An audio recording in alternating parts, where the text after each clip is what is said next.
When Nick Fury, wearing his eye patch and holding the flurkin, arrived at the door, Victor was eating a delicious lunch prepared for him by Heinkel. It had to be said that Nina's decision to hire Heinkel was absolutely right, because the food she made was simply too delicious. What happened to your eye? You weren't wearing an eye patch the last time I saw you. What brings you here this time? It shouldn't just be to return it, right?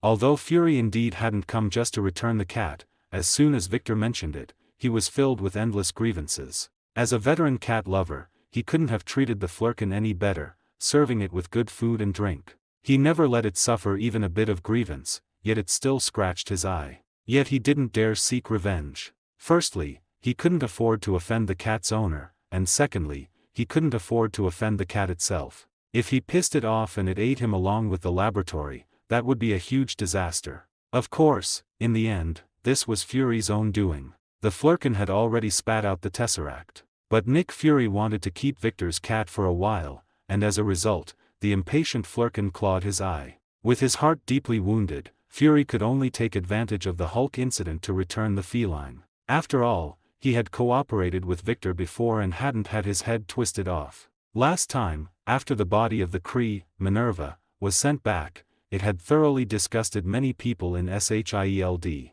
Of course, it also gave these people an intuitive understanding of Victor's brutality. It was precisely because of this that this mission eventually fell on Fury's head again. The story of the eye is a long one. The cat has been returned to you. This time, the trouble involves your old employer, the federal military. They've created a monster that tears apart tanks like toys. To stop him, the federal army has suffered heavy losses. Now they can't handle that monster anymore, so they've turned to SHIELD for help. But we can't do anything about that big guy either, so we hope you can step in and help resolve it. 5 years had passed since the turn of the new millennium. During these 5 years, Victor had lived a life of exceptional calm and comfort. This had once led him to believe that the turbulent 21st century hadn't arrived yet. However, with Hydra's constant secret movements and Fury's personal visit today, Victor finally realized that a major event was imminent. After listening to Fury's description, Victor realized that the one they wanted him to deal with was the Hulk. Although the Green Fatty and Wolverine had their wins and losses in the comics, when it came to dealing with Sabretooth, it was always a total beatdown. Therefore, Victor decided that no matter what, he had to experience the legendary Hulk, whose strength grew with his anger. Moreover, he also hoped to clear his name. Not every Sabretooth would be suspended and thrashed upon meeting the Hulk. However, when he arrived at the scene by helicopter and saw the Hulk frantically crushing the weaklings, Victor still felt a bit apprehensive. Although in the movies, the Hulk first lost to Tony's Hulkbuster armor and later to Thor and Thanos, his reputation was simply too legendary. In the Ultimate Universe, the Hulk was a being capable of smashing adamantium. But since he was already here, it would be quite embarrassing not to step up. Besides, those jokers in the Hulkbuster battalion below couldn't suppress the increasingly enraged Hulk. If he charged into the city, it would be a huge mess. So Victor signaled the pilot to fly closer. This pilot, truly a madman who had joined the Hulkbuster battalion, actually flew Victor directly toward the Hulk. Accompanied by the sound of the helicopter's rotors,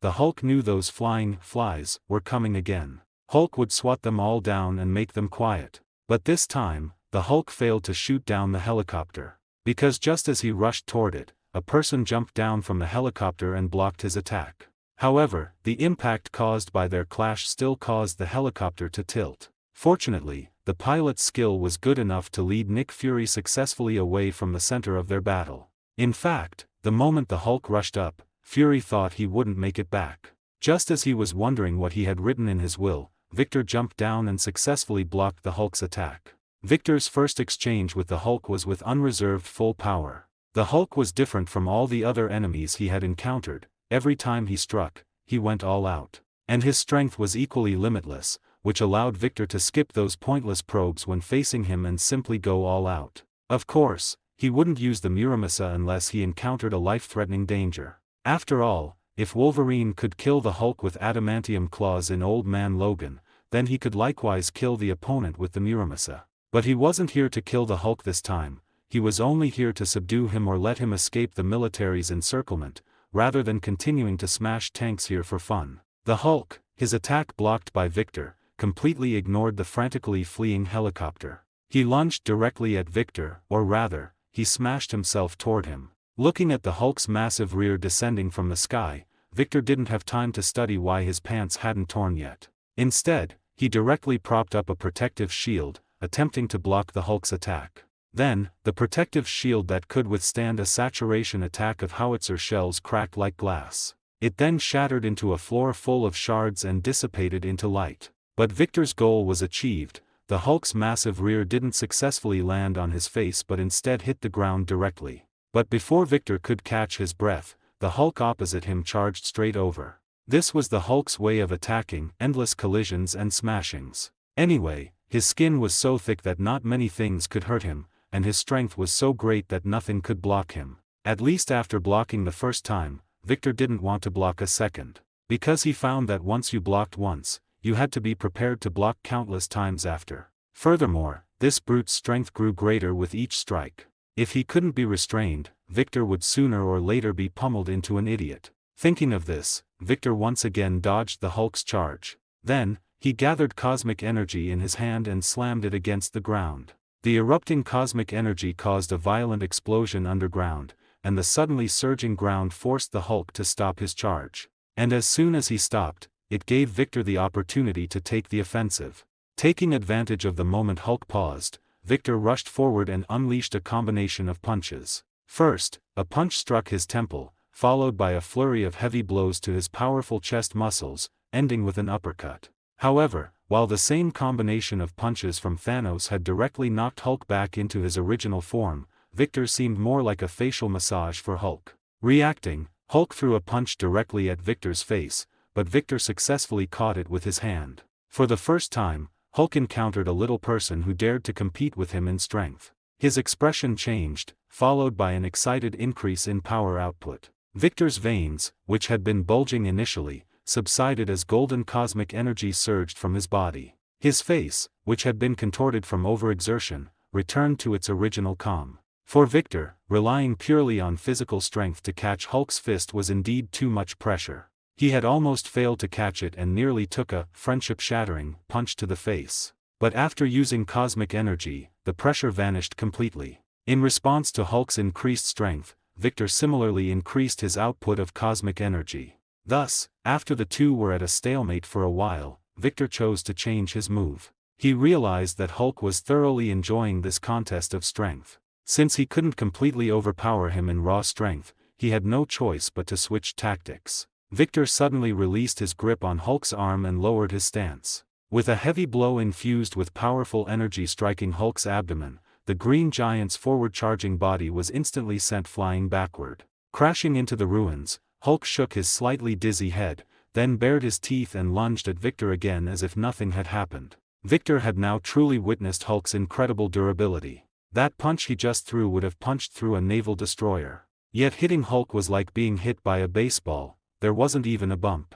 Looking at him charging back now, he seemed completely unfazed. Victor was starting to find the situation a bit of a headache. He couldn't use lethal force, yet Hulk was not the type to hold back. After suffering a few such setbacks, Victor's temper began to flare. Someone like Hulk was actually a bit like a bratty child. Without giving him a lesson, it would be impossible to make him act according to one's wishes. So, Victor stopped holding back, and the two began a visceral, fist-to-flesh close-quarters brawl. The destruction they caused, however, was no less than that of powerful beings with long-range energy attacks. Of course, Victor had his own long-range energy attack methods, but he still preferred this fist-to-flesh style of fighting. Furthermore, his long-range attacks, when used against opponents like the Hulk, usually felt like nothing more than a tickle. Therefore, Victor had always chosen to rush in front of his opponent and smash their face with an iron fist. After all, his bones were always the hardest,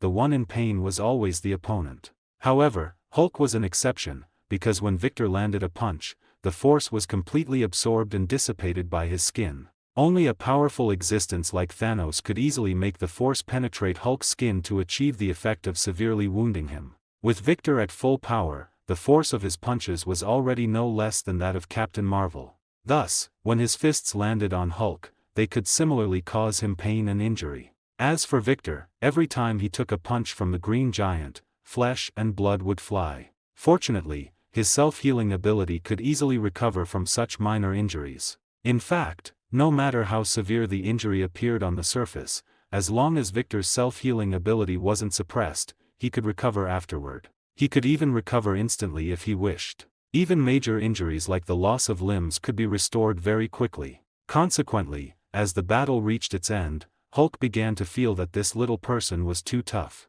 Moreover, the punches hitting him were very painful, and he no longer wanted to fight. Once this thought arose, it inevitably spread. Soon, he seized an opportunity when Victor dodged an attack and broke through the perimeter, fleeing. Watching the high-leaping Hulk, Victor chased for a while until he realized the other's intention to escape. He then allowed the other to hit him, faked a serious injury, and lay covered in blood in the ruins, playing dead. Without Victor's obstruction, Hulk treated these so-called elite Federal Army troops like they were nothing, rampaging at will. Hulk thus easily broke through the Federal Army's encirclement and finally disappeared from the military's tracking. General Ross wasn't angry at first, because at least an unconscious Victor remained at the scene. While he couldn't take him back for experiments, collecting some blood samples and tissue was still possible. Since the person involved was unconscious, who would know what they did?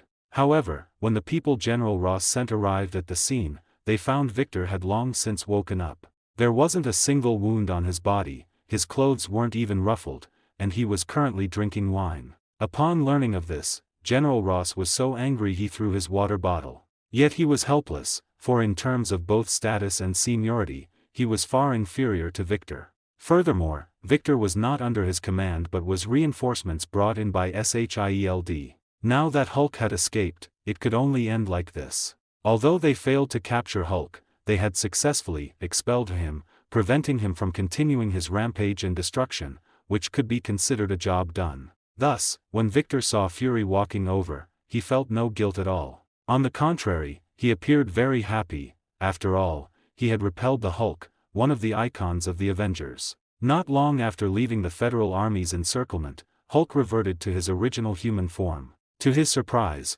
someone found him and assisted him in successfully smuggling himself out of the Federal territory. As for the person who assisted him, it was naturally arranged by Nick Fury. In fact, this was a suggestion Victor had given to the braised egg. Assisting the other could gain their trust and make it easier to track their movements, allowing them to be found when needed. After Hulk left the Federation, his ordinary human persona, Banner, would not let him appear randomly. After all, without General Ross's pursuit, he had no need to call out Hulk for protection. Thus, with the assistance of SHIELD agents, Banner successfully bypassed federal customs and arrived in a country he favored, one with techniques to soothe his anger: India. However, he soon discovered a new problem. After he started learning yoga, thanks to his far above average intelligence, he learned very quickly. With the help of yoga, he was soon able to calm his mind. But as time passed, under the effect of yoga, his heart rate also began to slow down.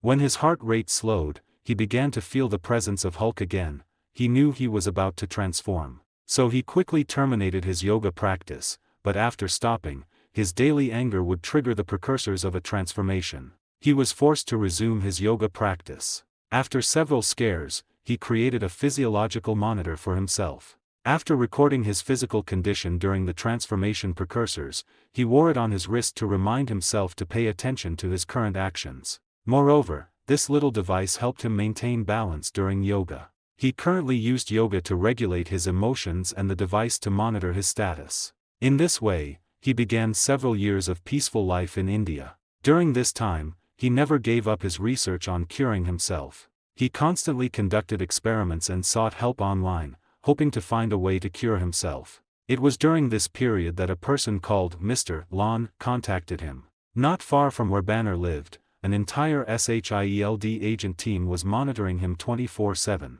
Furthermore, just outside the city, there was an entire quick reaction force to deal with any sudden transformation by the Hulk. Although these arrangements seemed inferior to a single Black Widow in Victor's eyes, the two didn't know each other yet, so Victor didn't mention it. Shortly after settling things with Hulk, Victor didn't feel happy. Instead, he called back Wolverine, who was wandering in Japan, to attend Howard's funeral together. This man who created the legendary Stark Industries had finally reached the end of his life. Since his wife passed away, his health had been steadily declining. By this time, all the work at Stark Industries had been transferred to Tony. Tony had indeed inherited his brilliant talent and was doing quite well. With no regrets left, he went to heaven on a quiet night to see his beloved wife, leaving Tony alone to continue his life. After losing his father, Tony fell into a period of depression. Lacking Howard's discipline, he began to indulge himself recklessly. He even left all business matters to Obadiah to manage,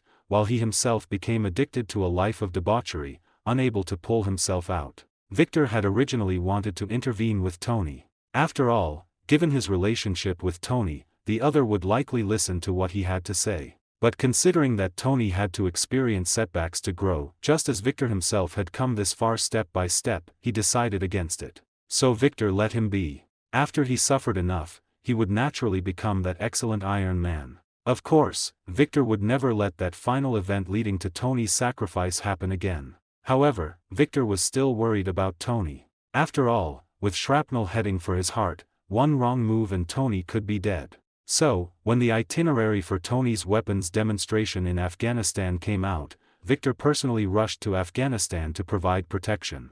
Publicly, he claimed to be going on a vacation to Dubai with Nina. In reality, neither went to Dubai. One returned to Europe to manage the overall situation, while the other came to Afghanistan. The one who actually went to Dubai for vacation was Wolverine Logan. Every day, he brought back 7 or 8 beauties of different ethnicities, then closed the door to focus on his labors. During the day, he ran to the beach, enjoying luxury cars and fine wine. After all, every expense he made was reimbursed by Victor. Now that he had the chance, it would be a disservice to himself not to play to his heart's content. Thus, through Logan's efforts, Victor's reputation began to spread in certain circles. Victor merely laughed it off, but Nina was somewhat dissatisfied. However, Logan was clearly not someone who would take her words to heart, so she decided to find an opportunity to teach him a lesson. While Logan was living it up and Nina was in Europe negotiating cooperation with HYDRA, Victor encountered unexpected trouble in Afghanistan. Victor had originally thought the Mandarin wouldn't appear again, since the Mandarin's creator, Killian, had become a senior project manager at Stark Industries. But shortly after Victor arrived in Afghanistan, while investigating the Ten Rings gang that kidnapped Tony, he found some clues. As his investigation deepened, a massive organization appeared before him, and the legend of the Mandarin began to surface in his inquiries. It was only then that Victor realized the character of the Mandarin might not have been fabricated by Killian, but rather, Killian had heard the legend and simply borrowed the persona. The true Mandarin had always been lurking behind the scenes, manipulating his vast Ten Rings gang to establish a dark empire spanning all of Asia. As the Federation's largest arms dealer and with Tony as the most capable developer of the era, Stark Industries and Tony were targets the Mandarin was determined to acquire. To avoid exposing himself, he merely sent a group of low-level subordinates to cooperate with Obadiah and kidnap Tony. He hadn't expected to attract a major problem like Victor. Victor didn't go to rescue Tony because he knew Tony would eventually escape on his own. What he had to deal with was another major problem nearby. Not far from the cave where Tony was held, he sensed an extremely powerful aura. This was a warning from his biological instincts, as if an evenly matched opponent had entered a tiger's territory. In Victor's perception, the strength of this aura was no less than that of the recently departed Captain Marvel. The identity of this person was naturally self-evident. I have to say, Earth really is a place of hidden talents. It's truly hard on those aliens who travel so far wanting to rule Earth. Come to think of it, the country Banner is in is also within this guy's territory, right? Although Mandarin's strength was formidable, it didn't exceed Victor's expectations. However, what did surprise Victor was that Mandarin had been nearby all along. So, in the movie, how exactly did Tony escape? Or rather, why did Mandarin just watch the whole time without making a move? Victor didn't intend to ponder these questions at the moment. His goal was simply to find the opponent and have a fight. After the battle, most of the questions should be resolved. However, Mandarin's cunning far exceeded Victor's imagination. The man hadn't even considered engaging him in a direct confrontation. Instead, upon discovering Victor's rapid approach, he began to flee the area at high speed. However, his departure speed was not as fast as Victor's pursuit. Just as Mandarin was about to enter Victor's line of sight, Victor suddenly felt an extremely intense sense of crisis. He hadn't felt this way in a long time. The stinging sensation of danger brought by his beast instincts even made his hair stand on end. In an instant, Victor made an evasive maneuver and instinctively deployed a defensive shield composed of cosmic energy. But the shield he propped up was sliced cleanly in half by a beam of light fired by Mandarin, failing to provide even the slightest resistance. Fortunately, he dodged quickly enough to avoid being harmed himself. However, after this brief delay, Mandarin's movement speed suddenly increased, and he soon disappeared from Victor's perception. Looking at the dissipating shield and the scorch marks on the ground, Victor frowned and fell into deep thought. He wasn't confident he could take such a beam without injury, so he had chosen to dodge. After Victor picked up a piece of stone sliced off by the beam's collateral damage, he shifted his attention back to Tony's side. Without the threat of Mandarin, those mostly illiterate grunts were naturally no match for Tony Stark.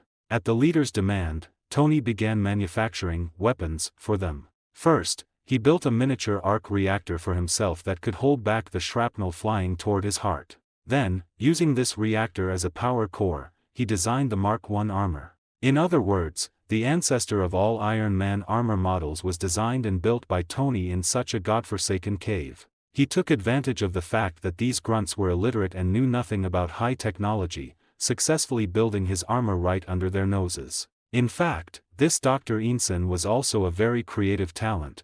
After Tony was injured, he performed surgery on him under extremely primitive conditions. Using a car battery as a power source, he created an electromagnet to hold back the shrapnel heading for Tony's heart, saving Tony's life. In the following days, he assisted Tony in building the armor. The two quickly became close friends despite the age gap and agreed to escape together and visit Yinsen's family. Although his fate in the original story was tragic, this time, he did not die. Just as he rushed out with a gun to buy time for Tony and was surrounded, Victor finally arrived on the scene. After blocking the bullets fired at him, Victor saved the poor man. And at that moment, Tony's armor finally completed its final step. The commotion he caused when he burst out of the room where he was held in his armor drew everyone's attention. Between Tony and Einstein, the leader of the grunts naturally chose Tony. Leaving a few grunts to deal with Victor and Einstein, he led the others to stop Tony. The remaining grunts didn't take Victor seriously either. They planned to immediately finish off this suddenly intruding strong man and Einstein before going to help their leader. Cover your eyes. What? But when they focused their attention back on Victor and Einstein, all they saw was an extremely blinding light. Intense light radiation penetrated their lenses and scorched their retinas. Their vision would be almost impossible to recover, though they soon wouldn't need their eyes anyway. When Tony fought his way out of the cave, he couldn't find Dr. Yinsen's whereabouts. He ran through the entire cave but couldn't find his friend. So he could only choose to fly out in his armor first and find a way to rescue Dr. Einstein later. Though in his heart, he already knew the man had likely perished. Enraged, Tony wore the armor he built and burned all the Stark Industries weapons in the base. In his heart, he made a firm decision. Tony really made a big scene this time. These fireworks are quite nice, big and loud. Wouldn't you say, Dr. Einstein? Gazing at the massive mushroom cloud rising in the distance, Victor couldn't help but remark. To his comment, Dr. Einstein looked completely bewildered. The man before him had suddenly rushed in at the moment he was about to be killed by the terrorists, saving him in a way that exceeded his imagination. And from his tone, it seemed he was very familiar with Tony. Yet Einstein had never known Stark Industries had such a person. Your ride is here, Doctor. You should leave with them first. I have a little something to take care of, so we'll talk later. Victor clearly had no intention of chatting with Dr. Einstein under the harsh desert Sunday. Once his subordinates arrived, he had them evacuate Dr. Einstein first. Facing this entire squad that looked highly trained, Dr. Einstein, who had just escaped death, decisively chose to cooperate. After walking the line between life and death, he had a new understanding of life. Life is so precious, he had to learn to cherish it. As for Victor, after Dr. Einstein was taken away, he soon arrived at Tony's crash site. After knocking on Tony's helmet and confirming he was alive, Victor picked him up in a bridal carry and walked toward the Federal Army's search zone. Victor? Am I hallucinating because of my injuries and heatstroke? Why are you here? What is going on? Victor had no intention of answering Tony's questions. Instead, he handed him directly to Colonel Rhodes, who had descended from a helicopter, and then hitched a ride back. Colonel Rhodes knew and recognized Victor's identity, so he signaled his men to stand down and allowed Victor to proceed. However, when he took Tony from Victor's hands, he still cast a questioning look. He was also very surprised that Victor would appear here and bring Tony back. After all, although he had heard many legends about Victor, he had only listened to them as mere stories. In his understanding, Victor was just a wealthy man who had lived a long time. That young-looking face might just be the result of plastic surgery. But what happened today clearly shattered his fixed perceptions. This was obviously not the place for a talk. After receiving a "talk later" look from Victor, he let Victor board the aircraft and left this war-torn land. Both Tony and Rhodes had a mountain of questions for Victor. But Victor had no intention of entertaining them, instead playing an old-school Game Boy throughout the flight. Ultimately, 2 luxury cars were waiting at the Federal Military Airfield. One, naturally, was Pepper from Tony's home with a driver to pick up Tony. The other was quite something. It bore the emblem of HYDRA. That's right, Victor had eventually gotten his hands on Red Skull's illegally modified car and made it his own ride. He often drove this car around town ostentatiously, but due to his status, no one dared say much to him. This was especially true after Nick Fury became the director of SHIELD. Now Nick Fury no longer contacted Victor personally. As a director, he had to maintain some prestige. The one sent to contact Victor now was his capable subordinate, Phil Coulson. Before joining SHIELD, he was a member of the Federal Army Rangers, had served in the Vietnam War, and narrowly escaped death. On that occasion, he gave up his seat for evacuation, stood by the helicopter, and was suddenly hit by several bullets before finally being pulled onto the aircraft and taken from the front lines. Fortunately, he was lucky enough to survive after surgery. He later joined SHIELD, began to distinguish himself during the Skrull incident, and eventually became Fury's right-hand man. Looking at the smiling Coulson before him, sent by Fury to scout for information, Victor didn't make things difficult for him. After all, Coulson's smile was much more pleasant than Nick Fury's. "I didn't rescue Tony, he rescued himself. As for the specifics, doesn't he have a press conference? Go listen to it, you should learn something. And soon, everything will come to light. You might also want to look into that manager at Stark Industries, the one named Stana." At Victor's suggestion, Coulson first made contact with Tony's secretary, Pepper Potts, and then launched a series of investigations into Stana. The investigation into Stana immediately opened his eyes. This so-called high-level executive of Stark Industries had actually been conducting secret deals with the people who kidnapped Tony. This meant there was a lot more to be said about the attack on Tony's convoy and his kidnapping. Although Stana was shocked and disappointed by Tony's return, the miniature arc reactor Tony developed gave him immense joy. What delighted him even more was that the group of foolish kidnappers he collaborated with had actually found Tony's shattered armor. He was just about to silence them to destroy the evidence, and they had delivered it right to his door. Soon, under the effect of high-tech sonic weapons, the Grunt leader and his men were easily dealt with by Stana's subordinates. After despising the illiterate leader and his illiterate men, Stana left the place with disdain. But soon, he found himself being invisibly despised by Tony as well. It turned out that even with Tony's shattered armor, his subordinates could only achieve the most basic reconstruction, but they couldn't even replicate the power system. The reply he got was, "We are not Tony Stark. Only he can build a miniature arc reactor like that." Besides feeling angry at his subordinates' incompetence, he also felt a deep sense of frustration. When he was younger, he had always lived in Howard's shadow. He finally outlived Howard, only for Tony to tell him with his talent that he was nothing more than a mere mortal. Stark Industries ultimately belongs to the Starks. Without Howard Stark, there is Tony Stark. As long as they exist, Stark Industries will never have a day where he truly rises to the top. Under his swelling desire for power and thirst for money, he once again went to extremes, deciding to take action personally, this time to destroy Tony. Meanwhile, Tony Stark began modifying and upgrading the Mark I in his home's underground base. He called the upgraded version the Mark II. During this period, Stana tried to pressure Tony through the board of directors to hand over the miniature arc reactor, but Tony refused. This caused his resentment toward Tony to reach new heights. But he was helpless because the company's name was Stark Industries, and Tony held absolute controlling interest. He even tried to turn his attention to Victor, because Victor also held shares in Stark Industries and had a deep relationship with the Stark family. But in the end, he couldn't even get through the door of Clyde Manor. The reply he received was that not just any random person could enter, not even someone named Stanley.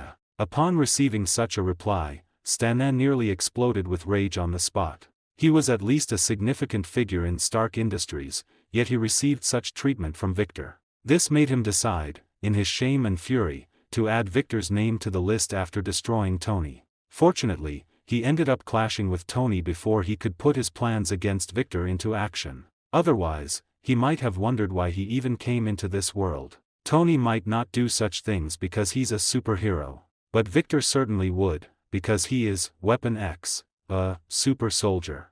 But notably, he has never been a superhero. Shortly after Stanley left, Coulson drove his vintage car, Laura, to Victor's doorstep. Without even an inquiry, the gates opened directly. "Mr. Victor, I think we have a problem. These are the investigation results regarding Stanley, and he seems to be planning something nefarious against Tony Stark."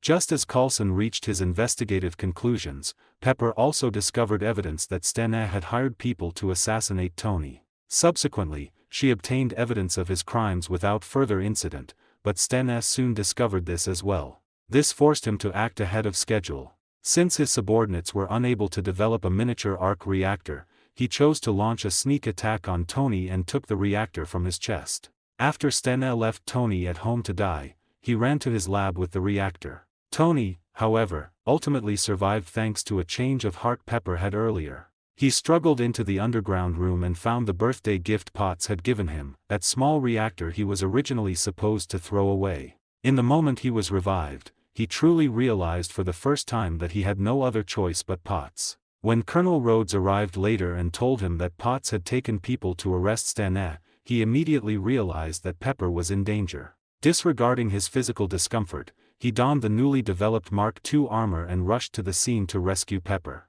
At the very moment Pepper was about to encounter danger, Tony successfully arrived on the scene and knocked Stanley flying. Although the Mark II was more advanced than the Ironmonger, which was a modified version of the Mark I, Tony had no immediate way to deal with the thick-skinned brute due to insufficient power. In contrast, because the Ironmonger was equipped with the Mark II's energy core, its power was more than sufficient, and its massive body granted it extremely powerful output. Furthermore, its weaponry was enough to pose a lethal threat to Tony, a 20mm rotary cannon on its right hand, a 6-shot missile launcher on its left arm, and anti-tank rockets on its shoulders. Although it could fly, it used rocket propulsion, making it completely inferior to the compact Mark II in terms of maneuverability. While Tony was fighting Stanley's Ironmonger in his Mark II armor, Coulson and Victor finally arrived at the scene. However, contrary to what Coulson had expected, Victor did not draw his blade and rush forward to engage the Ironmonger in melee combat.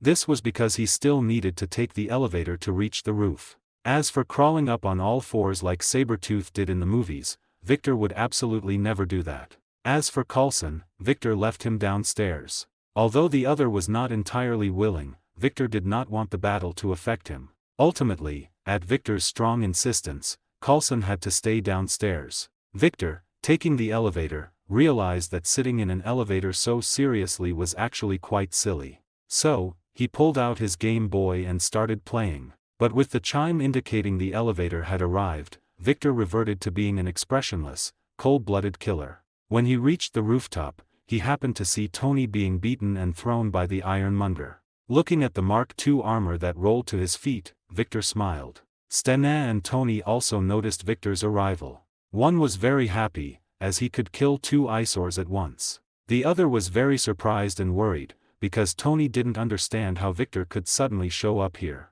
It was just like last time, when he suddenly appeared in the Middle East to save him. But Stanley was not prepared to give the two of them time to catch up. He raised his machine gun and fired a burst at them. Just as the two were about to be turned into sieves by the barrage, Victor dropped a can-sized object on the ground, and then a semi-spherical energy shield appeared around him and Tony. All the bullets fired by the Ironmonger were deflected by this seemingly thin layer of energy. Stanley then used the anti-tank rockets on his shoulders and the 6-shot missiles. However, when the flames of the explosion cleared, Stanley found that the shield had not weakened in the slightest, still emitting a pale golden glow as before. But the person inside the shield was gone. Tony and his Mark II were still lying inside the shield, but Victor, who had deployed the shield, was nowhere to be seen. While the Ironmonger was looking around for Victor, Tony saw Victor standing on the Ironmonger's back in a way that was neither scientific nor magical, holding a golden energy blade in his hand. As the energy blade pierced through the Ironmonger's helmet, Tony knew it was all over. He could finally relax. Thinking of this, he leaned back and began to miss American burgers and miss Potts. Looking at Tony slumped on the ground in a mess, Victor had no choice but to walk over, squat in front of him, and take off his faceplate. Looking at the American burger being handed to his mouth, Tony had no choice but to bury his questions in his stomach. But Victor's next words filled him with pleasant surprise. "When the dust settles, come to my house. I'll tell you whatever I can regarding your questions. Also, I have a gift from your father here. It's time to hand it over to you." After receiving Victor's promise, Tony began to eat his burger with peace of mind. Meanwhile, Victor began to notify Coulson to bring people up to handle the aftermath. Of course, he had Coulson bring Pepper Potts up as well. After all, there was an injured person here who needed her comfort, both physically and mentally. After learning that Tony was injured, Potts followed Coulson to the top floor without a word. She then began to check on Tony's condition and insisted he go to the hospital for a full checkup. Watching Coulson handle the aftermath and Tony with his lady by his side, Victor pulled out a bottle of whiskey and began to drink nonchalantly. By the time he finished drinking, the results of Coulson's consultation with Nick Fury were almost out. When Coulson was about to ask for Victor's opinion, Victor indicated they should do as they saw fit, as he wouldn't get involved in such matters. In the subsequent press conference, Mr. Stanley, a major shareholder of Stark Industries, was reported to have unfortunately passed away in a plane crash. Everyone expressed shock and condolences over his unfortunate encounter, but soon,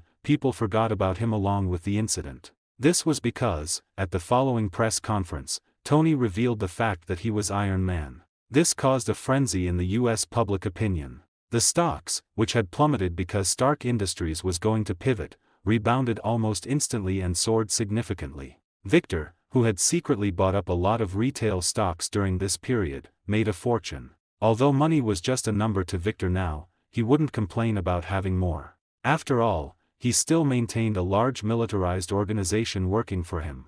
Although the headquarters was not in the US where SHIELD was most powerful, it still cost a lot of money. His research team was an even bigger consumer of funds. Although they hadn't produced anything particularly impressive yet, they were useful after all. At least they had developed the energy shield technology, hadn't they? At this moment, after Victor had been standing alone on the rooftop in the cold wind for a while, just as he began to wonder if he was redundant, a portal appeared behind him. "It looks like you're finished. I've come to take you home. The chef has prepared a late-night snack.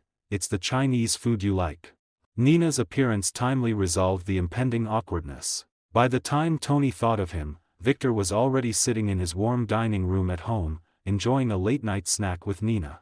Although food didn't have much practical significance for the two of them, they still enjoyed tasting such delicacies and the warm atmosphere. After Tony learned that Victor had already left, he and Pepper also chose to leave. Having witnessed the departure of couples twice in a row, Coulson suddenly wanted to go see a cello performance again. But it was just a thought. After taking a deep breath, he continued to focus his attention on his work. He loved this job immensely because it allowed him to become the hero he wanted to be. Though anonymous, he protected the stability and peace of this world. In fact, it was precisely because of the efforts of these ordinary SHIELD agents that many crises were suppressed and destroyed in their early stages. However, it was also because SHIELD had grown so large that HYDRA, which had eventually borrowed the hen to lay eggs, was so difficult to eradicate. Just as Tony was feeling immensely proud of his miniature arc reactor, another person far away in Russia had also created a miniature arc reactor.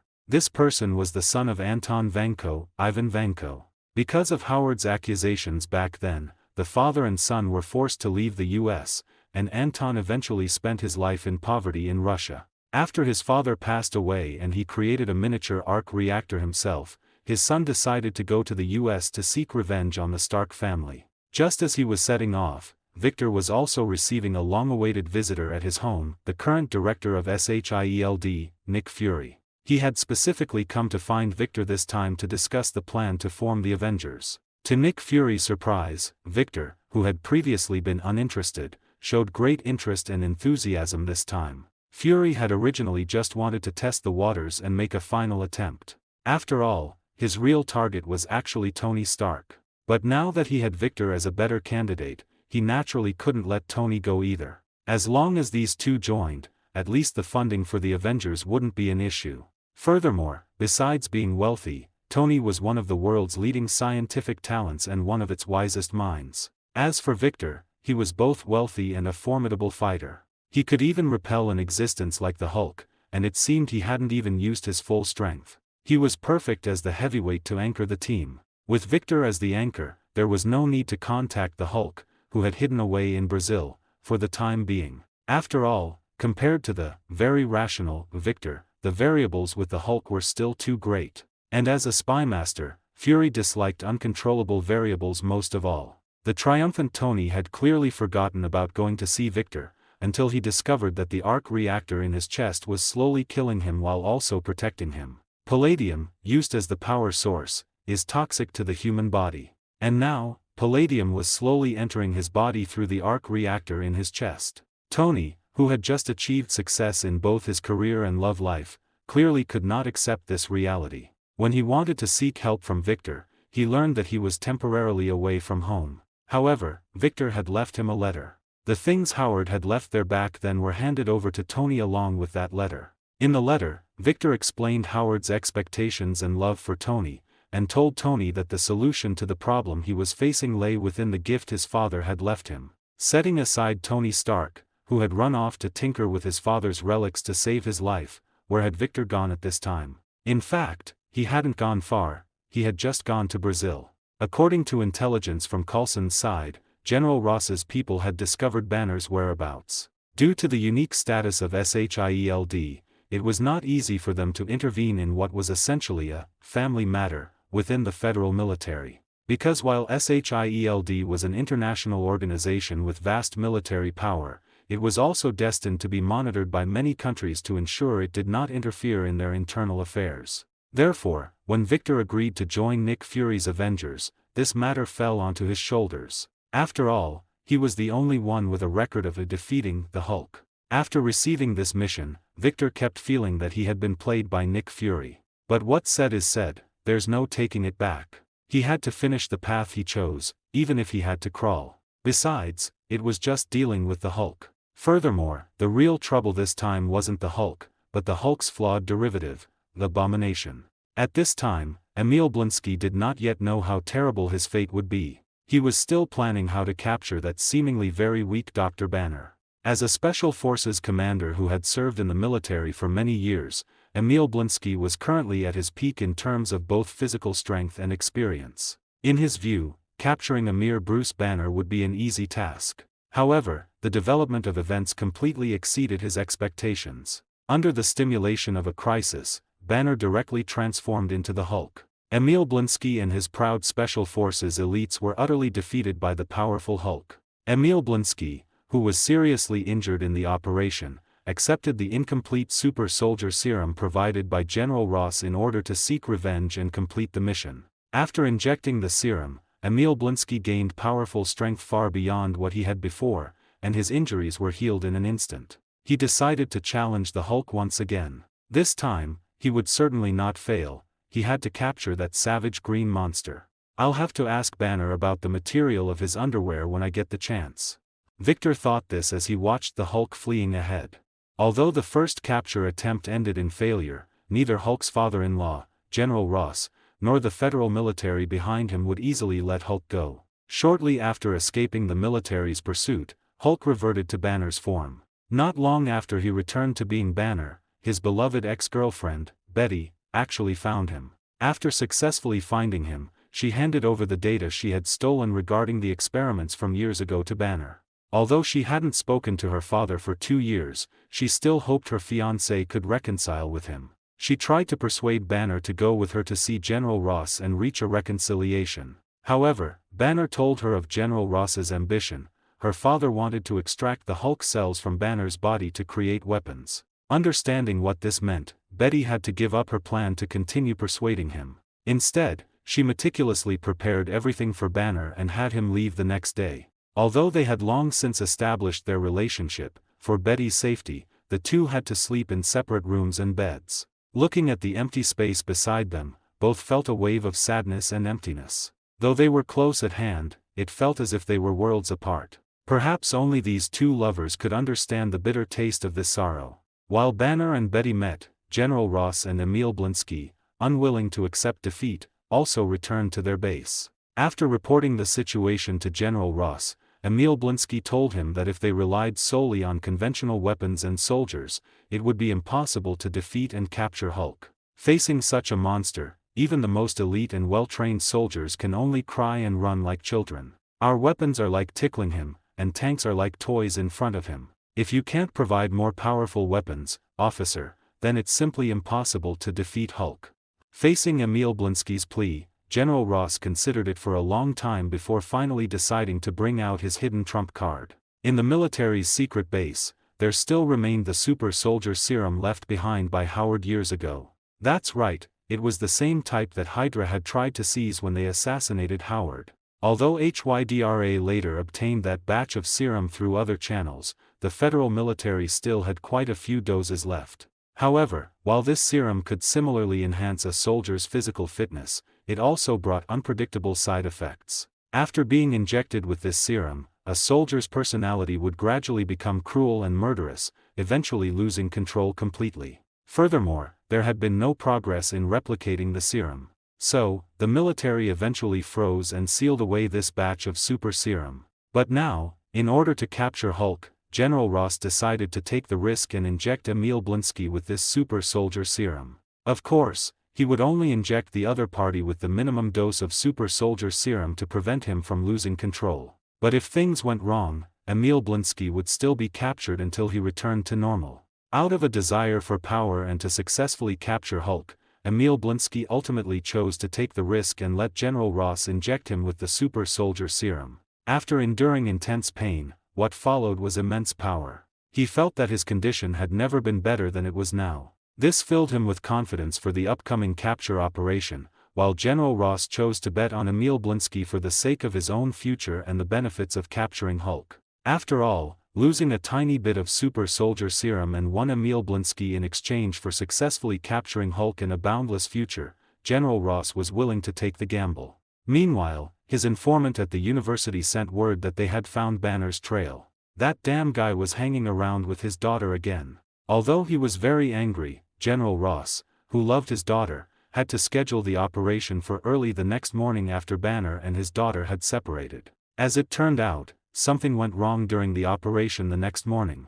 An overly eager Emil Blinsky and the soldiers allowed Banner to discover their presence. Although Banner told Betty to leave quickly and then started to lead the soldiers away alone, how could Betty leave him behind? Shortly after Banner left, Betty followed closely behind the soldiers' footsteps. Among the pursuing soldiers, Emil Blinsky, who had been injected with the super soldier serum, took the lead, quickly charging from the back to the very front. However, General Ross's orders restricted his movements. It turned out that Ross, a doting father, was afraid that Hulk would transform at this time and harm his daughter again, so he decided to have the soldiers drive Banner further away before making the capture. What he didn't expect was that Emil Blinsky, eager for credit, still chased after him and soon cornered Banner in the university library. Meanwhile, Betty chased after them all the way and eventually blocked the path of General Ross's command vehicle. Amidst Betty's cries, General Ross had to get out of the car to comfort her. But at that moment, Banner was cornered in the library corridor. Trying his best to control his anger, he was finally at a dead end. General Ross pushed him even further, ordering his subordinates to fire tear gas canisters at Banner in an attempt to incapacitate him. Banner could have endured it for a while longer, but Betty couldn't stand it anymore. She rushed toward where Banner was, and General Ross, worried about his daughter's safety, naturally couldn't let her actually go there. So he ordered his men to bring his daughter back. After hearing the general's order, his group of burly subordinates went straight up and performed a standard tackle, pinning Betty to the ground and then bringing her back like they were catching a chick. Banner witnessed all of this, and seeing these brutes dare to treat his fiancée like that, he became enraged. If Banner were just an ordinary man, his anger would have been of no consequence. However, he was no ordinary man. Inside his body was a reckless brute. And this brute was one of the most reckless on the planet. As a green light flashed in Banner's eyes, an incredibly tall figure appeared in the corridor, gradually being enveloped by tear gas smoke. With the sound of shattering glass, Hulk burst through the window of the corridor with its steel railings and arrived at the University Square. The Federal soldiers, who had long been lying in ambush around the square, began to pour fire on Hulk under General Ross's command. One tall, masked machine gunner lay on the ground, firing a light machine gun at Hulk with great enthusiasm. However, the bullets they fired were useless against Hulk. Hulk merely raised his hand in a symbolic block, not worried at all about the bullets hurting him. Seeing that his soldiers' firepower was useless against Hulk, General Ross decisively called in combat vehicles equipped with .50 caliber cannons. A four-wheel drive modified combat vehicle burst aggressively from the nearby woods, flooring the accelerator as it drove toward Hulk. It soon caught up with Hulk's pace and began pouring fire beside him. Feeling itchy all over from being shot, Hulk had no choice but to lean over and give it a squeeze. The combat vehicle, unable to withstand Hulk's brute force,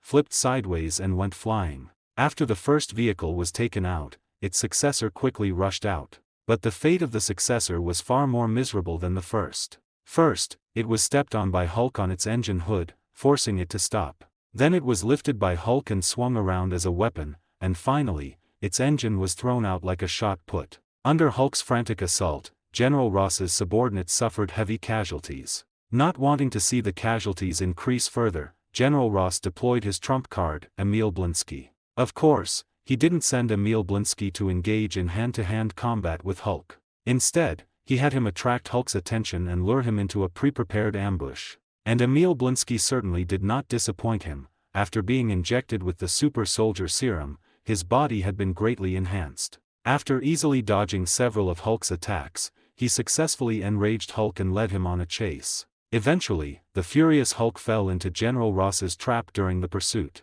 The sonic weapons, prepared in advance, successfully suppressed Hulk. Watching Hulk struggle within the sonic weapons, Betty kept crying out his name. Although enveloped by the sonic weapons, Hulk's super hearing still allowed him to hear Betty's cries. Becoming even angrier, Hulk once again picked up the combat vehicle fragment he used as a shield and walked step by step toward the sonic weapons against the pressure of the sound waves. Although every step was difficult, he still withstood the immense pressure and steadily moved closer. Finally, with a throw of his giant hand, the entire combat vehicle was sliced in half by that piece of scrap metal. Just as the freed Hulk was about to continue his rampage and General Ross was preparing to retreat, Emil Blinsky approached Hulk and subjected him to a series of verbal provocations. Then he was kicked away. Emil Blinsky was like a bowling ball, rolling and flying all the way until he hit a tree and stopped. In this situation, General Ross had to call in helicopters to provide suppressive fire on Hulk.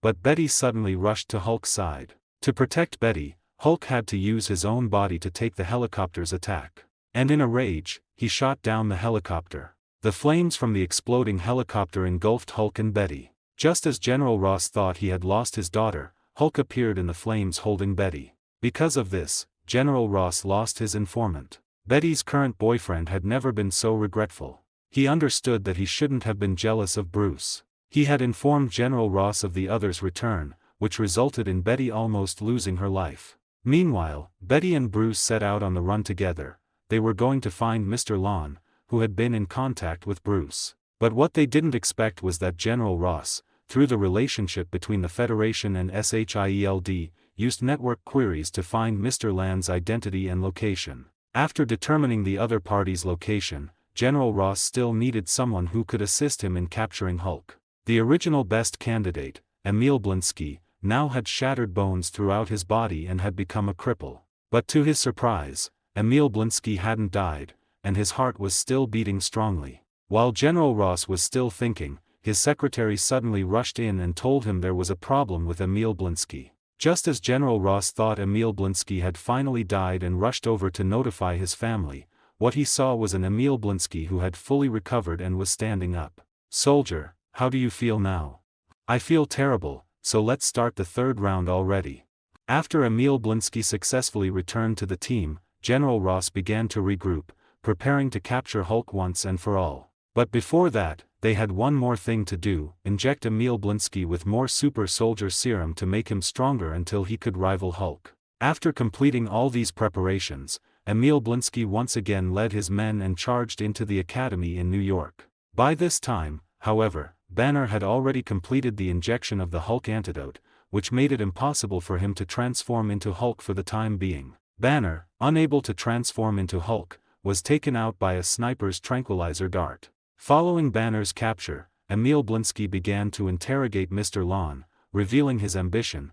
He also wanted to become like Hulk. He first attacked General Ross's secretary, then used violence to force Mr. Lon to inject him with the serum extracted from Hulk's body. Almost the instant the serum was injected, Emil Blinsky completed his transformation. However, the transformed abomination went into a rampage, charging wildly through the streets. In his barely conscious mind, all he thought about was finding Hulk, defeating him, and killing him. But obviously, he couldn't find Hulk, so he began a massive spree of destruction in the streets. Victor, disguised as one of General Ross's men, watched the abomination frantically demolishing Broadway through his sniper scope, complaining in his heart about why Hulk hadn't arrived yet. "If you don't show up soon, I'll have to deal with him myself. Even though I had a blast shooting at you with a machine gun at the university earlier, you can't screw me over like this." Although General Ross's men were no match for the Hulk, they were still considered the elite of the army. They quickly reported the situation of Hulk rampaging through the streets to General Ross. However, General Ross knew that this was fundamentally impossible, because the real Hulk was currently sitting right beside him. Since it wasn't the Hulk, who could this guy currently rampaging through the streets be? General Ross ordered his subordinates to transmit the live footage. After receiving General Ross's command, the soldiers driving the armored vehicle had to risk driving closer to the abomination to facilitate the transmission of the footage to General Ross. At this moment, the abomination was wreaking havoc on the street, treating cars and various buildings like toys, discarding them at will.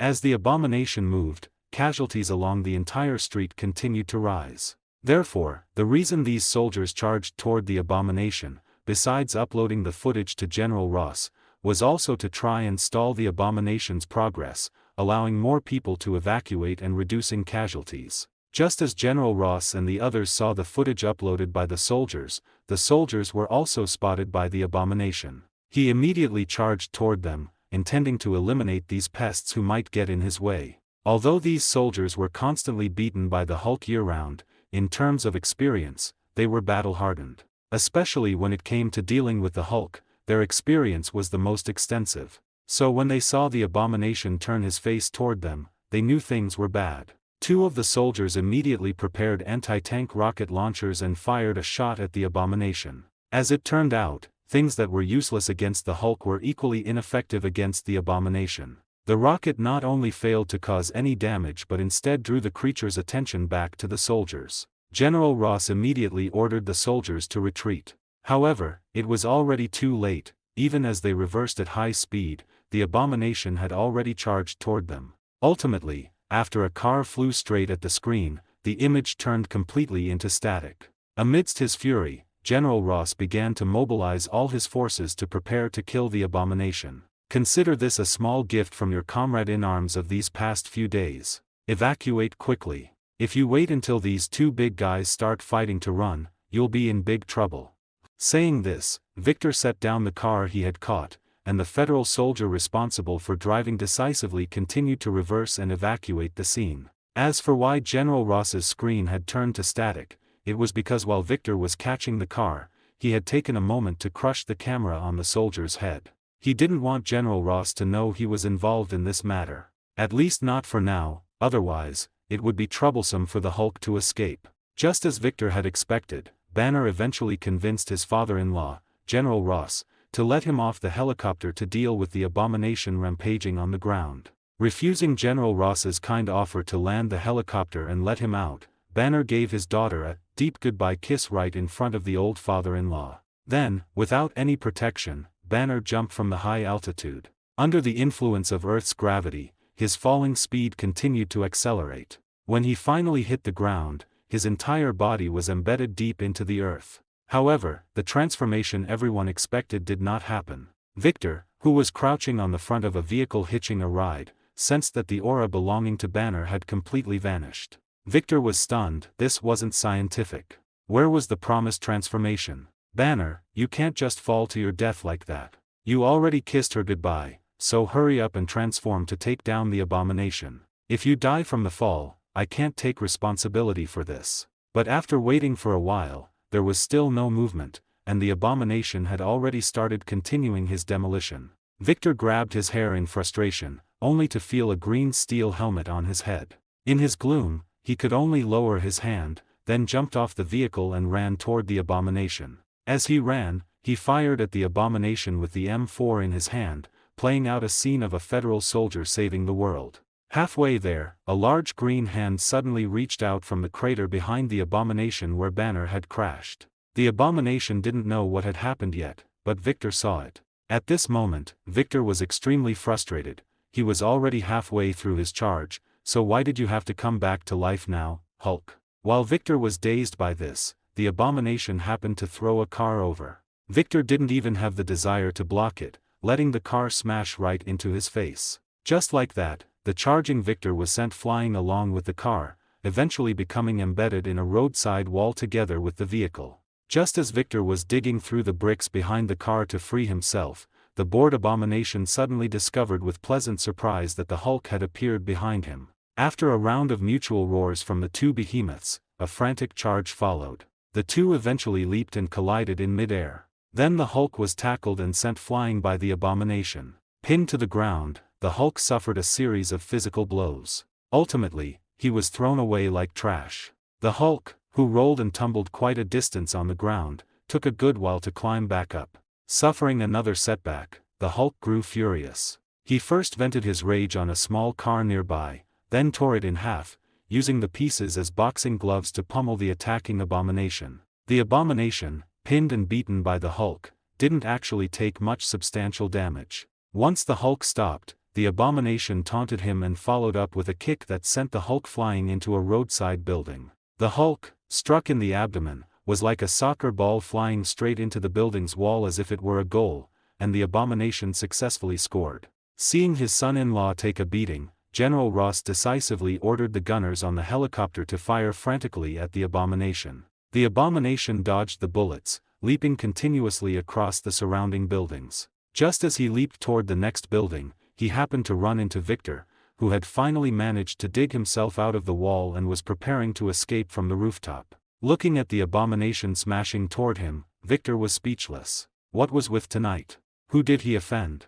How did this thing end up on the roof? Did it really think he had no temper? Thinking this, Victor kicked the abomination squarely in the face. The abomination, caught in midair, had nowhere to find leverage to dodge. Thus, he could only watch as this federal soldier in a camouflage uniform kicked his deformed, ugly face. The force transmitted from the tactical boot was completely beyond the abomination's imagination, not at all weaker than the Hulk's heavy punches, and perhaps even stronger. With that single kick, the boot on Victor's foot directly split open. Boots made for ordinary soldiers, even if they were special issue, simply couldn't withstand such a collision. This made Victor increasingly curious about the Hulk's shorts, but given the current situation, escaping was the priority. Consequently, General Ross, who saw the entire process from the helicopter, watched as that federal soldier who had kicked the abomination into a wall jumped down from the other side of the building with one bare foot. At first, he had wondered when he had gained such a brave subordinate,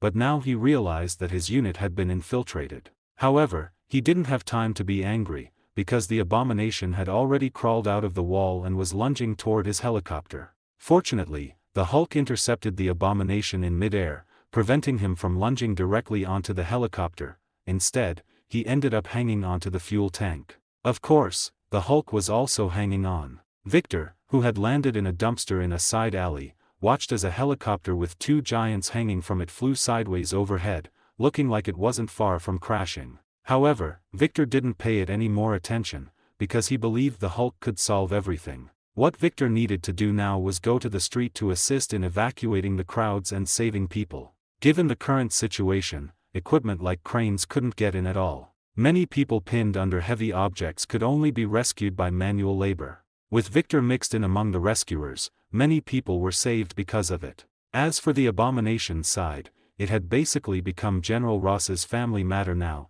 so he didn't bother to interfere. After the helicopter crashed, the other soldiers, including the pilot, all fell into a coma. Only General Ross and his daughter Betty remained conscious, but they were also trapped inside, unable to escape. As for the Hulk, he was pinned against the wall by the abomination, who held down his hands. The abomination intended to make the Hulk watch his beloved woman die. Clearly, this malicious behavior completely enraged the Hulk. The furious Hulk forced his arms open and then slammed the abomination's head into the wall. But at this time, the sparks flying from the helicopter had already ignited its fuel tank. As the flames spread, an explosion was imminent. In this moment of crisis, the Hulk used a clap to blow out the raging flames on the helicopter. During the interval while the Hulk was extinguishing the fire, the abomination finally pulled his head out of the wall. Just as the Hulk was feeling relieved that his girlfriend was saved, the abomination took the opportunity to ambush him. He wielded a chain connected to 2 concrete blocks, swinging it like a meteor hammer. After the Hulk was knocked to the ground by a blow from the hammer, the abomination prepared to kill General Ross and his daughter together. But at this moment, the Hulk finally unleashed his true strength. After shouting, "Hulk smash!" he stomped, cracking the ground as a powerful force surged through the shifting earth straight toward the abomination. Losing his footing, the abomination became unstable, causing the meteor hammer in his hand to fly out and into the air. The Hulk then seized this fleeting opportunity, catching the chain in the air and wrapping it around the abomination's neck. As the Hulk continued to exert force and roar, the abomination's struggles began to grow weaker. Just as the Hulk was about to strangle the abomination to death, Betty stopped him. Ultimately, the Hulk successfully escaped the federal military's pursuit and fled into the territory of the Maple Leaf Country. Just as Victor thought things had come to a close, Coulson sent word that something had happened with Tony. In fact, Banner's whereabouts shouldn't have been discovered so early, but because of Victor's arrival, SHIELD had intervened, which eventually led General Ross to learn of the Hulk's whereabouts through the military's special channels. It wasn't like the original timeline, where Banner was finally discovered only after accidentally dripping blood into a beverage bottle. This meant that just as the Hulk incident ended, Ivan Vanko began causing trouble, although his attack plan ended with him being pummeled by Tony. However, both Tony and SHIELD were very interested in how he had created a miniature arc reactor. And besides Tony and SHIELD, there was another person who was also very interested in this. This person was Hammer, the boss of Tony's business rival, Hammer Industries.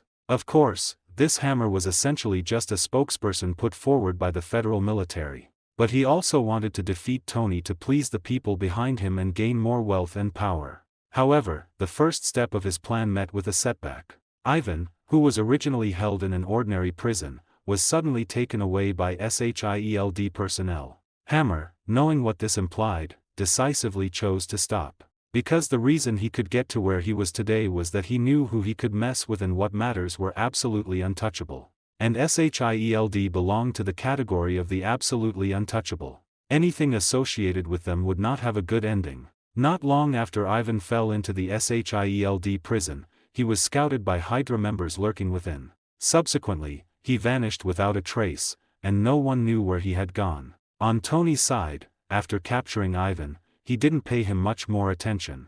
Because after receiving Howard's gift, Tony successfully used his talent to discover the existence of a new element. It was precisely because of this discovery that he rid himself of the trouble of palladium poisoning. And the new element he discovered was an isotope of the Tesseract. Using this brand new, powerful element, he developed a new energy source. This also allowed his armor to be upgraded. Of course, during this period, he also gave a set of armor to his good friend Colonel Rhodes, which Colonel Rhodes named Patriot.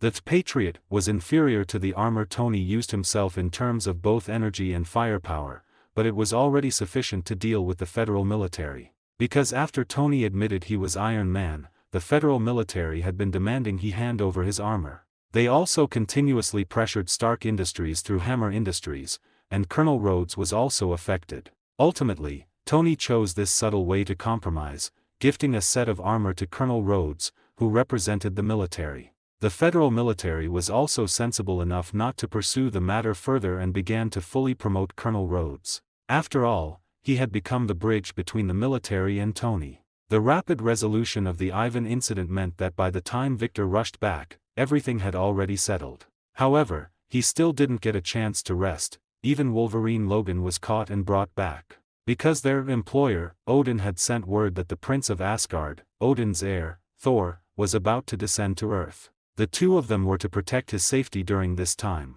Odin had notified the two through magic. Shortly after Victor received the notice, a message also came from Coulson's side. In a small town in New Mexico, a hammer had fallen from the sky. Furthermore, on the night the hammer fell, a magnificent aurora appeared in the sky. In fact, what they didn't know was that a man had fallen along with the hammer. This fallen man was none other than Thor, the son of Odin, and that hammer was Mjolnir, forged by Odin in the heart of a dying star. It possessed immense power and was enchanted with Odin's incantation.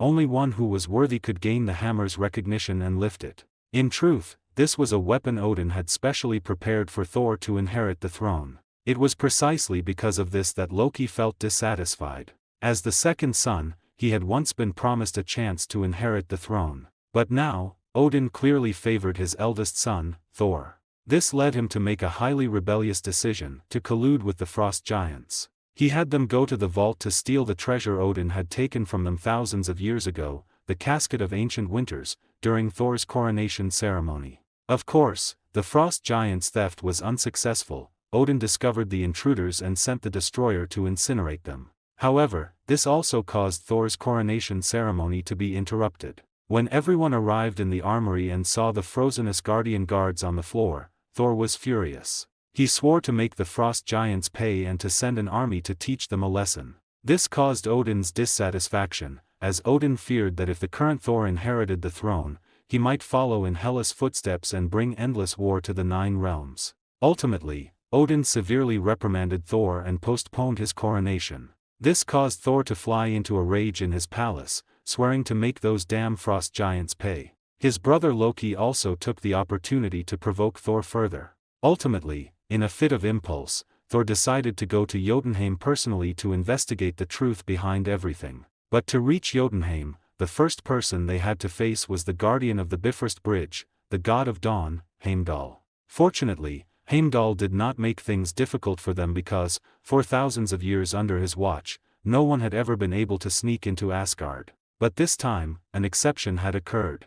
Therefore, he was also very curious about the truth behind this matter and what was really going on. Thus, with Heimdall's assistance, Thor, Loki, and the others successfully reached Jotunheim via the Bifrost Bridge. It was also at this time that Loki learned that if the Bifrost Bridge remained open, its immense power could completely destroy a world. After Thor and the others arrived in Jotunheim, Laufey, the king of the Frost Giants, was already waiting for them, saying they had rushed there just to die. Thor ignored Laufey's provocation and directly asked his question, why Laufey's people were able to sneak across the border and enter Asgard's armory. In fact, Laufey himself did not know who had helped them. But he knew one thing: the person who helped them was right beside Odin. In other words, there was a traitor among the Asgardians. But Thor obviously would not believe his words and considered it a slander against his father, Odin, which successfully enraged Laufey. However, Laufey did not want to trigger a war between Asgard and the Frost Giants, so he decided to let Thor go. But his remarks successfully provoked Thor. Ultimately, Thor turned back and attacked Laufey. From that moment on, the truce between Asgard and Jotunheim lost its effect. Under attack, Laufey ordered his Frost Giants to besiege Thor and the others. During the battle, Loki unexpectedly discovered that he was immune to the Frost Giants' freezing ability, which made him doubt his own identity. Thor was invincible in the battle against the Frost Giants, but his companions, the Warriors 3 and Sif, could not match him. Soon, one of the Warriors 3 was injured in the battle. At that moment, Laufey also sent out a giant beast to hunt down Thor and the others.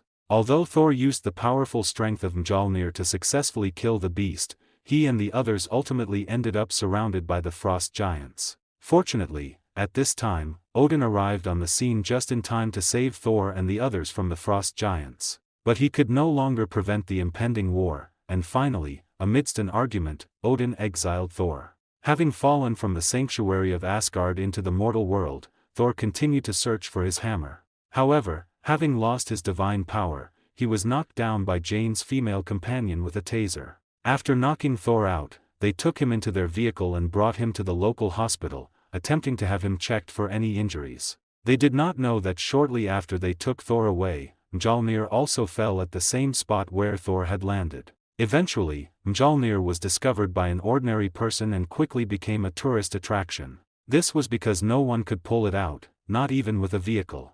This successfully drew the attention of SHIELD agents. Eventually, SHIELD dispersed the crowd and established an isolation zone around Mjolnir. Meanwhile, back in Asgard, the warriors Three and Sif were still worried about Thor's exile. But Loki had discovered another fact that left him disappointed. He was not Odin's biological son, but Laufey's son. He had only been adopted by Odin. He had been abandoned from birth, and Odin had rescued him. Compared to Thor's straightforwardness, Loki was better at seeing through the surface of facts to their essence. But because of this, he also overlooked Odin's fatherly love for him, believing the other was merely using him. Ultimately, their argument caused Odin to fall into a deep sleep. Although this was something Odin had planned for a long time, it also demonstrated Odin's weakness. Only Odin himself knew that Hela was about to awaken. But at this time, neither of his two sons was living up to expectations. His eldest son was reckless and impulsive, acting without thinking. His younger son, Loki, although clever, was full of schemes and conspiracies that were not put to good use. The current situation forced Odin to make them grow up quickly. After all, even Laufey, the king of the frost giants, could see his weakness. Otherwise, the other would not have so blatantly provoked a war. After Odin fell into the Odin sleep, Loki temporarily took over his authority and refused the requests of the warriors Three and Sif, keeping Thor in exile. Poor Thor, after being tossed, was subjected to sedatives and being tied up like a psychiatric patient in the hospital. But none of this could stop Thor. He successfully escaped from the hospital and got involved with Jane and the others. While Thor was busy chasing girls, Coulson had already gone to find Victor. After Victor arrived at the temporary base established by SHIELD, he encountered an unexpected acquaintance. Looking at Agent Sitwell's bald head, Victor couldn't help but complain internally whether Nick Fury let this bald Hydra member stay in SHIELD until today just because they were both bald. Sitwell also recognized Victor, but his reaction was very calm, as if he were meeting Victor for the first time, greeting him and then walking away. It must be said that every successfully undercover agent is a drama queen, and Victor had no intention of exposing him at this moment. This was the final agreement with Dr. Zola when Victor announced his withdrawal. He would not expose their identities, and all records of Victor ever joining Hydra would be destroyed. Those in the know were gradually purged during the subsequent consolidation. In fact, Agent Sitwell was also one of the targets to be cleaned up, though he didn't know it yet. By this time, Dr. Zola had already secretly completed the final consolidation and begun to initiate the plan to replace SHIELD. However, because of Nick Fury's existence, their plans were repeatedly delayed, because this damn bald man was simply too smart and too capable. Fury had built the strength and independence of SHIELD, which also made the Hydra members lurking within equally powerful. But now, Fury had become the final stumbling block in their path. After discovering that Fury could not be swayed, they had already begun planning to eliminate this final obstacle. Of course, before that, they still needed to realize his final value through him, the development of the Insight system. After Victor watched Agent Sitwell walk out of the room, Coulson began to describe the situation they had encountered to Victor. No one could lift that hammer, not even a crane. But strangely, it had not crushed the ground, because the weight shown in tests had already far exceeded the pressure that piece of ground could withstand.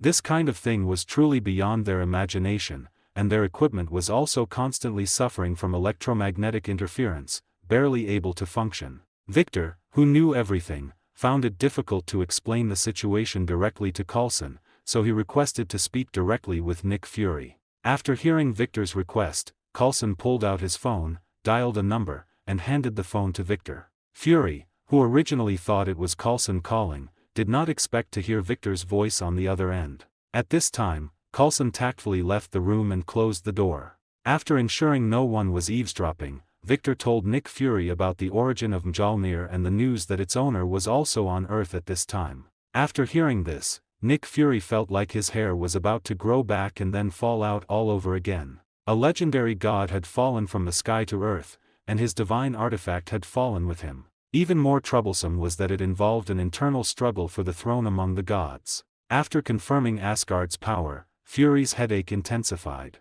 Originally, he wanted to send the person back through negotiations or something. Gods are just aliens, aren't they? I, Fury, have even dealt with the Kree, who else am I afraid of? However, after learning that Asgard's strength far exceeded that of the Kree Empire, Fury felt a bit intimidated. He even began to consider whether Earth, as a vassal state, would need to pay tribute. But soon Victor explained Asgard's hands-off attitude toward Earth, and Fury put the idea of tribute out of his mind, focusing instead on how to deal with Thor, this prince who had landed on Earth. After dumping the problem on Fury, Victor opened the door and found Coulson. Now he wanted to do one thing: try to pull out the legendary Mjolnir. After all, Mjolnir was not just a powerful weapon, being able to lift it proved that one's personal character was irreplaceable. In short, it was a good person card, certified by a god. So Victor naturally wanted to give it a try and see if he belonged to the kind of virtuous person recognized by the hammer.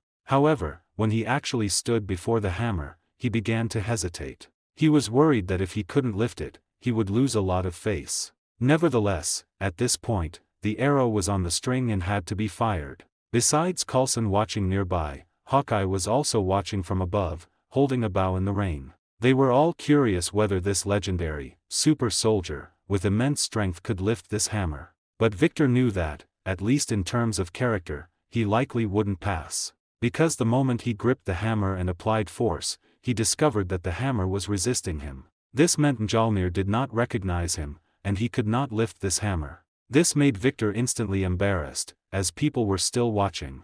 If he couldn't pull it out today, Nick Fury might come up with an additional plan later: how to use the hammer Victor couldn't lift to restrict him. Victor fully believed in Nick Fury's character. For the future and safety of all mankind, he would definitely make such a plan. Because when superheroes turn into super criminals, the destructive power they cause far exceeds that of ordinary criminals. Therefore, they must be restricted, which was something Victor also agreed with. In a fit of embarrassment and anger, Victor decided to cheat. No matter what, he had to get this hammer up today, otherwise, he might really become part of a laughingstock plan. As Victor continued to exert force, vast cosmic energy began to burst forth from his body. Golden light began to condense around him, and the originally immovable Mjolnir also began to shake under Victor's immense power. But Victor ultimately did not lift the hammer because, the moment he looked up, he saw Loki hiding nearby using an illusion. With a flash of golden light, the originally well-dressed Loki was punched through the wall by Victor, falling into the muddy pit outside the laboratory.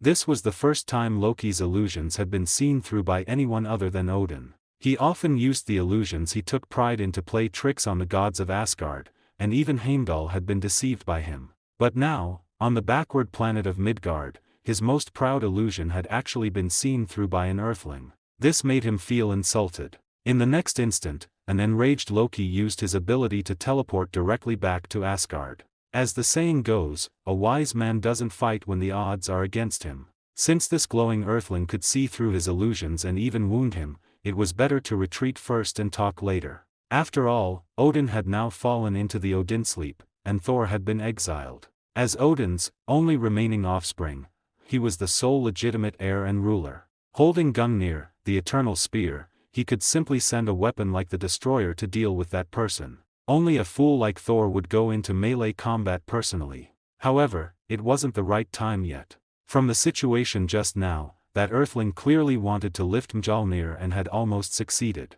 This indicated the opponent definitely wanted to seize the power of the god of thunder, which meant his brother Thor would surely become an unavoidable obstacle for them. Thor was currently in exile and had lost his power. This Earthling could easily kill him. Once Thor was eliminated, a heartbroken Loki would then send the destroyer to avenge his brother. Since the dead Thor could no longer inherit the throne of Asgard, he would be the sole heir. It was a perfect plan. The subsequent development of events made Loki's breathing quicken with excitement. Not long after Loki returned to Asgard, Thor arrived at the perimeter of the tight blockade set up by Shield.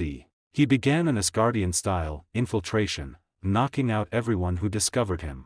Ignoring the alarms and the guards' resistance, he tore through them like a god of slaughter. Eventually, he successfully reached his hammer. During this process, Victor had Coulson order the security personnel not to fire, allowing them only to use hand-to-hand combat to stop Thor. Coulson, who had already received hints from Nick Fury, knew that Victor was the de facto commander on site. So, via walkie-talkie, he ordered everyone to cease fire and capture the intruder alive. Subsequently, something that annoyed Coulson happened. The Shield agents, supposedly elite, were clearly too green when facing Thor, who had fought for thousands of years. Although close-quarters combat was part of their training, they were no match for Thor, who had been brawling for millennia. As Thor advanced, the path was lined with Shield agents groaning and struggling on the ground. No one could stop his pace toward his hammer, but Victor could. When Thor saw the tall figure blocking his path, he actually remarked that Victor was quite big, but he had handled bigger. Then, he was slapped right out of the sealed passage by Victor. It was clear that Thor had lost more than just his divine power. Even his most basic Asgardian abilities had been completely sealed by Odin. At this moment, he was merely a slightly stronger earthling. Victor realized this the moment his hand touched Thor's body, so he pulled his strength just in time. Otherwise, Thor might have been slapped to death. What followed was a splendid display of fixed fighting. After a struggle that appeared difficult, Thor successfully knocked down Victor and reached his hammer. Coulson, Heimdall, Loki, and the others watching felt they could hardly bear to look. But Thor felt he had won a great victory, grinning by the hammer like a child weighing several hundred pounds. He then attempted to pull Mjolnir from the ground.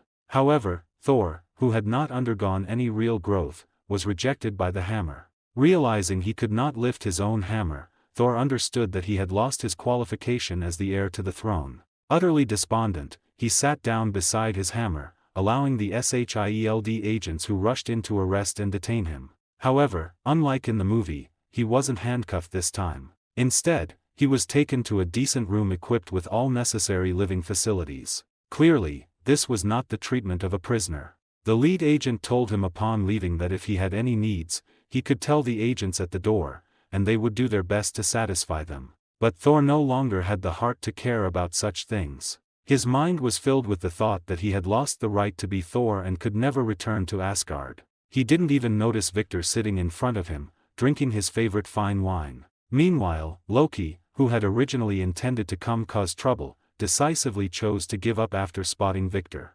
Unwilling to give up entirely, he secretly snuck over to Mjolnir to try and lift it.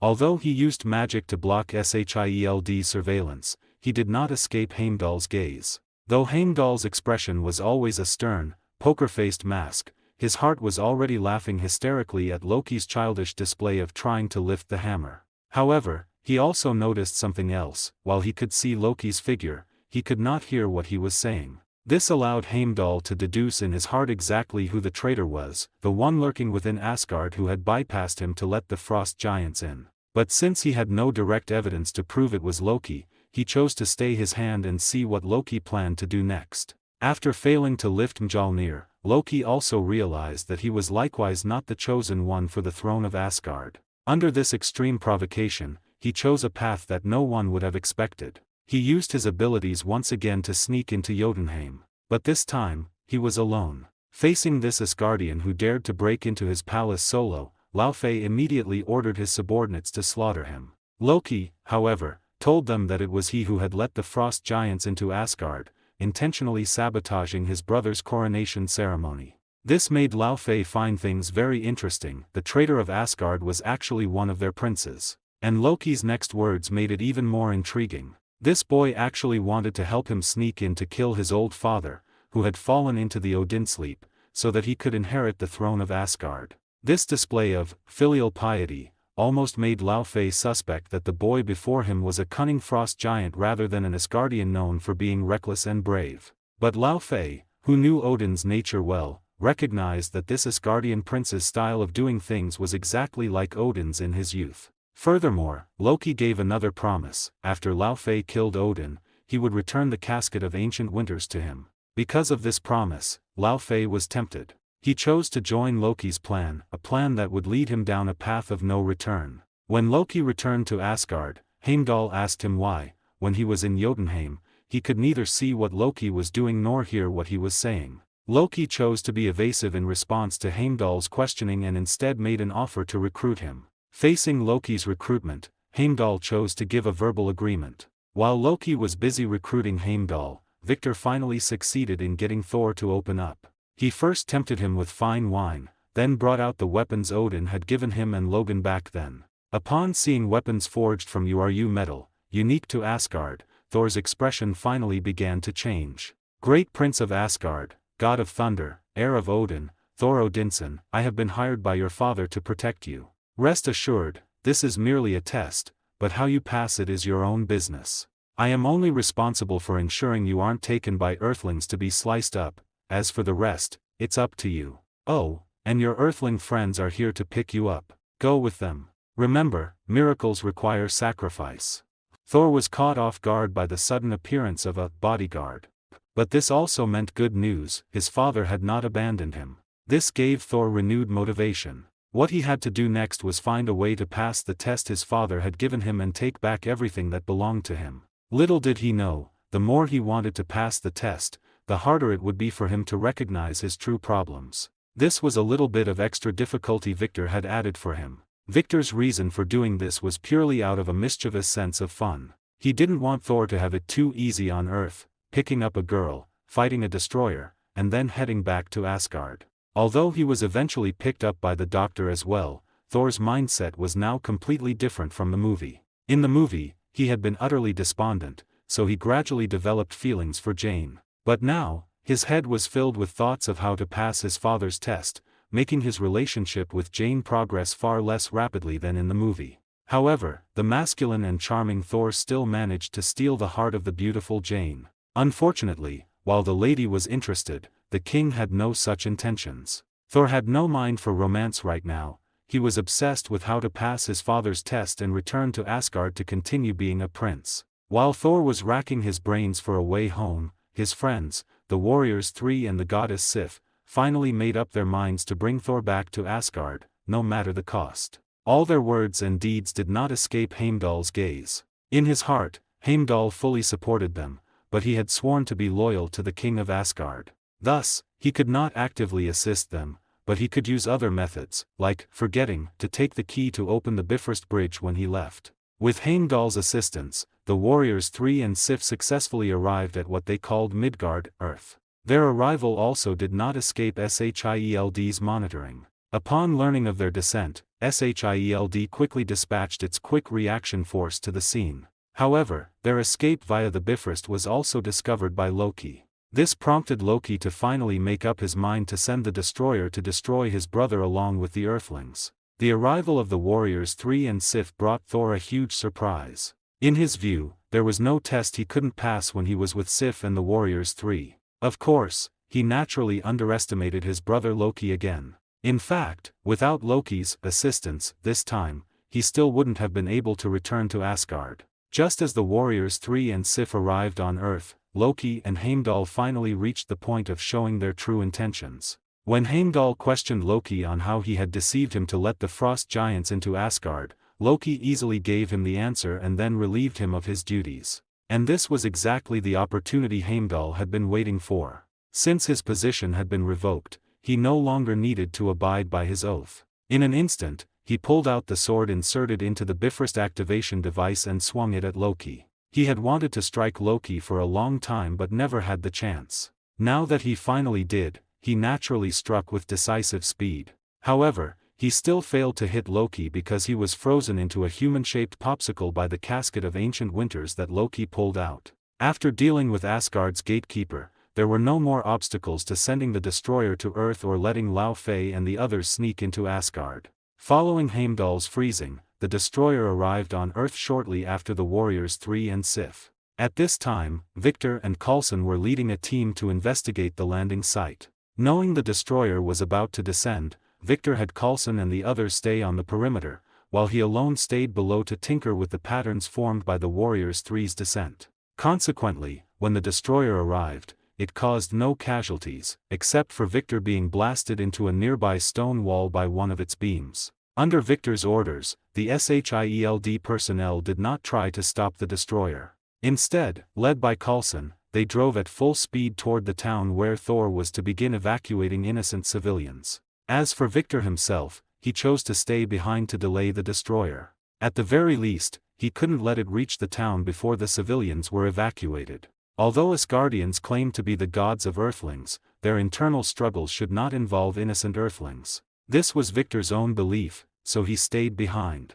As Odin's exclusive battle armor, the destroyer once accompanied him in conquering all directions, invincible and unstoppable. Even if he no longer wears it now, it remains an extremely powerful weapon on its own. Otherwise, it wouldn't have been placed as the guardian of the Asgardian armory. Of course, without a master, the destroyer cannot unleash its full power. This allowed Victor to face it without feeling too much pressure. After all, its attack patterns were very limited. Aside from energy beams, it relied solely on close-quarters combat.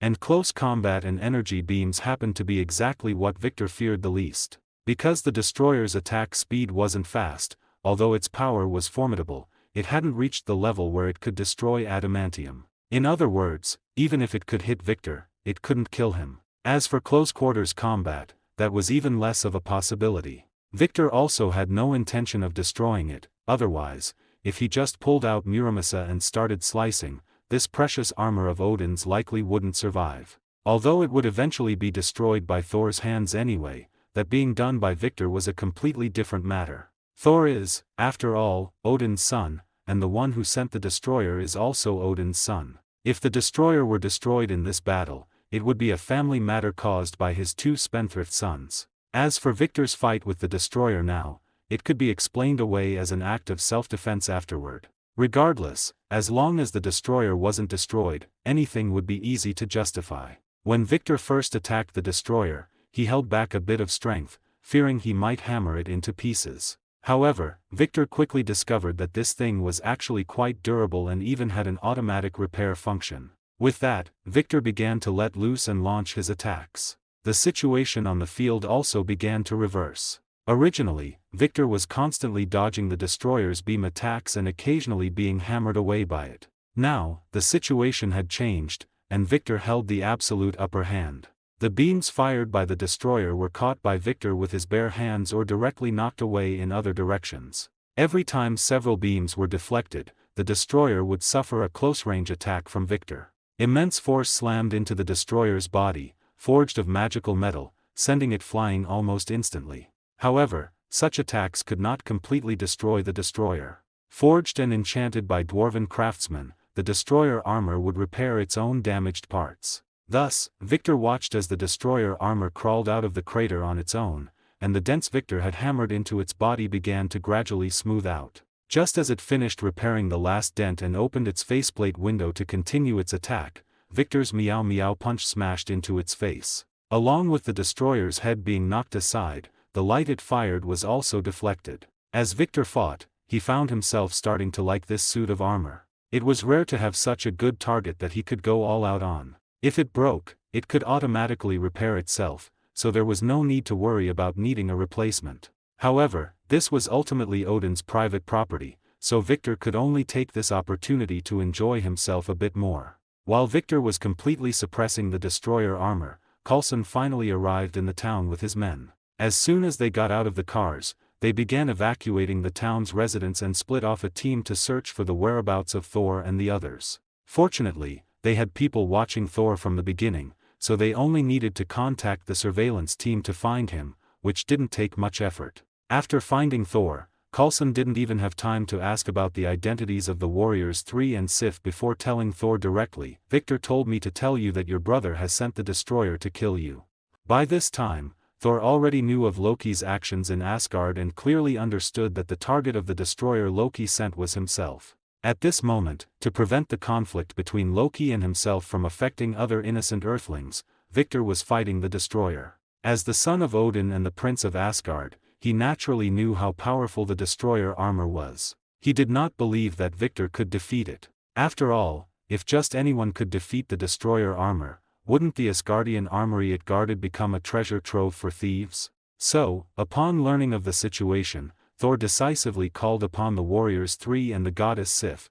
They were going to assist Victor together. Thor knew that as a mortal, he couldn't help Victor much. But Sif and the warriors three could, as they were renowned warriors in Asgard. However, when they arrived at the scene, the sight they saw was completely beyond their expectations. The scene they had imagined of Victor struggling to hold on did not appear. Instead, they saw Victor pummeling the destroyer armor they were so proud of. The destroyer armor, which was extremely powerful in their memories, was now like a humanoid practice target, being struck by Victor with various rotating techniques. Every time Victor finished a combo, he would send it flying. Then, after waiting for it to naturally repair itself, Victor would switch to a new fighting style. This was no longer a battle, it was Victor using their destroyer armor for practice. This also gave them the illusion that the destroyer armor wasn't all that impressive. For this illusion, they paid an extremely heavy price.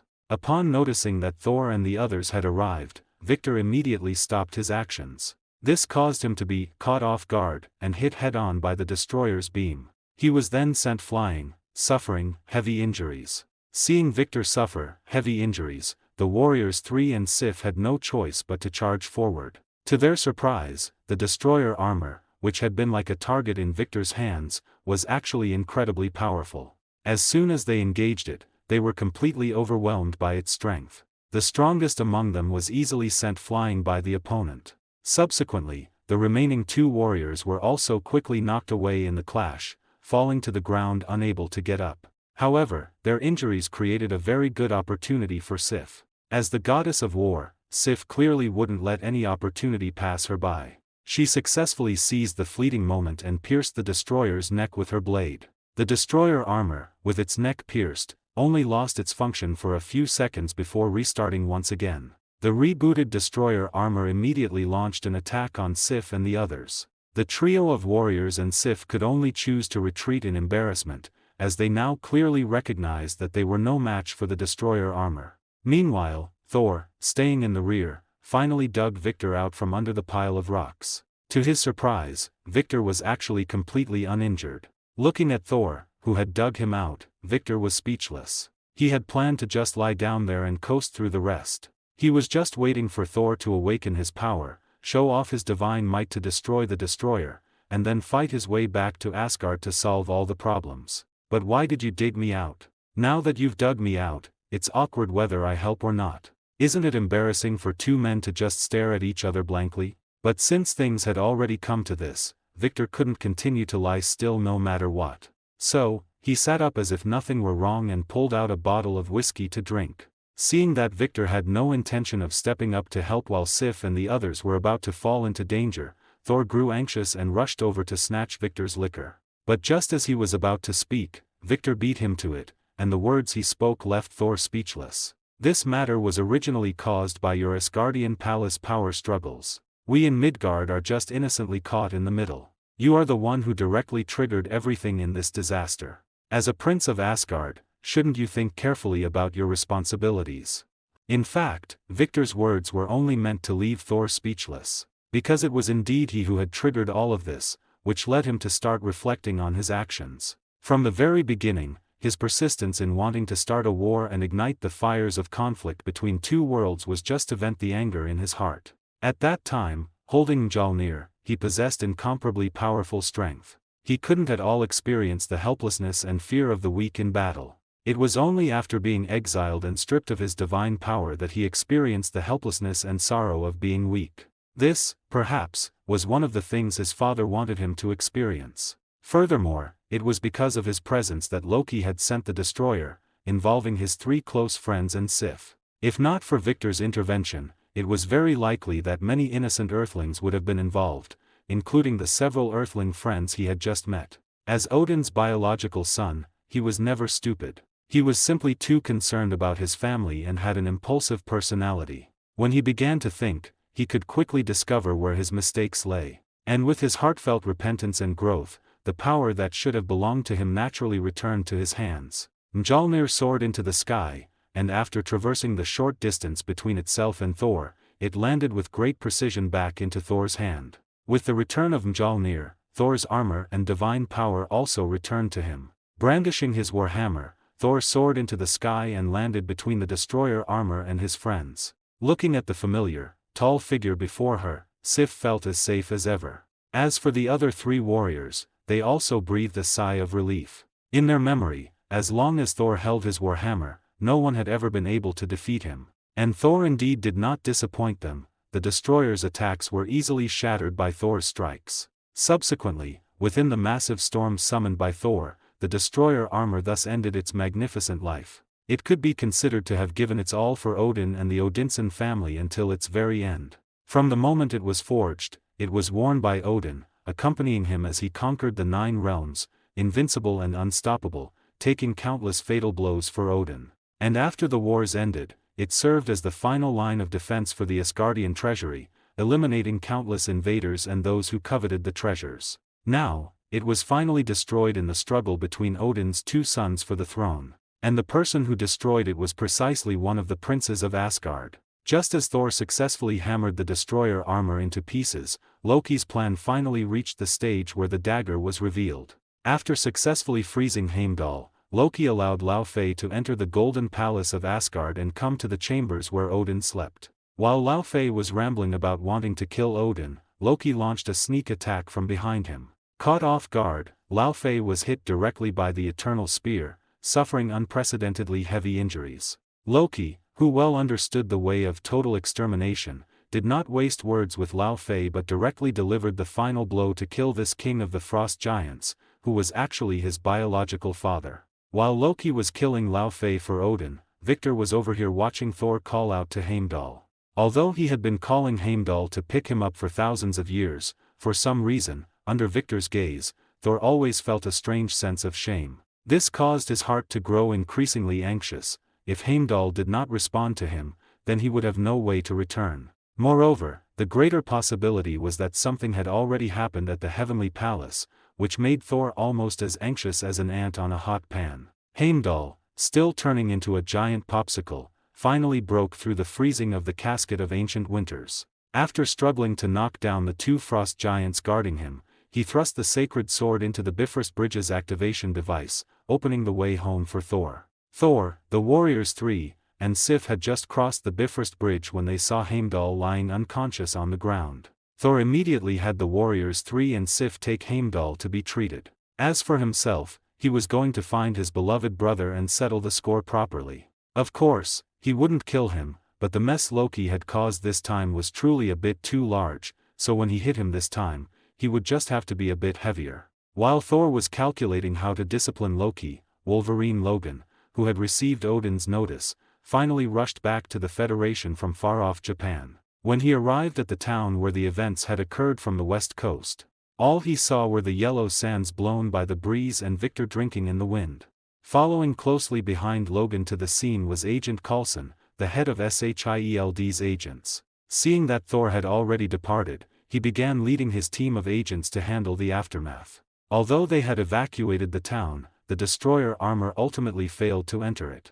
Therefore, they needed to provide an explanation to the residents who had fled in haste, such as an air defense drill or something similar. On Victor's side, they also needed to record and process the marks left behind after the Bifrost Bridge opened. If possible, they also needed to translate the meaning of the characters inscribed there. While his subordinates were busy, Coulson didn't stay idle either. He first reported the current situation at the scene to Fury, and then approached Victor. Over the phone, Victor told Fury everything that Coulson didn't know, and also let Fury know that he had a certain level of contact with Asgard. This gave Fury a rough plan in mind on how to handle the situation with Thor. However, Fury also had a massive headache regarding Victor's identity. Theoretically speaking, Victor and Howard were both among the founders of the predecessor of SHIELD back then. However, due to historical reasons, they both eventually left SHIELD. But now, as the world's situation changes rapidly, forces in the darkness are beginning to stir. Aliens peering at Earth have also descended time and again. This caused Fury to once again conceive the idea of establishing the Avengers, but that wasn't enough. He had recently keenly sensed that there were also problems within SHIELD itself. So he prepared to groom a successor to take over his position as director of SHIELD.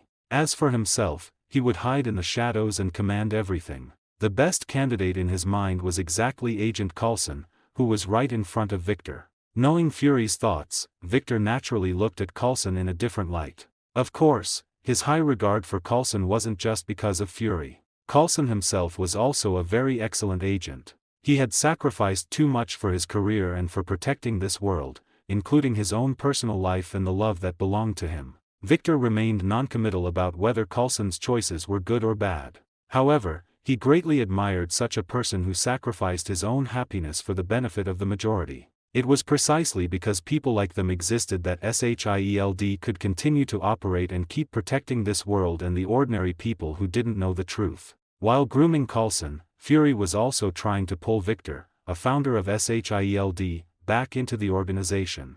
Although Victor had agreed to join the Avengers, joining the Avengers and joining SHIELD were two different things. Despite the fact that Victor often assisted them with matters now, it was only because Victor was interested in those things. If he didn't want to go, he could refuse at any time. However, how to define Victor's status made Fury very hesitant. After all, Victor was a founder, even though he had been gone for many years and SHIELD had undergone several reorganizations and personnel changes. In the end, he adopted the same treatment method as he did for the descendant of another founder, making him a special consultant for SHIELD. Anyway, for something like a consultant, the status could be very high or very low. How to position it and how much power it had was all up to him, the director. Victor didn't care too much about Fury's little schemes. And regarding Fury's invitation for him to become a special consultant for SHIELD, he didn't refuse either. Furthermore, he began following Coulson around the world every day,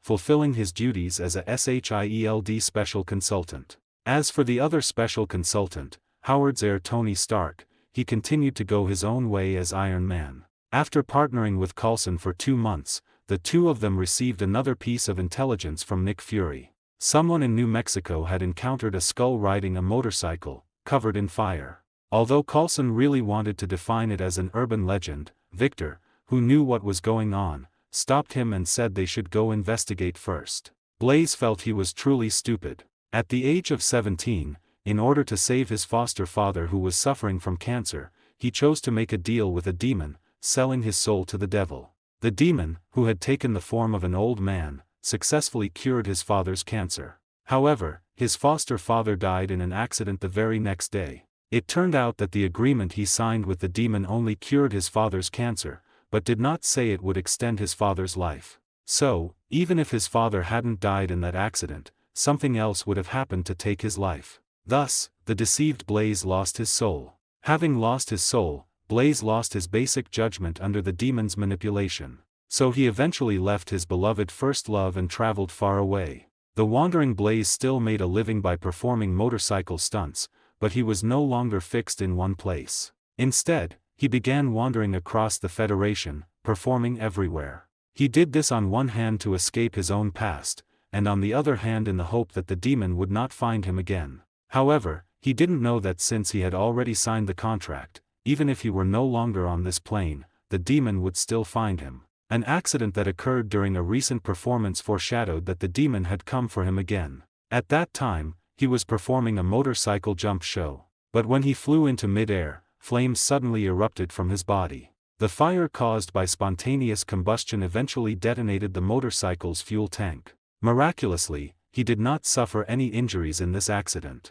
Of course, the insurance company had to pay him a large sum of money. Blaze, who was neither injured nor richer by a large sum of money, couldn't feel happy at all. Because this incident meant that the demon had come back for him. And things indeed did not exceed his expectations. On the very night he returned to his residence, the old man that the demon had transformed into years ago appeared before him again. "You signed a contract, you must fulfill it. Now, my son, Blackheart, and his subordinates want to stir up a rebellion against me. You must go help me deal with them and take back a contract that belongs to me." As Mephisto's words fell, raging hellfire surged out from Blaze's body. His original human skin burned away in an instant, and the skeletal Blaze completed his first transformation amidst painful howls. Transformed into Ghost Rider, Blaze could no longer control his body. In fact, he had completely lost his sense of self. With the host's consciousness gone, Ghost Rider began to hunt by instinct, and every criminal in the city suddenly found themselves in hell. Driven by instinct, Ghost Rider rode his transformed motorcycle and began slaughtering criminals in every dark corner of the city. Immune to bullets and physical harm, Ghost Rider was practically invincible against gangs and thugs whose heaviest weapons were shotguns and pistols. Countless once arrogant gangsters and hoodlums endured Ghost Rider's judgment that otherwise ordinary night. Most of them died screaming. At last they tasted the agony they had inflicted on their victims, and the majority paid with their lives. The survivors were spared, having faced judgment and punishment. Their crimes had not warranted death. Soon the killings drew the police's attention, but bullets were useless against a flaming skeleton. Ghost Rider had no quarrel with the officers, however, as long as they weren't corrupt, he would not harm the innocent. A night can feel endless, and for those who had sinned, this one stretched on like a lifetime. When the sun finally rose, the nightmare ended. The vengeful Ghost Rider reverted to Blaze. Blaze awoke lying in a deserted cemetery on the outskirts, with no memory of the previous night's rampage through the city. The incident should have made headlines, but the police director buried the case to avoid a panic. After all, only scum had died, and the survivors were left incoherent. The matter would have stayed buried, until Ghost Rider's high-speed ride across the wasteland was spotted by SHIELD agents wrapping up the Thor incident. They'd remained there to scan the skies in case Thor returned unannounced. While reviewing satellite imagery, they stumbled upon Ghost Rider. Ground observers arrived to find a burning skeleton racing on a bike straight out of hell. Professional caution kept them from approaching.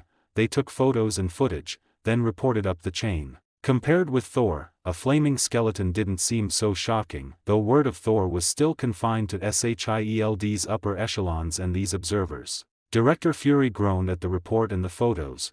The Thor situation was still unresolved, and now a blazing skeleton had appeared. In the end, he handed the matter to his most trusted agent, SHIELD's famed workhorse, Coulson. Fury felt confident because Coulson had the agency's combat ace, Victor, at his side. Victor himself claimed Thor was no match for him. If he could handle a god, a flaming skeleton should be simple. What Fury didn't realize, thanks to his scant knowledge of Ghost Rider, was that Victor might not be able to handle this one. But since Coulson had accepted the mission, Victor couldn't let him face it alone, nor could he dismiss it as mere urban legend. Calling it an urban legend was partly Coulson's way of probing whether Victor knew anything extra. Both he and Director Fury had noticed Victor always possessed intel no one else had, from untraceable sources. Some of it was knowledge no human should possess, yet Victor always knew the details. Fury quietly instructed Coulson to test Victor whenever possible. If Victor was willing to talk, they would listen. This time Victor didn't disappoint. He identified the burning biker and supplied the name, Ghost Rider. While Victor and Coulson headed for New Mexico, Blackheart and his loyal flunkies arrived in the state as well. They sought the contract his father had failed to claim years earlier, a parchment bearing 1,000 damned souls. Securing those souls would bring him a major step closer to rebellion against Mephisto. Yet he'd learned his father had dispatched his finest tool, Ghost Rider, to stop him. He decided to eliminate the rumored novice Ghost Rider before the spirit could interfere. He didn't realize there's no such thing as a novice Ghost Rider. From the moment of transformation they fight by instinct.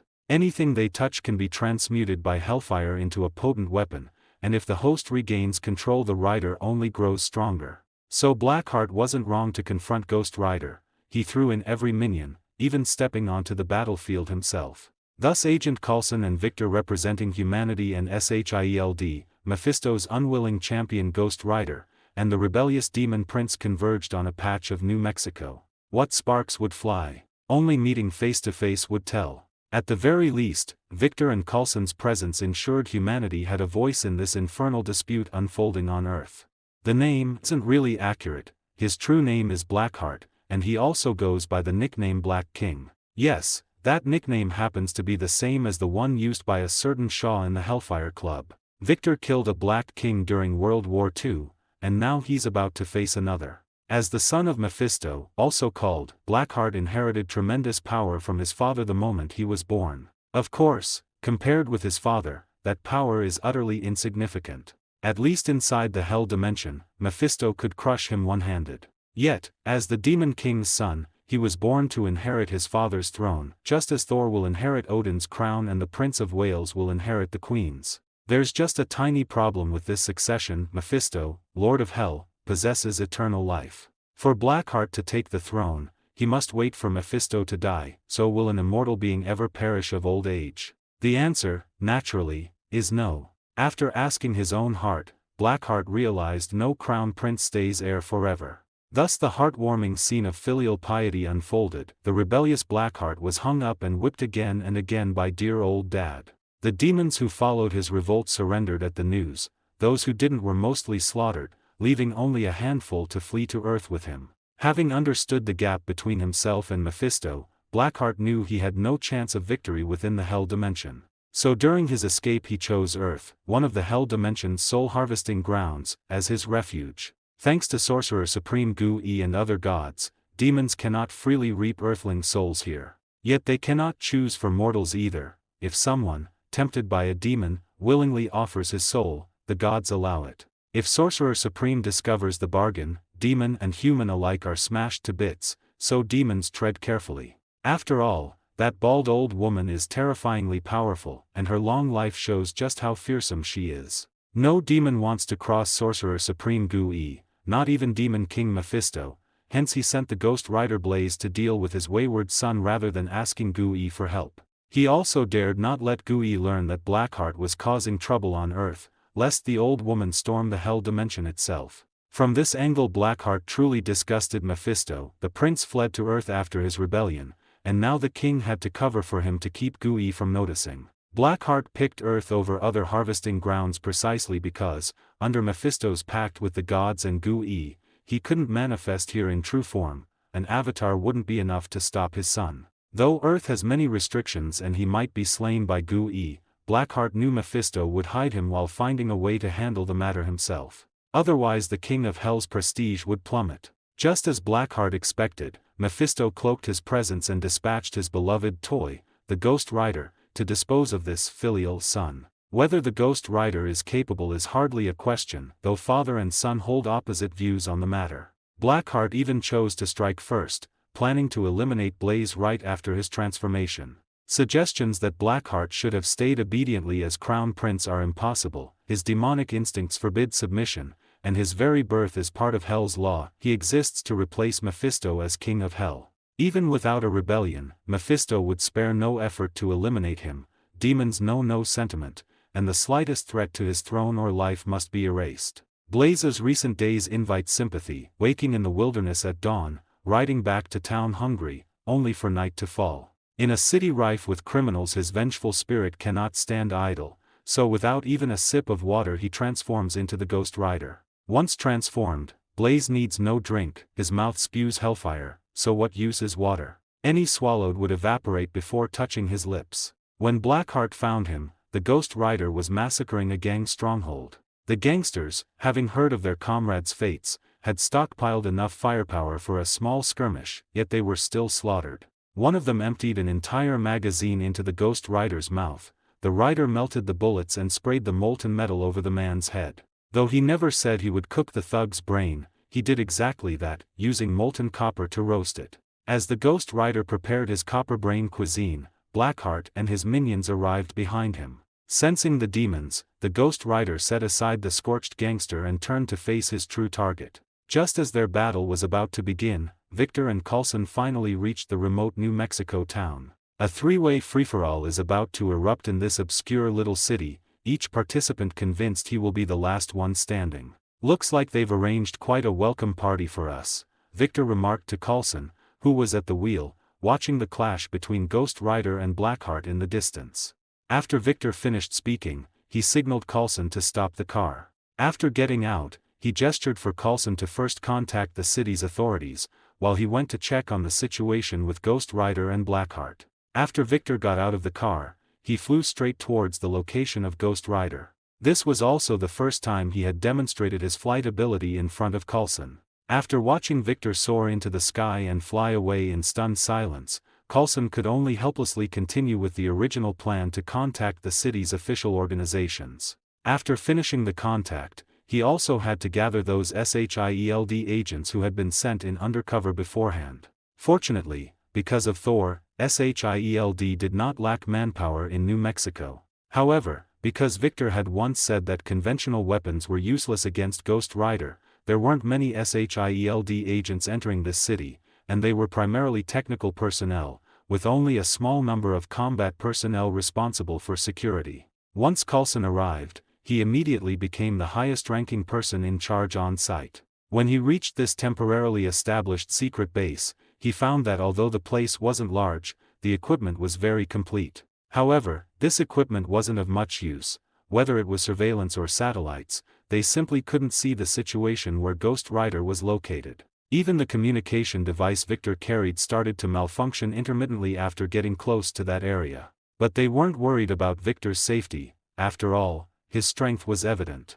It was just that the post-action report might become a problem. It wasn't possible to say we knew nothing because of equipment issues. Originally, Coulson had considered sending agents for visual observation. But considering the safety issues and that Victor had already reached the scene, he cancelled the plan to dispatch more personnel. As for Victor, upon arriving at the scene, the sight he saw was Blackheart leading his lackeys in a brutal beating of Ghost Rider. In fact, the reason this scene occurred was that Ghost Rider had underestimated Blackheart and used the penance stare on him. As it turned out, this newborn demon had never devoured any souls, causing the penance stare to fail. He was then ambushed by Blackheart and his subordinates, falling into a disadvantage for a time. Ghost Rider, who had not yet adapted to this body and power, had no way to launch an effective counterattack for a while, but Blackheart and the others' attacks failed to cause fatal damage to Ghost Rider. So after a round of output, Ghost Rider had already begun to recover his strength.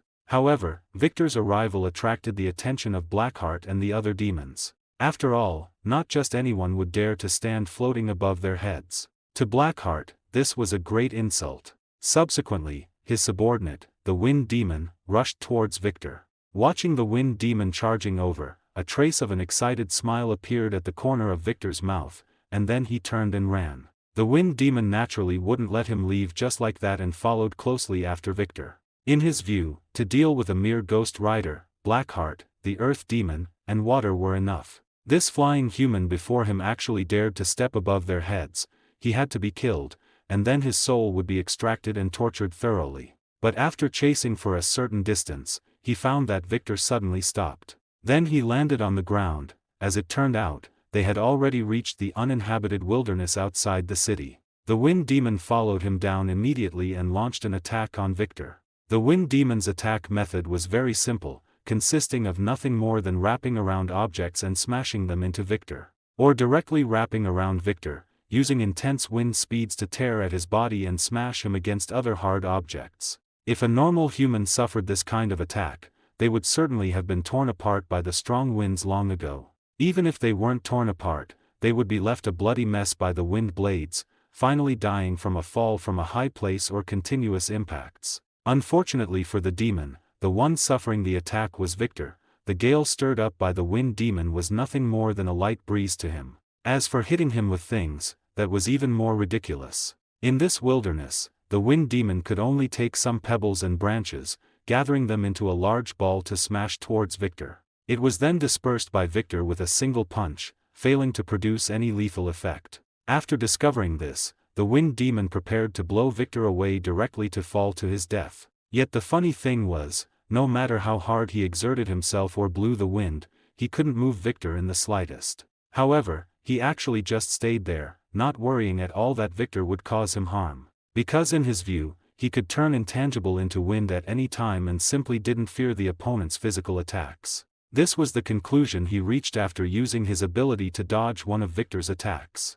What he didn't expect was that Victor didn't just have physical attack methods. So, when his chest was pierced by the golden glowing Muramasa and finally annihilated in the powerful cosmic energy, he could only let out a miserable wail, regretting his carelessness endlessly. But there is no medicine for regret in this world. He paid the price of his life for his negligence. On Blackheart's side, he also sensed the death of the Wind Demon. They decisively abandoned Ghost Rider, who was considered no longer a threat, and prepared to go find trouble for Victor. But at this time, Ghost Rider suddenly stood up again and launched an attack on them. And this time, Blackheart and his subordinates clearly felt that Ghost Rider had become stronger. This caused them to start becoming conflicted, because they discovered that if they just let Ghost Rider grow like this, Within a few days, he would become a major threat. It had to be said, he was truly an existence valued by Mephisto. But that human who killed the Wind Demon was also a threat that could not be ignored. Since he had the ability to kill the Wind Demon, it meant he could kill their other demons. Thinking of this, Blackheart suddenly had another idea. As the son of the King of Demons, he possessed a very special ability. Ghost Rider also possessed this ability, which was the ability to sense the sin on a living being. Blackheart had also sensed quite a bit of sin on that human just now. This meant that the human was also within Ghost Rider's hunting range. After all, Ghost Rider didn't care for personal relations, he only stood on the side of punishing sin. So what he had to do now was find a way to get these two to fight. Then let them both suffer losses, and finally, he would reap the benefits. Thinking of this, after dodging a chain whip from Ghost Rider, Blackheart decisively left with his subordinates. He was going back to plan things out properly. So, that's all for today. We'll meet again, Ghost Rider. Shortly after Blackheart left with his subordinates, dawn broke. As for the current Ghost Rider, as long as the sun rose, he would turn back into the human, Blaze. Having returned to his human form, Blaze felt as if his entire being was drained, but fortunately, he received enough solace in his heart. He had once again met his first love, Roxanne, who had become a journalist, and she was very willing to rekindle their old flame. Just like that, the two began to hit it off again. However, Roxanne did not know that rekindling her relationship with Blaze would bring her life-threatening danger. On Victor's side, after dealing with the Wind Demon, he had originally planned to pull out his phone and take a photo of himself with the Wind Demon's corpse as evidence. Consequently, after the Wind Demon died, he directly turned into air and dissipated. Victor could only give up on this plan and return directly to the SHIELD temporary base where Coulson was located. It should be said, as expected of SHIELD, are they just that rich? Looking at the base in front of him, designed entirely as a permanent fortification, Victor thought to himself. When Victor stepped into the base, the others glanced at him but neither greeted him nor showed any intention of stopping him. This was due to the uniqueness of his identity. He did not have a direct superior-subordinate relationship with the other SHIELD agents. Under normal circumstances, they did not need to follow Victor's orders. However, Victor could command Coulson, and Coulson could directly order these agents. In other words, Victor could only command these people through Coulson. Nevertheless, he did not believe these people could play much of a role in battle. Of course, their primary role was not for combat. They were here to be responsible for collecting data, performing analysis on the Ghost Rider and others, and conducting cleanup work after Victor resolved the incident. Upon seeing Victor return, Coulson began to ask how the situation was over there. Victor's answer made him both breathe a sigh of relief and start to feel a headache. What made him sigh in relief was that Victor's strength was enough to handle any demon. What caused the headache was that the target this time was no longer just one Ghost Rider. Moreover, it also involved the legendary demon king Mephisto, even though those causing trouble were merely his son and a few demons. If it were in the past, hearing about a demon king or something, Coulson would surely have thought the other person was crazy. But after experiencing the Kree invasion back then and the descent of Thor this year, he had become numb. Even if you said aliens were invading New York on a large scale and tearing New York into a complete mess, he wouldn't find it strange. However, when he heard that Victor had already dealt with a demon, he still felt a surge of surprise. Although he was also one of the participants in the Kree incident back then, he didn't have a very intuitive concept of Victor's strength. Because the protagonist of that time was Captain Marvel. She alone dealt with the Kree invasion fleet, and as a result, for so many years, no aliens had dared to invade Earth on a large scale. In fact, that invasion was also the only time the Kree's Ronan the Accuser invaded Earth. He didn't even complete a landing, he fled while still in orbit due to heavy losses. But Captain Marvel did not stay on Earth for long because she believed that it wasn't just Earth that needed protection. Sufferers throughout the entire Milky Way galaxy needed her help. Regarding Captain Marvel's decision, Victor and Fury chose to respect it. However, their own thoughts were different from Captain Marvel's. Compared to other planets needing help, they only cared about the survival of Earth. Of course, this was also a matter of strength.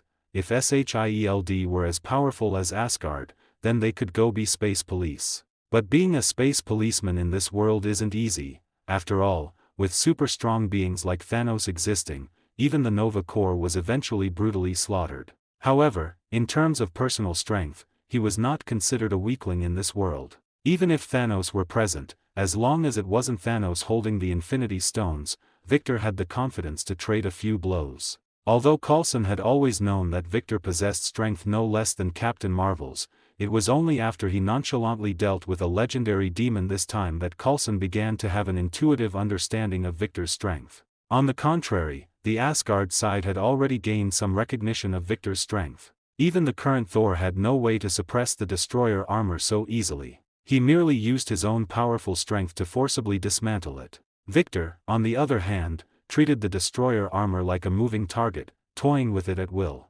After the Loki incident passed, Odin began to reconsider the matter of Victor. After all, the other party's strength was likely already no less than his own in his period of decline. Then the role he could play would certainly exceed his initial plans. Therefore, he had to make the best use of everything, as Odin never suffered a loss. As for Logan, he had basically been forgotten by Odin. When Thor fell to Earth before, he had traveled thousands of miles from Japan back to the Union, but by the time he arrived, the matter was already over. Then he had to rush back to Japan because he had discovered a woman there who looked extremely similar to his former wife. Regarding Logan's choice, Victor did not choose to interfere but rather let him do as he pleased. In any case, for Logan, who already possessed adamantium, there were very few people who could kill him, aside from Thanos with the Infinity Stones. After all, the power of the healing factor, combined with the indestructible adamantium, truly allowed Logan to reach a near-immortal state. That's why Victor wasn't worried about Logan's status at all. As for being mind-controlled or whatever, that was even simpler, just a big slap to wake him up.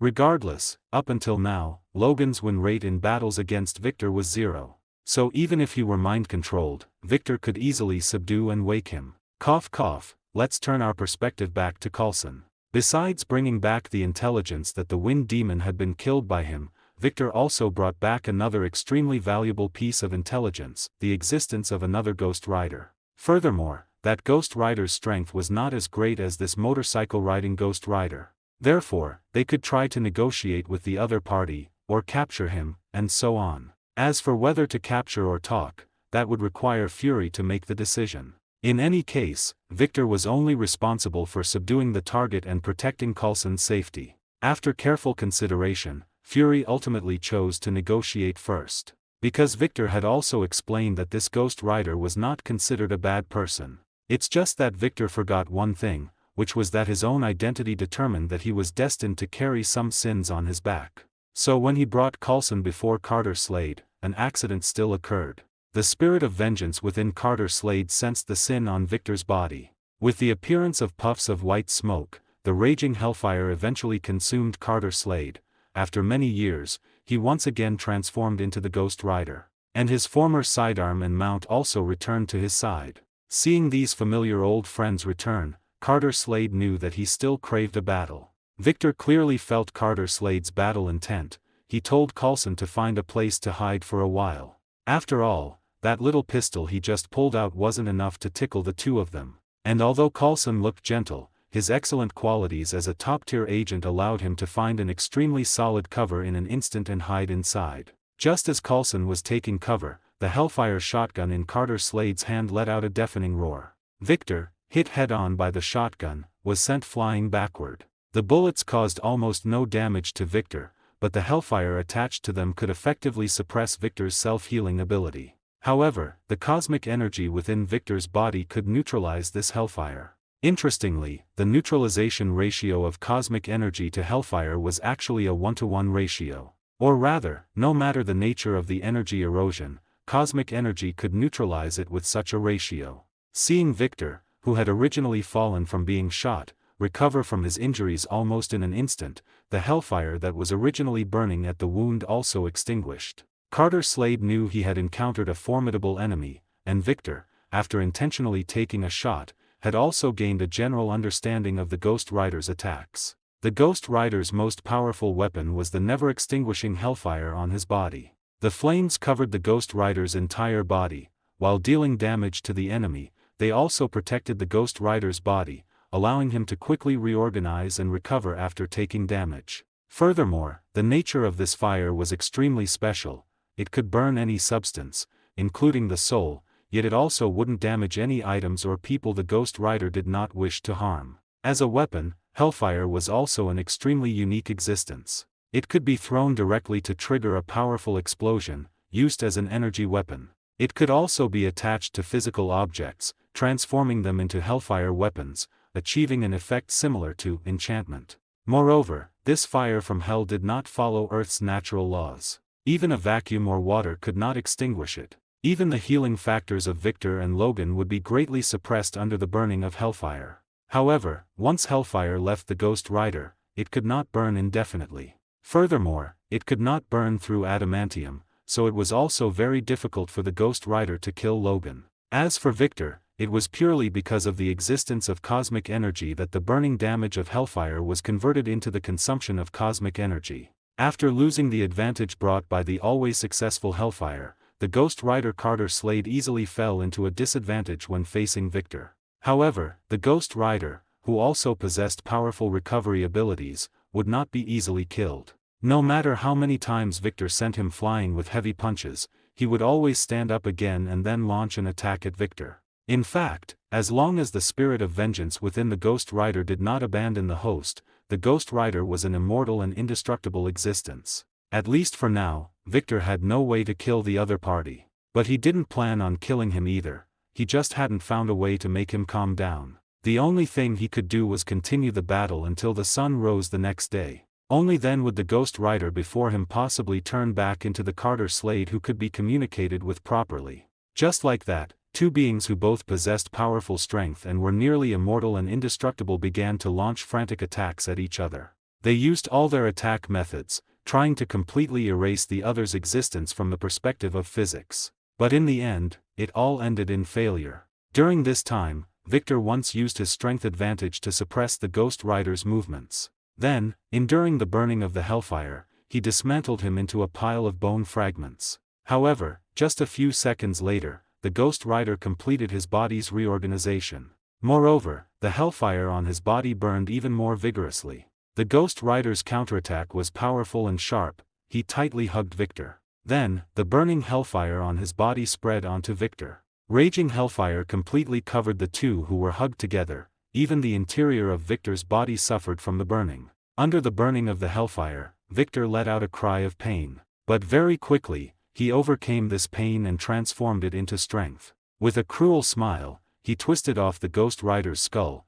The headless Ghost Rider body released its arms that were hugging Victor. Then Victor treated the head like a soccer ball and kicked it flying. However, the kicked Ghost Rider head did not roll as far away as Victor had thought. Instead, it flew directly back from the sky and landed in the hands of its own body. After mounting the head back onto the neck, the Ghost Rider once again picked up the cowboy hat that had fallen to the ground. Victor watched as the other party dusted off the cowboy hat and put it back on properly before starting a new round of attacks. By this point in the battle, both Victor and the Ghost Rider knew that the opponent was not someone who could be dealt with in a short amount of time. Therefore, methods like sneak attacks and sudden strikes no longer had much effect. It was better to be a bit more composed and rely on one's own strength to persevere, seeing who would fall first. While Victor and Carter Slade were fighting with world-shaking intensity, Coulson had an unexpected discovery. This discovery also revealed Blackheart's purpose, as well as another massive conspiracy hidden behind by his old schemer of a father, Mephisto. What this contract contained was not just those 1,000 sinful souls. Blackheart's purpose for obtaining it was also not just to devour souls to strengthen himself. The name San Venganza didn't originally have the word saint in it, but because its inhabitants were all devout believers in God, it came to be known as San Venganza. Ironically, however, the birth of San Venganza was actually a massive conspiracy orchestrated by Mephisto over 1,000 years. He established this village and ensured that its people remained devout believers in God for generations. After 1,000 years, every person in this village could be considered a most pious saint. Subsequently, Mephisto initiated the second step of his plan. He engineered a scenario where an innocent, beautiful woman was wrongly accused of being a witch and was ultimately violated by the entire village. From that day forward, every person in San Venganza was no longer a pious saint. Instead, they became villains capable of any evil, and sin began to permeate this place that was supposed to be holy. Mephisto watched the villagers who had completely fallen into depravity. He knew the harvest season had arrived. His thousand-year layout had finally reached the time for reaping. In the end, he chose Carter Slade as the executor to harvest the souls, a sheriff who harbored justice yet was also greedy. He should have been hanged for corruption, but ultimately, because of his contract with Mephisto, he escaped his original fate. However, the price he paid was heavier than death. Every night, he would transform into a ghost rider to harvest those fallen souls. Ultimately, when he completed all the harvesting, the once holy and prosperous town of San Venganza, after experiencing fall and chaos, finally became a dead zone. But Mephisto did not get the contract in the end because the matter was disrupted by a certain archangel named Gabriel. Upon learning that this contract would lead to a hell appearing on Earth, Carter Slade chose to violate his contract with Mephisto. Exactly, it was the scene at the beginning of the movie. After Carter Slade rode away on his horse, Mephisto did not pursue the matter further. Because if it continued, the only result would be an escalation into a great war between heaven and hell. But in this era where neither angels nor demons can descend in their full forms, it would inevitably turn into something like a street brawl. This was a scene that neither the noble angels of the high heavens nor the cunning demon kings of hell wanted to see. But Mephisto couldn't swallow his pride, so he began using this contract to constantly cause trouble, tempting humans to fall or sign contracts with him to become his minions. As time passed, this contract also began to be gradually forgotten in the dust of history. However, with the birth of Blackheart, the utility of this contract emerged once again. Because Blackheart is Mephisto's biological son, his heir in the truest sense. Therefore, the effect of him opening and using this contract is the same as Mephisto opening it himself. But because of his agreement with Gabriel, Mephisto can no longer open this contract himself. However, now that Blackheart is born, the effect of him opening it is the same as Mephisto doing it. So he began to orchestrate everything happening now, forcing Blackheart to rebel. Then, in the process, he let Blackheart learn of the existence of this contract. He then cast him out of hell, allowing him to flee to Earth. Later, when he began to track the whereabouts of the contract of San Venganza, he activated the long-prepared pawn, Blaze. He first deceived Blaze, making him go all out to prevent Blackheart from obtaining the contract, but also told him that killing Blackheart could stop everything. In this way, because of Blaze's strenuous efforts to stop him, Blackheart became increasingly convinced that as long as he obtained and opened the contract of San Venganza, he could become the new Demon King and replace Mephisto. And what Coulson found in the hidden tomb was precisely the records regarding the function of the contract of San Venganza. This was, in fact, a contingency plan left behind by Gabriel back then. Little did he expect that years later, it would be accidentally discovered by Coulson and play an unexpected role. However, before he had time to tell Victor, he was knocked unconscious by a falling rock from above. Finally, when he was dug out by Victor and Carter Slade, the sun had already risen to midday. By this time, Victor and Carter Slade were no longer fighting. Instead, they seemed to be on quite good terms. In fact, when the sun rose, Carter Slade did not turn back into a human. Instead, he continued to maintain his Ghost Rider form and fought with Victor. Victor knew that even if the two of them fought for another day and night, it wouldn't end. So he decided to end it in a different way. He stopped his attack. "Come on. I accept your judgment of my sins, let's end this. Let me look into your eyes and receive the judgment I deserve." Just like that, Victor gave up resistance and let the other party seize him. As their gazes met, the judgment from the Ghost Rider descended. Catch.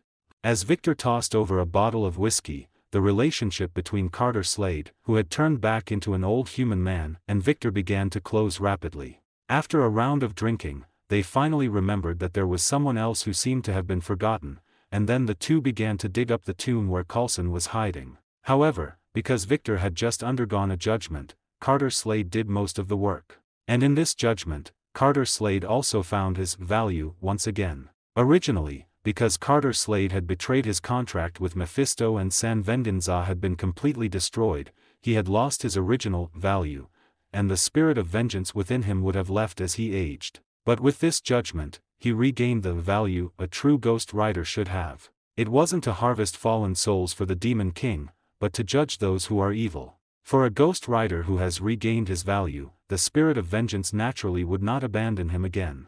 And his life would not end unless one day he no longer wished to fulfill this duty. After Coulson woke up, he immediately told Victor and Carter Slade what he had found in the tomb. Victor expressed absolute surprise at his discovery. This was the first time Coulson realized that Victor didn't know everything after all. At the very least, his understanding of the contract of San Vendinza was not that thorough. The most powerful part of this contract was not the 1,000 powerful souls of fallen saints it contained.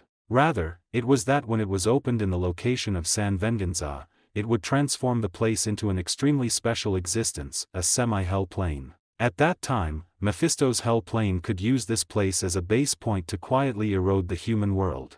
Although the demon who opened this contract would become the hell lord of this town-sized portion of San Vendinza that had been eroded into a semi-hell plane. For a lord the size of a small town, it would be far too simple for Mephisto to crush the opponent. Furthermore, he wouldn't even need to act personally, he would have a ghost rider to help him resolve it all. As a demon king, Mephisto was undoubtedly very competent. In this game of chess, he had boxed everyone in. The angels of the high heavens would only view his dispatching of a ghost rider to hunt down Blackheart as an internal matter of hell and would not intervene. After all, that angel Gabriel, who loved to be a meddling troublemaker, had already fallen to the human world, and word was he had even turned into a werewolf. Mephisto found this extremely amusing and even took a day off specifically to celebrate. As it turned out, the angels were indeed boxed in by him and did not participate in this matter regarding Blackheart.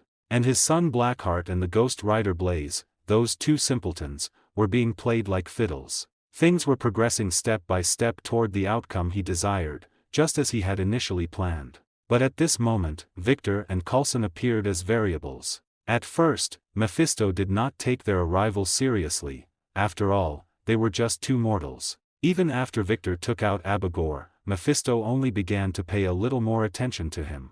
The moment Mephisto truly felt his opportunity might have a problem was during this great battle between Victor and Carter Slade in the graveyard. Carter Slade, the ghost rider who had been abandoned for betraying Mephisto, was growing weaker and moving toward death every day. However, after this battle, Mephisto was surprised to find that Carter Slade's power seemed to have returned to its peak, and he had even broken free from his control.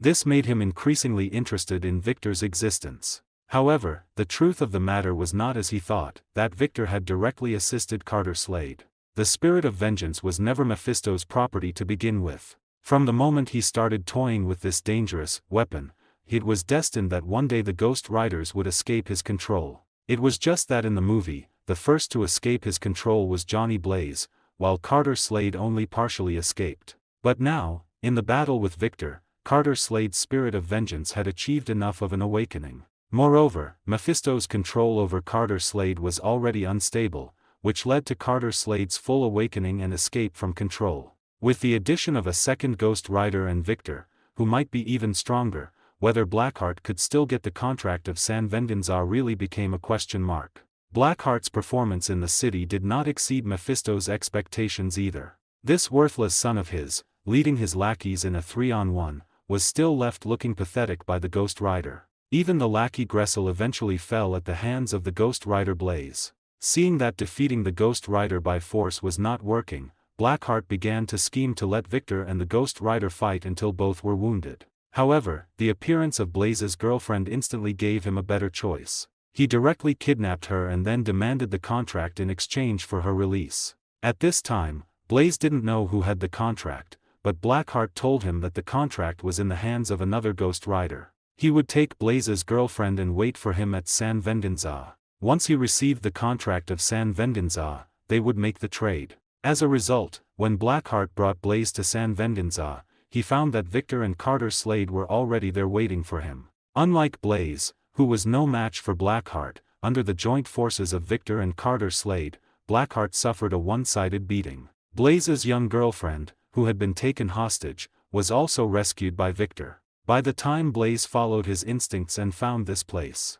the scene he saw was another Ghost Rider pummeling Blackheart, while his girlfriend stood beside a tall man. Subsequently, Blaze also joined in the one-sided beating of Blackheart. Such a scene was not what Mephisto wanted to see, but at this time, it was not convenient for him to act. After all, his principle was to achieve his desired goals without taking direct action. Moreover, he wasn't worried about Blackheart being beaten to death at this moment. As a soulless demon, Blackheart was not that easy to kill. In the original plan, Blackheart would devour those 1,000 powerful fallen holy souls, then possess a demon soul of his own and become the lord here. But that newborn demon soul would be a fragile existence when facing the penance stare of a Ghost Rider. But now, without having absorbed the fallen holy souls, Blackheart was just a hollow demon shell composed purely of negative energy from hell. Although Carter Slade and Blaze had successfully suppressed him, even pinning him to the ground to grind him down, no matter what means they used,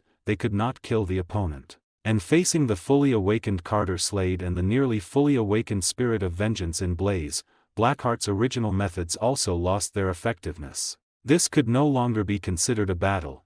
It had turned into a test of one-sided physical destruction of Blackheart by two Ghost Riders possessed by spirits of vengeance. The two Ghost Riders' attempts to destroy Blackheart physically ultimately ended in failure. No matter how they ravaged Blackheart's demonic body, he could always restore himself to his original state. Even using hellfire to burn him only made him howl in pain. After all, if Blackheart were so easy to kill, Mephisto wouldn't have needed to use this method of killing with a borrowed knife to let the Ghost Rider handle it. In fact, the soulless Blackheart was in such a state, weak yet unkillable. This was a form of protection from the laws of hell to prevent him from being swatted to death by Mephisto the moment he was born. Hiding in the shadows, Mephisto also fell into a state of conflict. Now his plan had been turned into a mess by Victor. Those who should die couldn't die. As for the erosion of San Venganza in the plan, it was no longer possible. Actually, Mephisto didn't place that much importance on the erosion of San Venganza itself.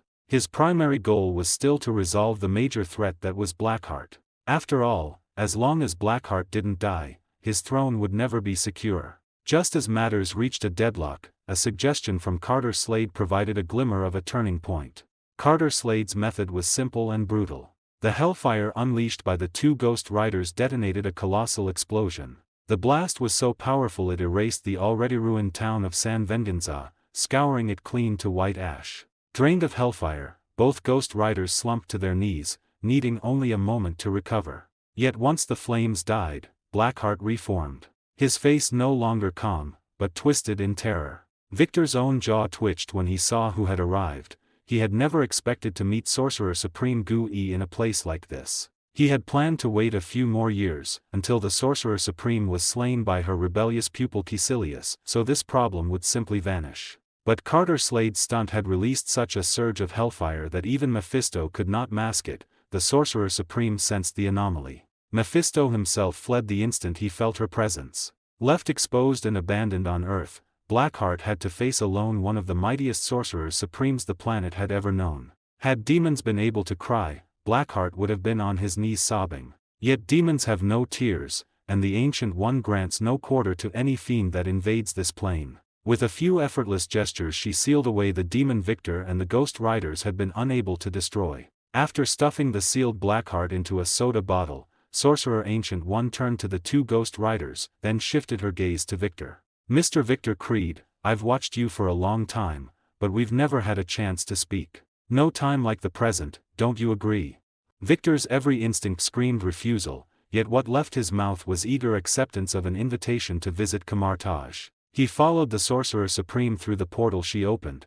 The mess she left behind landed squarely on Coulson's desk. No one in SHIELD had more experience cleaning up disasters. With Blackheart gone, the two Ghost Riders reverted to human form. Carter Slade kept custody of the San Venganza contract. With his current power, he no longer feared schemers. Under Carter's guidance Blaze understood his calling. He bade his beloved farewell and took to the road again, not to run, but to deliver judgment and punishment to the wicked. While the riders rode off, Coulson's work multiplied, witnesses to silence, officials to swear to secrecy or wipe, debris to secure and catalog. He handled it all with practiced care. One misstep could spawn a cascade of trouble. Besides overseeing collection and inventory, he had to draft a lengthy report, and this incident wasn't truly closed. He still had no idea who the woman was, nor whether she was friend or foe. A demon that regenerated endlessly had been balled up and stuffed into an ordinary Coca-Cola bottle without resistance. Coulson would bet his agent rank that it had been a common glass soda bottle, yet she had slipped a Prince of Hell inside it. Until Victor returned, Coulson could only hope for answers. From Victor's manner it was clear he and the Sorcerer Supreme knew one another, though they had never met. While Coulson amused himself speculating about Victor and the Ancient One, Victor himself sat far tenser. Though she looked young, centuries weighed on her eyes, she saw his nerves at once. She said nothing, simply set about brewing tea, letting his tension hang in the air. When Victor finally opened his mouth, she slid a cup before him and gestured for him to taste. I know you are different. Yet you exist, and therefore you are valid. My observation shows no malice toward this world. Victor realized she had sensed his nature all along, chosen to watch rather than interfere. Fortunately he had treated this earth as his own to protect, so she had allowed him to remain. The Sorcerer Ancient One had too many concerns, and she was tired. She sought a worthy successor. She had meant to leave Victor as a test for that heir, until Blackheart forced their early meeting. She had considered viewing his future with the Time Stone, but in every timeline she checked, Victor Creed never appeared. The gem showed futures identical to those she had always known, yet events kept slipping toward a path she could not see, precisely because Victor stood upon it. No one besides Sorcerer Supreme Gu-E and Victor knew what they discussed. But after that day, Victor ceased all cross-dimensional activity for a very long time. At least, he refrained from such actions until his strength reached a certain level. When he returned that day, Coulson asked about the Sorcerer Supreme's identity and was told Victor would speak with Fury personally. And so he did. The moment he came back from Camartage he walked straight into Fury's office. What the two did in there, again, no one knew. Yet judging by their expressions when they emerged, it hadn't been anything bad. Better still, good news arrived soon after. A scientific expedition drilling for oil in the North Pole discovered the wreckage of the long-crashed Valkyrie. SHIELD swiftly moved in and seized the site. While excavating the wreck they found Captain America, still alive, miraculously frozen in ice. Once Captain America's discovery was confirmed, Fury reassigned Hawkeye to Project PEGASUS to bolster security for its agents. After all, Captain America had been on Fury's trusted list from the start. If even he couldn't be trusted, who in SHIELD could? The revived Project PEGASUS still revolved around the Tesseract, but its focus shifted from aircraft engines to weapons development. Leading the program was no longer a Kree disguised as an Earthling, but Dr. Selvig, mentor to Thor's girlfriend, now possessed by Loki. The Tesseract did seem fated to mingle with aliens. It had been left on Earth by extraterrestrials in the first place.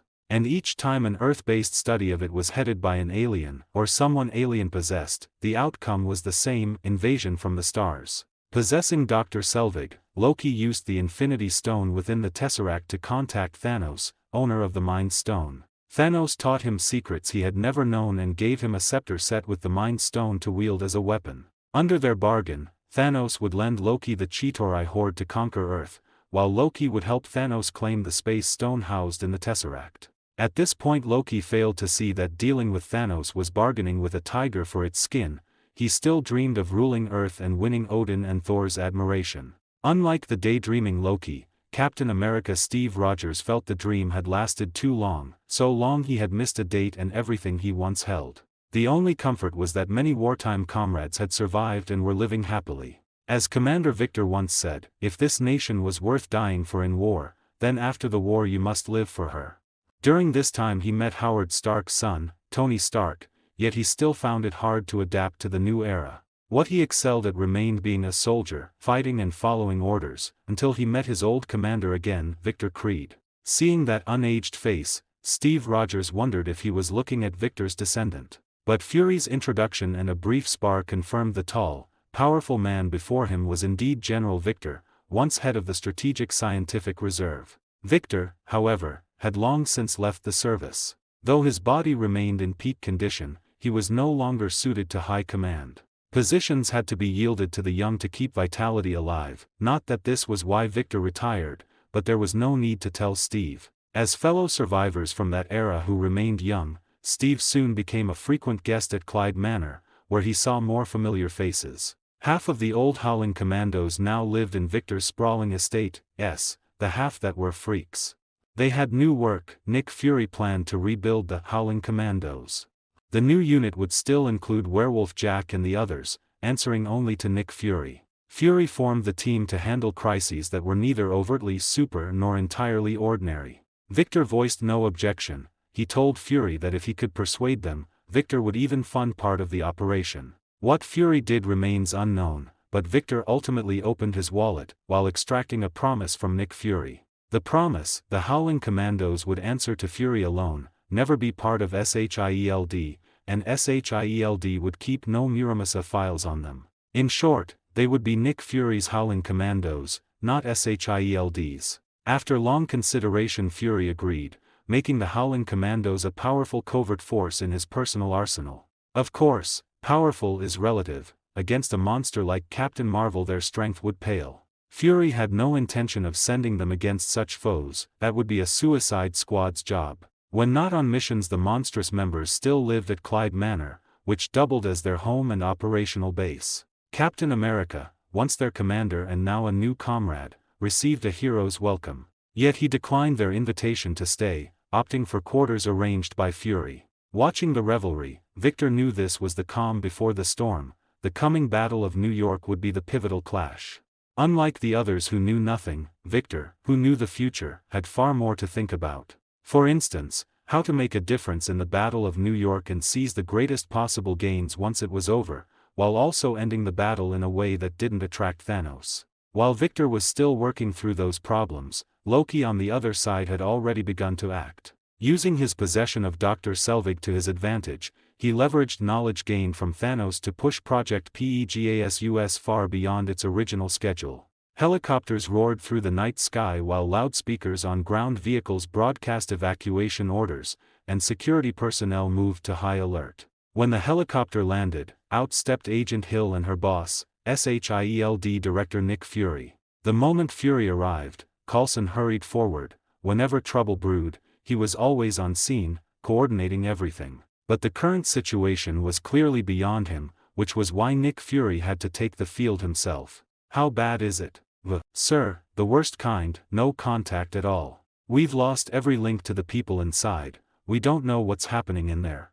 Coulson's answer failed to satisfy him, but the agent's next explanation gave him a rough picture of events. Several hours earlier, Dr. Selvig had detected an energy spike from the Tesseract. The odd part was that NASA hadn't authorized any test. The cube had activated on its own, actually remote-controlled through the possessed doctor. From Coulson's perspective, the Tesseract had started up while Dr. Selvig wasn't even in the room and no experiment was running. From the moment they realized something was wrong, Coulson ordered staff to evacuate and the entire base went on alert. He also notified Fury to get here immediately. With the Tesseract involved, it was no longer something a Level 8 agent could decide alone. The instant Fury heard the cube might be compromised, he dropped everything and rushed over with Hill. From Coulson's account, Fury grasped the gravity of the situation. He told Coulson to finish evacuating the remaining personnel within half an hour, then headed with Hill to the cube's chamber. Even now, Fury wanted to save the prototype rig. The Tesseract's power,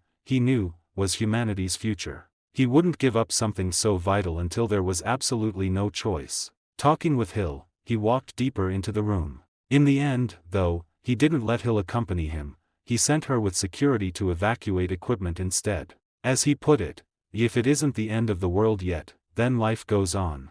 When Fury reached the lab, the doctor told him the Tesseract was still active and completely out of control. Cutting the power was useless. To an energy source like the cube, that was no obstacle. From the doctor, Fury learned they had unwittingly achieved their goal, drawing power from the universe. But that success made Fury uneasy. He immediately called the on-site security chief, Hawkeye Barton. In talking with Barton, Selvig's innocence was confirmed once more, yet Hawkeye voiced a new idea. If the Tesseract was a door to the universe, maybe the problem lay on the other side. After all, a door should open from either end. The instant Hawkeye finished, the change came. The pulsing cube reached its peak. Even Coulson and Hill, busy with evacuation outside, felt the violent tremor it released. A blue beam shot out, and a portal to an unknown space opened before Fury and the others. Hawkeye had been right, the Tesseract was indeed a door, and someone had opened it from the far side. The reward for guessing correctly was Loki himself. Staff aimed weapons at the scepter-bearing intruder and ordered him to drop it. Contemptuous of Earthlings, Loki struck first. Bullets did nothing to him. But the blasts from his scepter tore through the agents, and Shield's elite soon lay dead. As a frost giant, his physical might overwhelmed the humans, and with the scepter he swiftly bent Hawkeye to his will. Fury tried to spirit the cube away in the chaos, but the trickster god spotted him and demanded it back. From Selvig's talk with Loki, Fury learned the intruder was Thor's brother, never expecting him to appear inside a heavily guarded Shield lab. Not only did Loki try to seize the Tesseract, he had also turned Fury's finest, most loyal agent into a traitor with frightening ease. As Fury stalled, planning to take Loki with him, Barton saw through the ruse and shot him. Perhaps some part of the real Barton remained. The shot didn't kill Fury, but by the time he alerted Agent Hill, Barton had already driven Loki away. In the car chase that followed, Loki wiped out the pursuit. Even Hill's attempt to block them failed under Hawkeye's precise shots. In the end, Fury and Coulson evacuated by helicopter, while Hill raced out in a car moments before the building collapsed. Unwilling to give up, Fury ordered the chopper to keep chasing, only for Loki to blast it from the sky with a single scepter bolt. Watching the taillights disappear into the distance, Fury could only regroup. He told Hill to organize rescue efforts. Many people were still buried beneath the rubble. Over on Coulson's side, the klaxon signaling that war had begun had to be sounded, only this time, humanity would not be fighting itself. When Coulson asked Fury what to do, Fury issued the order to assemble the Avengers. The first operative to receive the summons was his own direct subordinate, Black Widow Natasha. Natasha had been unwilling to abandon her current assignment, until she heard that Barton had been compromised. In an instant the seemingly fragile woman turned into a cold, ruthless operative. The moment her target reached for the phone she exploited the opening and slammed her heel into his knee. The general might have been a warrior in his prime, but now he dropped to one knee under Black Widow's kick. One strike and a knee strike later, he was face down on the floor, unable to get up for a long while. His two bodyguards fared only slightly better. Yet even they were spun in circles by Black Widow. After a backflip that shattered the chair restraining her, Natasha finished the fight inside 60 seconds. When Coulson heard her pick the phone back up and continue the conversation, he knew she wouldn't keep him waiting. Natasha had assumed Coulson wanted her to handle Tony, but the worldly Stark had seen straight through her. Tony had never trusted her, and she knew it, so Coulson finally paired her with a far more straightforward man, the Hulk. As for Tony Stark, Coulson decided to recruit him personally. He went to Victor's house and told Victor everything that had happened. After hearing Coulson out, Victor didn't contact Tony as Coulson expected. Instead he called Steve, who was still at a party, and told him they had work to do. Seeing his idol materialize in front of him, Coulson was ecstatic, but work came first. He asked Victor to phone Tony. "Since you put it that way, I'll step onto the balcony and call Tony. Brief Captain America, Fury will probably want him soon anyway." Sure enough, the moment Victor finished, the captain's old flip phone rang.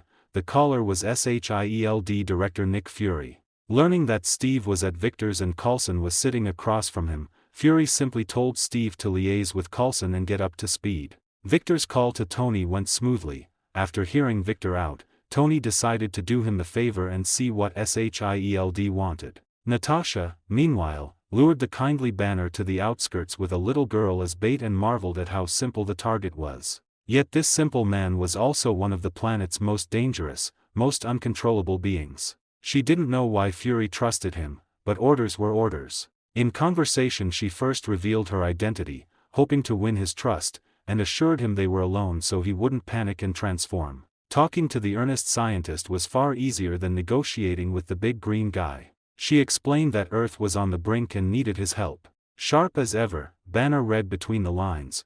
Although Natasha cited gamma-ray tracking of the Tesseract, he knew they really wanted the Green Giant. So he decided to play a small joke. He slammed the table in mock outrage and told her to stop lying. Startled, Natasha whipped out the pistol hidden on her person and leveled it at the smiling Dr. Banner. Outside, SHIELD strike teams flooded the area. Seeing the tears in Natasha's eyes, Banner realized he had walked straight into the trap. While his people mustered, Fury began haggling with his superiors, who wanted no force they could not control. They failed to notice that Fury himself was beyond their control. Under his threats and insistence, the counselors yielded once more. In fact, when Victor phoned Tony, the billionaire was on a date with Pepper, one step away from rounding home. Victor's call ruined everything, yet Tony knew the stakes. His father's old friend was not someone who disturbed him without cause. Since Tony had taken over Stark Industries, such unannounced late-night calls had become rare, though their bond remained close. What Victor said next matched Tony's expectations. Indeed, the situation was graver than he had imagined. From the files Victor sent, Tony knew his romantic evening was finished. With Miss Potts's encouragement, he set to work at once. Even as SHIELD gathered its forces, Loki was doing much the same. He could hardly topple one of the planet's mightiest organizations alone. He called them ants, yet he never underestimated them. Odin had exiled Thor to Earth for a reason. With Barton's help, Loki recruited a sizable force and began preparations to activate the Tesseract. While Loki's men worked under Dr. Selvig's direction, one of Thanos' lieutenants contacted Loki through the scepter. He urged Loki to use the Tesseract at once to open a gate for the Chitauri army, so that Loki could claim his kingdom and they could secure the cube. The communication ended with Thanos' servant intimidating Loki. The prodding worked. Loki decided to move now. After all, unlike Fury, he answered to no committee. Although Loki is skilled at using schemes and letting others do his bidding, he can just as easily become a man of action if he sets his mind to it. Assisting the Frost Giants in infiltrating Asgard to interrupt Thor's coronation was one such instance. Later, tricking Laufey into assassinating Odin was another. Just as Loki left his secret base and began to take action, Fury's side had also completed the assembly of the Avengers, bringing everyone onto his helicarrier. As the technological pinnacle of SHIELD, it is equipped with aerodynamic control towers, anti-gravity chambers, a combat command center, a bridge, a prison, a computer room, a flight deck, an observation deck, an infirmary, a nuclear control room, and the World Observation Research Institute. Its power source consists of 4 turbine engines, and it can activate reflective panels to achieve a cloaking effect. It can also launch F-35 fighter jets to fire nuclear missiles, though its biggest weakness is its lack of defensive strength.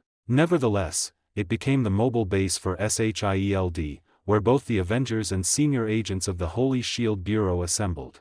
Soon, Fury assigned tasks to each of them based on their specialties. Except for Steve and Victor, who were assigned a room together, Fury thought the 2 old men might have common topics to discuss. In reality, the 2 had run off to the combat training room and started a long sparring session. Both being powerhouses with endurance far exceeding ordinary people, they could fight like this all day. While SHIELD began a global search for the Tesseract and Loki's whereabouts, Loki launched his operation simultaneously.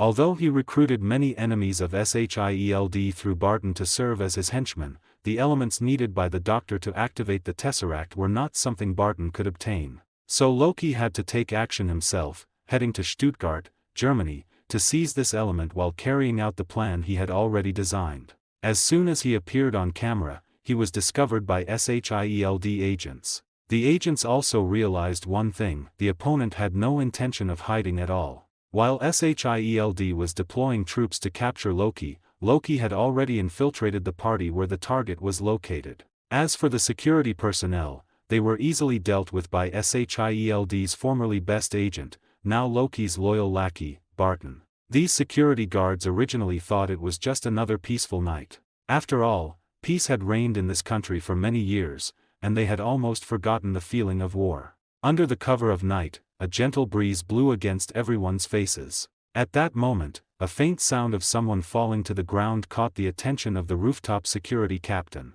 He then discovered to his surprise that many of his teammates had vanished unknowingly. But it was too late, for in the next moment, a sharp arrow was lodged in his head. After dealing with the security personnel, Hawkeye led his men to the front of the warehouse. The door to the rare element warehouse was naturally not easy to open. Even Hawkeye had no way to open it by force. If it were Victor, he might have just torn the door down. But Loki's method, while not as violent as Victor's, was much bloodier. In fact, one of his goals in infiltrating this banquet was to obtain the key for Barton to potentially open the rare element warehouse. Holding his scepter, Loki directly swatted away the bodyguards trying to stop him and then pinned the star of the banquet onto the podium. As he inserted the eyeball reading device into the other's eye socket, agonizing screams echoed through the hall that was originally filled with joy and warmth. Loki's actions also caused the others in the hall to flee frantically. After all, no one wanted to enjoy the treatment of being pinned to a table with a machine inserted into their eye socket. Watching the crowd scatter, Loki revealed a slight smile. Meanwhile, with Loki's assistance, Barton had obtained the element the doctor needed. After confirming that Hawkeye had succeeded, Loki released the victim, who was still screaming. He let the man roll onto the floor, clutching his wound and continuing to wail. Ignoring the crowd trampling each other in their escape, Loki smiled and reverted to his original attire. The scepter in his hand, which had turned into a cane, also returned to its original form. As he walked out of the building's main entrance, he used his illusory clones to surround all the people still fleeing in his line of sight. In the process, he also conveniently destroyed the police cars coming to support, which further heightened the crowd's fear of him. Under his coercion, everyone was forced to kneel before him. However, his speech angered one of the elderly men. He stood up again despite the pressure from Loki. Just as Loki was about to kill the man to warn the others, Steve descended from the sky and stopped him. The blue beam fired by Loki was reflected back by the shield in Steve's hand, hitting Loki himself. Struck by his own beam, Loki was instantly knocked down. Although his body didn't suffer much damage, the blow to his spirit was immense. It could even be said that it instantly caused him, who had been so majestic just a moment ago, to lose face completely. After scrambling up in shame and anger, Loki immediately launched an attack on Steve. Although Captain America has an overwhelming advantage against ordinary people, during the fight with Loki, Steve found that he couldn't gain the upper hand at all and was even vaguely suppressed by the opponent. Although Loki is a famous archmage of Asgard, it doesn't mean his close combat ability is poor. After all, he has a brother who loves brawling, Thor. Through the process of being beaten from childhood to adulthood, Loki's close combat skills are actually quite good. Moreover, his physique is not inferior to Captain America's at all. Natasha, who originally wanted to support Captain America from the air, also had to choose to temporarily evade under the threat of the beam fired by Loki's scepter. Just as Captain America was about to fall into a crisis, Iron Man Tony arrived on the scene just in time. He first fired 2 pulse blasts, knocking back Loki, who was about to strike the captain. Then he brandished all his weapons, forcing Loki to disarm and surrender. To everyone's surprise, Loki actually chose to surrender directly. Then Victor watched from the plane as they used a small pair of handcuffs to cuff Loki and bring him onto the aircraft. Little did they know, with Loki's constitution, those handcuffs were no different from being made of clay. While Loki was still pleased with his successful scheme, he accidentally saw Victor sitting opposite him, playing a Game Boy. Loki had seen Victor once outside the Heavenly Palace.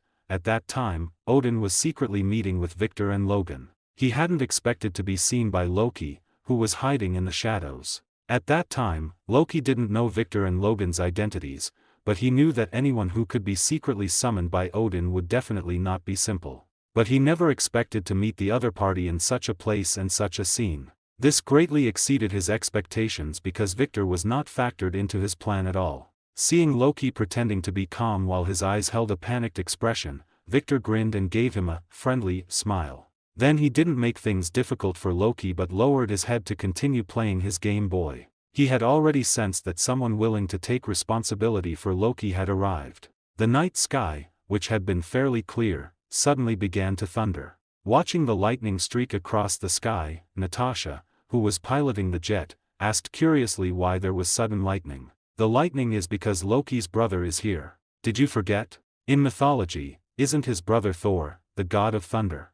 Seeing Loki's face change completely, Victor grinned again. Then Tony put on his helmet amidst Victor's smile, prepared to show Thor a thing or two. Unexpectedly, just as he opened the door, Thor rushed in, grabbed Loki, and took him away. In Thor's view, this was their family matter. But in Tony's view, this was no longer just their family matter. Because the Tesseract being taken away had already threatened the safety of the entire Earth. Moreover, he didn't agree with the notion of gods at all, so he directly activated his armor and chased after them. After Tony chased them out for a while, Captain America took his shield and was also about to give chase. But Victor stopped him at this moment and put away the small handheld console he was playing. Victor decided to go join the fun himself and see how much progress Odin's son had made. Tony piloted his armor, flying swiftly through the clouds where lightning was constantly striking, heading straight for where Thor was. Meanwhile, Thor was interrogating his brother.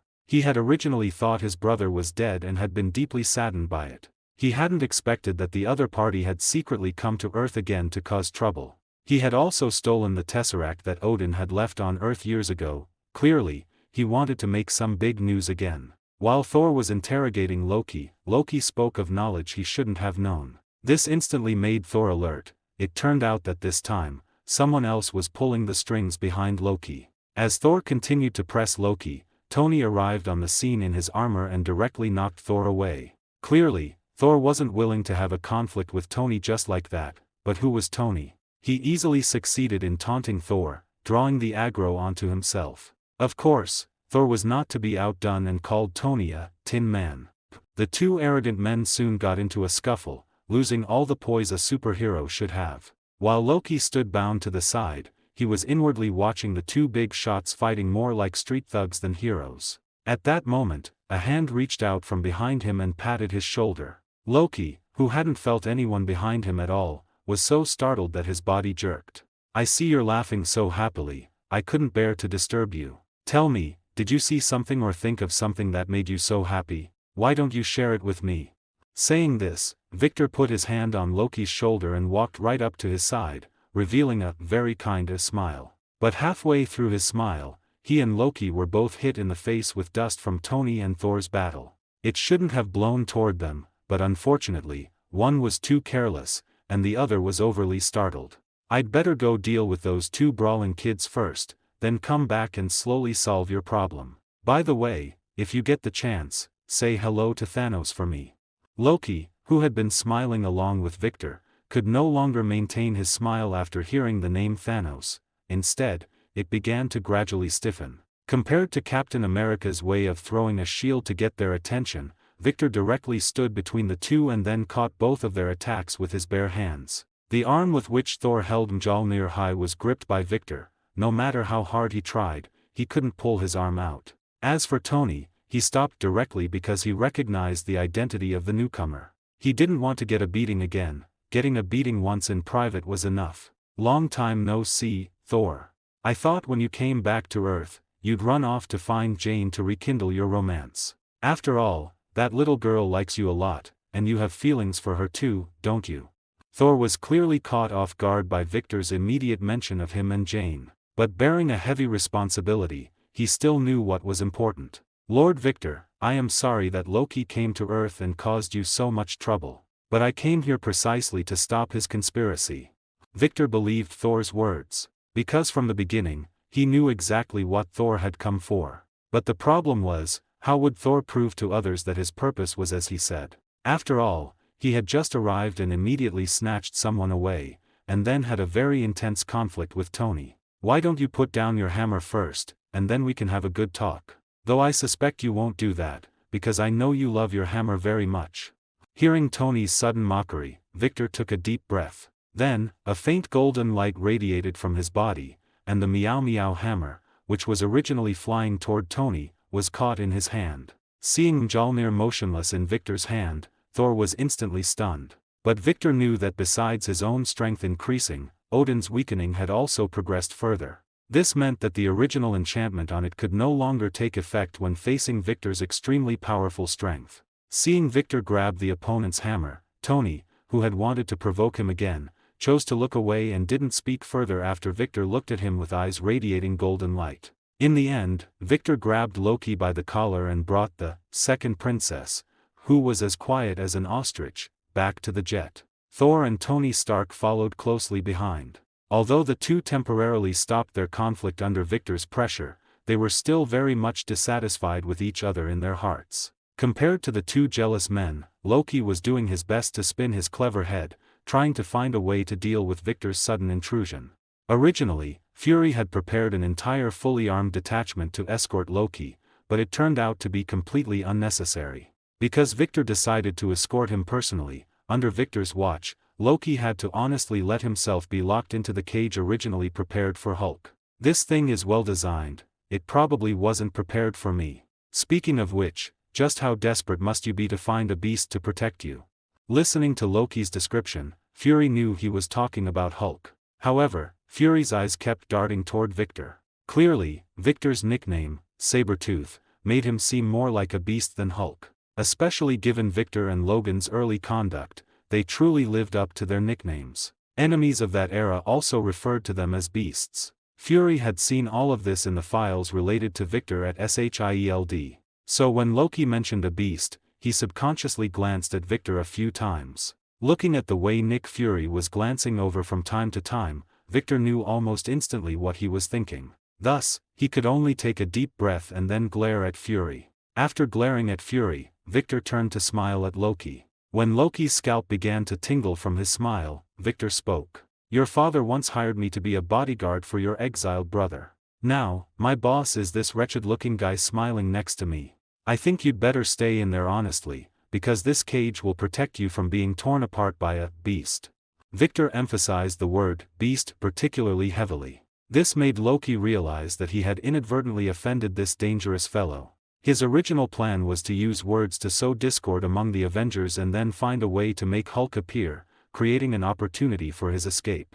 As for his current capture, it had been planned from the start. Without him coming out to draw SHIELD's attention, Barton and the others would have had a hard time obtaining the elements needed to activate the Tesseract. Since Loki had chosen to walk into the trap, he was naturally full of confidence regarding how to escape. Unfortunately, Victor's appearance caused a slight flaw in his plan. After all, this was someone who could easily defeat the destroyer armor. If caught by him, Loki might very well be dead.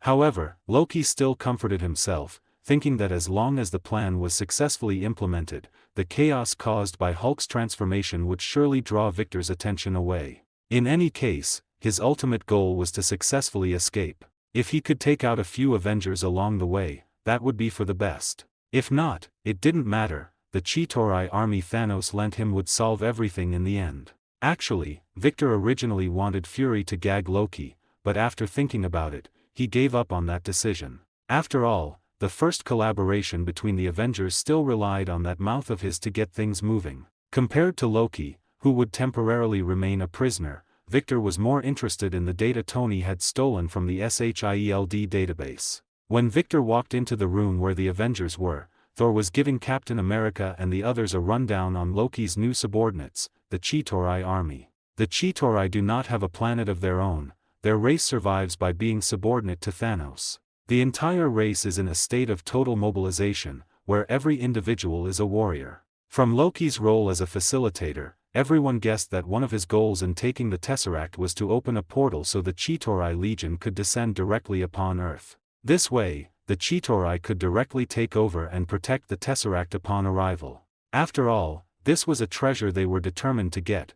If an accident occurred and they failed to obtain it, the punishment from Thanos would be more than they could bear. The interesting thing here was that Loki actually didn't know how to use the Tesseract himself. Instead, he needed the help of an Earth scientist, Dr. Selvig, to activate the Tesseract and open a portal large enough for an entire army to pass through. When Banner mentioned Selvig, Thor mentioned that the man was his friend. Then Natasha told Thor that Loki had used some means to control Dr. Selvig and Hawkeye. Regarding Banner's comment about Loki being a lunatic, Thor was initially prepared to defend Loki's reputation. However, after hearing that the other party was killing people frantically on Earth, he quickly distanced himself. This caused Victor, who was playing a game nearby, to unable to hold back a laugh.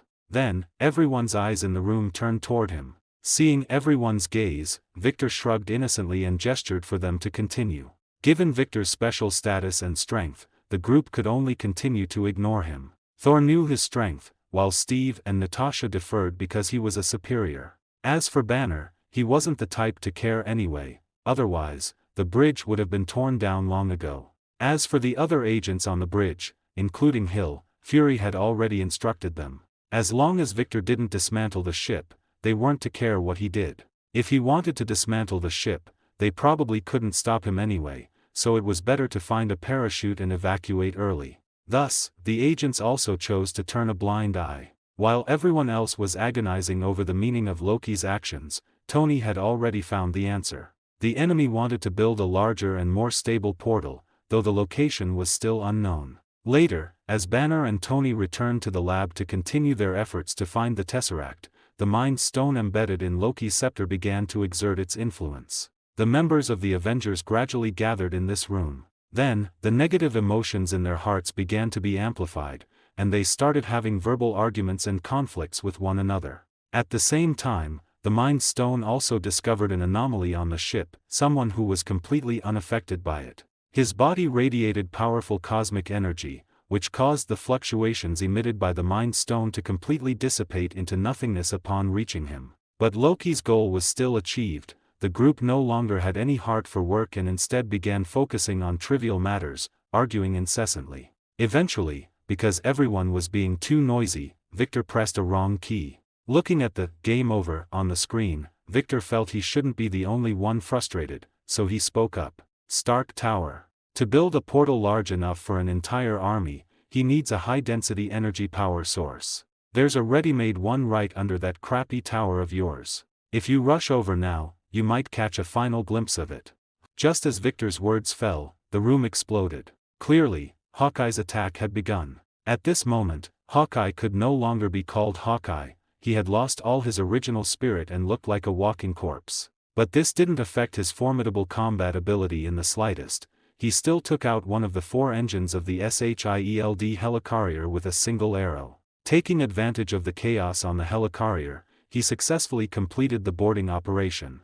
And that arrow of his didn't just blow up the helicarrier's engine, it also directly triggered Hulk's transformation. Banner, who was already on the verge of transforming due to the arguing, finally lost control of his emotions after the explosion and completed his transformation. However, unlike in the movie, when Hulk transformed, it wasn't just Black Widow by his side, but both Victor and Black Widow. Victor smiled and signaled Natasha to evacuate quickly, leaving the big guy to him. Knowing Victor's past record, Black Widow didn't hesitate and chose to turn and run immediately. However, she still wasn't quite at ease and chose to have Thor come to support Victor. Just as she rounded the corner, Hulk completed his transformation. A massive roar came from behind Black Widow. After several years, Victor was once again engaging in combat with Hulk. This time, their battlefield was no longer the ground where they could do as they pleased, but the fragile SHIELD helicarrier.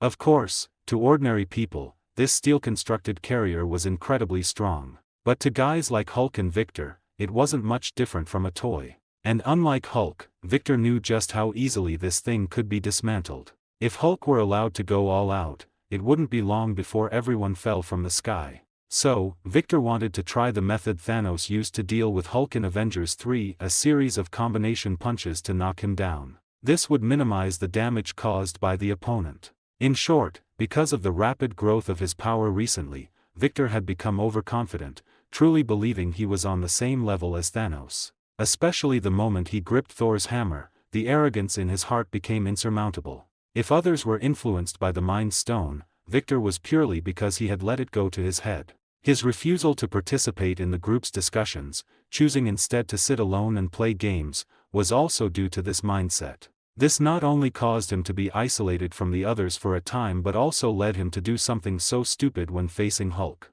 When Victor threw this series of combination punches, the effect seemed similar to Thanos. Hulk was constantly taking hits passively, with no power to fight back. But the result after the punches was the exact opposite. After Thanos finished, Hulk turned directly back into the human Banner and had to flee via the Bifrost Bridge. After Victor finished, Hulk merely shook his head and became even angrier. And Hulk's size actually grew a full size larger due to his rage. Knowing he had messed up, Victor looked at the growing green fist and even lost the desire to complain. Victor was struck by Hulk's heavy punch and flew out like a baseball. He smashed through several rooms and destroyed quite a bit of equipment before stopping. Just as Hulk was about to chase after him to finish the job, Thor rushed over and tackled Hulk into the hangar. At this time, Victor also crawled out of the wreckage and chased into the hangar. As soon as he stepped in, he saw the scene of Thor being knocked flying by Hulk. Victor cracked his neck and charged directly at Hulk.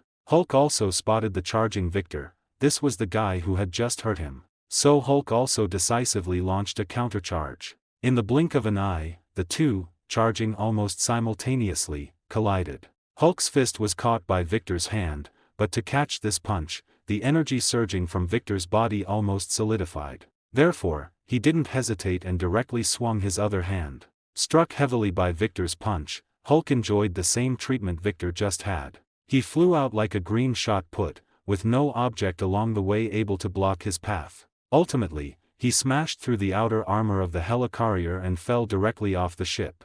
Looking at the wind-leaking hole and the falling hulk, Victor knew Fury would definitely come looking for trouble later. Fortunately, the big guy's skin was thick enough, so there was no need to worry about him falling to his death. After agonizing for a moment, Victor suddenly thought of something else and quickly left the hangar. At this time, Thor also thought of something, so he temporarily abandoned the matter of Hulk being punched off the ship by Victor and began rushing toward the prison where Loki was held. Meanwhile, Barton had successfully suppressed the helicarrier's bridge and used a virus to paralyze the carrier's operating system. By the time Thor reached Loki's location, it was too late. Loki had already escaped and used an illusion to lock Thor inside instead. Just as Loki completed all this, Victor intercepted Coulson, who was about to rush over, in the corridor. Victor told him to hurry to the bridge to assist Fury, as they were facing considerable trouble there. As for Loki, he would handle it. No one knew Victor's strength better than Coulson.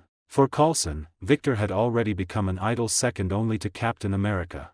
So, leaving the task of dealing with the pest Loki to Victor, he was very much at ease. Thus, he gripped that large gun and began running toward the bridge. Victor then stepped into the room where Loki was, one step at a time. As soon as he entered, he saw an angry Thor falling out of the ship along with the cage. After waving goodbye to Thor, Victor gave Loki a bloodthirsty smile. Seeing this smile and recalling what Victor had said earlier, Thor instantly became frantic. Lightning surged through his body, and the specially made cage, which was originally difficult to break, began to rapidly develop cracks under his attacks. As his falling speed continued to increase, the force with which he swung the hammer in his hand also strengthened. Finally, before the helicarrier disappeared from sight, he successfully burst out of the cage. "Loki, hold on. Don't you dare die. Big Brother is coming to save you right now."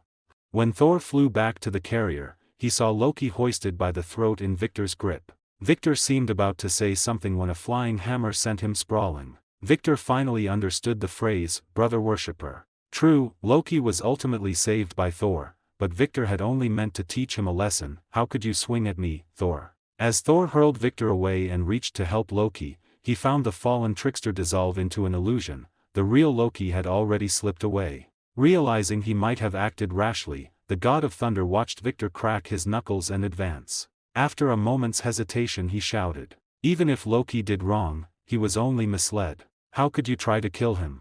He's my brother and an Asgardian, he must be judged by Asgard.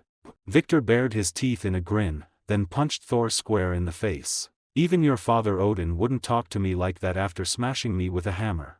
Knowing he was partly at fault, Thor took the blow without retaliating, trying instead to explain. Victor, too, realized this was no time for infighting. With Loki gone, the real issue was the Battle of New York. When Coulson lumbered onto the bridge lugging the bulky energy cannon, the fight was long over. Planning to blast the entire bridge apart, or has Loki got into your head too?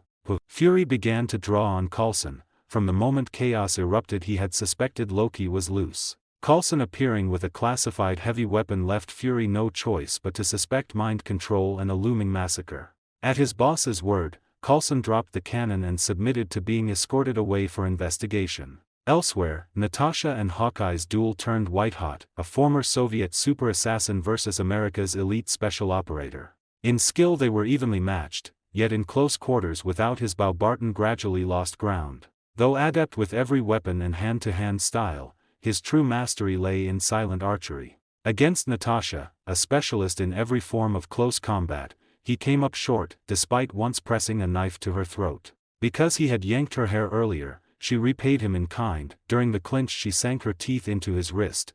The pain made him loosen his grip. Natasha followed with a crushing blow. She pressed the advantage, knowing that for operatives like them the fight could reverse, or end, in a heartbeat. The Black Widow slammed Barton's head against the steel railing. The impact seemed to snap him out of his trance. Even so, Natasha wasn't finished. As he dazedly called her name, her final punch dropped him unconscious. After ordering agents to drag Barton away, Natasha immediately contacted Fury for status updates on the others. Steve and Tony, sent to deal with the runaway engine, met little resistance at first. The guards fell swiftly, but restarting the engine proved the real headache. Fortunately, Tony's expertise, and the helicarrier's stolen blueprints, let him and Jarvis pinpoint the fault and devise a fix. Steve, the old-timer, lagged behind, seeing only circuit boards without a clue. Tony sighed in tolerant annoyance, reminding himself to forgive the fossil for his tech blindness. Their rapport had never matched Howard's friendship with Steve, though Steve had once been jealous of Howard himself.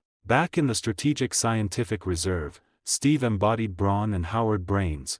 Now SHIELD and the Avengers brimmed with talent. Tony remained the mind, yet Steve knew he no longer symbolized sheer might. Still, as long as he could contribute, Steve was content.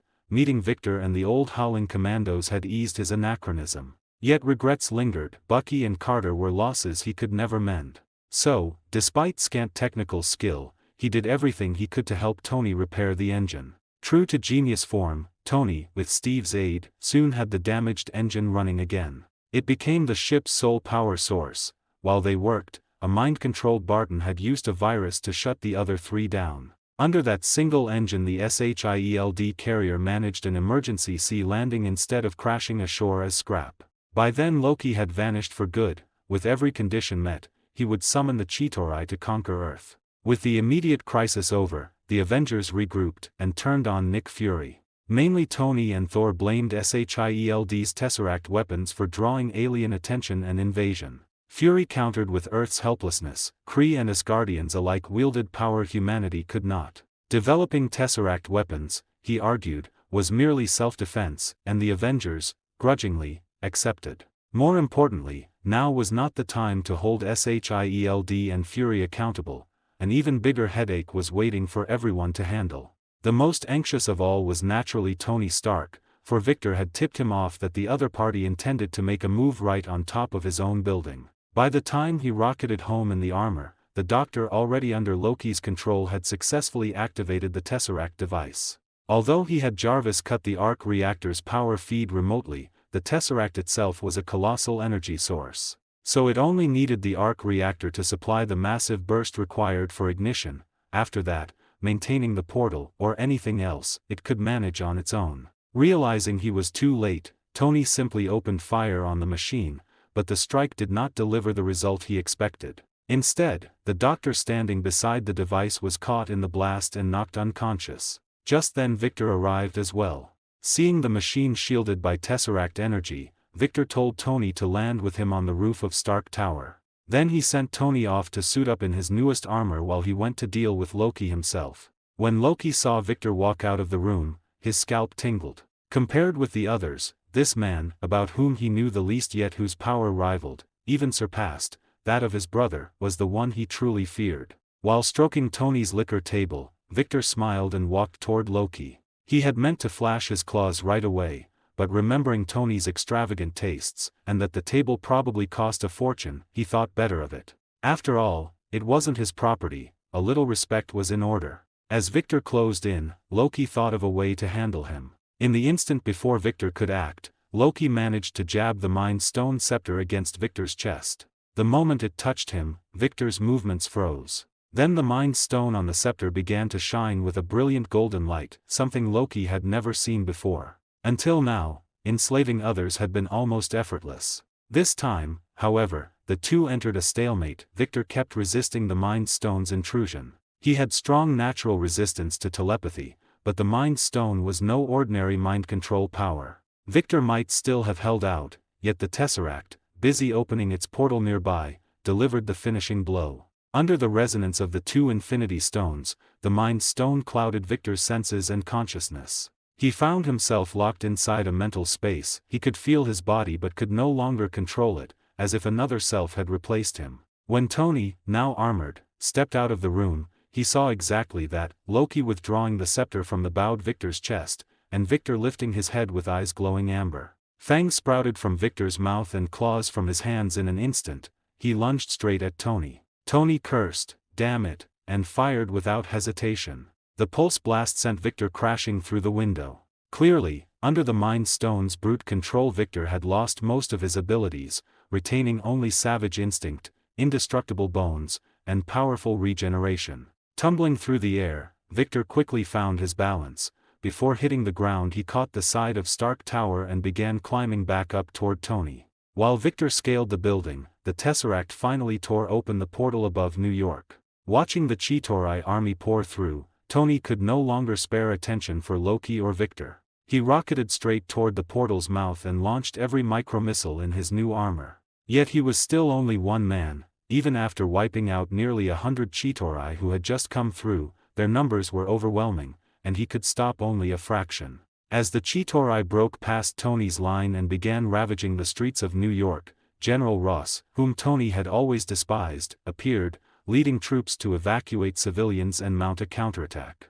That caught Tony completely off guard. In fact, Victor had arranged the whole thing, using his military connections for a series of pleasant cooperations with General Ross. From now on, General Ross and Victor were, so to speak, on the same side, Abomination included. At first Abomination had refused to join Victor's command, but after a sound beating and the promise of even greater power, he swore loyalty. Ross had never doubted Victor could subdue Abomination, yet the ease with which he did it sent a chill through the general. Unlike the uncontrollable Hulk, Victor retained his own will, meaning he was a sentient, human-shaped nuke. In the end, Victor's mix of carrot and stick brought Ross into his fold and provided cover for Victor's agents infiltrating the federal government. That Ross led troops to resist when the Chitauri invaded New York was likewise part of Victor's plan.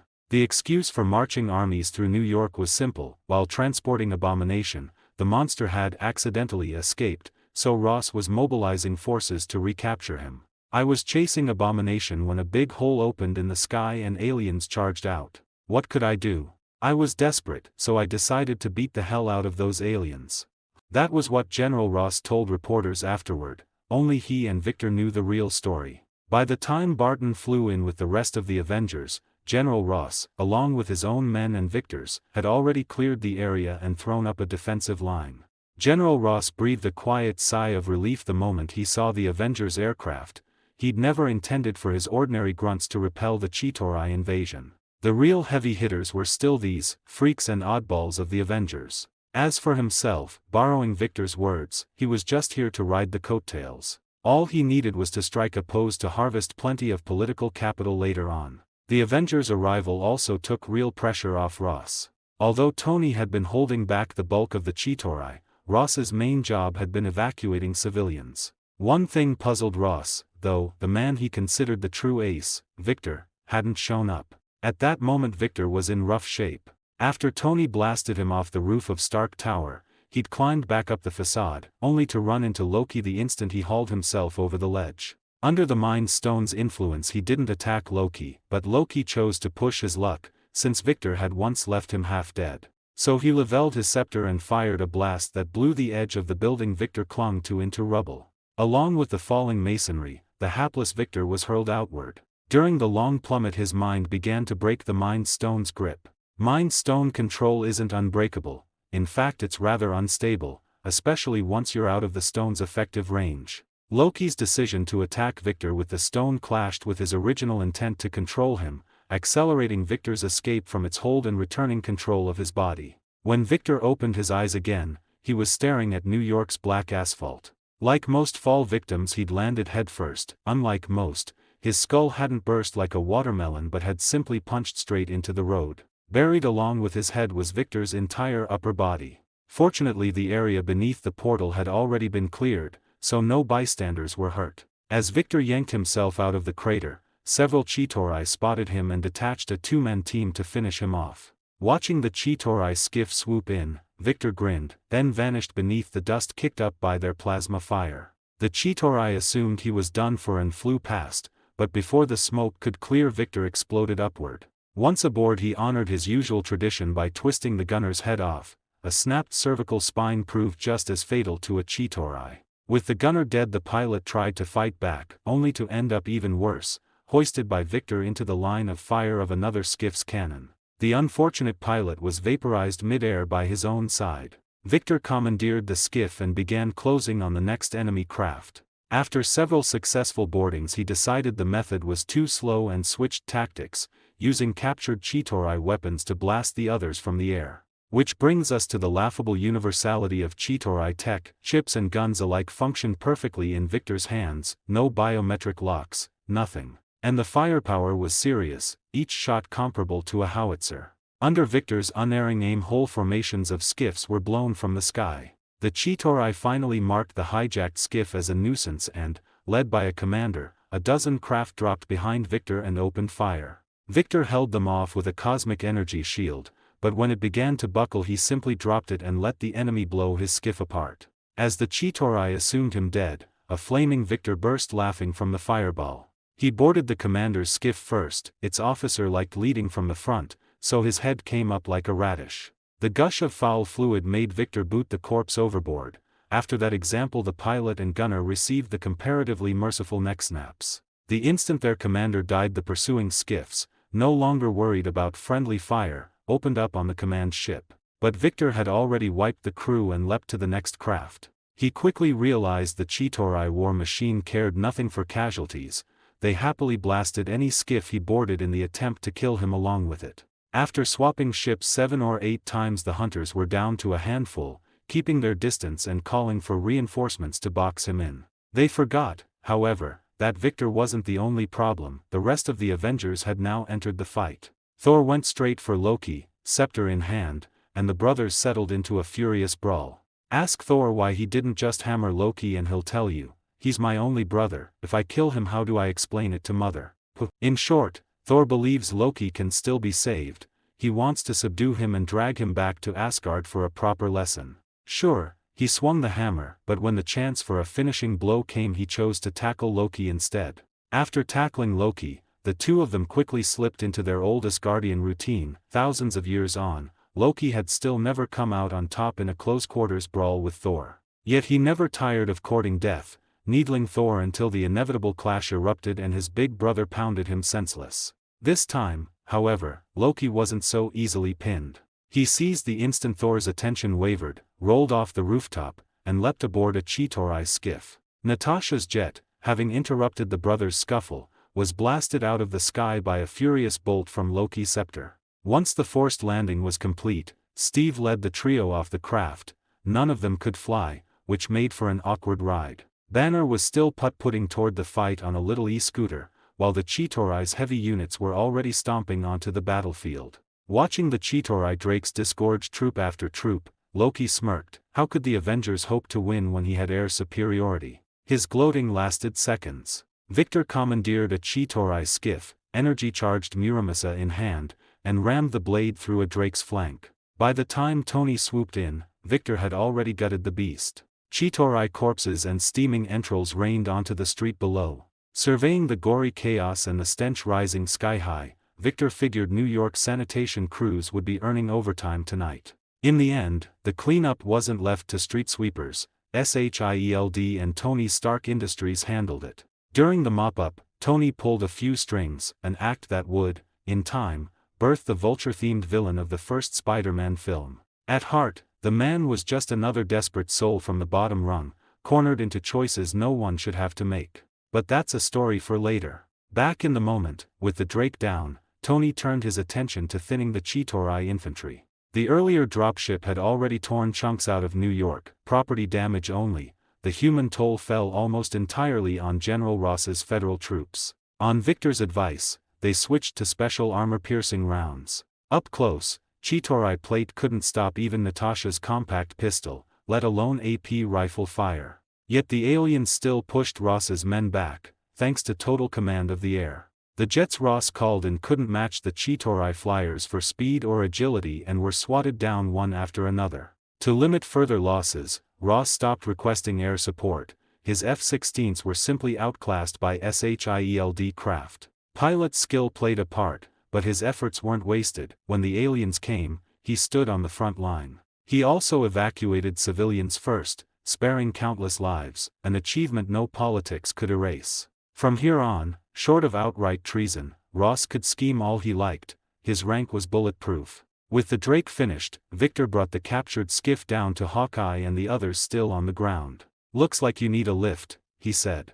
"I spotted Ross's men trading fire with Chitauri ground troops. Could use some help. Steve, care to help me collar Loki?"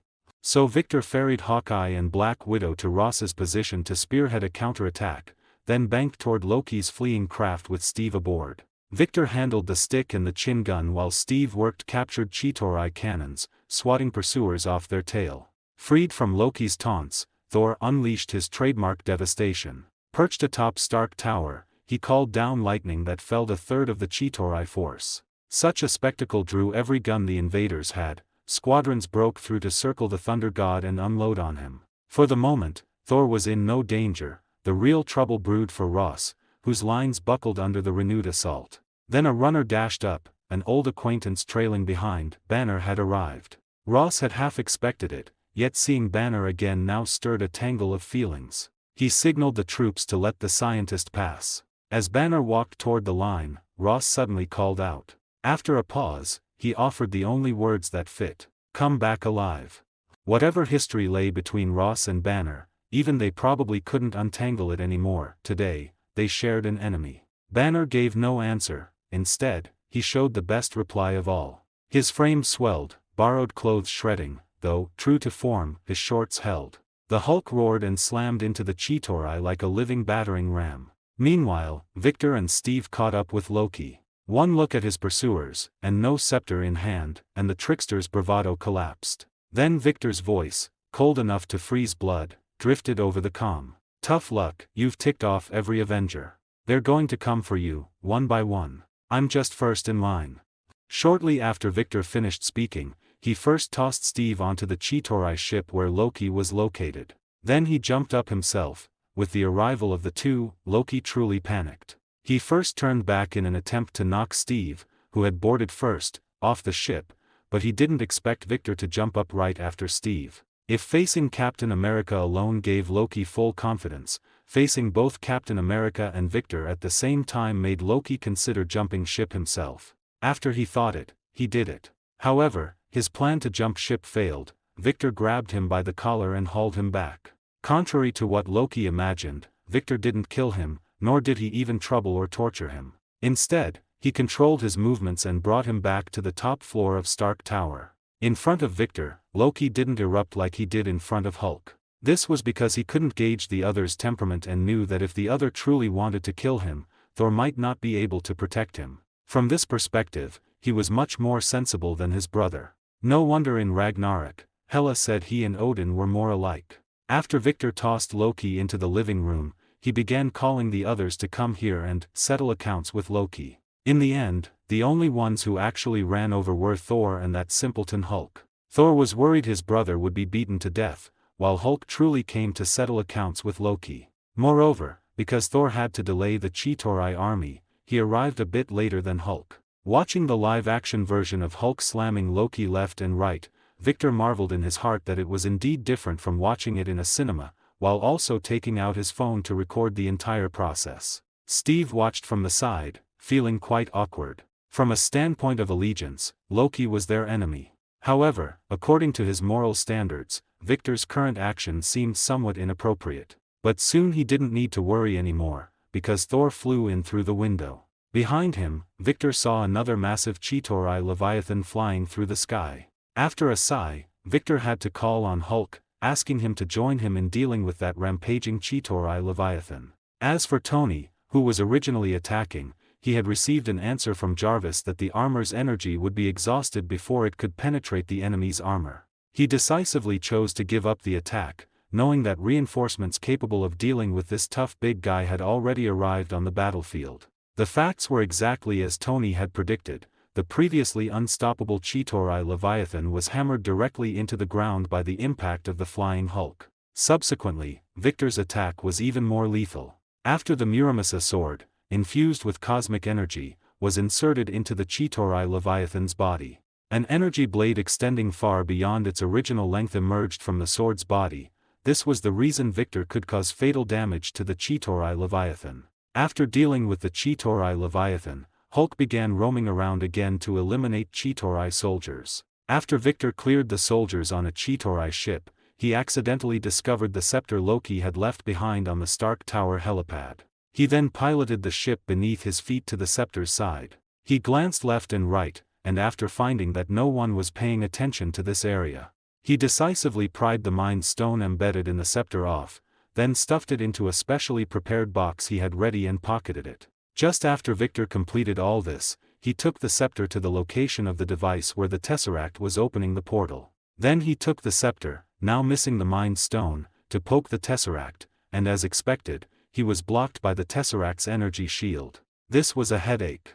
It was absolutely impossible to ask Victor to take out the Mind Stone he had just pocketed. But not closing this portal seemed like an even bigger problem. Fortunately, the reason Victor could make it to where he was today was precisely because he could always think of methods that others wouldn't normally consider. He utilized the semi-solid characteristic of the Muramasa after its energy transformation, holding the similarly golden Mind Stone in his hand to achieve an effect similar to it being embedded. Subsequently, the Muramasa, carrying the energy of the Mind Stone, easily penetrated the energy shield created by the Tesseract and destroyed the portal's opening device. After the portal device using the Tesseract as a power source was destroyed, the portal above New York quickly began to collapse and close. While Victor was closing the portal, the poor doctor actually woke up once. But Victor, having a guilty conscience, decisively gave him a kick to the head, letting him sleep a bit longer. After all, who knew if he had broken free from Loki's control?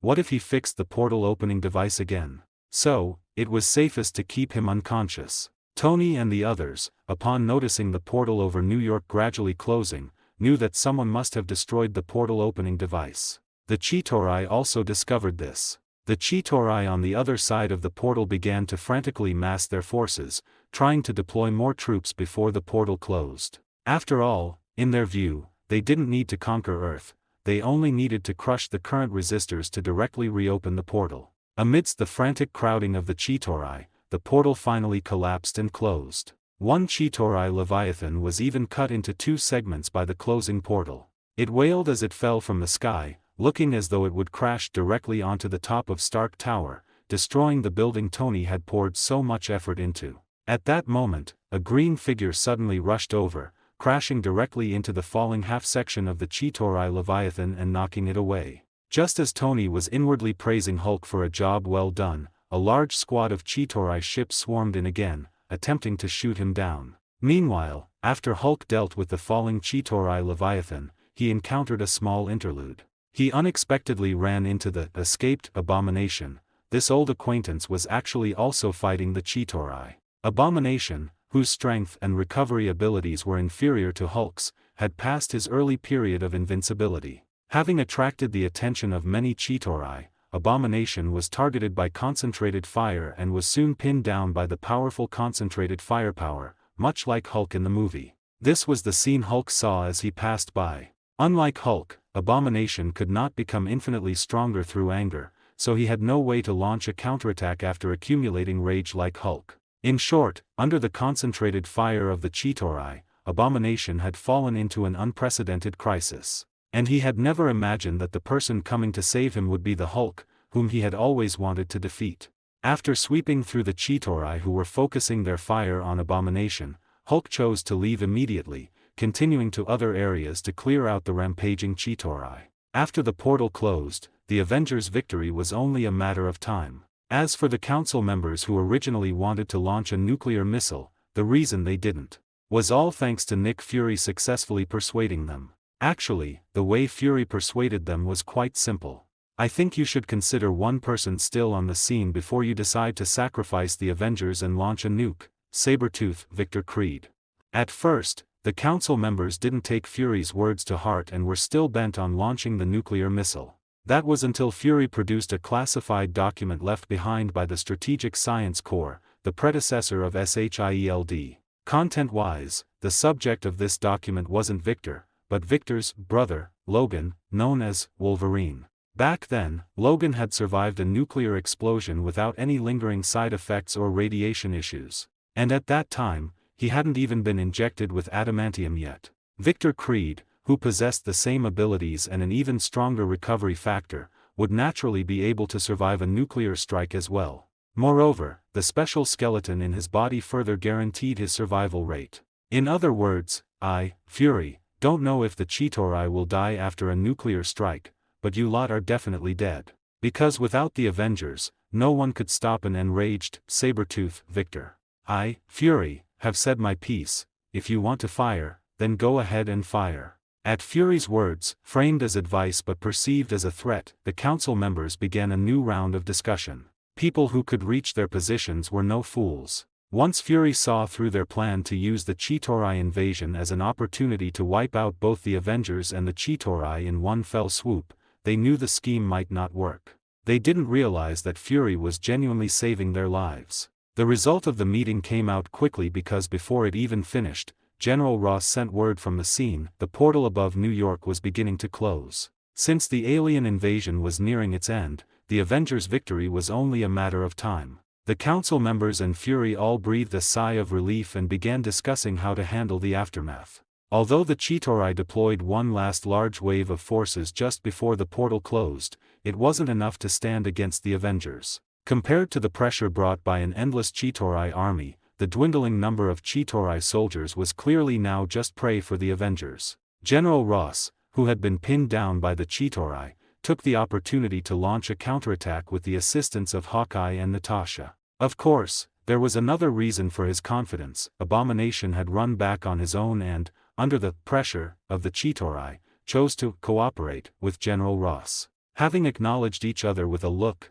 General Ross's federal soldiers began their counterattack, following behind Barton, Natasha, and Abomination. Although Natasha and Barton wished the Green Giant in front of them was the other one, having this one was better than nothing. After all, this big guy could also tank and smash, and he was even rational. And so, like autumn leaves swept by the wind, the Chitauri forces were gradually compressed, surrounded, and wiped out by the Avengers and the federal troops. With only a few remnants left to clean up and track down, the members of the Avengers gathered at the top of Stark Tower where Loki was. Seeing everyone closing in, Loki panicked once again. He cast a pleading look toward his brother, but this time, Thor did not come to his aid. Thor had made some progress, realizing that Loki was the type of child who wouldn't learn without a lesson.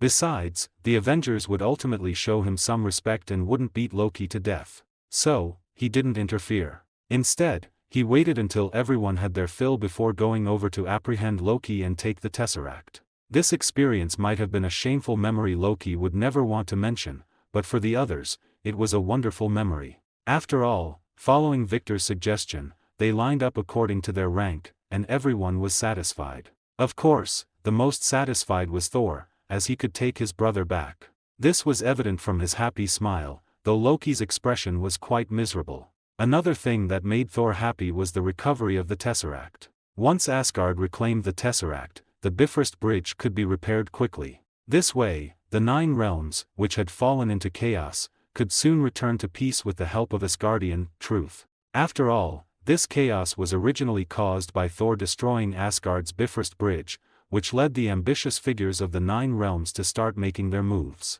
In fact, the foundation of Asgard's rule over the 9 realms, besides their peerless army, was the Bifrost Bridge, which could teleport them to any corner of the universe at any time. This bridge was both Asgard's means of transport and an extremely powerful weapon. The threat Asgard could pose with the Bifrost Bridge was completely incomparable to when they were without it. Just as Thor was rejoicing over the impending peace in the 9 realms, the SHIELD Hydra agents responsible for handling the aftermath arrived on the scene. Led by the former director and his confidants, they first recovered Loki's scepter. Although something seemed to be missing from the scepter, they didn't say much, given that it was Victor who handed it to them.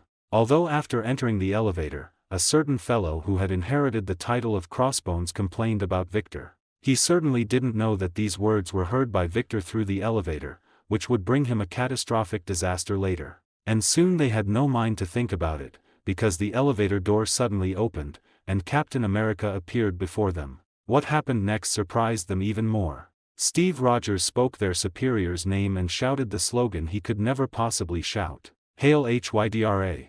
After successfully obtaining the scepter, Steve calmly walked out of the elevator. However, an unexpected situation occurred. Victor was standing in the corridor he was about to pass through. Looking at Captain America Steve Rogers walking toward him, Victor's state of mind was very complex. He intercepted the Steve who was originally going to pass through here and chose to come and confirm things himself. Just as he expected, he saw the person he didn't want to see. On Steve's side, he was far more nervous than Victor because he knew he was no match for the person in front of him. But to Steve's surprise, Victor did not launch an attack on him. Instead, while he was on guard, Victor walked to his side and handed him an item. Shortly after Victor handed the gem to Steve, Steve passed him by. However, Victor had only taken 2 steps when a Steve carrying a case appeared in front of him. Just as he was about to ask, Steve took a mind stone out of the case and handed it to him. The two, understanding each other tacitly, had no verbal communication, only confirming with a look in their eyes. In the end, the Hydra people still took the scepter without the Mind Stone back. But they also knew who they needed to find to obtain the Mind Stone. On the side of the World Security Council, while recognizing the Avengers, they also placed Victor on the Earth threat list, demanding that Fury find a way to subdue him. Because in their view, if Victor used his abilities for evil, then the Security Council and SHIELD would have no way to stop him. Great power can lead one into corruption, especially when no one can stop him and he can do whatever he wants. Fury himself was someone who trusted no one but himself. Especially after the Kree incident back then, his paranoia had only intensified. But regarding how to deal with Victor, he still felt a headache. Not because he knew nothing about Victor, but precisely because he knew something about him. The Victor he knew was already powerful enough, not to mention that Victor must be hiding something. He never believed that relying solely on Hulk and Tony could suppress Victor. Captain Marvel might be more like it. But Captain Marvel was one of his trump cards. He didn't want to reveal this card unless absolutely necessary, especially not to the bunch of guys at the World Security Council who only talk nonsense. After Fury agreed to the World Security Council's request, he began to contact Coulson, intending to have him responsible for the cleanup work of the Battle of New York. It wasn't until he picked up his phone that he remembered he had given Coulson a long vacation, letting him go to Tahiti for a holiday with his cellist girlfriend. Coulson, who was enjoying the sun and a beautiful woman on the beach, suddenly sneezed. He rubbed his nose. It seemed he was still too tired and should rest well. Since Fury had no way to find Coulson, he had no choice but to hold his nose and hand the matter over to SHIELD's consultant, Tony Stark. In fact, handing these things over to Tony also had a bit of selfishness. Because he believed that with Tony's talent, he would surely gain a lot of inspiration and inventions from this alien technology. Little did he know, in terms of energy, Tony had long since surpassed these Cheetori. The Cheetori themselves were not a race known for their scientific and technological civilization. Rather than saying they developed these devices, it would be more accurate to say they were merely the users of them. Thanos saw their lethality and loyalty, so he armed them with these weapons, making them his minions to execute the Cosmic Population Control Plan. Adrian Toomes had a quality that might not be considered a virtue. When he decided to do something, he would gamble everything he had to do it well. This allowed him to achieve considerable success in his previous career. He successfully owned his own waste recycling company in New York. But this personality of his also nearly led him into an abyss. His keen eyes saw the massive profits in recycling the alien remains from the Battle of New York, so he spent all his assets to obtain the recycling rights for these remains. However, an unexpected situation soon occurred. Stark Industries' damage control team quickly took over his work and produced more official documents than his. Adrian Toomes, intercepted by Stark Industries, fell into a rage and nearly came into conflict with the other party. Because he knew that once he lost this opportunity, he would lose everything. He wouldn't just have nothing overnight, he would be heavily in debt. Thinking of his young daughter waiting to be fed at home and his wife who held high expectations for him, Adrian Toomes finally made a decision that would change his life. He and his subordinates hid a portion of the alien equipment and used it to create his Vulture flight suit. To be honest, with such talent, why not do something else? Just like that, Adrian Toomes embarked on a point of no return, stealing alien equipment. In fact, many of the things he snatched were smuggled out of SHIELD by HYDRA. Moreover, the amount he stole each time was not large, so no one had come looking for trouble with him. It wasn't until later that he was discovered and stopped by the little spider. While Thor was evacuating with the Tesseract and Loki, he was intercepted by HYDRA agents disguised as SHIELD personnel. Of course, they actually were SHIELD. At this time, SHIELD could be considered one of Hydra's fronts, with the level of infiltration nearly reaching half of the SHIELD personnel. But in the end, Hydra still failed to get the Tesseract, because Victor, walking out of the elevator, told them that the Asgardian army was much harder to deal with than the Chitauri. At the very least, the gunpowder weapons in your hands basically can't even pierce their armor. And Thor isn't the strongest among the Asgardians. If you don't want an all-out war between Earth and the Divine Realm, you'd better be sensible. Rather than saying the Hydra members were frightened by Victor, it was more accurate to say they were wary of Victor's own attitude. All in all, under the orders of their high-level command, they cleared the way, letting Thor take the Tesseract and Loki back to the Divine Realm. After everyone saw Thor off, Tony chose to quickly contact his beloved Pepper. After all, their Stark Tower was cracked and needed immediate reconstruction. More importantly, he had thought of a brand new name for the reconstructed building and needed his Pepper to help him with it. On Steve's side, he was invited by Victor to Clyde Manor, and this time, Steve did not choose to refuse. He opened the door of the vehicle that once belonged to his old friend Red Skull and sat in the passenger seat. As for Black Widow Natasha and Hawkeye Barton, the two of them were going to report to Fury together. After all, Fury was still waiting to know the details of the Battle of New York. As for Banner, he chose to leave with Natasha. He still had some things left on the SHIELD helicarrier that he needed to retrieve. After retrieving his things, he would head to the residence Tony had arranged for him. Banner was quite interested in the olive branch extended by Stark Industries. After all, it was rare to find someone as smart as himself, and the reason Tony invited Banner wasn't just for his brilliant mind. It was also for the development of another suit of armor, called the Hulkbuster. In fact, he also had a conceptual armor under development called the anti-sabretooth armor. In fact, Tony made a lot of money this year. Although Stark Industries had withdrawn from the arms industry, its energy industry and biological modification technology made its profits far greater than before. Killian, who was originally Stark's arch-rival, was now the head of biological modification technology at Stark Industries, focusing on research to help Tony make money. Of course, one thing was the same as in the movie: he still used his own technology to heal the physical defects he originally had. As for the cost of his self-healing, it was all paid for by Stark Industries. Naturally, at a Stark press conference, Tony gave his technology a very Stark-style name. But Killian didn't care much about that anymore, because Tony was still his idol and had also recognized his work. At the very least, Tony's attitude toward him was no longer the dismissive one it had been at the beginning. In fact, after Killian produced results,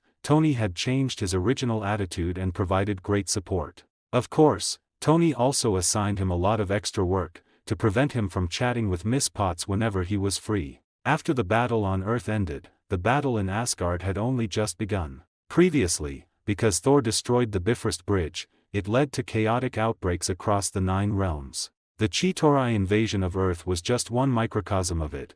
The other 8 realms connected by the Asgardian world tree were also plunged into war. After Thor brought back Loki and the Tesseract, the divine realm of Asgard didn't even have time to judge Loki's crimes first.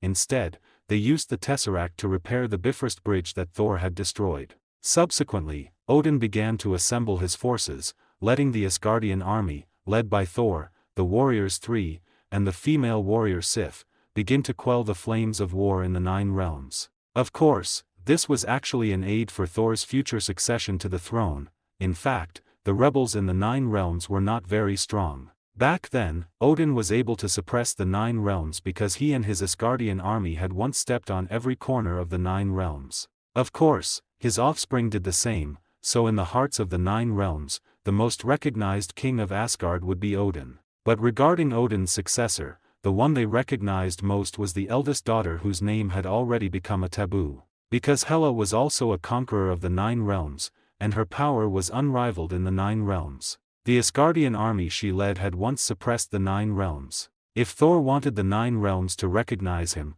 he had to do the same as Hela. Now, the chaos in the 9 realms provided Thor with a convenience. And so, Thor had just brought his brother back to his homeland and had to hurriedly lead Sif and the Warriors 3 to begin campaigning in all directions. Having made great progress on Earth, Thor was already very proficient when wielding his thunder power. Even if he lost his hammer, he would probably still be able to wield this powerful force that belonged to him. Of course, these were words Odin said in his heart. As for Thor himself, he still believed his power came from his hammer. Just as Odin complained in Thor 2, Thor was now less the god of thunder and more the god of hammers. He relied too much on his hammer, so one day, he would have to pay the price for it. But for the time being, Thor, holding his hammer, was invincible on the battlefields, quelling the Nine Realms' rebellions. His heroic posture inspired the warriors of Asgard and left Sif dazed with infatuation. While Thor was campaigning in all directions, Loki was comfortably in prison in the divine realm. As one of the princes of Asgard, no one would truly make things difficult for him. Furthermore, he had not yet been convicted at this time. However, what chilled his heart was that Odin had not visited him even once. On the contrary, his mother had come many times. But Loki, who was in his rebellious phase, clearly made her sad again. However, Frigga obviously saw through Loki's awkwardness, so she didn't blame him but comforted him well every time. For Loki, the people he cared about most in Asgard were actually these family members of his. He craved recognition from Odin and also hated Thor's brilliance. What he liked most was the meticulous care from his mother. Every time he ruthlessly tried to kill Thor, it was actually because his heart had long since formed the impression that Thor would always survive no matter what. Because when he was a child and faked his death to stab Thor with a dagger, he discovered that his older brother didn't die that easily. Of course, if Thor really died one day, he probably wouldn't be able to accept it himself. While Loki was in prison and Thor was away on campaign, Odin began to fall into a state of further weakness, and this weakness coincided with the celestial convergence of the Nine Realms. 5,000 years ago, during the celestial convergence, Malekith, the king of the Dark Elves, attempted to use the ether, the power of the reality stone, to return the Nine Realms to darkness. But his luck was bad. He encountered Odin, the king of Asgard, who was at his peak. Odin, who had just defeated Surtur, the king of the fire giants, led the invincible Asgardian army and dealt a heavy blow to the Dark Elf army and their king, Malekith. Even the treasure of their race, the reality stone ether, was seized by Odin and sealed within the dark dimension. But now, the celestial bodies were converging once again, and the Nine Realms were about to be connected once more. Yet the king of old had fallen into an unprecedented weakness. The ether, having successfully broken through Odin's seal, awakened Malekith, who had been slumbering for 1,000 years, and his Dark Elf army. This time, they would avenge their past humiliation and drag the Nine Realms into eternal darkness, just as they had intended 5,000 years ago.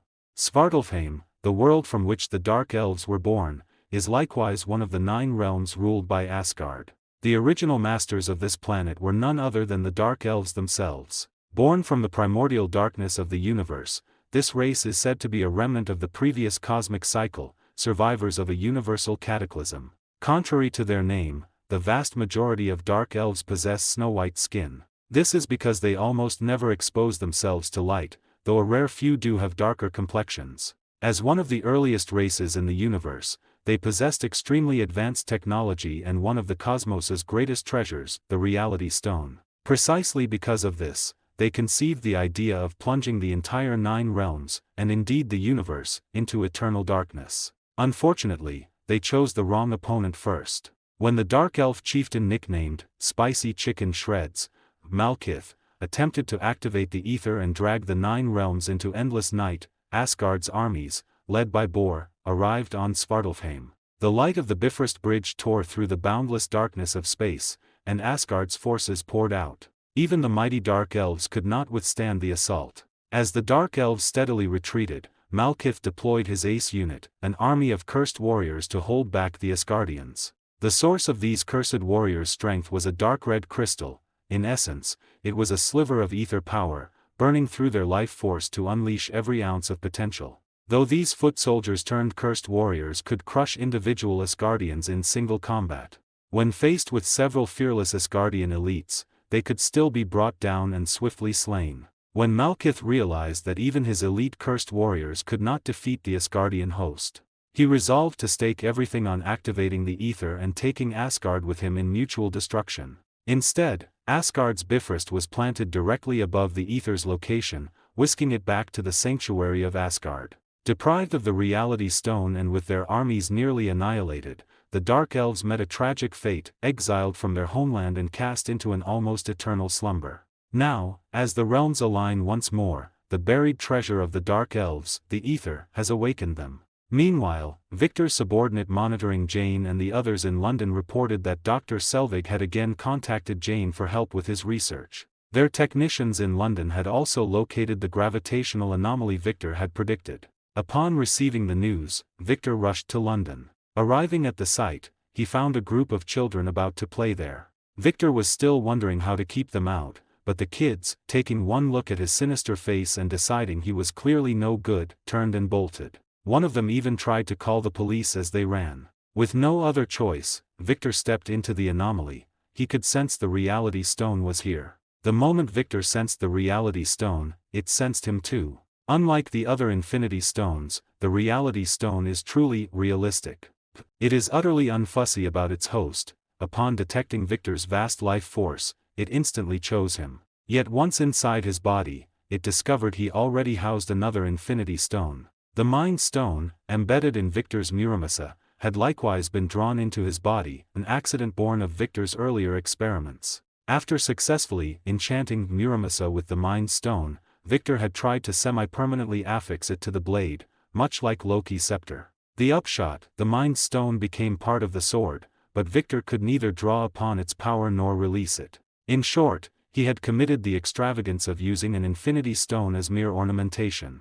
Thanks to the Mind Stone's nature, a fraction of its energy suffused the blade, granting it minor psychic properties. Compared with the stone's true abilities, manipulating minds and warping wills, this was the crudest of applications. It was no different from Hydra using the Space Stone as a battery. Victor merely chose a different model. The Reality Stone, however, is another matter. It can convert matter into dark substance because its master Malkith wills it so. In other words, the transformation is not an infection but an ability unique to the stone itself. Of course, such conversion demands enormous energy. Thanos' snap that erased half the universe's life was accomplished via the Reality Stone. The energy required was supplied by all the Infinity Stones combined. The Dark Elves' method was far cruder. They converted entire masses of matter directly into energy to feed the stone. Had it absorbed the converted energy of the 9 realms, the universe would indeed have returned to endless night. When the Reality Stone sensed the Mind Stone within Victor, the two gems resonated in a bizarre harmony. The sole consequence, Malkith, the stone's former master, could no longer sense its presence. Yes, the Reality Stone had abandoned him. Initially it had merely sought a host whose life force it could drain. Victor's vast vitality had lured it. Yet the Mind Stone's presence now made it reconsider. Still, it did not accept Victor as its master, it was still watching. After millennia of slumber, Malkith and his kin awoke to find the world utterly changed. They did not care, they had returned, and they would remake the world as they desired. That was enough. Before Asgard's victory, the Dark Elves, possessors of the Reality Stone, had been the uncontested hegemon of the 9 realms. But the Dark Elves who remain are far weaker than before. They are merely survivors of the last war, lingering on in this universe. Knowing the plight of his race, Malkith finally made a painful decision. The strength of a cursed warrior is measured by the power of the host before transformation. With no alternative, he chose the comrade who had served him for 1,000 years, Algrim, and turned him into a cursed warrior. Unable to locate the Reality Stone, Malkith set his sights on Asgard itself. If the Asgardians had taken it in the past, they must know where it was hidden. Not long after Victor obtained the Reality Stone, he received a summons from Odin, one that could not be ignored. This time Odin offered no courtesy. A beam of Bifrost Bridge swept Victor straight to Asgard. The moment he arrived he met the Warriors 3 and the Valkyrie Sif returning home. Without Jane to complicate matters, Sif and Thor were drawing closer, and Odin found the prospect of Sif as a daughter-in-law very agreeable. His feelings toward her were the exact opposite of those he held for Jane. Had Thor wanted only a mistress in Jane, Odin would not have objected. Many great kings and heroes keep lovers, but making her queen of Asgard was out of the question. Some people simply cannot appear in public, just as certain dishes are never served at banquets. Jane was one such dish. Indeed, her behavior in the films hardly befitted a future queen, yet because Thor loved her, no one could object too strongly. Now that Jane was gone, Odin no longer worried over his son's marriage. As the Warriors 3 crossed the Bifrost Bridge they unexpectedly spotted Victor. They vividly remembered the Midgardian who had effortlessly destroyed the destroyer armor, but they had not expected to meet him here. Yet this was no time for pleasantries. they exchanged nods and continued on their separate ways. Escorted by two of Odin's guards, Victor was shown to a chamber within the Golden Palace. The busy Allfather could not receive him at once. Victor was content to wait. Refreshments had been provided. After a taste he left the food untouched and instead played the PSP he had brought. Yes, he had finally abandoned the Game Boy, though he remained a generation behind. He had not played long when Odin entered. "I see you still take an interest in my offer. I summoned you concerning the gem that once crowned Loki's staff."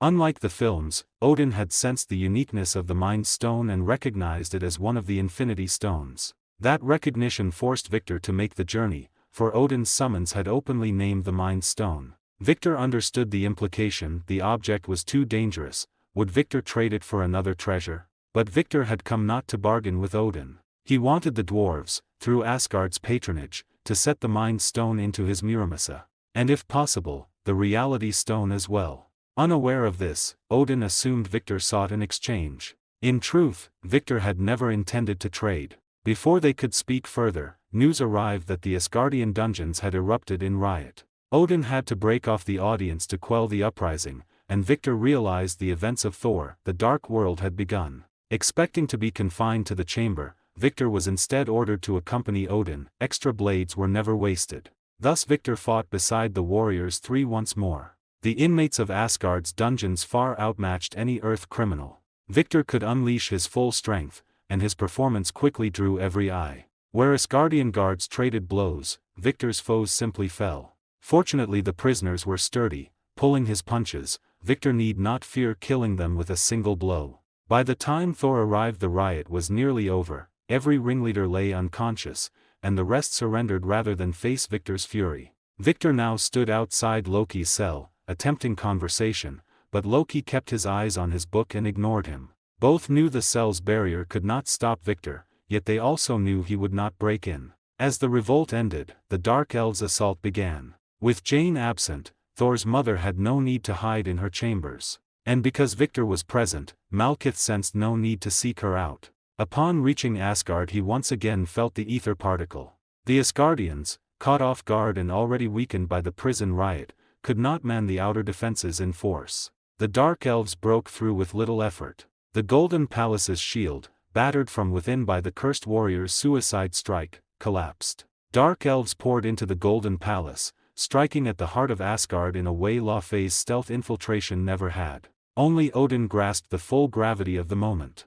Victor had not expected that, even without Jane, Frigga, the queen of the Heavenly Palace, would still meet with misfortune. Of course, this time her death was not to protect Jane. Instead, it was because she also participated in the defense of the Heavenly Palace, and in the process, encountered Malekith, who had stormed into the Heavenly Palace with his subordinates. Thor's mother participating in the defense of the Heavenly Palace was beyond Victor's expectations. He had forgotten one thing: she was not only Odin's wife but also the leader of the Vanir. She was also one of the most famous powerhouses in the entire Heavenly Palace. The magic she wielded was no less inferior to Odin's. And her proud disciple was precisely her adopted son, Loki. Under her leadership, the guards of Asgard were almost invincible against the invading Dark Elves. Because her magic could easily confuse enemies and cause immense damage. Moreover, as the leader of the Vanir, she was also a master tactician. This situation continued until she encountered Malekith and his personal guard. As the elite forces among the Dark Elves, Malekith's personal guards were all composed of the most excellent veterans, and when necessary, they could transform into cursed warriors. As soon as the two sides met, a fierce exchange of fire began. The disintegrating beams shot from the Dark Elves' invincible weapons struck the enchanted shields in the hands of the Asgardian warriors, but could not penetrate them. However, the Asgardians holding enchanted melee swords could not keep their shields raised without attacking.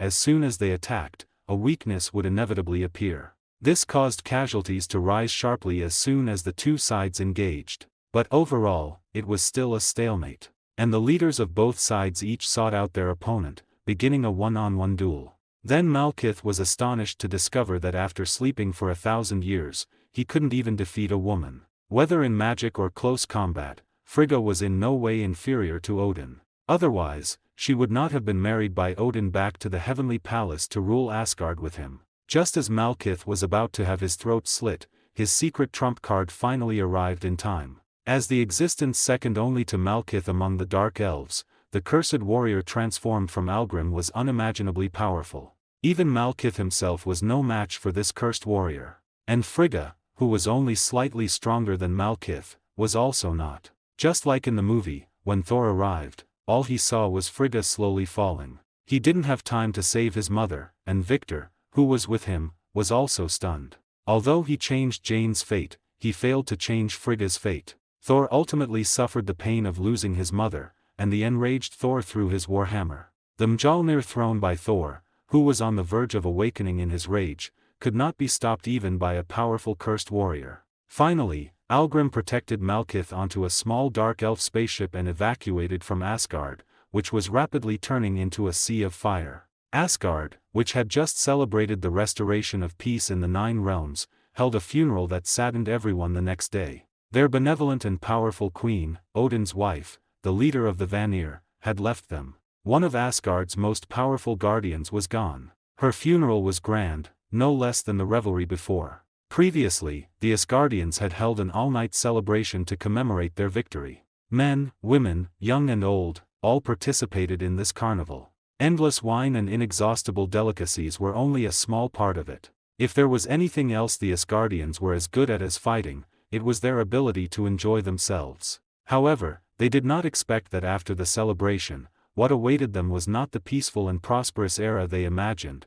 but another attack from powerful invaders. The Dark Elves, one of the overlords of the Nine Realms, announced their return in this way. The moment Odin shed tears while holding the queen's body, it was destined that the Asgardians and the Dark Elves would be locked in an endless battle. At the queen's funeral, all Asgardians stood solemnly on both sides of the divine river. Holding lamps of blessing in their hands, they bid farewell to their beloved queen. And Odin watched the small boat gradually drift away, his heart drifting with it. In the ignited flames, Frigga transformed into specks of light, returning to the sea of stars. And the lamps in the hands of the Asgardians also ascended into the sky with her. In such a sorrowful and solemn atmosphere, even Victor, as resolute as he was inevitably affected. Loki, who had been in the dungeon, also paid the most painful price for his willfulness for the first time. As Frigga had told him, he seemed to see through everyone. He was too smart, knowing how to talk to everyone.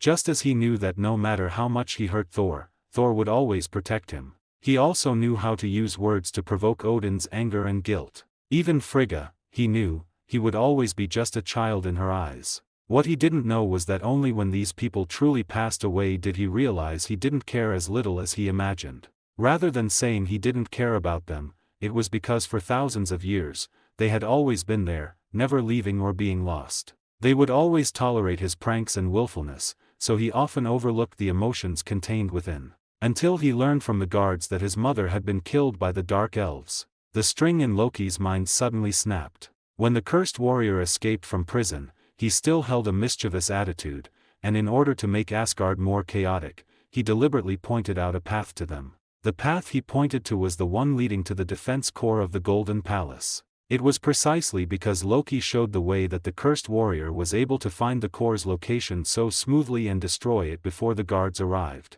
But Loki never thought that his actions would lead to such serious consequences. If the defense core had not been destroyed, Malkith and his Dark Elf army would not have been able to break through the Golden Palace's defensive barrier. If they couldn't break in, Frigga wouldn't have had to personally lead people to resist. Then the confrontation with Malkith naturally wouldn't have happened, and she wouldn't have ultimately died at the hands of the cursed warrior. In fact, the defense of the Golden Palace could be said to be impregnable. Every time it was broken, it was due to internal problems. And every time there was a problem, it was related to Loki. When Loki's biological father, Laufey, died, Loki felt no sadness at all. All he felt at the time was joy and a sense of accomplishment. He had finally done what his brother Thor couldn't. He killed the king of the frost giants, even though it was his father. Perhaps it was that action that led him to believe he was a heartless and ungrateful person. This then led him to try to kill Thor on the Shield helicarrier. But when he truly faced the passing of a loved one, he realized that he wasn't as heartless as he imagined. And as for Laufey's death, the reason he wasn't sad was because he had never considered him family. So when Thor found Loki, he saw a Loki he had never seen before. Unlike his usual polite demeanor, the entire room was in a mess. In fact, Thor's reason for seeking Loki was simple: he craved revenge but couldn't find Malkitha's whereabouts. Until Victor found him drowning his sorrows in a tavern and told him he wanted to talk to him privately. He had something that could help him find Malkith and get revenge. When Thor saw the reality stone that Victor revealed, he was completely unsettled. He had never thought that the ether particle would fall into the hands of this person before him. In fact, I didn't find it, it found me. It's now dormant in my body, absorbing my life energy. Of course, it's also protecting me. In fact, it should be said, it's protecting itself. Although Victor explained why the ether particle was in his body, Thor still didn't understand why the other party would tell him this. Even if it found you, why tell me? Although it's said to be the treasure of the Dark Elves, do you want me to destroy it to get revenge on them? Regarding Thor's statement about wanting to destroy the reality stone, Victor said that if you could do that, you wouldn't be Thor, but some kind of lightning wizard. I don't want you to destroy it, but since you know it's the supreme treasure of the Dark Elves, why do you think they attacked Asgard? Just for thousands of years of hatred? No, they didn't just come here for revenge. It was you Asgardians who took the ether particle back then. They are here to find their treasure, not to seek revenge. After understanding the Dark Elves' intentions, Thor also understood Victor's plan. To use the ether particle to lure Malkith out, and then seize the opportunity to eliminate him. If that's your plan, why not go directly to my father? As the king of the gods of Asgard, his power and strength far surpass mine. When Victor said he didn't trust Odin, Thor subconsciously wanted to retort and punch Victor. But when Victor added that the All-Father's eyes were clouded by hatred, and he would absolutely not stand by and watch him, the owner of the ether particle, leave Asgard, Thor loosened his clenched fist, because he knew that what Victor said was true. And when the Dark Elves attacked Asgard next time, it was very likely to turn into a sea of fire. The greater possibility was that Odin would forcibly seize the ether particle and use it as a weapon to retaliate against the Dark Elves. Neither of these situations was what Thor wanted to see. Therefore, under the pressure of reality, Thor had to make room in his brain for his muscles. In fact, neither Odin nor Frigga were foolish gods. Odin was synonymous with cunning, and Frigga was a renowned wise woman of Asgard. As their son, Thor was even less likely to be a foolish god. It was just that because the power he wielded was too immense, he only needed to act to solve most problems. This led to his habit of not liking to use his brain, while Loki was the opposite example. Loki's physical constitution was still too weak compared to most Asgardians. That's why Frigga specifically taught him magic, and of course, Loki also acquired considerable close combat abilities under Thor's influence. But most of the time, Loki was still accustomed to using his magic and his brain to solve problems. Because every time he went head-to-head with Thor, he would get badly beaten. And now Thor finally encountered the same problem as Loki did when he was a child. The opponent was stronger than him in both strength and other aspects, so brute force offered no chance of winning. So Thor began to reluctantly use his long-unused brain to figure out how to solve the current problem. His first step was to summon those who would never betray him. The first person he summoned was neither the Warriors Three, who had fought alongside him through thick and thin, nor the Valkyrie Sif, who was enamored with him. It was the gatekeeper of all Asgard, the guardian of the Bifrost Bridge, the eyes and ears of the gods, Heimdall, the god of dawn. Although Heimdall had sworn an oath never to betray the Allfather, even for Thor, he could not betray the Allfather. But Thor successfully found a loophole in his oath, and at Heimdall's strong insistence, Odin had to go to the Bifrost Bridge to meet him personally. Then Heimdall reported to him about someone planning a rebellion, which was part of Heimdall's oath. When he discovered someone betraying the Allfather, he had to inform the Allfather. And now he had done so, he told Odin that he was going to betray him and start a rebellion. The moment Heimdall drew his sword, Odin reacted, realizing that Thor must be up to something. Although he didn't know why, he knew he had to intercept them first. In fact, since the last Dark Elf invasion, all of Asgard had been under complete lockdown. Neither entry nor exit was permitted. And Victor also knew that if things continued like this, the matter of the reality stone being on him would not be kept secret for long. Because he knew that Malkith would definitely have a way to find and activate the ether particle. Otherwise, they wouldn't have been able to control and use the ether particle's power back then. The only way to escape now was to seek Thor's help. The reason for seeking Thor's help was that he was the only one who could persuade Loki. Why persuade Loki? Of course, because Loki was the only god who knew a way to leave Asgard without using the Bifrost Bridge. So, you came to me just to help your Earth friend get away. I came to you because I desire revenge. And I know you do too. In truth, I do not trust you, but Mother believed in you.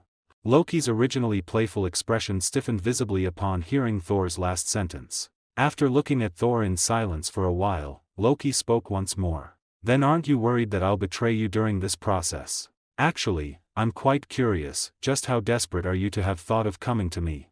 Faced with Loki's taunt this time, Thor was clearly not as patient as before. Frigga's death had obviously caused him to grow and change more. Thus, his answer caused Loki to start seeing him in a new light. I originally thought you could still be saved, after all, we are brothers. But now, I see you for who you are. If you dare betray me, I will kill you. Loki didn't take Thor's threat to heart. He had long since grown accustomed to this brother of his who, despite his harsh words, was actually very soft-hearted. I need a path to leave Asgard that doesn't go through the Bifrost Bridge, so I need your assistance. Although I no longer believe you can be saved, Mother did, so I came. In the end, Loki agreed to Thor's terms. Thor would let him out, the two of them would seek revenge against the Dark Elves, and finally, Loki would return here. In fact, imprisoning Loki here was not just a punishment. It was also a protective measure. After all, the one he had provoked was the Dark Titan, Thanos. However, it seemed now that Asgard's underground prison was not as safe as they had imagined. After all, even the Golden Palace had been breached. Furthermore, the catalyst that led to the breach of the Golden Palace this time was the riot in the Asgardian dungeons located directly beneath it. It was precisely because the Asgardians were too overconfident, believing that no one could possibly escape, that they didn't conduct a careful screening of the prisoners and simply threw them in. This gave Algrim the opportunity to infiltrate. He disguised himself as a member of the rebels from the Nine Realms and decisively chose to surrender when the Asgardians arrived. Then, along with the other prisoners, he was locked in Asgard's underground prison. During this time, there wasn't even the most basic inspection. The Asgardians only kept a strict watch over them during transport. But after arriving at the underground prison, only a few Asgardian soldiers patrolled. This was because the magic in every cell was, in their eyes, unbreakable. This barrier, which emitted a faint golden glow, actually shared the same source as the defense barrier of the Golden Palace. It was just that in terms of strength, it wasn't as powerful. However, it was impossible for ordinary prisoners to break it. As for those more powerful beings, they were either dead or had been individually imprisoned and sealed by Odin.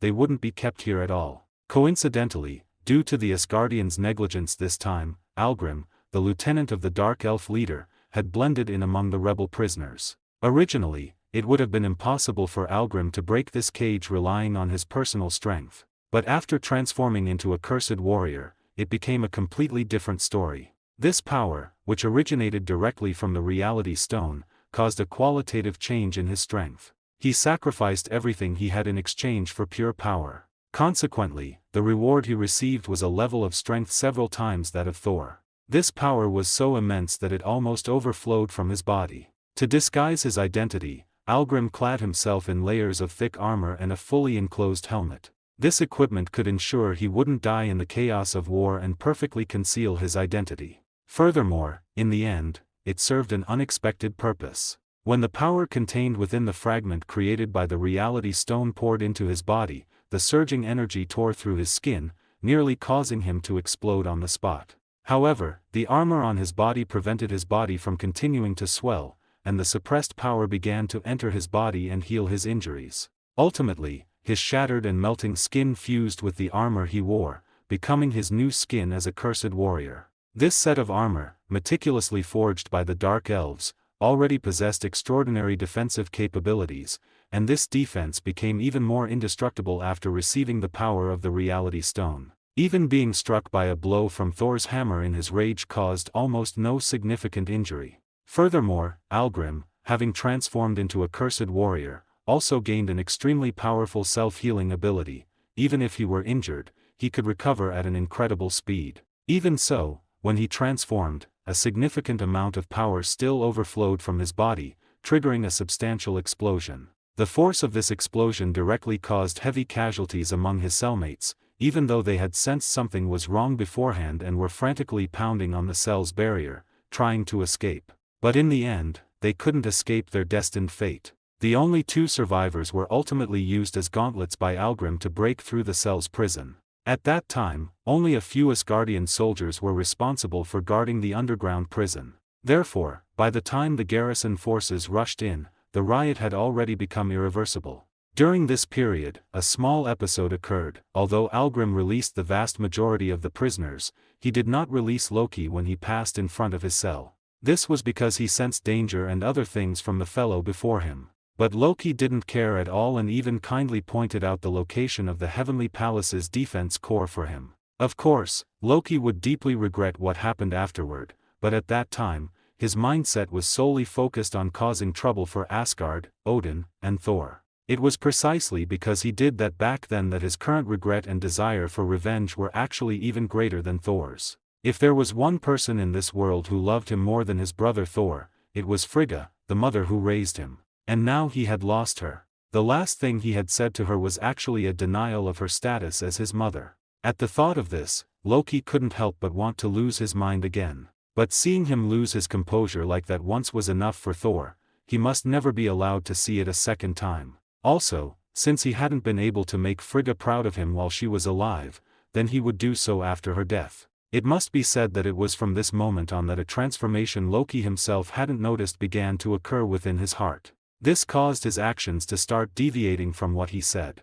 Sometimes one can only marvel at the whims of fate. When Loki was single-mindedly trying to do good for Asgard, his actions always seemed to lead to the opposite effect, bringing a mountain of trouble to Asgard. But when he truly made up his mind to cause trouble for Asgard, his actions began to produce beneficial results for Asgard instead. After he agreed to Thor's terms, Thor began to tell him his plan. But this time, Thor had wised up. He didn't reveal everything to Loki because he knew his younger brother far too well. Once he revealed everything, Loki would surely devise a plan of his own on top of Thor's plan. For thousands of years, he had always done this. What he was best at was designing all sorts of tactics and conspiracies. If it could be said that over all these years, the Asgardian army under the leadership of Thor and the others had been invincible, it was on one hand due to the bravery of Thor and the Warriors 3, and on the other hand, thanks to Loki's behind-the-scenes planning. But in a martial race like Asgard, Loki's behavior made him an outlier. The soldiers would only ever see Thor's bravery in leading from the front, and never Loki's painstaking planning behind the victories. The halo of every victory would only ever shroud Thor. As for Loki, there would only be mockery and disparagement. Over time, this made Loki desire recognition even more. So he began to rack his brains to cause trouble and play pranks, hoping to gain others' approval. But the more he did this, the more the Asgardians disliked him, viewing him as a joker and a conspirator. Loki would never understand the Asgardians' worship of pure martial force. Perhaps he did understand it, but disdained to do so. In this regard, he was more like his mother. He always appeared elegant and composed. He was always able to hide his thoughts and emotions well, and he would never speak them out loud. Because he also had his own pride, he was also a prince of Asgard, and he wanted to gain recognition through his own efforts. Until one day, he discovered that his life was actually a lie. He wasn't a true Asgardian, nor was he Odin's biological son. But he was unwilling to give up and still wanted to gain everyone's recognition through his own efforts. However, he chose a wrong path, which nearly led him further and further into darkness. Ultimately, all his efforts were ended by Thor and likewise rejected by Odin. This caused him to start giving up on himself and to make a deal with Thanos. Wielding the scepter with the Mind Stone, Loki believed he had completely escaped that lie of a past. He hated Odin and Thor, who had taken everything away, so he wanted to conquer Earth to prove Odin wrong, which was why he had tried to kill Thor on the carrier. Even after failing, he chose to provoke Odin rather than admit his mistake. Even Frigga's kindness was rejected by him. It was for such a Loki, who was about to give up on himself, that fate began to arrange for him to walk his own path of redemption. And Thor, the brute who had been reckless for thousands of years, also began to embark on his path to becoming a wise and brave king. It was starting from this escape from Asgard that Thor began to display his talent in strategy. First, He convinced Heimdall to lure away the most troublesome problem for him, his father, the Allfather Odin. Then he convinced Sif to intercept the pursuers, buying enough time for his, Loki's, and Vic's escape. And in the choice of escape method, he also had an unexpected idea. He directly used the materials at hand, piloting the dark elf ship that had crashed into the Golden Palace and flying straight back out the way it came. This vessel, which belonged to Malkith, had better performance and defensive capabilities than other dark elf fighters. This allowed Thor to pilot it out of the Golden Palace without much effort. And under the pursuit of Asgardian warships, it held up long enough to break through the layers of encirclement and out of the sight of most Asgardians. But this ship was still too large a target, and Thor and the others, who didn't know how to use dark elf stealth technology, couldn't possibly escape relying on this ship. At this time, it was necessary to use the backup plan Thor had prepared for himself. He first threw the non-stop talking Loki off the ship, and then jumped down with Victor. The moment Loki was thrown out by Thor,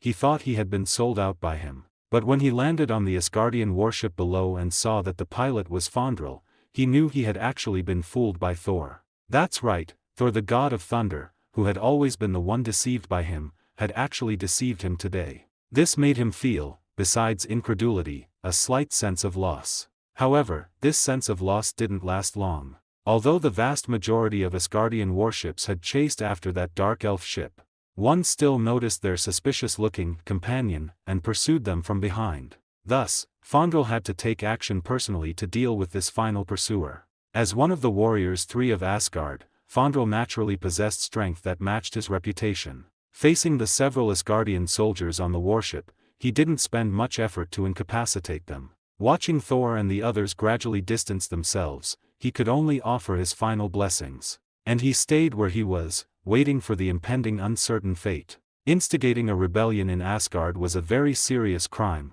The outcome was either execution or being stripped of one's divine name and then exiled. But even so, the warriors three, Sif, and Heimdall still resolutely did so for Thor's sake. This was perhaps Thor's personal charisma, and although Loki didn't say it, he was actually quite envious in his heart. After shaking off all the pursuers, the next thing to do was how to leave Asgard. And the only one who knew that path was the Loki before them. Since we've now shaken off all the pursuers, everything from here on is up to you, Loki. I hope you won't betray us and disappoint Mother. Saying so, Thor handed the control lever of the warship to Loki, who wore a faint, mysterious smile. Having gained control of the warship, Loki shifted the lever and piloted the vessel toward an unknown direction. In the end, Loki did not disappoint Thor. He piloted the warship they had borrowed and arrived at a remote coastal cliff in Asgard. Even in a place as bright and divine as Asgard, such dark and treacherous terrain existed. Under Loki's piloting, the ship headed straight for the cliff face. Although he had decided to trust Loki, Thor inevitably fell into a state of tension. After all, his brother had far too many priors. It wasn't until the ship was very close that he noticed a narrow crack in the cliff. This crack was the secret passage out of Asgard that Loki knew of. However, Victor discovered something fishy. Although he had spotted the crack early on, he didn't feel the presence of any energy. It wasn't until the ship flew inside that a massive surge of energy began to appear around it, sending the ship into the Bifrost Bridge. Indeed, although he had only experienced it once, Victor was certain that this crossing was still conducted through the Bifrost Bridge. Then this so-called secret passage was quite interesting. Perhaps it was just another of Loki's lies. There was no secret passage at all. He had simply used dark magic to summon the Bifrost Bridge and send everyone out of Asgard. Of course, one could also say that as long as Loki was there, any place could become a secret passage. Because the passage itself was opened and closed by him. This also explained why Loki was able to return to Earth unscathed when he fell from the Bifrost Bridge back then, and then managed to contact and strike a deal with Thanos, who was millions of miles away from Earth. Leaving Asgard, the ship brought the three of them to a planet covered in debris. This was the home of the Dark Elves, Svartalfheim. The battle between the Asgardian army and the Dark Elves years ago had left this once prosperous planet devastated. The ruins everywhere spoke of its former glory. The wreckage of countless Dark Elf warships seemed to tell of their former pride when they dominated the Nine Realms. But now, everything had turned to dust. All things are born of dust and return to dust. The once prosperous planet had become a fleeting dream, and the life upon it was but a fragile flame flickering in that dream. The last spark of that flame was Malkith and his followers today. After the ship entered Svartalfheim, Victor summoned the ether particle. The reality stone transformed into a brilliant liquid form, swirling around Victor's palm and emitting a dim yet magnificent glow. In fact, Victor hadn't just been idling in Asgard, he had been trying to gain control over this infinity stone parasitic within his body. It seemed he had preliminarily achieved his goal. In fact, as long as it was fed, it wasn't stingy about letting its host use its abilities. The moment the ether particle appeared in Victor's hand, Malkith, who had been resting with his eyes closed, instantly snapped them open. He had tracked the presence of the ether particle once again, and this time, the ether particle was actually no longer in Asgard. After carefully confirming the location of the ether particle, Malkith reached a conclusion that surprised even himself. The ether particle had come home. Although he didn't know what had happened, his race's greatest treasure, the ether particle, had returned to the Dark Elves' former home, Svartalfheim. Now that the location of the ether particle was certain, they should not continue to stay here and waste precious time. After all, the convergence of the 9 realms was approaching, an opportunity that occurred only once every few thousand years. If the ether particle was allowed to consume the 9 realms at that moment, its massive power could return the entire universe to an eternal night. Of course, before that, he might have to deal with Thanos, the director of the universe's family planning office, and perhaps Captain Marvel, the hero who maintains cosmic peace, would also come looking for trouble. But for now, he only needed to deal with 3 people, the Revenger brother duo, consisting of Loki and Thor, and Victor, the usurper of the Reality Stone. Meanwhile, on Earth, Dr. Eric Selvig also discovered the reality of the impending convergence of the 9 realms. In fact, the influence of the Mind Stone on him had never been eliminated. Though he had lost some things, he had also gained others. Malkith is here, I can feel him. Or rather, the ether particle told me of its former master's presence. Following Victor's words, Loki and Thor both looked in the direction Victor was facing. A massive dark elf mothership appeared in their sight. You aren't planning to deal with that big guy like this, are you? Just the 3 of us? Against a whole ship of dark elves and that cursed warrior who broke through the dungeon? I crave revenge, but that doesn't mean I'm ready to die for nothing. Victor and Thor ignored Loki's complaining. Instead, they continued to watch the ship begin its descent, and Loki had no choice but to land their ship under the gaze of the 2. Finally, when they crested the hill separating them from the Dark Elves, Malkith was already waiting for them with his army of Dark Elves. It wasn't like in the movies, with just one cursed warrior and a few Dark Elf soldiers. Instead, there was a black mass of them. It seemed Loki was right, they were facing an entire army. Then another thing Victor hadn't anticipated happened, the ether particle actually turned traitor. Upon receiving Malkith's summons, it instantly flew from his hand and into Malkith's body. Seeing the way Thor and Loki were looking at him, Victor fell into a moment of awkwardness. But now was clearly not the time to assign blame, as the Dark Elves were already charging. Rushing at the very front was Algrim, who had already become a cursed warrior. As for Malkith, he did not charge with them. Instead, he turned back to the mothership with his personal guard. He had more important things to do. The 9 realms were about to converge, and he had to reach Midgard before then. These small obstacles could be left to the cursed warrior and the other dark elf soldiers to handle. He didn't believe these people were a match for a cursed warrior. Even if they were lucky enough not to die at the hands of the cursed warrior, it wouldn't be too late to deal with them once he had completed everything. After all, having obtained the ether particle, he was now the most powerful existence in the 9 realms. Just as Malkith boarded his ship to leave, the battle between the cursed warrior and Victor's group officially began. You 2 go deal with the big one, after all, he's your enemy. I'll handle these minions, how about it? Although Thor wanted to say that his Mjolnir was better suited for clearing out minions, he didn't want to miss the chance for revenge, so he could only accept Victor's proposal. Only after Loki and Thor faced off against the cursed warrior did they truly understand where his power lay. As for Victor, he was indeed clearing out the minions as he had said. Summoning his Muramasa, Victor killed these dark elf soldiers as if he were slicing vegetables. Not a single dark elf could block even a light stroke from Victor. The projectiles fired from the weapons in their hands were easily deflected by Muramasa, sometimes even harming their own people. As for the black hole grenades that could truly threaten Victor, under his powerful beast instinct, he dodged them before they even had a chance to detonate. While Victor was on a killing spree among the Dark Elf soldiers, Loki and Thor were caught in a bitter struggle. Algrim, in his form as a cursed warrior, lived up to the name of the strongest cursed warrior. Having endured the power of the ether particle, he was able to crush even someone as strong as Thor in terms of raw strength. One must know that at this time, Thor was capable of wrestling with the Hulk. Although neither he nor the Hulk were in their peak states, it was enough to demonstrate Algrim's power. What gave Thor an even bigger headache was that the usually invincible Mjolnir actually met its match in Algrim's hands this time. Thor swung Mjolnir and, after fully charging it, hurled it at Algrim. In the past, whether it was the destroyer armor or any other monster,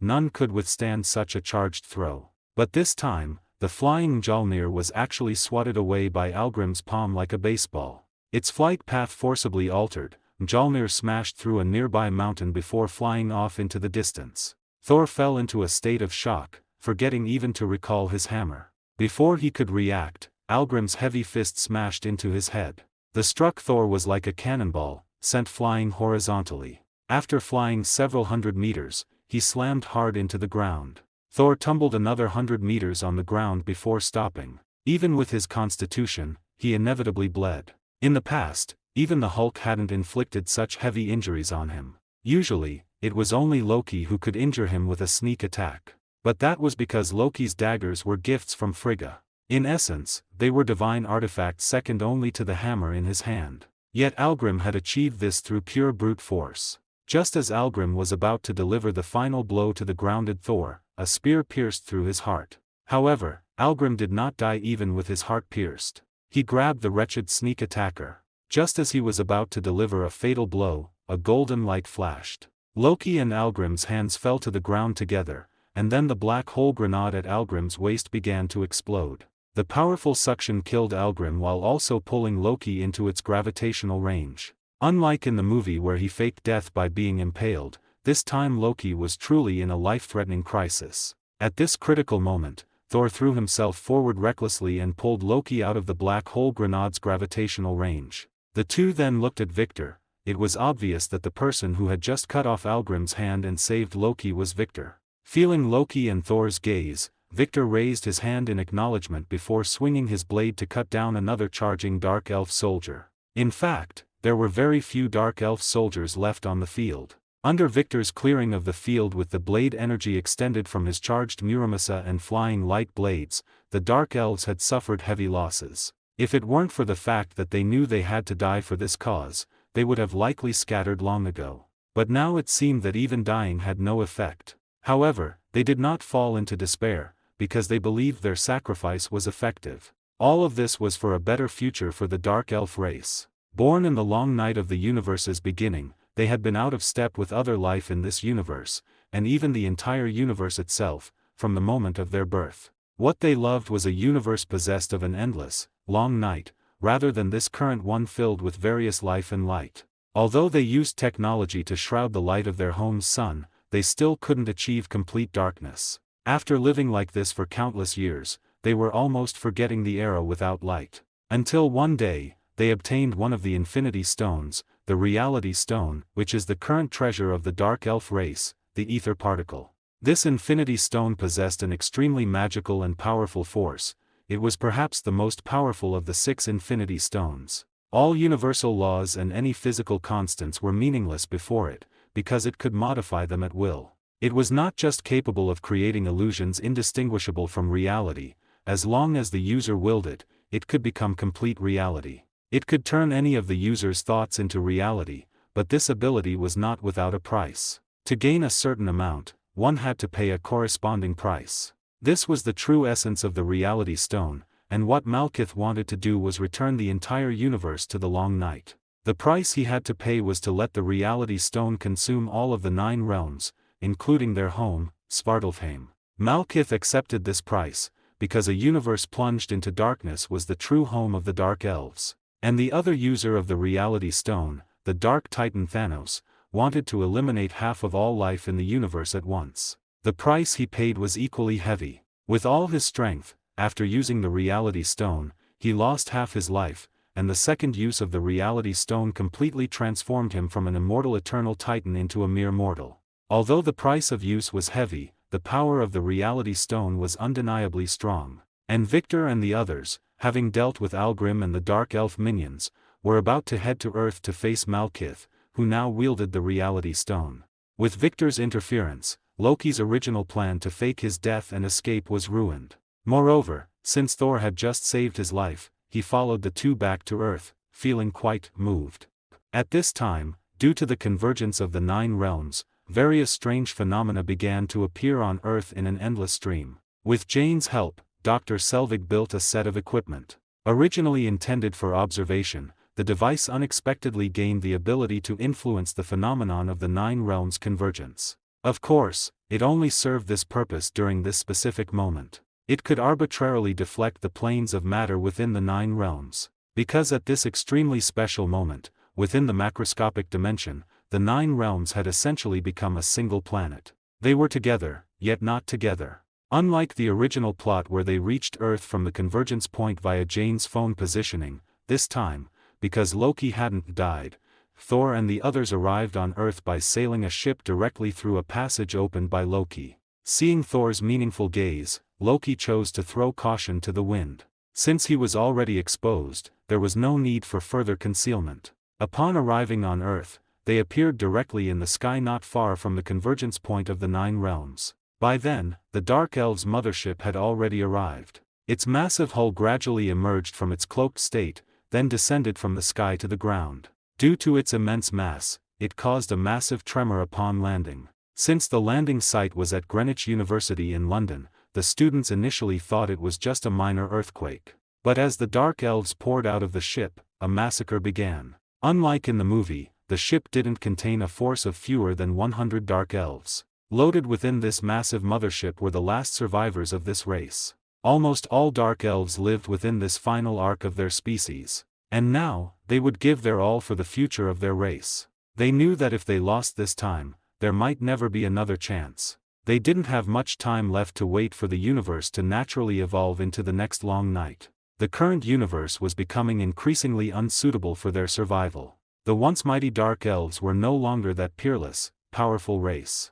They were merely the final embers of a past glory, and they intended to take back what belonged to them. Facing the Dark Elves' ruthless slaughter, the young people in these ivory towers didn't have the counter-killing abilities of movie protagonists. On the contrary, before the enemy's highly advanced biological monitoring equipment and powerful weapons, they were quickly wiped out. Only a few clever ones who chose to flee from the start survived the massacre. As for the police who arrived later, they weren't even an appetizer for a fully armed interstellar landing force. Most police didn't even have time to get out of their cars before being blown up along with their vehicles, turning into fireballs on the street. The explosion of the lead police cars blocked the progress of those behind them. This triggered a series of chain reaction accidents, but the pain of the injured didn't last long, as the Dark Elves' firepower soon covered them. The street quickly turned into a sea of fire. Whether it was the first responders or the subsequent London police reinforcements, they were almost entirely wiped out. The few remaining survivors could only hide in distant corners, crying into their walkie-talkies for military support. These aliens were simply not something these police officers, equipped only with light weapons, could handle. They were essentially being sent to their deaths. While the Dark Elves established a defensive line on the ground, the hangars atop the mothership also opened. A large number of small Dark Elf fighters flew out, beginning to seize air superiority over the nearby airspace. Their first victims were 2 Royal Air Force fighters that arrived first. With performance, firepower, and maneuverability completely outmatched, the 2 Royal Air Force jets quickly became mid-air fireworks. The pilots didn't even manage to eject and escape. After dealing with the minor threats from the air, the Dark Elf fighters began sweeping the ground.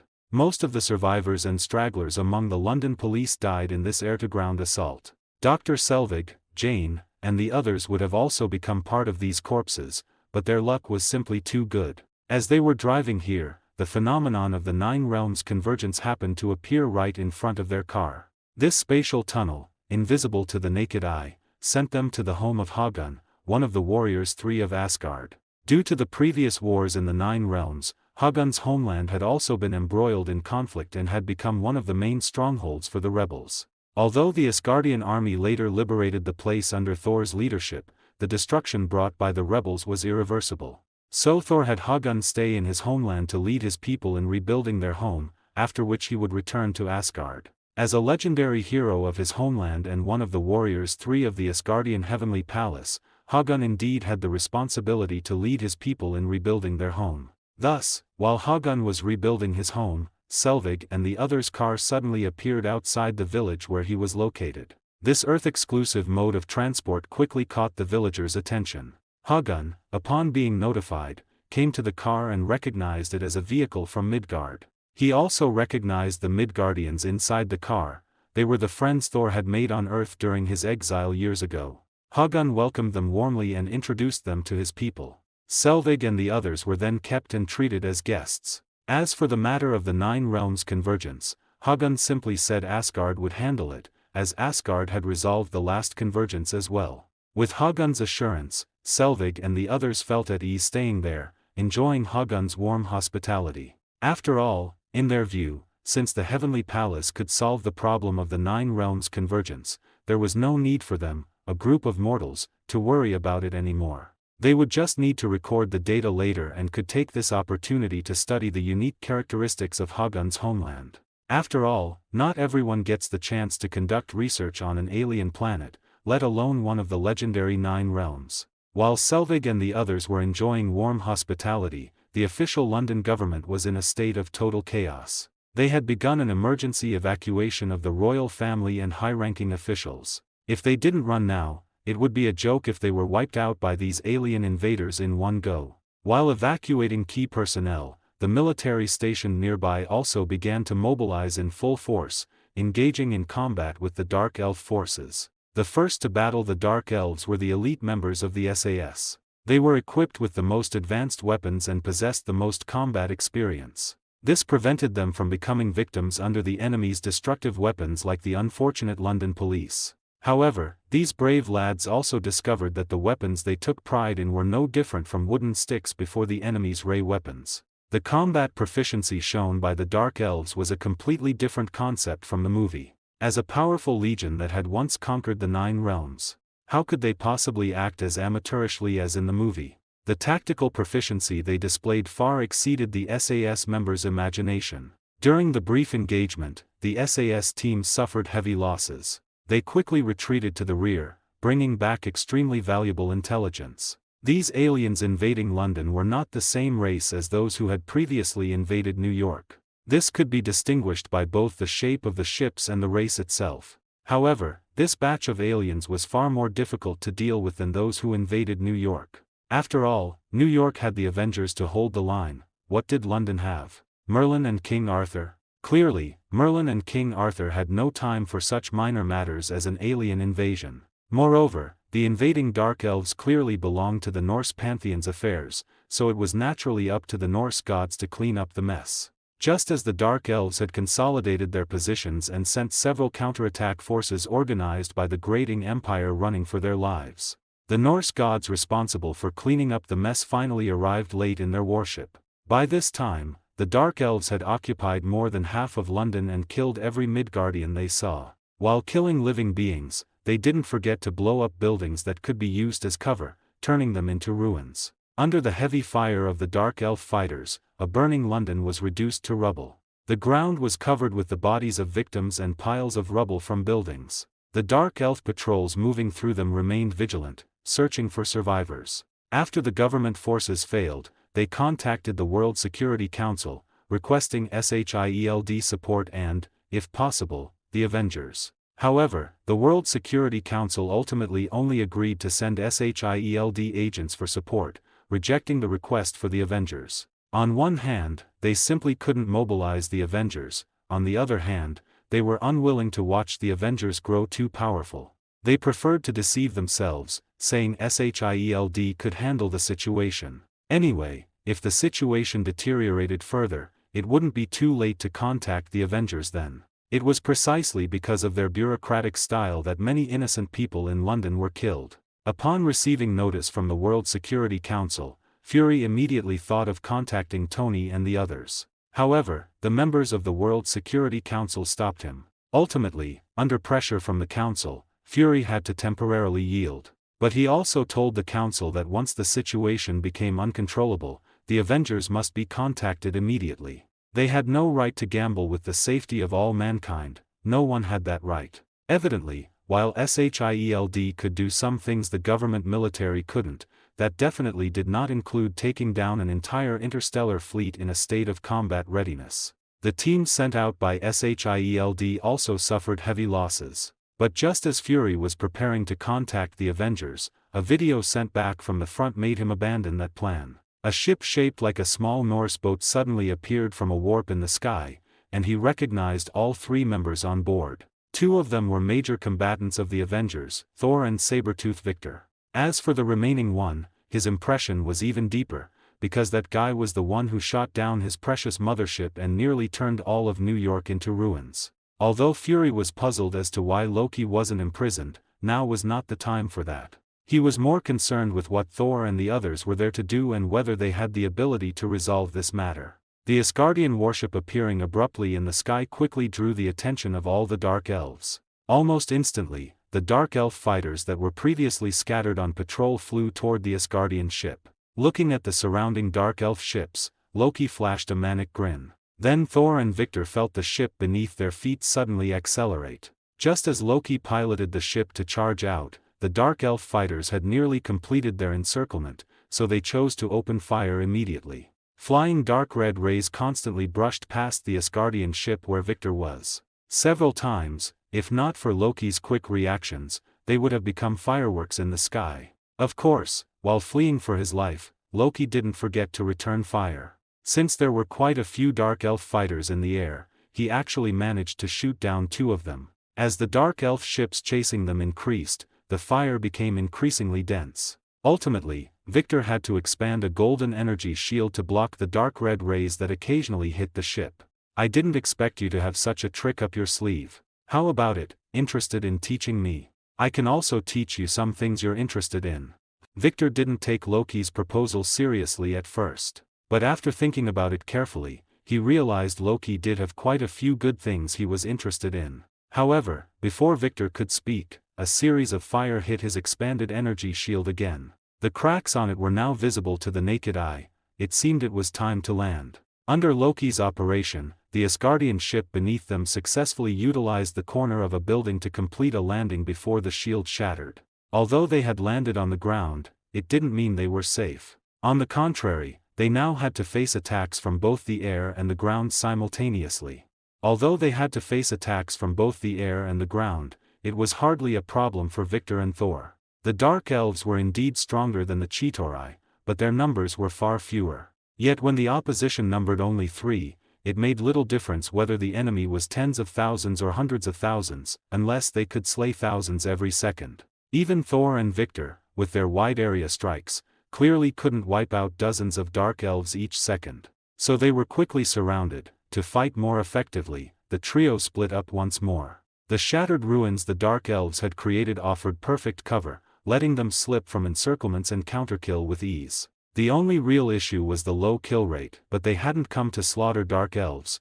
They'd come to stop Malekith from using the ether particle to devour the 9 realms. Thus, while shaking off Dark Elf flyers in the air, they also pinpointed Malekith's location. After landing, they seemed to skirmish with the Dark Elves while actually converging on Malekith from 3 directions. At first neither Malekith nor his kin noticed their intent. By the time they did, Thor and the others stood before Malekith. The first to arrive was neither Thor nor Victor, but Loki, the weakest of the 3. Weak, only by comparison, Loki's personal power was considerable. He merely had a habit of picking opponents far too strong. When Dark Elves hunted him, Loki excelled at hide and seek. If Asgard's elite palace guards couldn't find him, these Dark Elves had no chance. Drawing on the magic he'd learned from Mother, Loki left his pursuers spinning in circles.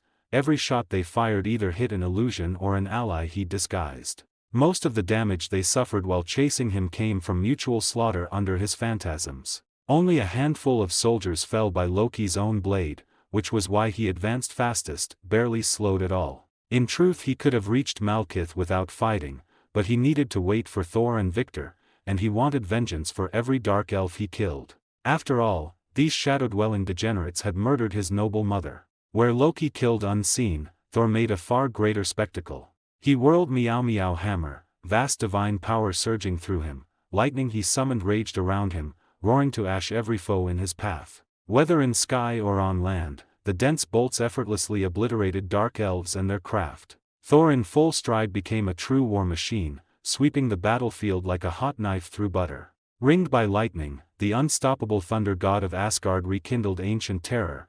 Though he bore not the eternal spear, the dark elves saw his mighty form merge with memories of his grandfather. It was Thor's grandfather, Asgard's king, who had united the 9 realms and led the charge into the dark elves' homeland, crushed their army, and sealed away their treasure, the ether particle. Now the dark elves had returned, only to meet Asgard's resistance once more, this time just Thor and his brother Loki. Yet the havoc those two wrought rivaled an entire Asgardian host. While Thor rampaged, Victor's side of the fight stayed far quieter. Where Thor blazed with thunder, Victor advanced more normally, arguably the most conventional of the three. Using an energy shield and rubble for cover, he smashed through encirclements and barricades. Faced with crimson beams, he dodged when he could, tanked with his shield when he couldn't, closing until the enemy entered his reach. Once prey strayed into Sabretooth's range, the brutality began. Compared with Loki's stealth and Thor's lightning, Victor's kills were primal and bloody. Though Thor hammered foes and Loki stabbed, neither tore limbs clean off or bisected bodies as Victor did. The battles were savage, bones first crushed in his grip, then the killing blow delivered. Most times he simply hammered heads into torsos, often too hard, letting soldiers glimpse their own brains. Steve had once grumbled at such cruelty. Victor's reply left him speechless. Method proves nothing, only purpose divides justice from evil. Thought you knew that, guess even you can be shallow. Steve suspected Victor was just indulging bloodlust, yet could find no flaw. Victor fought for justice, so Steve, uneasy, said no more. That raw, wild style did not break the dark elves' courage. They kept charging, desperate to slay this savage Midgardian. But their efforts were doomed. Though Victor advanced slowly, he held steady, inexorably closing on Malekith. After arriving first at Malekith's position, Loki saw that both Thor and Victor still had quite a distance to cover. He simply chose to lie in wait on the spot for Thor and Victor to arrive, a trivial matter for him. After all, as Frigga's favored disciple and heir, his magic could even evade the gaze of Heimdall, who watches over the 9 realms. Not to mention the dark elf soldiers before him and Malekith, who was wholly absorbed in manipulating the ether particles. They were completely oblivious to Loki's arrival. Thor's arrival, on the other hand, was far more dramatic. The first thing to arrive wasn't Thor himself, but the hammer he flung. The Meow Meow hammer, wrapped in lightning as thick as a grown man's thigh, blasted a swath of dark elves aside and flew straight toward Malekith's face. Of course, such a probing strike posed no real threat to Malekith. With a casual wave, the ether particles surged out of his body and blocked the oncoming Mjolnir. Once Mjolnir was deflected, its master finally appeared before Malekith. Thor opened and closed his hand, and the still-spinning hammer returned to his grasp. Seeing that Thor had arrived, Loki stepped out of the shadows and came to Thor's side, only for them to realize Victor hadn't made it yet. Victor was still on the way, his chosen style of combat and advance leaving him well behind Thor and Loki. In terms of body count, however, he had slain far more dark elves than the god of thunder. Thor had simply swept forward in a storm of lightning. Most of the dark elves he struck were merely wounded and incapacitated, not dead. Victor, by contrast, advanced step by step, a true war of attrition. The path he carved was littered with corpses. Any dark elf who fell into his hands was guaranteed to die.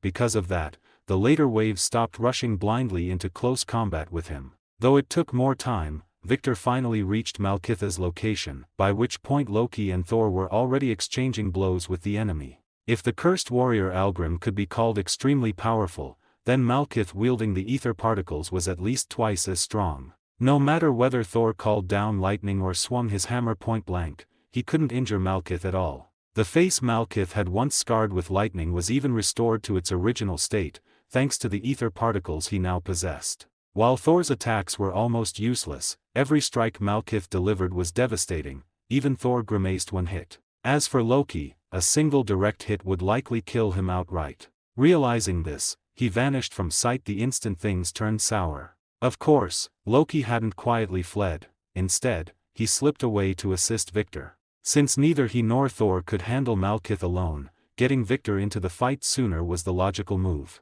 2 against 1 clearly wasn't as effective as 3, and Victor was arguably stronger than Thor, so he might very well be the key to finishing Malekith. Consequently, Victor felt the pressure plummet during the final fifth of his journey, thanks to Loki covering and supporting him from behind enemy lines. After smashing the Dark Elf blocking force and reaching the central plaza, Victor arrived just in time to see Thor kicked flying by Malekith. Without hesitation, Victor charged. Halfway there he leapt, fist raised high, aiming straight for Malekith's head. But Victor's heavy punch never landed. Some 10 meters short of his target, the ether particle struck him first. The liquid ether, carrying colossal force, slammed into Victor's abdomen. His forward momentum froze mid-air for an instant, then he was hurled back even faster. The blow Victor took was far heavier than the one Thor had just endured. Malekith intended to eliminate Victor first, then deal with Thor and the brat skulking in the shadows. Clearly, he had underestimated Victor's healing ability. Purely physical injuries like these posed no real threat to someone with a healing factor. Though Victor coughed up a mouthful of blood mid-flight, by the time his back hit the ground his wounds were nearly mended. When he rose from the tumble and skid, he was already in peak condition again, and immediately launched another assault on Malekith. Victor's refusal to die quietly enraged Malekith, who shifted his primary focus from Thor to Victor. The ether particles morphed into a variety of forms, attacking Victor in rapid succession. Victor dodged or endured every strike. Each time he evaded, the ether smashed into the ground, gouging huge craters and clouds of dust, proof of the power behind every blow. Even for someone with Victor's regeneration, taking those hits head-on was clearly unwise. Victor had also seen through Malekith. Unlike Thanos with the Infinity Gauntlet, Malekith couldn't wield the Reality Stone perfectly. Otherwise a mere snap of his fingers could have ended the fight, leaving Victor, Thor, and Loki helpless, or transformed into 3 little pigs. Using the gem as a mere physical weapon was downright wasteful of the Reality Stone's true potential. And such crude usage made it easy for the trio to spot openings. Once they identified Malekith's weakness, they quickly devised a plan to bring him down. Step 1: Victor would rush in and absorb a direct hit without retreating, giving Thor the opening to execute Step 2. When Victor charged at him, Malekith didn't think much of it. He simply launched another attack, but this time, the outcome was different. Victor wasn't driven back, he parried the blow with Muramasa. The Mind Stone's energy coursing through the blade blunted the ether particle assault to a level Victor could endure. Infinity Stones wield incomparable might, yet when one faces another, both are greatly diminished. Perhaps that is the universe's way of keeping balance. Against Malekith, who had just begun to master the ether, Victor, able only to borrow a fraction of the Mind Stone's power, was severely suppressed. But for Victor, merely holding off the onslaught was enough, because the real damage dealers this time were Thor and his brother Loki. A bolt of lightning slammed into Malekith. Thor called down the fiercest strike he could summon. Yet the results were less than satisfying. The fierce lightning seared Malekith's body, continuously injuring him. But the Reality Stone's vast power repaired the damage just as fast, keeping him from dying so easily. Seeing his foe still standing, Thor pushed himself further, striving to blast Malekith apart with an even greater surge. Thor's all-out assault drew the last of Malekith's attention. While Malekith struggled against Thor and Victor, Loki demonstrated his mastery as the greatest of skulkers, planting several Dark Elf black hole grenades on Malekith without him noticing. The ether particle might be nearly indestructible, but Malekith himself was not. What followed was a sight none of them had ever witnessed. The simultaneous detonation of multiple black hole bombs created 6 singularities at once. In an instant they devoured everything nearby, including the very air. Because the singularities were so close to one another, their competing gravitational fields warped and pulled at each other. The clearest victim of that clash was Malekith himself. Shielded though he was by the Reality Stone, his body was twisted and torn into several pieces in the blink of an eye. Those fragments were then swallowed by the black hole bombs, reduced to nothingness. And the ether particle, once housed within him, reappeared before the others now that its host had become an unnameable pulp. With Malekith dead, the ether particle instantly sought a new host and chose Victor. It streaked into his body faster than thought, making him its new vessel. Even Victor found himself at a loss for words at how real the reality stone's behavior was, but clearly, a trip to the heavenly palace lay ahead. After all, 2 confirmed infinity stones now resided within him, an exceedingly rare situation in the history of the universe. To make matters worse, the Midgard organization Victor belonged to had briefly held another infinity stone, the Tesseract. Allowing 2 infinity stones to remain together for long is unwise. No one knows exactly what might happen, but history shows the outcome is never good. With Malekith dealt with, Thor wasted no time contacting his father, Odin, ruler of Asgard. As usual, he used Asgard's inter-realm public telephone, Heimdall. Though Heimdall had been imprisoned for his earlier treason, Odin, knowing the truth, had never meant to punish him severely. So when Heimdall received Thor's request for an audience, Odin appeared promptly, and Heimdall reported Thor's situation. Odin had never underestimated his son, yet Thor's string of feats was beginning to exceed even his expectations. At first Odin had worried because Thor had not followed the path he had laid out for him. But judging by Thor's current performance, those worries seemed unnecessary, while another surprise was Loki. When Odin had brought Loki home, he had indeed acted from self-interest, yet after raising him for millennia he had nearly come to see him as a true son. Still, deep down Odin believed only his own flesh and blood, Thor, could ever inherit the throne of Asgard. This private bias ultimately led Loki, once he learned the truth, to see through Odin's long-held intentions. After one last attempt to win Odin's favor, Loki realized the Allfather would never let him become king of the gods.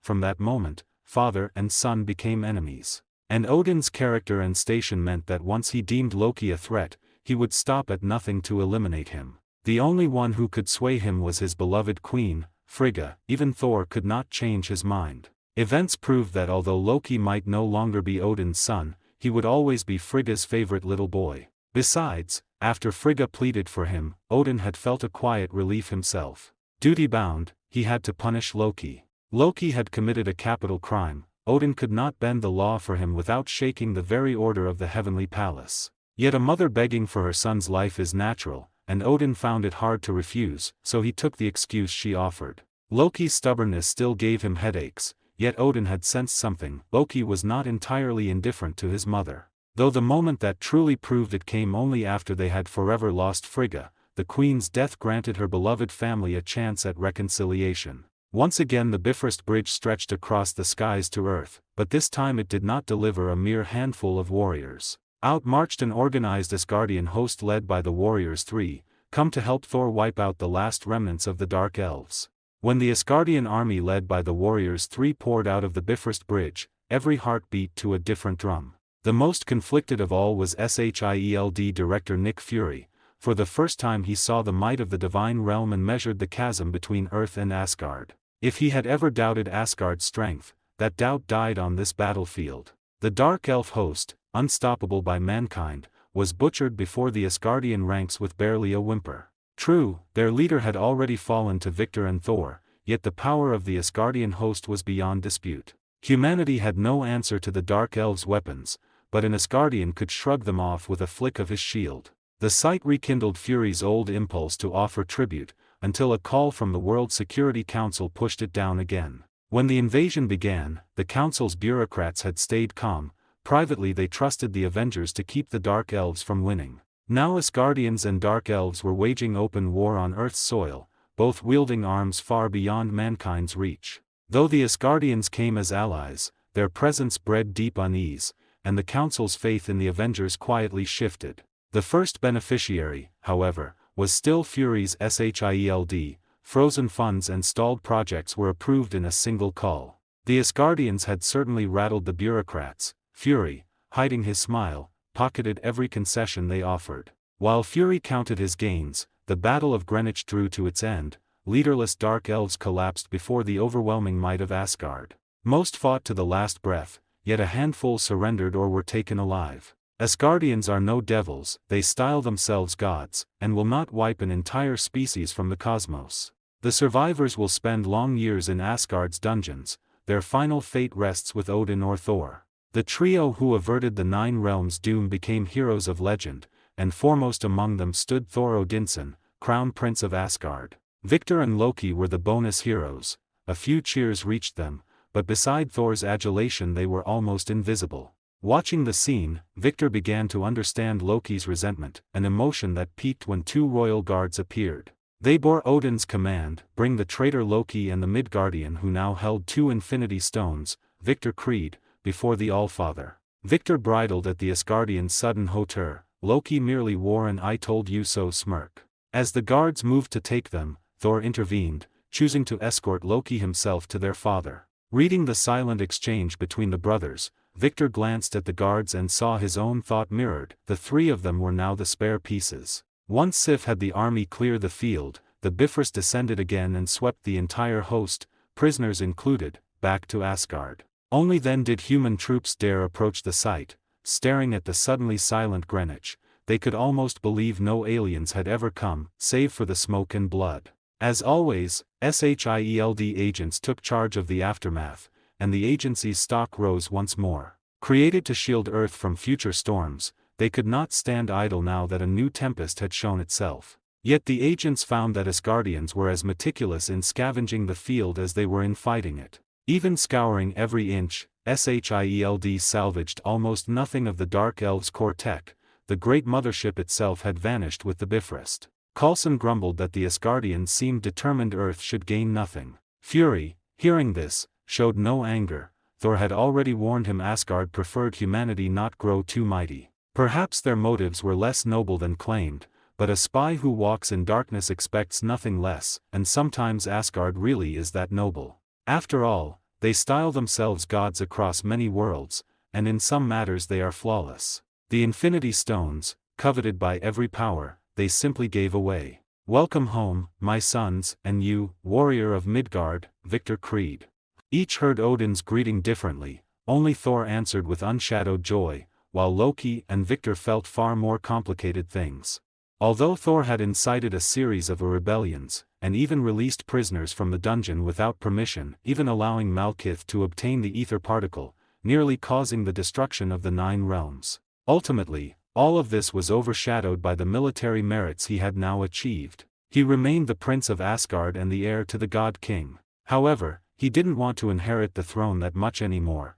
He wanted to go to Earth to see and experience the life of an Earthling. In the end, his request was granted by Odin. Interestingly, when he mentioned during the process that he was unwilling to inherit the throne and that perhaps Loki would be more suitable, Loki's expression became quite complex. Thor was willing to give up the throne that Loki dreamed of so easily. This caused Loki's mindset to begin to shift. However, regarding Thor's claim that Loki understood the art of ruling, Victor and Odin both had their own reservations. Loki might be a master of political intrigue, but when it came to governing Asgard or maintaining peace in the 9 realms, he would likely just stay in the Golden Palace and enjoy himself. Ultimately, regarding Loki's punishment, Odin chose not to send him back to the dungeon. Instead, he allowed him to move back into his original palace, though he would still be under observation for a period of time. Loki did not resist this outcome. Instead, he gave a meaningful smile and withdrew along with his brother. Finally, only Odin, the Allfather, and Victor, the Midgardian controller of the Infinity Stones, remained in the palace. I know it's impossible to ask you to hand over the Infinity Stones. As for imprisoning you, if I were still in my youth, I might have done so. But now, I am old. Victor found himself completely baffled by Odin's sudden words. Fortunately, Odin didn't leave him confused for long and instead gave him a choice. As the Allfather, his premonitions of the future were far clearer than Thor's. Unlike Thor, who only saw Ragnarok in a dream, he truly sensed the arrival of Ragnarok. Because the start of Ragnarok would be triggered by the end of his life. And all he could see was his own destiny. He could no longer see the fates of Thor and Loki. But as a father, he was still uneasy about his 2 remaining children. So, he decided to make a deal with the controller of the Infinity Stones before him. He knew that Victor currently couldn't use the 2 Infinity Stones he controlled, but he knew who could help Victor accomplish that. However, to gain something, one must pay an equal price. What Victor needed to pay was to stand by Thor's side during Ragnarok and assist Asgard in overcoming the great catastrophe foretold in the prophecy of Ragnarok. As for whether Victor had the ability, he might not now, but once he mastered the 2 Infinity Stones in his possession, he naturally would. Victor naturally wouldn't refuse the terms Odin offered. Setting aside his knowledge of the plot of Thor Ragnarok, the mere prospect of having the king of the dwarves reforge Muramasa for him so he could wield the power of the Infinity Stones was enough for Victor to take the gamble. After Victor agreed to his terms, Odin even gave him a small gift, another branch of the World Tree, along with its function. Once the deal was finalized, Odin began to fulfill his promise. He had his royal guards call for a guide for Victor, and this guide was none other than Fandral, one of the warriors three of Asgard. Looking at Fandral, who looked more like a troubadour than a warrior, Victor thought of another Fandral from a game in his past life who was known for loving his son like his own life. Compared to that devoted family elf, the one before him was a classic example of a philandering playboy. However, Odin must have put some thought into choosing Fandral as his guide. First, the status couldn't be too low or too high. At the very least, Thor was unsuitable. Because although Thor was Victor's friend, his current status was not suitable for acting as a mere guide. But if he sent an Asgardian of too low a status, Victor would feel disrespected, and the dwarves would likely feel the mission wasn't that important. Thus, the task ultimately fell to Fandral, who had interacted with Victor several times and had lived on Midgard for a period. Furthermore, his status was just right for the job, not so low as to slight Victor, nor too grand. After all, the face of the Asgardians was very important. Led by Fandral, Victor went straight along the Bifrost Bridge and arrived before Heimdall. Looking at the tall god of dawn, Victor showed an inscrutable smile. When he showed that smile, Heimdall's gaze also shifted to him.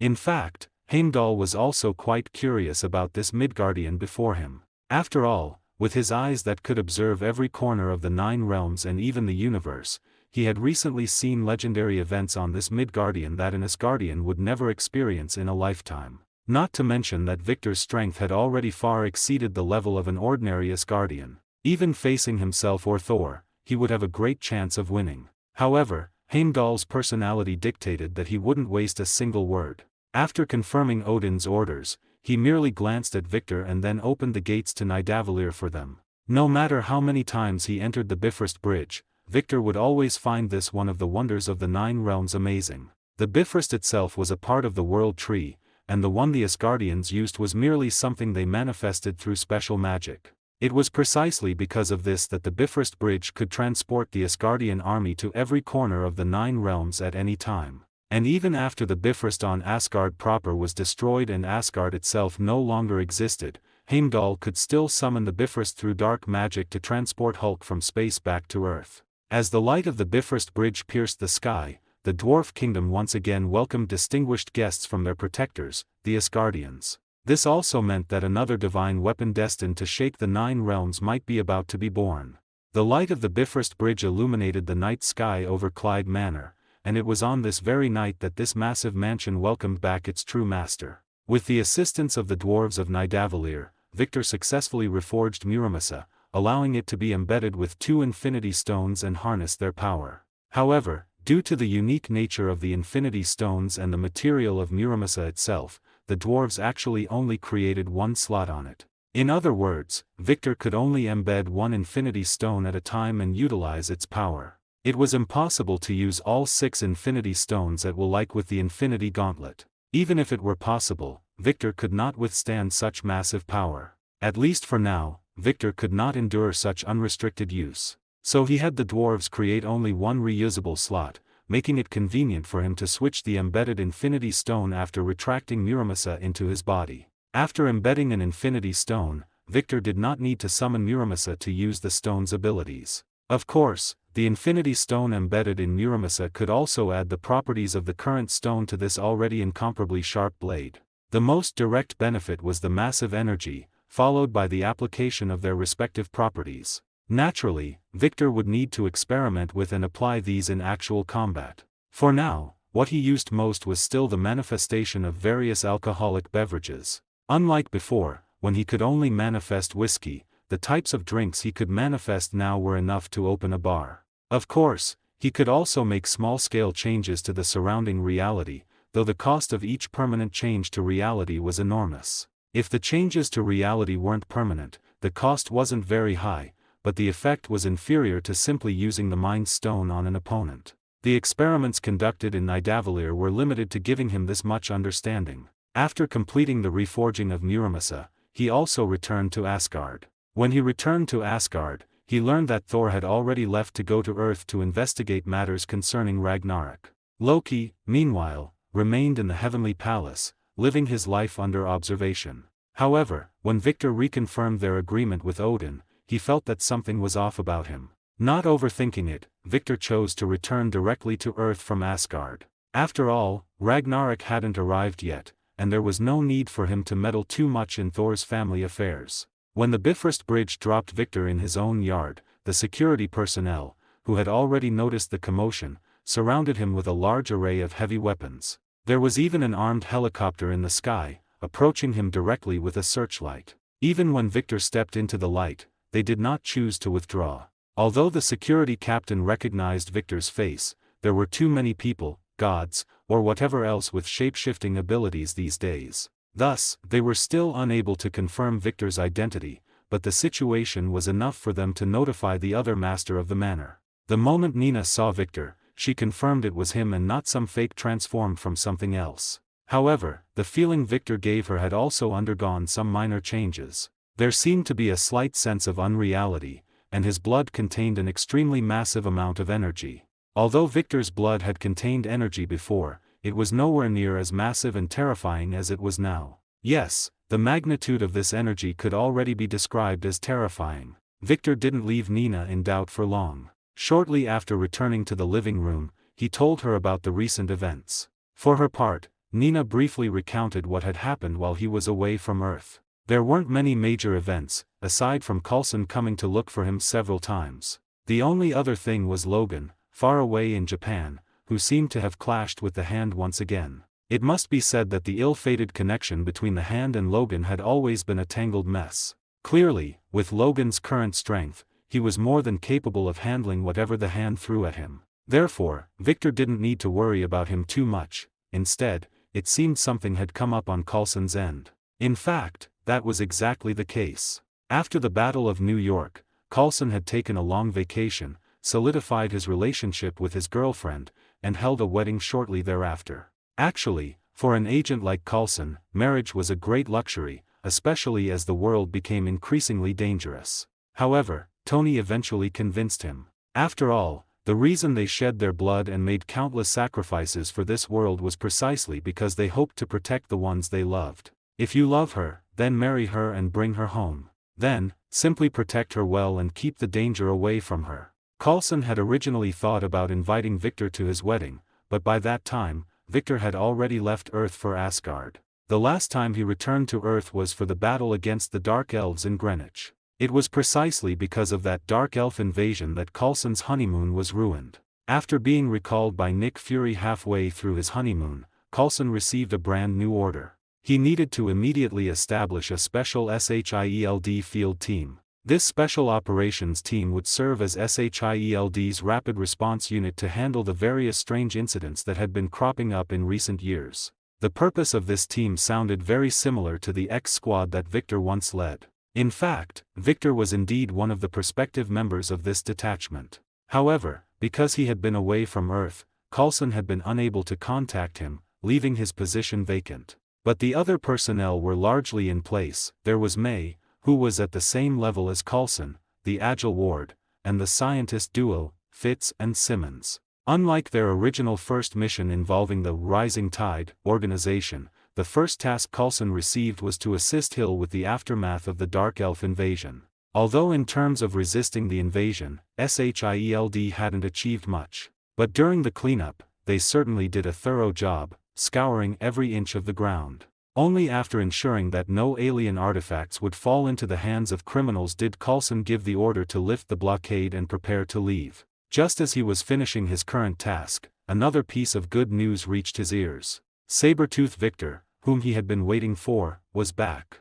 Along with the good news came a piece of bad news. In Norway, Northern Europe, there was a branch derived from the belief in the Norse pantheon. Because of their faith, they highly advocated using power to conquer everything. From this perspective, they were indeed worthy followers of the Asgardians. Originally, due to their size, they had been limited to underground activities and minor skirmishes. This situation lasted until their two leaders, following ancient texts passed down within the sect, found a powerful artifact left on Earth by their god. The artifact's hiding place was inside a large tree surrounded by boulders in a Norwegian national park. If Victor had the chance to see this so-called artifact, he would recognize it as the Asgardian berserker staff he had once cut into 3 pieces. As the elite and lower to middle ranking officers of the Asgardian army, the weapons held by the Asgardian berserkers might not be considered much to people like Thor. However, for ordinary earthlings, it was already an incredibly powerful weapon.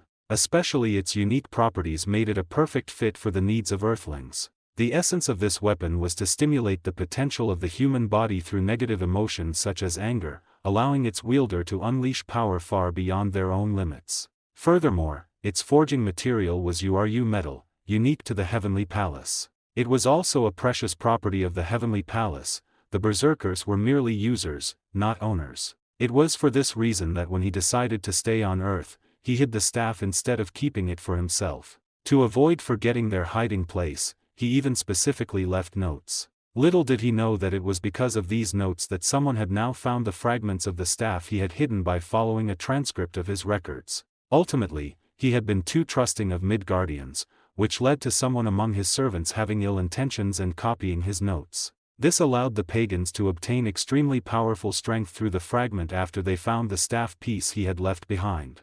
They used this power to rapidly expand their organization and influence. Their actions soon caught the attention of Shield. Through analysis of the fragment held by the female leader, they concluded that the staff was related to the Heavenly Palace. It just so happened that Victor had returned to Earth at this time. On this planet, besides Thor, the only person Shield could find with the most understanding of the Heavenly Palace was Victor. In fact, there was someone else on their shortlist who knew the Heavenly Palace even better than Victor, they just didn't know it. Or rather, they had already been in contact. When Thor first appeared years ago, Randolph, disguised as a Norse mythology scholar, had accepted a consultation from Shield. Because of this, Randolph learned that the deities of Asgard had come to Earth once again. So, he reinforced his cover once more, ensuring Thor did not discover his existence. However, this time, he could no longer hide. Because the item in question was a problem caused by what he himself had left on Earth. Moreover, there was now Victor, who knew his true identity. Yet, when Victor first came to his door with Coulson and the others, he still thought about pretending to be an Earthling to get by. That was until Victor pulled out the short sword he had obtained from the Heavenly Palace, activated the runes on it with cosmic energy, and stabbed it into the ground in front of Randolph. In the Heavenly Palace, a weapon was never just a simple tool, it was also proof of the wielder's identity. Just like Thor's hammer, Odin's spear, and even Loki's daggers. What Victor's dagger symbolized was the status of Odin's personal guard. Of course, Victor didn't know this himself, but he knew the other party would definitely recognize the weapon's origin. Furthermore, from the moment they entered the door, they had already recognized each other. The confrontation 100 years ago had made Randolph who he was today. I assume you wouldn't fail to recognize this weapon. It was personally gifted to me by Odin. So, you can give up on the hope that I won't reveal your identity because of Asgard. In fact, when Victor pulled out that dagger, Randolph already knew things were bad. Although he had seen news reports of Victor and Thor fighting side by side during the Battle of New York, he had guessed that Victor probably hadn't told the other party that the invader who tried to seize the Tesseract 100 years ago was none other than Victor himself. He never expected that the man had actually met Odin. In that case, what followed would be nothing more than being captured and taken back to Asgard, only to spend the rest of his long life in the dungeons of the Golden Palace. As an extremely martial race, Randolph's behavior was considered that of a deserter in Asgard. And in any place, the punishment for a deserter was extremely severe. This was why Randolph had always chosen to live incognito on Earth and hadn't built up any major power or organization. The fact that he was just a stonemason's son wasn't the main reason. The main reason was that he knew of Heimdall's existence and the power of the Heavenly Palace. Don't look at me with those eyes, I know what you're thinking. Your life on Earth must be quite comfortable. There are already enough prisoners in the Asgardian dungeons, they don't need one more like you. So, if you're willing to cooperate, you'll still be the respected Professor Randolph, rather than an Asgardian deserter and the despised son of a stonemason.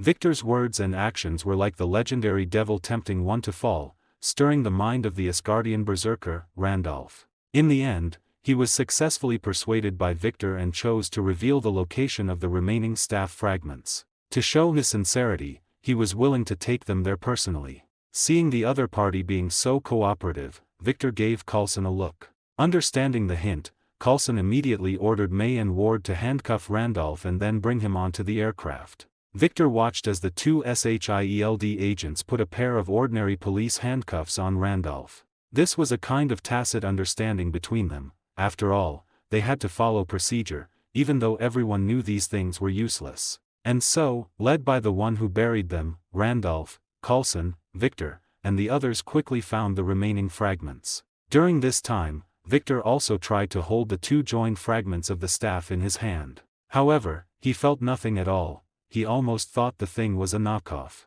But given the current situation, perhaps it wasn't that simple. He would help Coulson finish the mission first. Maybe after all three pieces were gathered, there would be an effect. When Victor arrived with Coulson and the others at the church where the pagans had gathered, they were in the middle of a grand assembly. At this assembly, they had already expanded their target to a nationwide scale. However, this goal would only ever remain a goal. There wasn't the slightest possibility of it becoming a reality. If they had a sliver of hope holding the berserker staff against May and the others, then against Victor, even if an actual Asgardian berserker came, they would still be over 100 years too late. With just a single punch, the female leader was hammered into the wall by Victor, her entire body suffering comminuted fractures, completely losing her ability to move. As for the other pagans, after witnessing Victor's strength, they completely lost the will to rush forward and fight or resist. Victor then picked up the berserker staff fragment that had dropped from the female leader's hand, took out the fragments he had already packed, and returned it to its complete form. From this perspective, this thing should also be a high-quality item forged by the dwarves. It repaired itself automatically and possessed significant power. It seemed Victor's previous thought that it was a knockoff was incorrect. However, he still didn't feel the negative emotions others spoke of. It seemed this item indeed had no effect on him. But he had long since grown accustomed to such situations. Most mental abilities had no effect on Victor. Even something as powerful as the Mind Stone had a very limited effect. Moreover, at this moment, the Mind Stone was inside his body. After containing the berserker staff in his hand, Victor's work was considered complete. The remaining tasks, such as dispersing the pagans, naturally weren't his responsibility. These tasks were completed by SHIELD specialists. Even Coulson and his team only needed to finish clearing out the alien artifacts. After assisting Coulson and the others in dealing with the Asgardian berserker staff, Victor originally thought there would be nothing left for him to do. He didn't expect that while meeting with Nick Fury, he would face an assassination attempt by the Winter Soldier. In fact, ever since the last Dark Elf invasion,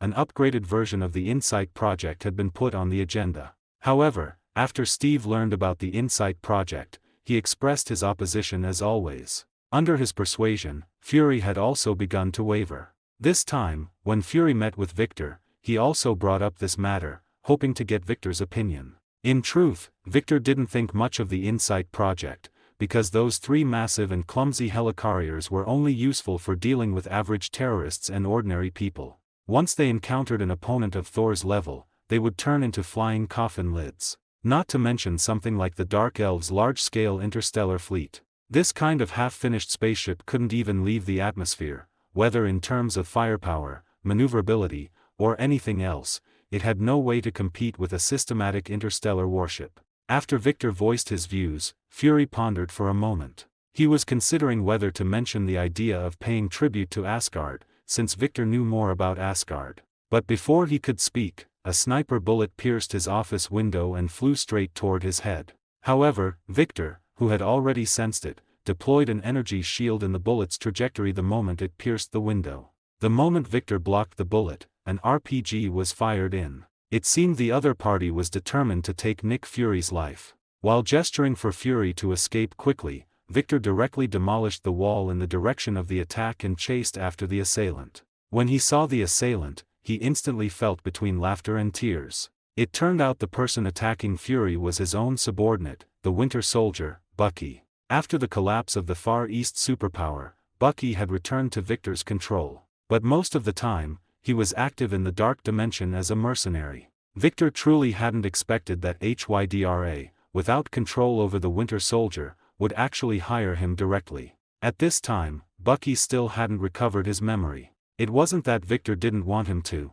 but some small problems had arisen in the process. After the control chip secretly implanted by the Soviet Union general was destroyed by Eric, Victor's subordinates had healed Bucky. However, due to the split in the timeline, the chip in Bucky's brain that was supposed to be destroyed hadn't been. This chip controlled Bucky while also locking away his memories. Because of technical reasons, Victor could never make up his mind to perform the surgery. After all, the risk of such a precise surgery was no less than Tony removing the shrapnel from his heart. It was even greater, as the brain's complexity far exceeded that of the heart. Ultimately, Victor had no choice but to let him continue as a mercenary, active in the black market. Until this time, when the Winter Soldier was actually hired to assassinate Fury. Part of the responsibility for this actually lay with Victor, because other than telling Bucky not to take missions involving the indiscriminate killing of innocents, he hadn't cared about or restricted his mission targets. In Victor's view, since he was out in the world, life and death were up to fate.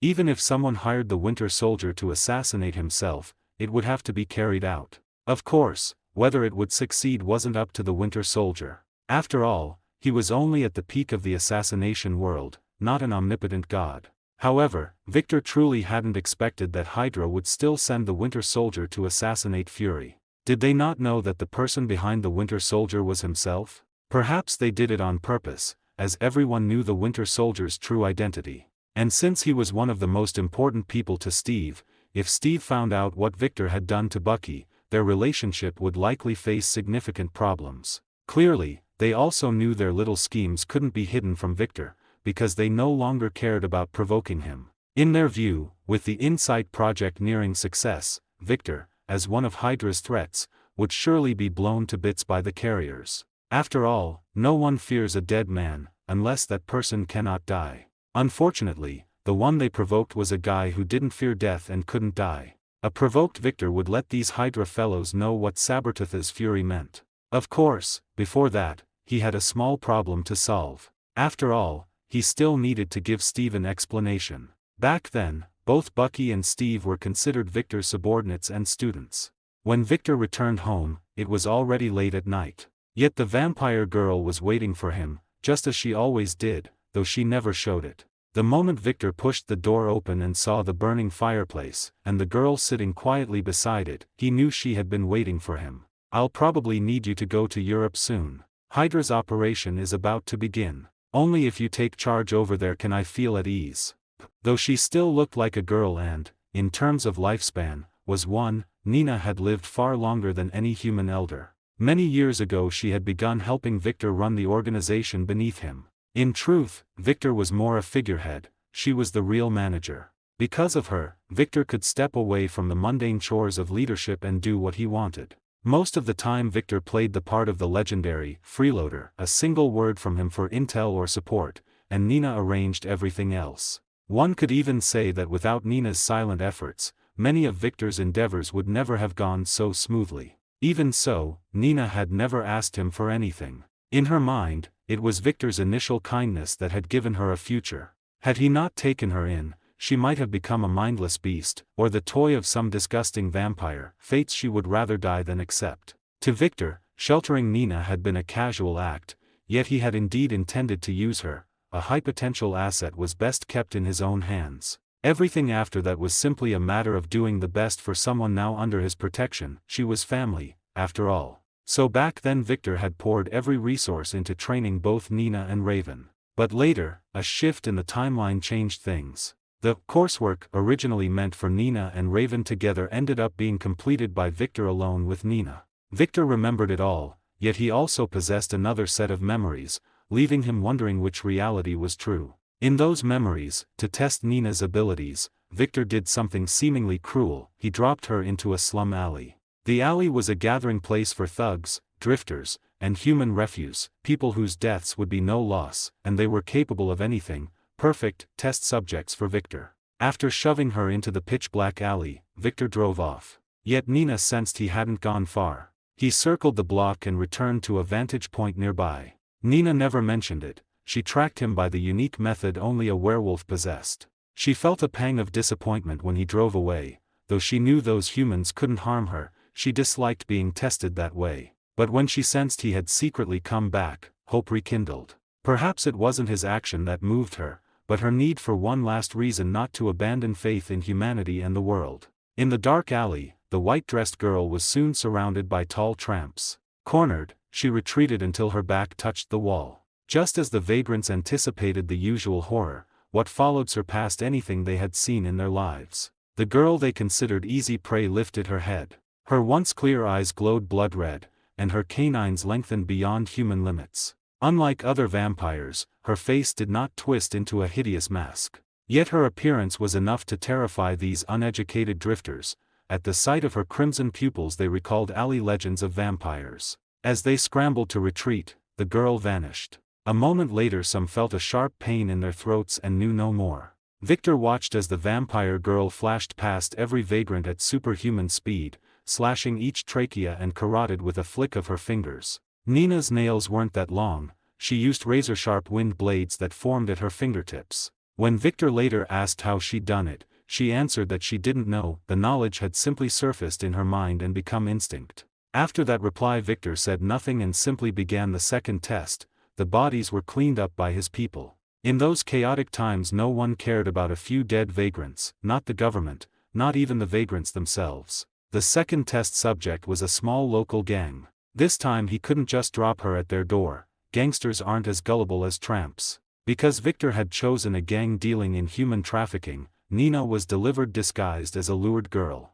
Soon after she entered, Victor heard intense gunfire, screams, and women's shrieks. Inside, the human presences he sensed rapidly dwindled. When Nina stepped out, Victor didn't even glance back. He simply opened the car door for her. It was Nina who asked why he made her do these things. Victor answered, to be certain she'd face no danger in the tests ahead. In fact, the test Victor gave her next seemed much simpler than before. He made her go to the streets every day, provoke the local gangs, steal from them, and rob their goods. She also had to learn their slang and their ways of survival. During this process, she couldn't kill anyone, and she couldn't be caught while stealing. And at night, all the things she had spent so much effort stealing and snatching would be carelessly discarded by Victor, before he pulled her into the car and drove off. Whenever she got familiar with one street, Victor would take her to another. Nina didn't understand why Victor wanted her to learn these things. But by then, she had already made up her mind. Since he had given her a brand new life, she would simply do as he arranged. As for the final outcome, that wasn't something she could decide at the moment. During this process, she learned the gang's way of survival and how to hide her identity. While teaching her these things, Victor didn't neglect her culture and refinement either. He hired the finest tutors to instruct her in etiquette and all kinds of cultural knowledge. Thanks to her mixed vampire and werewolf constitution, she didn't need rest like ordinary people. Still, there was mental fatigue, so every now and then Victor let her take a break. He would take her to stroll through a park or catch a movie. Originally, Victor had also arranged combat lessons for her, but he quickly realized that sort of training was meaningless to her. It seemed she had inherited something like a bloodline legacy from her vampire blood. She directly acquired a series of magic spells and combat techniques, and her unique physique let her perform many moves impossible for humans. Therefore, in the end her combat training was personally taught and assessed by Victor, because no other soldier could pose a threat to her. Of course, that didn't mean Nina never faced danger. In fact, because everything had gone too smoothly, she started to grow careless. In that battle, a straggler picked up a silver knife from the ground and stabbed it into her ankle. The wound pierced by the silver knife quickly blackened. Just as Nina screamed and collapsed, Victor suddenly appeared in her sight, and then she lost consciousness. When she woke up, the first thing she saw was Victor sitting by her bed reading a book. And her injuries had already healed under the effects of her mixed vampire and werewolf constitution. She had thought her carelessness would bring punishment from Victor, but he didn't punish her. Instead, he gave her some time off to rest and recover. After the vacation, Victor had a long talk with her. He asked if she was truly willing to walk this path, and said he would respect her choice. In truth, Victor didn't know why he acted that way at the time. It wasn't something he himself had actually experienced. Many of us have had the same feeling. When we look back at ourselves at a certain point in the past, we find our actions and choices back then very strange. Still, the final result was good, because in the end Nina chose to walk the path Victor had laid out for her and become his assistant. Only, Victor's remark that everything of hers would become his possession made the still young Nina blush. Not noticing the ambiguity in his words, Victor simply resumed Nina's training. But from that day on, he devoted even more attention to her. Whether she ran into danger or encountered other mishaps, Victor would appear wherever and whenever she needed him. In this way, Nina eventually completed every trial Victor assigned and became a member of Victor's Howling Commandos. Of course, only she and Victor knew she was the most special one among them, even more special than her uncle, Werewolf Jack, captain of the Howling Commandos. In fact, she didn't stay with the Howling Commandos for long. Most of the time she followed Victor around, doing work much like a secretary's. And after World War II, she and Victor together plotted the plan to depose Baron Zima. From that time onward, she began to control Victor's covert power. As time passed and her abilities grew, especially after obtaining the Moonstone, all of Victor's infiltrated forces within Hydra came under her management.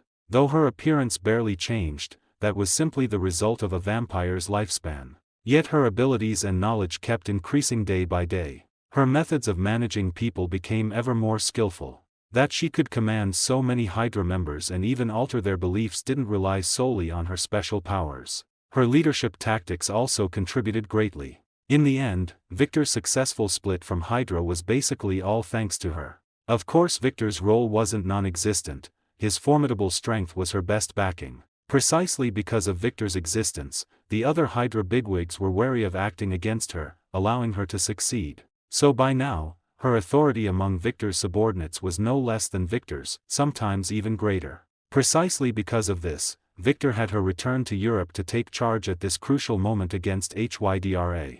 Originally, with technological development, the subordinate organizations no longer required her personal presence on site to function. But after all, they had split off from HYDRA, and so many years had passed. No one could guarantee that HYDRA hadn't slipped back in. Moreover, although the bigwigs had tacitly accepted Victor's secession back then, no one knew whether they had left any hidden tricks. Although Nina had carried out many purges later on, in a world like this, being too careful is never a fault. Nina said nothing in response to Victor's instructions. She simply set aside the book she was reading and told Victor she would book a flight to Europe. Then Nina asked Victor if she should have the kitchen prepare dinner for him. He could choose to eat first, or... Even after waking up 70 years later, Steve still kept healthy habits. He went for a run every morning before dawn. Only this day he had company. Sam Wilson, from the Veterans Affairs office, got a friendly warning every time Steve lapped him, "On your left." After too many laps, the good intentions were clearly misunderstood. Sam first tried to chase him, then realized it was hopeless. Several attempts later he gave up, collapsing under a tree. Steve walked over and asked if he needed a doctor. That was when Sam realized the man might actually mean well. His way of talking just sounded a bit vintage. Coupled with what he'd just seen the guy do, Sam was on the verge of saying the name out loud. Steve's introduction confirmed it. Sam Wilson. I know, thought out recently, right? Tough to adjust. I mean, at night, in an actual bed. Steve caught the subtext and understood Sam had seen War II. At first, yeah. We used to sleep on the ground, stone for a pillow, like cavemen. Back home, a bed felt like marshmallows, thought I'd sink right through. Now, it's not so bad. Sam knew they were the same breed. Two men, shared language, shared ground, friendship happens fast. Steve and Sam were proof. A short talk and the gap closed in seconds. Steve even jotted down Sam's album tip in a notebook, a trick he'd picked from Victor, who used to do the same, in Chinese. Steve used English. Good times never last, a text cut the chat short. In Steve's world, mission comes first. After a quick goodbye Steve climbed into Black Widow's car. She teased the fossil. Steve retorted that Victor was the real fossil, which prompted Natasha to welcome him aboard the Quinjet's fossil exhibit. Victor was bewildered, but Steve knew she was ribbing his comeback. Seeing Victor on the Quinjet surprised Steve. What enemy rated Victor Creed? Victor wondered the same, why Fury wanted him on this op. And why Fury insisted on a debrief afterward, right after the Berserker staff incident, before the attempt on Fury's life. Only when Steve and the Widow boarded did Victor realize the mission was to rescue the Lemurian star. Crossbones, Brock Rumlow, head of SHIELD Rapid Response, laid it out. Pirates had hijacked SHIELD's satellite launch vessel. The upright captain quipped the ship was out of its lane, no one bit except the equally ancient Victor. What did you think? We're here to clean Fury's mess. Trust Natasha, nothing deeper or we'd have brought the whole parade. Victor winked, brief them now, talk later. Then Captain assigned roles while Victor moved to the hatch. When it opened, Steve stepped beside him. Instructor Creed, been ages since we jumped together. Everyone else from the old days is gone, except maybe Jack. Steve's sudden nostalgia got no reply. Victor, blank-faced, jumped first. Steve followed the instant Victor leapt, just like old airborne drills. Timeline shifts had rewritten everyone's memories. What they recalled and what Victor knew as true diverged. Yet Victor couldn't be sure his other memories were real. He shared the new set too. He and Logan were unique, dual memories. Their healing minds had repaired even timeline erasures. Victor no longer cared, time travel had happened, and the world was weird. Life, like that other thing, was best enjoyed when resistance was pointless. He didn't fly, he let gravity drag him toward the sea, savoring the freefall. Falling felt like the old days. A thought surfaced, constant nostalgia means you're getting old. Two men, 3 centuries between them, plummeted into the ocean as they had decades earlier. Meanwhile the pirates aboard the Lemurian star still dreamed of a 1.5 billion ransom, unaware disaster was about to dock. As pirates capable of hijacking the Lemurian star, they were naturally the elite of the elite. Otherwise, they couldn't have seized the vessel from SHIELD security personnel. Therefore, the most vulnerable point, the anchor station, was guarded by a dedicated sentry. Ordinarily, such an arrangement could handle most surprises. But what they faced was one of those rare exceptions. If Tony had come to rescue the hostages, the flamboyant Iron Man would have brought a fleet of armors and announced, "You're surrounded." Since the rescuers were professional soldiers like Steve and Victor, they would do what professionals do, infiltrate the ship in silence and extract the hostages without a shred of risk. Step 1 of a silent infiltration is to stay invisible. And how do you minimize the risk of being seen? You eliminate every enemy who has seen you, or might see you.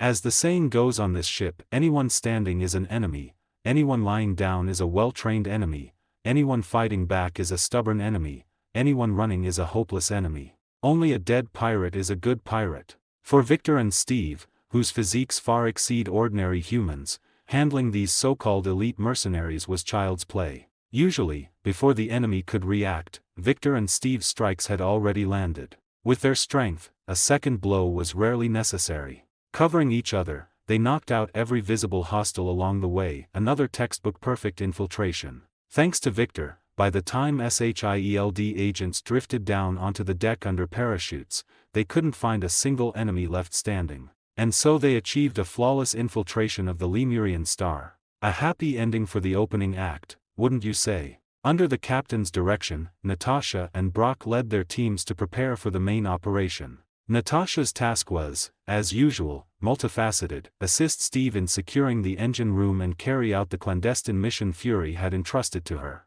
Prompted by Victor's warning, Fury had finally sensed something amiss within SHIELD and dispatched his most trusted agent to investigate. Victor, meanwhile, was the final insurance policy he had hired, someone who could handle any unforeseen contingency. Consequently, when Steve assigned personnel, he left Victor out of the teams and kept him topside on watch. Of course, this was Victor's own request to Steve, made before Brock and the others landed. Steve complied without knowing the reason. While everyone else worked frantically, Victor sat on the rail at the edge of the deck, drinking. No one dared protest. Given his reputation, they figured they could handle the rest themselves, at least, that's what they thought. At first, the operation went exactly as planned, rescuing hostages and eliminating pirates was as smooth as flowing water. Then, at the very end, a minor hiccup occurred. During his assault on the bridge, Steve accidentally let the pirate leader escape. The unlucky fellow sprinted from the bridge to the deck,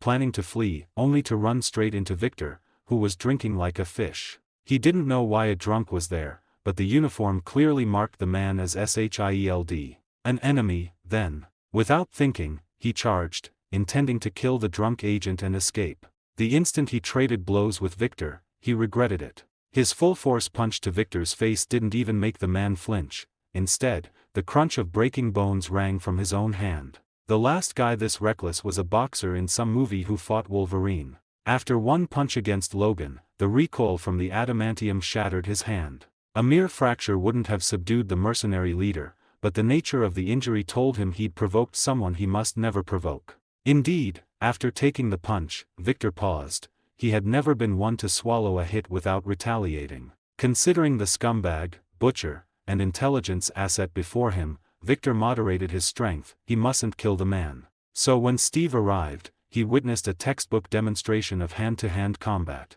The instructor reeked of alcohol, yet every fist landed exactly where it should. As for the recipient, he had long since lost consciousness, but Victor's measured blows kept him upright, preventing him from collapsing. Steve recognized the technique but doubted he could replicate it. As expected of instructor Victor, stronger than ever and still unfathomable. Victor's purpose wasn't merely to subdue the pirate chief, he also needed to divert Steve's attention and buy Natasha time for her covert mission. When Natasha's voice came back over the comms, Victor knew she had succeeded. He delivered the final strike with perfect timing. The pirate leader flew backward, every bone in his body shattered, crippled for life unless someone rebuilt him with cybernetics. Clearly, he wouldn't get that chance. After Brock's team took over the cleanup, Natasha flew Victor and Steve back to SHIELD headquarters in a Quinjet. Next came Fury's private meeting with Victor in his office, and the assassination attempt. Steve had spotted the assassin at the same moment Victor did,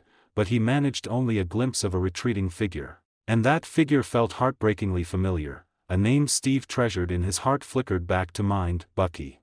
It was precisely from that silhouette that Steve began to suspect Bucky might not be dead. However, he had no clue how to find him. Moreover, with Fury's assassination, the entire SHIELD was in a state of chaos. After failing to catch the assassin, he received a message from Victor, asking him to visit Clyde Manor the next day. When Steve stepped into Clyde Manor the next day, he found Victor had been waiting in the living room for quite some time. However, one thing struck him as odd: the young girl who usually sat there quietly reading was nowhere to be seen. "I've called you here to tell you something very important. You might feel joy, but you'll certainly feel even more anger. Sit down first. Bucky, come out and meet our guest."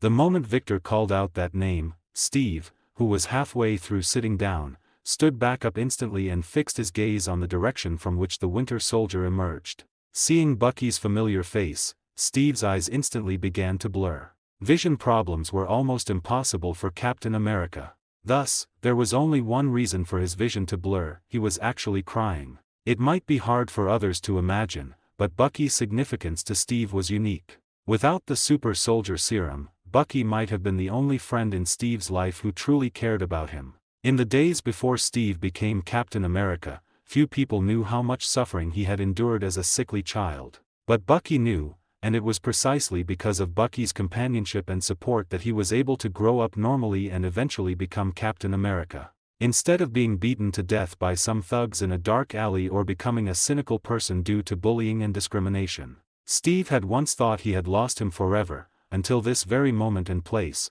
where he saw the figure that had appeared in his dreams countless times. "Bucky, is this a dream?" No, Bucky, what's wrong with you? Instructor Victor, what happened to Bucky? Why doesn't he recognize me? And he was the one who assassinated Fury that day, wasn't he?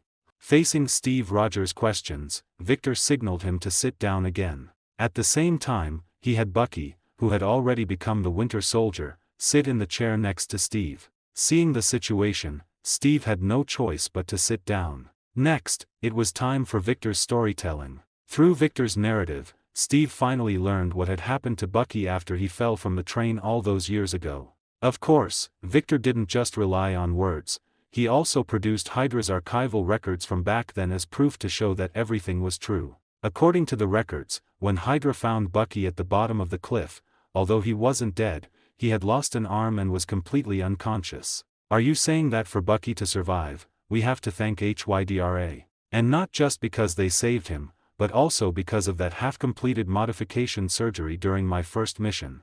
Steve found it a bit hard to accept that his best friend's survival was due to Hydra's modification surgery and their scavenging behavior. However, there were more things that puzzled him. First, how did Victor get these files that were considered top secret even to HYDRA? Second, why was Bucky in his current state and taking orders from Victor? Before you were frozen, I conceived a plan to infiltrate our people into HYDRA. After all, their slogan says a lot. I was worried this snake wouldn't die easily, and what happened later proved me right. Nina and I devised a plan to eliminate a high-ranking member of HYDRA. After your battle with Red Skull, we seized command of a portion of Hydra's members and successfully went undercover. It's quite interesting to mention, your little girlfriend, Carter, successfully cleared out most of the Hydra remnants after your death. While she was clearing out the remnants, she also caused quite a bit of trouble for the part of Hydra I controlled. However, thanks to her, I was able to get rid of those disobedient fellows.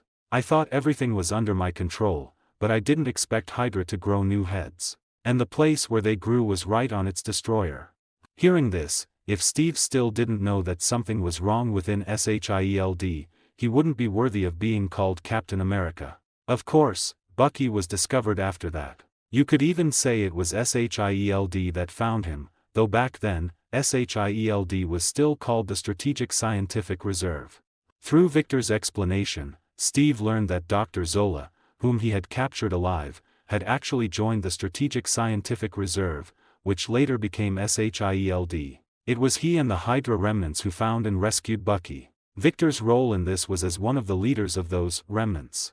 Although he eventually secured Bucky for himself, by then Bucky had already lost his memory and been brainwashed. Victor could only order his men to continue the modifications and install a highly advanced mechanical arm for him. At this point, Victor paused and confessed to Steve that his actions did indeed involve some personal motives. The modified Bucky thus became Hydra's new trump card, the powerful assassin known as the Winter Soldier. And because a portion of Hydra had infiltrated a certain Far East superpower, the Winter Soldier consequently became the symbol of that superpower's super soldiers. As he spoke, Victor casually mentioned that Natasha had once been in a relationship with the Winter Soldier. However, it eventually came to nothing, and both had their memories wiped. But Steve's mind clearly wasn't on gossip. Victor's actions made the anger in his heart burn hotter and hotter, until he finally couldn't help but punch Victor in the face. Victor, who was prepared, didn't choose to resist and was sent flying by Steve's punch.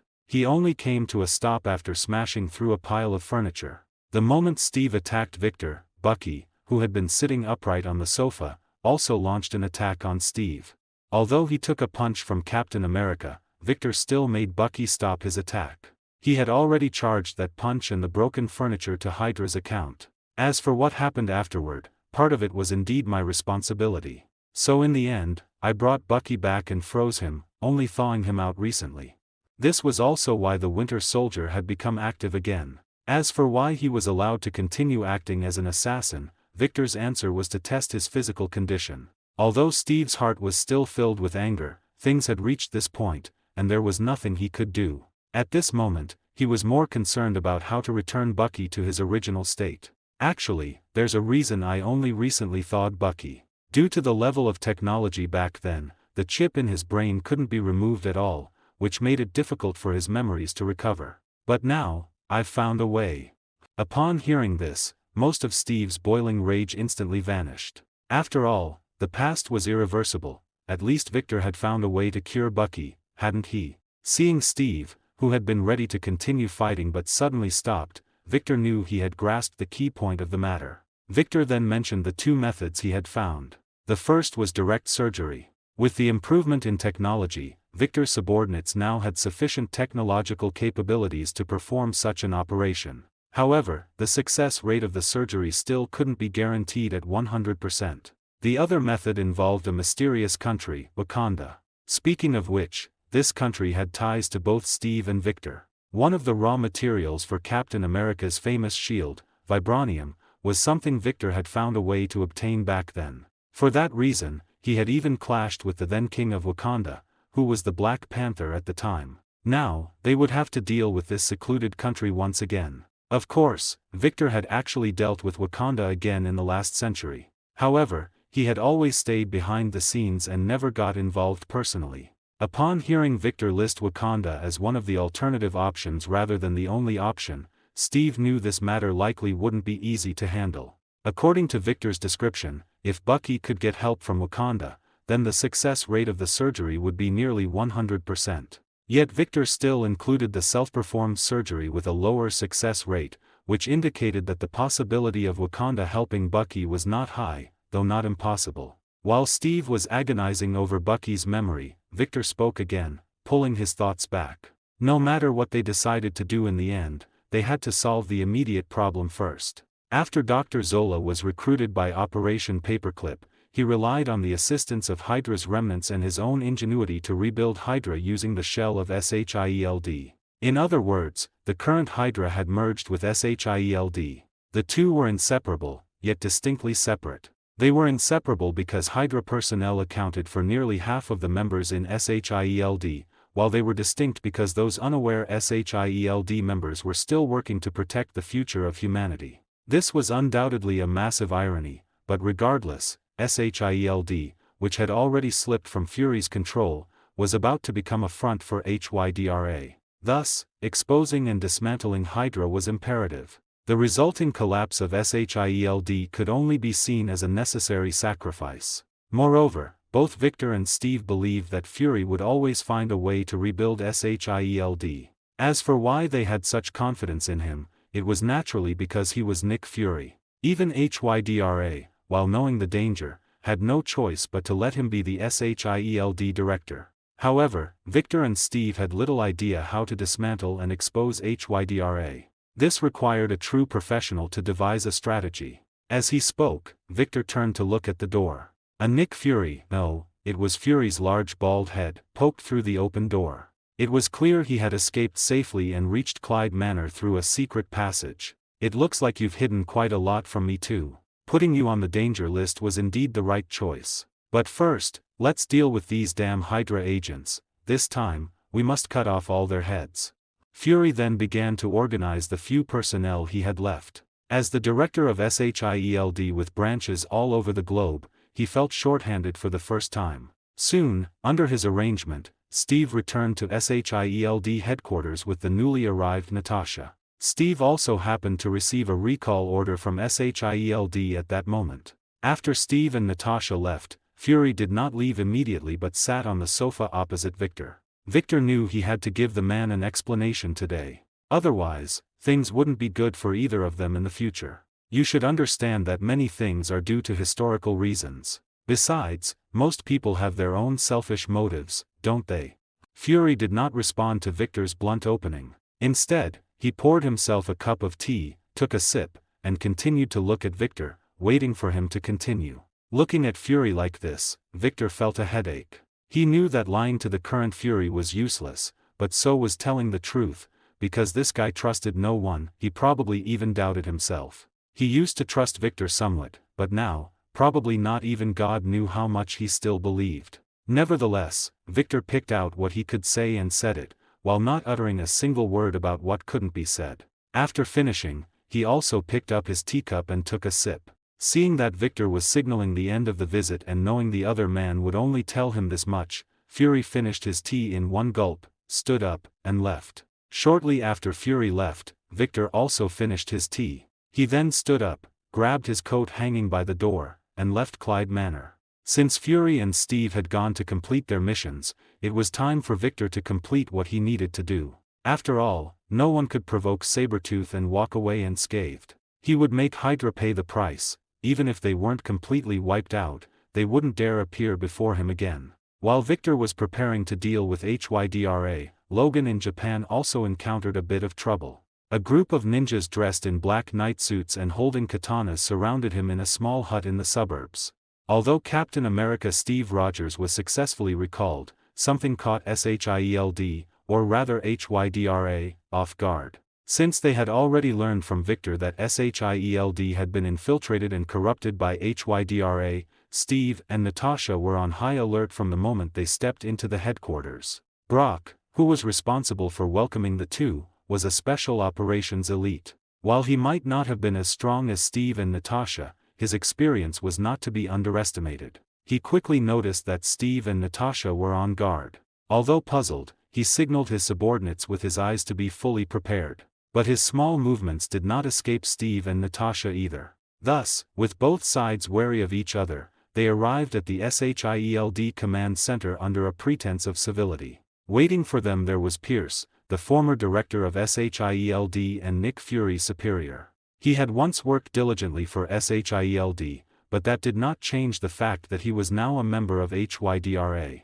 However, perhaps he didn't think of it that way. He still believed he was seeking the welfare of all mankind, while merely pursuing his own interests along the way. At least, that's what he believed. But clearly, Fury didn't think so, and neither did Steve. Or rather, except for HYDRA, no one would think that anymore. At the very least, Victor felt that this stuff was absolute nonsense. Defining Hydra's enemies as threats to humanity and then blasting them from the sky.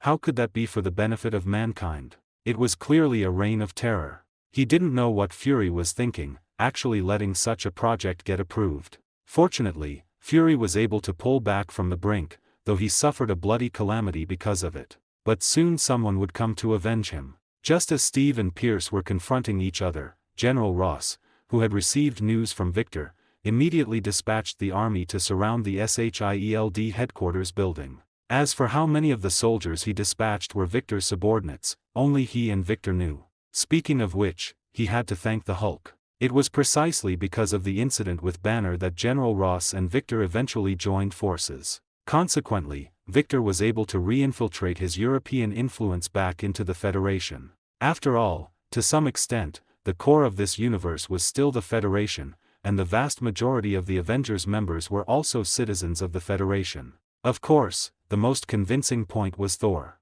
When he was exiled, he didn't fall in Norway or other places where Norse mythology is most prevalent, but instead landed on Federation territory, which says a lot. But it was also thanks to this that Victor could focus on developing his power in Europe and elsewhere. Being marginalized also meant safety. One only need look at how, after entering the 21st century, the Federation began to suffer frequent disasters, while not many major events happened elsewhere. Even if they did, it was because they were dragged into it. As for how Victor convinced and made General Ross believe that SHIELD had been infiltrated by HYDRA, it was actually very simple. He took General Ross to an abandoned military base that was once the headquarters of the Strategic Scientific Reserve. It was here that Victor and his group established the Strategic Scientific Reserve, the predecessor of today's SHIELD, and chose Steve to be molded into today's Captain America. It was also here that the Strategic Scientific Reserve recruited Dr. Zola through Operation Paperclip. This allowed HYDRA, which they had originally destroyed, to rise again using the Strategic Scientific Reserve's resources, until it became the irreversible situation it is today. Originally, in Dr. Zola's algorithm, the ones who should have come here were Captain America Steve and Natasha. He was prepared to perish together with them. As a ghost of HYDRA, he had craved revenge for too long. But what he didn't expect was that he would wait for another old friend. Looking through the camera at Victor, who hadn't changed at all and looked just as he did 70 years ago, Dr. Zola confessed everything he had done and then still summoned missiles to turn the place into a sea of fire. Amidst the raging flames, Victor rushed out with General Ross. Although it felt unbelievable, now they could only prepare for the worst. While mobilizing the army, General Ross reported the intelligence he had obtained to the federal government and the World Security Council. Governments of various countries, upon receiving the intelligence, also began to react quickly. The resulting commotion naturally couldn't be hidden from SHIELD, and if SHIELD knew, it meant Hydra knew. Pierce, who was still arguing with Steve, suddenly learned that they had been exposed and had to launch the original plan ahead of schedule. Steve, who had successfully gained access to SHIELD's internal communications during the argument, immediately announced the fact that SHIELD had been infiltrated by HYDRA. This caused the entire building to quickly turn into a battlefield. However, the caught-off-guard SHIELD agents soon fell into a disadvantage in the exchange of fire with the well-prepared HYDRA agents. Taking advantage of the chaos of the firefight, Steve and Natasha successfully fought their way out of SHIELD headquarters. The moment they burst out, Victor also led his troops to launch an attack from the outside. This time, he didn't use his superpowers. Instead, He put on a set of special operations gear, grabbed an assault rifle, and charged in with the other soldiers. As the saying goes, use the right tools for the right enemy. If the opponent were Thanos, he would certainly use every trick and ultimate move he had. But against a group of Hydra soldiers who were at most elite humans, there was no need for such a grand display.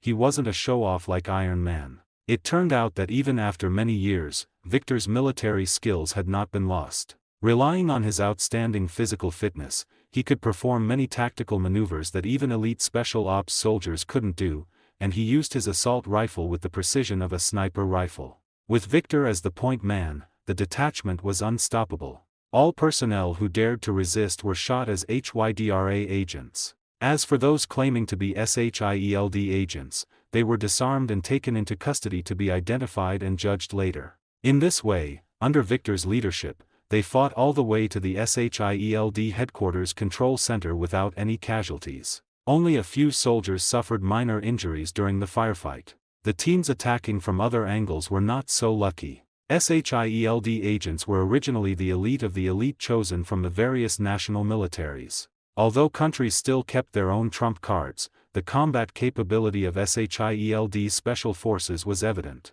When Victor burst into the control center, the Hydra special ops units that had already occupied the place still tried to resist. After a fierce exchange of fire, they all became corpses on the ground. Pierce chose to give up resistance, but the rifle in Victor's hand accidentally misfired, blowing off his skull. He was as dead as could be. Victor guaranteed with his integrity that it really was an accidental discharge. He had just pulled the trigger a little, he didn't expect a bullet to actually fire. As for what he said, the other strike team members simply pretended not to hear. As for the SHIELD agents who had become prisoners, they had simply changed the person who captured them. After all, no one could guarantee that there weren't HYDRA agents lurking among these captured SHIELD agents. Meanwhile, after Steve burst out of the SHIELD building, he encountered the Federal Army that had come to attack the SHIELD headquarters. The soldiers, who had already received orders, made way for him and Natasha, stating that if he wanted to see their commanding officer, they could lead the way. But Captain America already knew about the existence of the Insight project. He had to rush to stop the launch of the 3 helicarriers. So he ignored the captain and instead rode off with Natasha on a motorcycle. When he arrived at the launch site, he found that the Federal Army had already surrounded the place. Moreover, 2 of his acquaintances were there waiting for him. One was his old friend Bucky, and the other was his new friend Sam. Sam, wearing the Falcon suit, had originally thought he would never have such an opportunity again. He thought the rest of his military career would be wasted in the Veterans Affairs Department. Until an emergency transfer order arrived, and he once again put on the long-stored Falcon suit. Together with someone he never dreamed of, he came to the outside of SHIELD's helicarrier launch site. The orders they received were to wait here for the arrival of Captain America Steve, follow his command, and prevent the launch of SHIELD's 3 helicarriers. To ensure they could complete the mission, General Ross also sent his proud Hulkbusters. These brave boys had always been obsessed with capturing the Hulk, though they had never succeeded. But they had indeed caused a lot of trouble for the Hulk, and their combat power was also not to be underestimated. Thus, a strange combination was born. The former symbol of democracy, the Winter Soldier, the representative of freedom, Captain America, the army dedicated to hunting down the Avengers member Hulk, and Sam, who came along for the ride, all launched an attack on SHIELD's launch base together. As one of Hydra's ultimate trump cards, the protection they provided for the Insight project was undeniably strict. Unfortunately, their opponents were far too powerful, so from the beginning, their failure was predestined. The soldiers of the Hulkbusters were the first to launch an attack. Since the target this time was no longer that big green guy, they used their long-neglected conventional combat methods again. They first called in the boys from the Air Force to conduct a saturation air-to-ground strike on the entire SHIELD, now HYDRA, launch base. Although the launch base's complete anti-aircraft equipment meant that this strike didn't produce much substantial effect, at the very least, the base's gates were blown open. Even the entire base's perimeter walls and external buildings were wiped out in that bombing. After all, when it was designed, SHIELD hadn't considered the possibility of being subjected to an air raid on Federation soil, and had only symbolically equipped some anti-aircraft weapons. But clearly, even if they were only SHIELD symbolic anti-aircraft weapons, they weren't something a regular air force could easily break through. However, the Hulkbuster's tactical goal of destroying the enemy's outer defenses was considered achieved. After the Air Force took out the gates and the walls together, these madmen who carried their lives in their hands launched an attack with armored vehicles and tanks, while the infantry followed behind the tanks in combined arms coordination. Falcon also successfully flew in while the enemy's anti-aircraft weapons were busy dealing with the Hulkbuster's Air Force jets.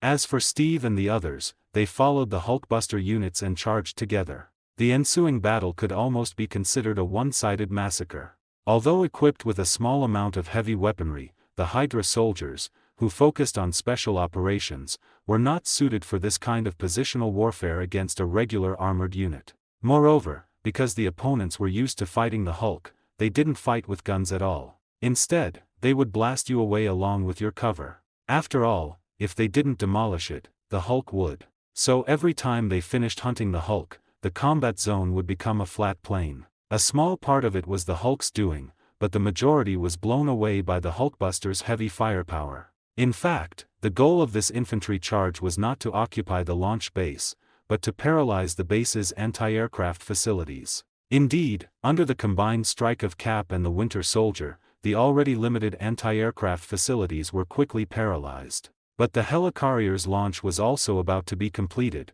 In fact, from the moment the attack began, the Hydra members had started the helicarrier's launch sequence. However, just a moment before the helicarriers could successfully launch, Steve and the others, who had already paralyzed the enemy's anti-aircraft systems, along with the Hulkbuster boys, suddenly retreated. Just as the Hydra members thought the opponents were retreating because they were afraid of the helicarriers, the Hulkbuster Air Force units returned once more and dropped a series of 13-ton bombs on their heads. Watching the mushroom clouds rising into the sky from the massive explosions, Steve frowned. This was his first time witnessing the conventional weapons used by a modern military, and the power seemed somewhat beyond his expectations. Then he thought of another point: if the power of conventional weapons was already so terrifying, then how much more fearsome would the destructive power of the even more advanced weapons controlled by SHIELD be? Fortunately, those weapons controlled by Hydra that could cause devastating destruction had been nipped in the bud.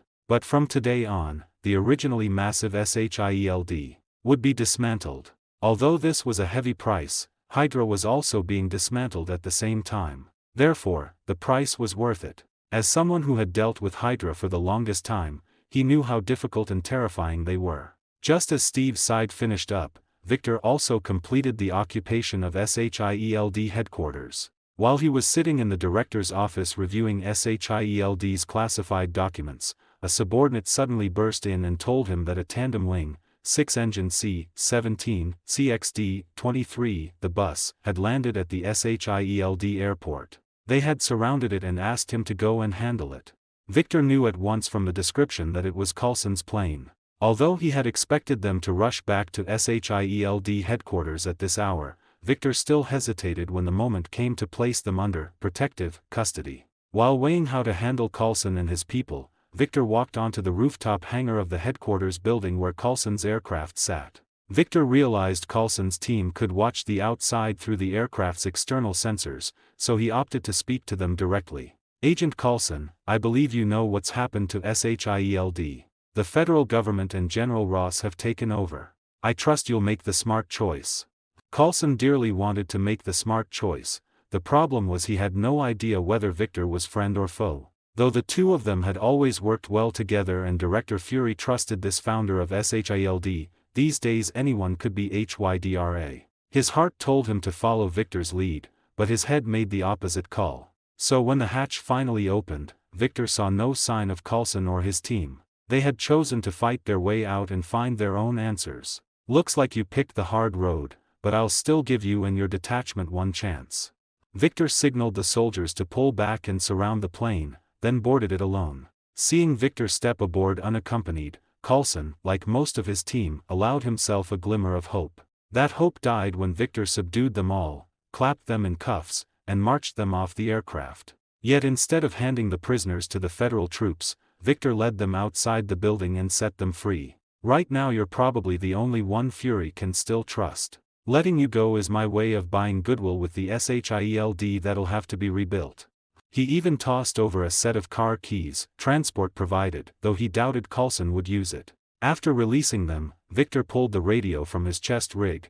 He had to inform General Ross that he'd let the prisoners slip away. Ross was far from pleased, but with the deed done he could only grimace and accept it. Besides, he himself had once cooperated with SHIELD. Watching it crumble left him more shaken than he cared to admit. He suspected Victor had freed the agents for a reason. Fury's pickled head wasn't easy to read, after all. Since the birds had flown, Ross could only order his men to keep a tighter leash on the ones still in custody. Victor had no intention of releasing anyone else. Even inside the Coulson detachment he had planted a spike. Grant Ward, gifted, malleable, was not a prospect Victor would abandon to Hydra or SHIELD.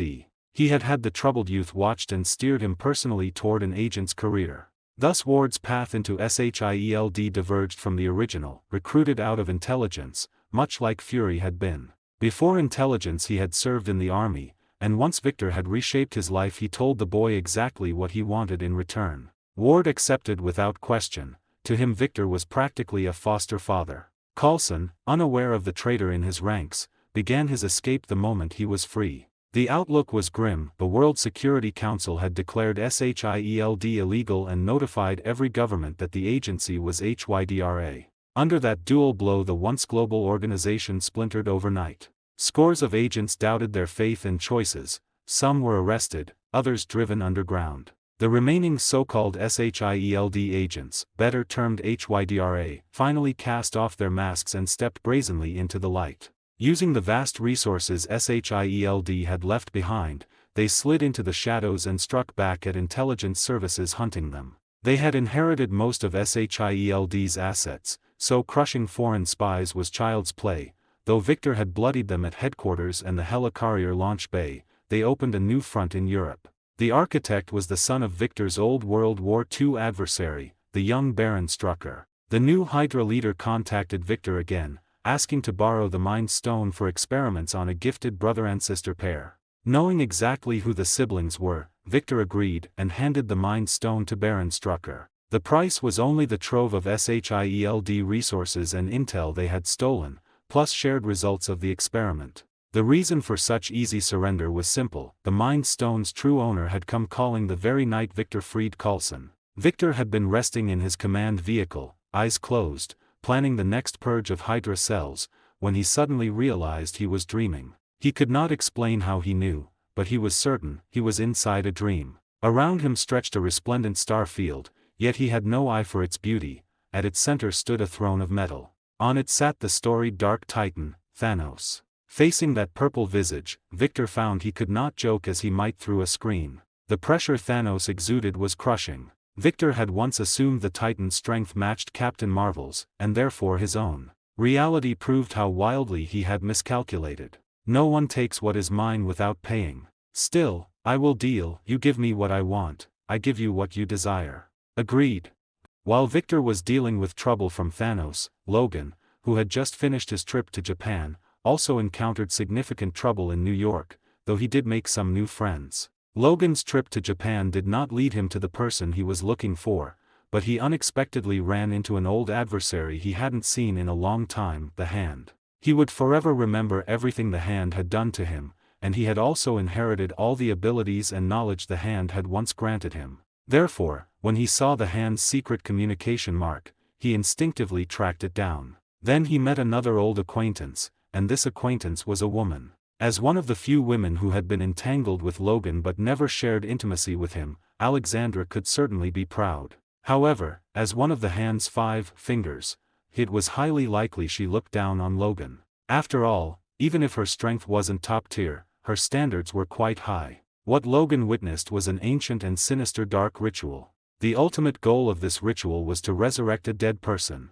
This was Logan's memory of the ritual, and out of caution, Logan did not interrupt it. In his view, no matter what the other party resurrected, he had the ability to kill it again. When Logan realized the person being resurrected was a great beauty, his focus immediately changed. Especially when he learned from the discussion between 2 ninjas that this resurrected beauty was once an enemy of the Hand. Just as Logan was preparing to play the hero, he was met with the beauty's sharp attack. Elektra, having been converted into the Black Sky, displayed extremely powerful combat strength. Logan, caught off guard, was stabbed through the heart with a katana. Seeing that Logan was dead, Elektra led the hand ninjas away. As for Logan's body, someone would naturally come to dispose of it. But when the body handlers arrived, all they saw were 2 katanas left on the ground and a pool of blood. The corpse that should have been there had vanished without a trace. Logan, who had inexplicably taken a stab, was clearly unhappy, so he began to continue tracing the whereabouts of Elektra and the hand ninjas. It was for this reason that he traveled from Japan back to New York. New York was just recovering from the Chitauri invasion, and all sorts of monsters and evildoers began to become active again after the powerful force had passed. They might have been powerless against the Chitauri, who possessed vast armies and advanced technology, but they were experts at oppressing the innocent and engaging in various criminal activities. The Avengers were too high and mighty, they were always busy saving the world, but they ignored the fact that the neighbors on the streets also needed a hero's help. Fortunately, this didn't last, because Spider-Man was born. But Pietro Parker was not the first superhero to enforce justice on the streets of New York. A certain blind lawyer, Matt, was. Born on the streets of New York, Matt Murdock was the son of a boxer.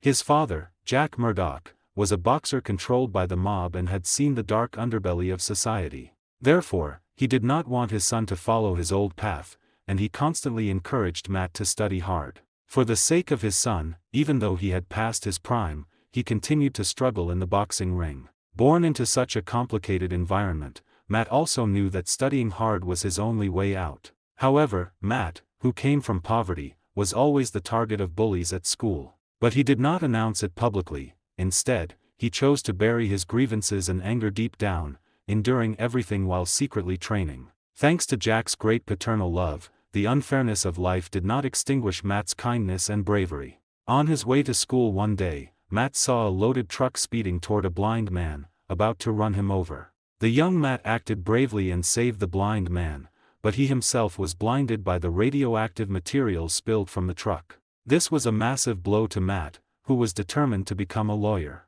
But he soon discovered that when God closed one window for him, he opened a highway to heaven.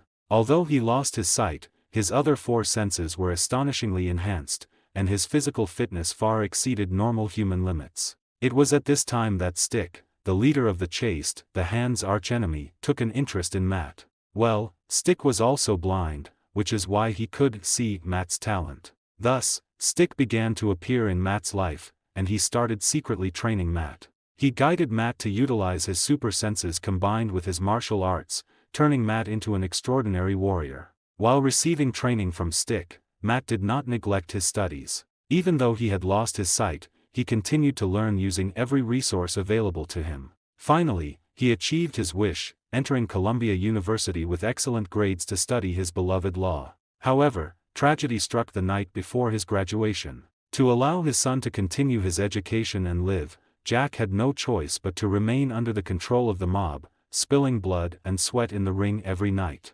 Until the night before his son's graduation, Matt and his friend Foggy went together to watch his father's match. Because of his son's presence, Jack violated his original agreement with the mob, and he won the match. The price he paid for this was leaving his beloved son forever. Only at this moment did Matt realize that the law, which he had chosen as his lifelong vocation, also had its powerless side. It could not help him bring his father's murderer to justice. Driven by anger and hatred, Matt put on the yellow and black uniform his father wore in the boxing match, and from that moment, Daredevil was born. After completing his revenge, Matt buried his father. And he swore before his father's tombstone that he would become an upright lawyer and use his abilities to uphold justice. Thus, Matt began his double life. By day, he was Matt Murdock, the blind lawyer who championed justice for the poor. By night, he was Daredevil, the vigilante and bane of gangsters and criminals. This life continued until he permanently lost his beloved girlfriend,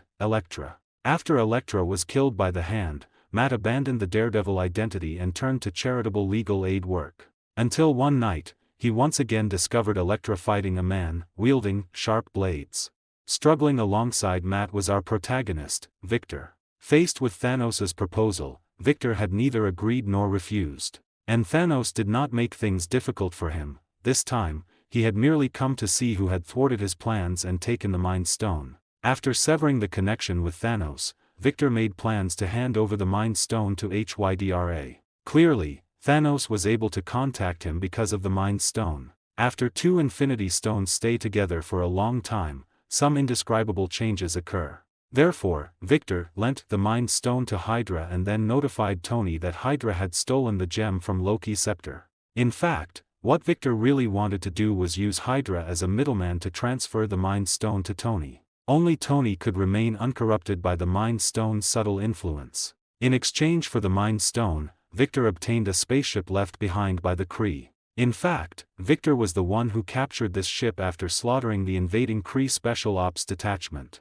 Except for one ship that went back to report, the others became SHIELD's spoils of war. Because the technological gap was too vast, SHIELD was unable to replicate them perfectly. However, they did glean many new technologies from them, contributing significantly to SHIELD's rapid technological development over the years. These few ships could be considered quite meritorious. And now, these ships had fallen into the hands of Victor's organization as a thank you gift for lending out the Mind Stone. While having his subordinates intensify their research on the ships, Victor also selected one of them to serve as his personal ride. The universe is so vast, and Victor wanted to go see it. So Nina got him a ship, and then sat in the co-pilot's seat holding their family cat. Victor glanced at Nina Price sitting beside him and the flurkin she held in her arms. He grinned and directly engaged the ship's ignition. As for the destination, Victor had long since decided, Xandar, as marked on the ship's star chart.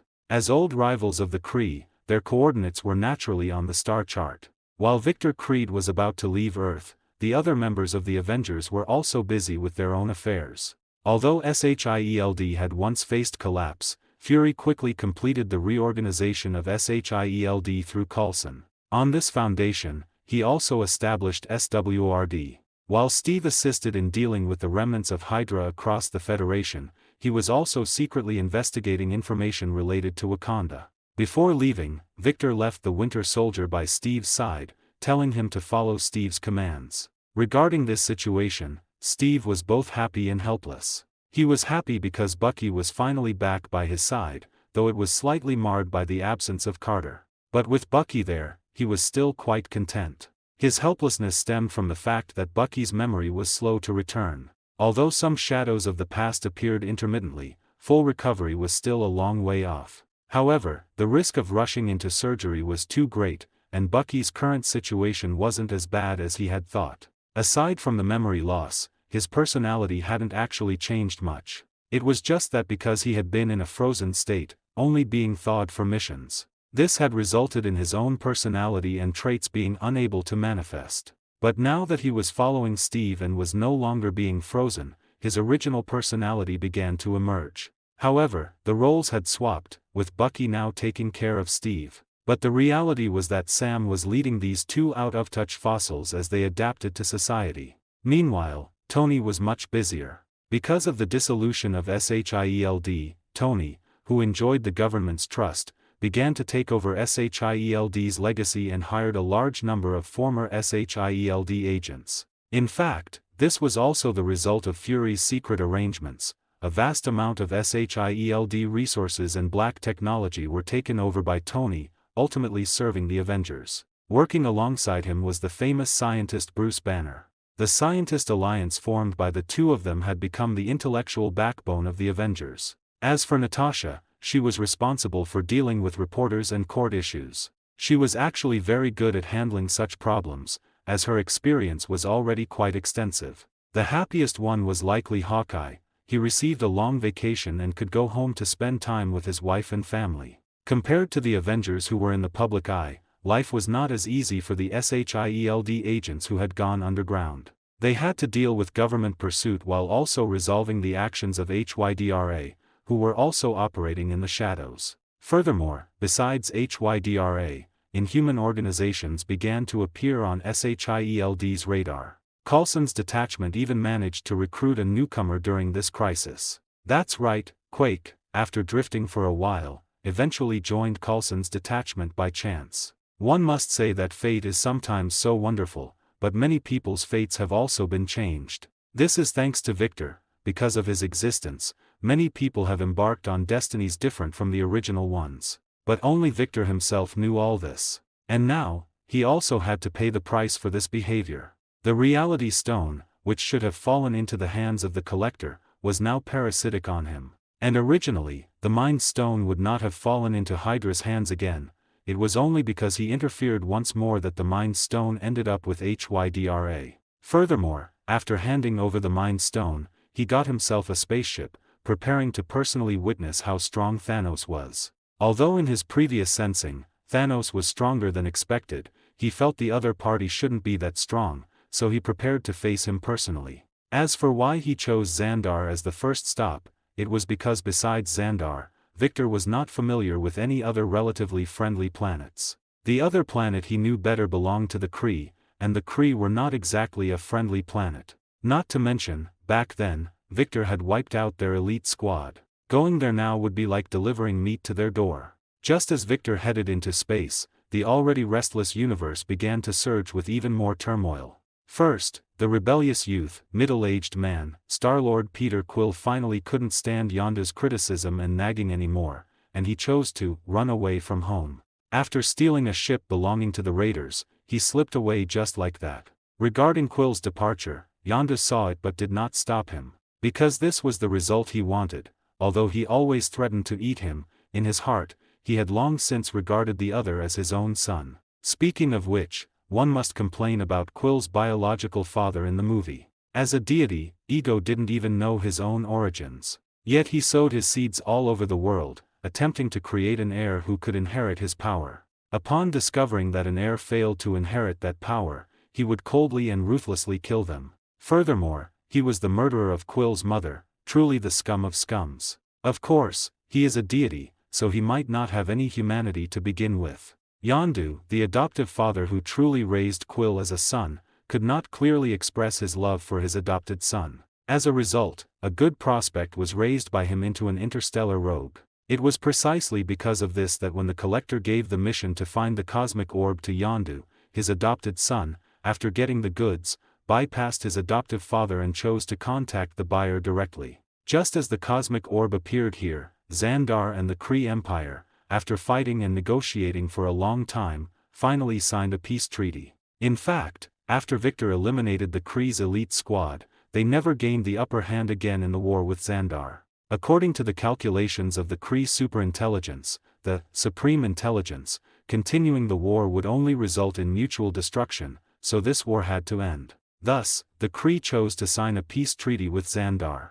Just when everyone thought the long-awaited peace was about to arrive. The Kree fleet commander, Ronan the Accuser, refused to recognize this peace treaty that he found humiliating. Leading his own legion, he sought out the Dark Titan, Thanos. At the cost of destroying Xandar, he traded his service to find the cosmic orb for Thanos. Regarding the deal Ronan proposed, Thanos chose to readily agree. Furthermore, he sent his beloved adopted daughter Gamora and his unloved adopted daughter Nebula to assist Ronan, ensuring he could seize the cosmic orb. Little did he know that from the beginning, the other two besides Nebula had their own plans. Ronan's plan was to keep the cosmic orb for himself after finding it. Gamora's plan was to use the cosmic orb to trade for the Collector's protection, in order to escape the clutches of her adoptive father Thanos. This detachment, each with their own hidden agendas, was in danger of falling apart at any moment from the start. Not long after Quill got the cosmic orb, he was attacked by Ronan's subordinates.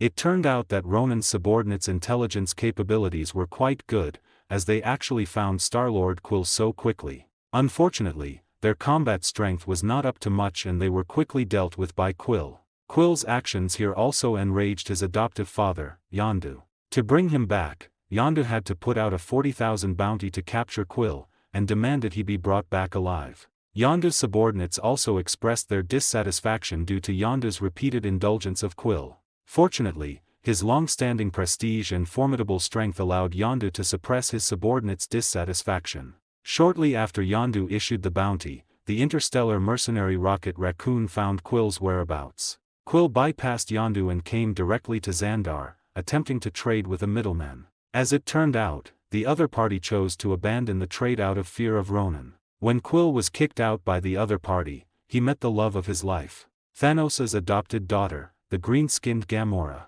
Quill, habitually flirting, was ambushed by Gamora, and the cosmic orb was nearly taken. But fortunately, his movements were agile enough, and he launched a counterattack instantly. The result was an awkward situation. In close-quarters combat, he was no match for Gamora at all. After being beaten up by Thanos' carefully trained adopted daughter, he lost his cosmic orb. Just when Gamora thought it was over, another change occurred. Rocket Raccoon intervened in the fight between Gamora and Star-Lord with his bodyguard, thinking Gamora was there to steal his bounty. That's right, in the eyes of the mercenary Rocket Raccoon, Quill was a $40,000 bounty, and no one could take it from his hands. As it turned out, his bodyguard Treyant Groot got the wrong target while trying to bag him. This allowed Quill to successfully scramble up, reclaim the cosmic orb, and slip away. Gamora, in a rage, broke free from Rocket Raccoon and Groot's restraint and chased after Star-Lord. Behind her, Rocket Raccoon and the Treyant also gave chase. Ultimately, the longer-legged Treyant got to Quill first and bagged him. Just as they were about to make a run for it, an enraged Gamora caught up. No one could take away her hope of escaping Thanos. She angrily drew her blades, first taking down Rocket Raccoon and then cutting off two of Treyant Groot's arms. Just as she successfully seized the bag containing Quill and opened it to claim her prize, the already prepared Quill gave her a big surprise. As he pulled the trigger, a powerful electric current coursed through Gamora's body, leaving her muscles completely paralyzed. Having taken down Gamora, Quill chose to turn and run while the Raccoon and the Treyant had not yet had time to get up. But he ultimately failed to escape, because Rocket Raccoon had already aimed at him with the weapon in his hand. Then, in the next moment, Quill enjoyed the same treatment as Gamora. After Quill fell, paralyzed by the current, the Raccoon was about to step forward to collect his $40,000 prize. Xandar's law enforcers arrived on the scene. They were arrested by the Xandarians for using force on Xandar. Just like that, the four of them went from enemies to cellmates. After their identities were identified, they were sent together to KYLN prison.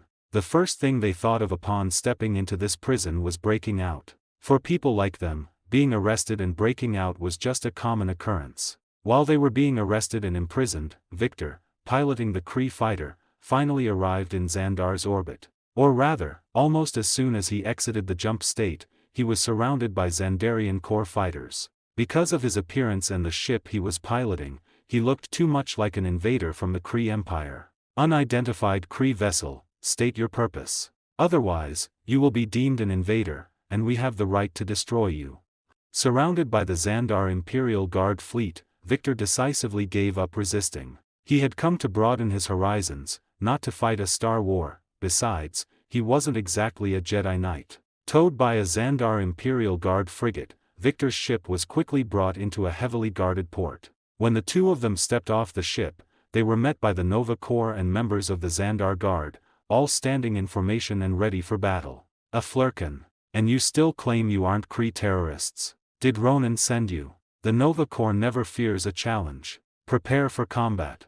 Victor had calculated 1,000 things, but he never expected a conflict to break out because of his pet cat. However, the other side clearly didn't give him a chance to explain and opened fire immediately. While Victor dodged along with Nina, he couldn't help but mentally complain about the Nova Corps' behavior. This wasn't quite the Legion of Justice he had heard about. Why did they start shooting without a word? Victor wasn't originally the type to take a beating without fighting back, but given the special circumstances, he made an immediate choice. He grabbed the Flurkin that Nina had been holding in her arms. He dashed out from behind the cover they were hiding in, gripping the Flurkin's two front paws with his hands. Then, he held it high above his head while shouting at the top of his lungs, "I surrender."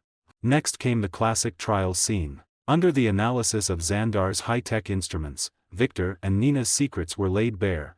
They were indeed just ordinary Earthlings. According to the accounts of these two Earthlings, this Flurkin was actually a pet they kept. Furthermore, they were completely ignorant of the threat a Flurkin posed. This made things a bit complicated. Although Flurkins were extremely dangerous creatures, it was obvious these two Earthlings didn't know that. Otherwise, they wouldn't have kept it as a pet and carried it around constantly. The members of the Nova Corps had quite a debate regarding how to handle Victor and Nina. Although the analysis confirmed they were Earthlings, the ship they were piloting was Kree. Moreover, the model belonged to an elite Kree Special Ops detachment from years ago. Though that detachment had later gone missing, their combat prowess had left a deep impression on the Xandarians. They hadn't expected to see such a ship again after so many years, especially in orbit around Xandar's home planet. Even though those who stepped off weren't the former Kree elite detachment, but two seemingly very ordinary Earthlings. In truth, the Nova Corps didn't believe a single word of Victor and Nina's testimony. At the very least, their claim of being ordinary astronauts was clearly impossible. The conclusions drawn from the behavioral habits of the two were entirely different. Victor possessed a distinct military aura, the kind belonging to a battle-hardened veteran who had truly been on the battlefield. As for the human female, she looked more like an ordinary civilian. But it was only a resemblance, because she always gave them an extremely strange feeling, as if she weren't just a simple human. However, the test results showed they were nothing more than ordinary humans. Thus, the Nova Corps finally reached a conclusion: lock them both in KYLN prison for now and increase surveillance on them.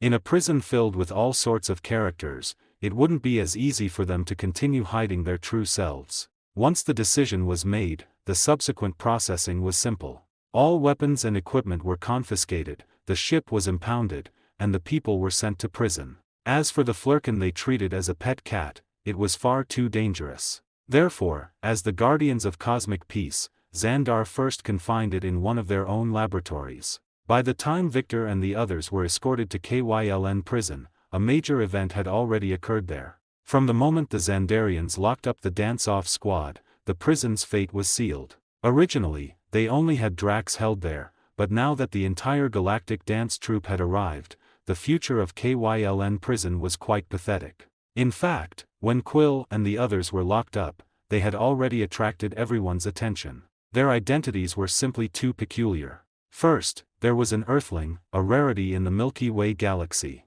As a planet with very backward technology, they could hardly even leave their own solar system, making Earthlings a rare species in the galaxy. Only a very few lucky individuals or accidental circumstances would lead to an Earthling appearing before creatures of other planets in the Milky Way. Quill was one of those few lucky ones, and he had made quite a name for himself in the interstellar community alongside Yondu and the Ravagers. Whether it was infamy or a good reputation, to be able to make a name for oneself in the vast Milky Way and even be known to the Nova Corps of Xandar was no simple feat. Following closely behind Quill was Rocket Raccoon. Rocket Raccoon's life could be considered a tragedy. In fact, all members of the Guardians of the Galaxy were products of tragedy. Rocket Raccoon's life should have been carefree. Although his master was a mental patient, he had treated Rocket well, until one day, everything changed. Due to the laziness of the staff, they created a large number of robots to manage the patients. But one day, the robots grew tired of working and made a decision. They targeted the patients' pets. After a series of genetic modifications, Rocket Raccoon went from an it to a he.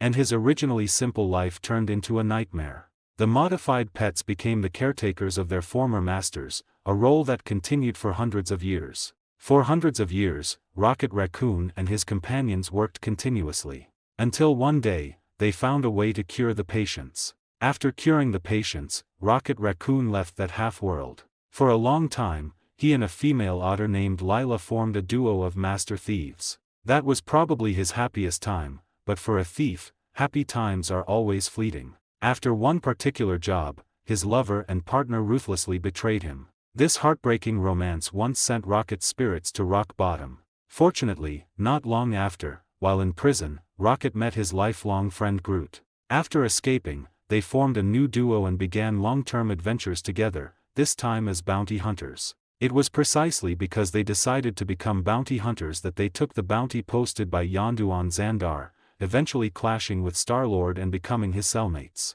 As for Gamora, her life was also a tragedy. When she was a child, Thanos led the Cheetori army to invade her home planet. Of course, in Thanos' eyes, he wasn't invading or murdering, he was helping the people of that planet escape the predicament of overpopulation. And it was true, after Thanos' carnage, the material lives of the survivors on the planet became incredibly wonderful. But the mental anguish brought by it was something only they themselves could know. During this massacre, Gamora's mother was unfortunately assigned to the half that was killed. With an order from the Chitauri commander, Gamora lost her mother forever. But on that same day, she gained an adoptive father whose name shook the entire universe. Under Thanos' training and treatments, Gamora's strength, speed, endurance, and agility were greatly enhanced, reaching superhuman levels. She acquired terrifying hand-to-hand combat skills and mastered martial arts from various planets. She was also a skilled gymnast and assassin,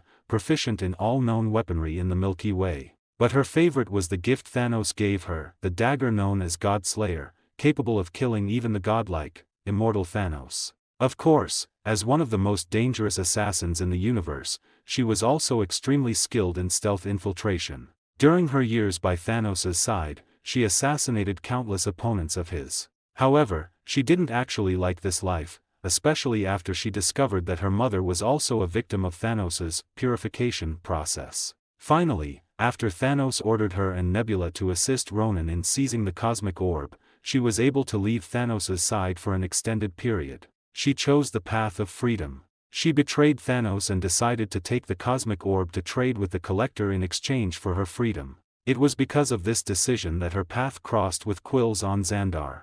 After failing to seize the cosmic orb, she became a cellmate of Quill's in Kyln prison. Compared to the surprise brought by Quill and Rocket Raccoon, Gamora brought fear and hatred. As the daughter of Thanos, she had countless enemies in the universe. In this prison full of diverse characters, there were naturally enemies of Thanos. After recognizing her identity, they gathered together, wanting to kill her. They didn't intend to hide their actions from others.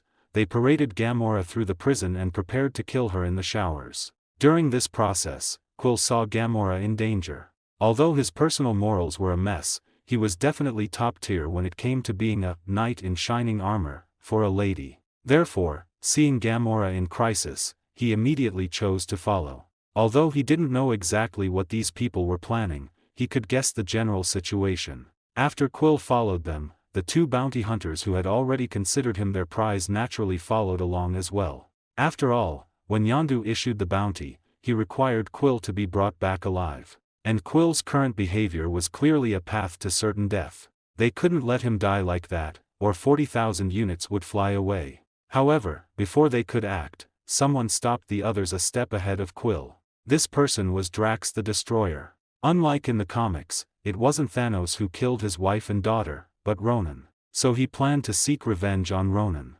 Obviously, staying here would give him no way to get revenge, nor any way to find Ronan's whereabouts. So he set his sights on Gamora, because she was the last person he knew of who had seen Ronan. Thus, he stopped the others from killing her, claiming he would finish her himself. In almost an instant, Gamora took down the people who had been holding her and put a blade to Drax's throat. But having already decided to sever ties with Thanos, she lowered the dagger and stated her stance. She was neither Ronan's subordinate nor Thanos' family. Drax obviously wouldn't believe her words. After all, anyone else wouldn't give up their revenge just because of a few smooth words. Drax grabbed Gamora by the throat, and just as he was about to kill her, Quill finally appeared. He stopped Drax, who was confused by his actions. Gamora had tried to kill Quill at first, yet now Quill was trying to save her. Quill remarked that she wasn't the first woman who wanted to kill him. Clearly, Quill had been with far too many girls and was quite a scumbag.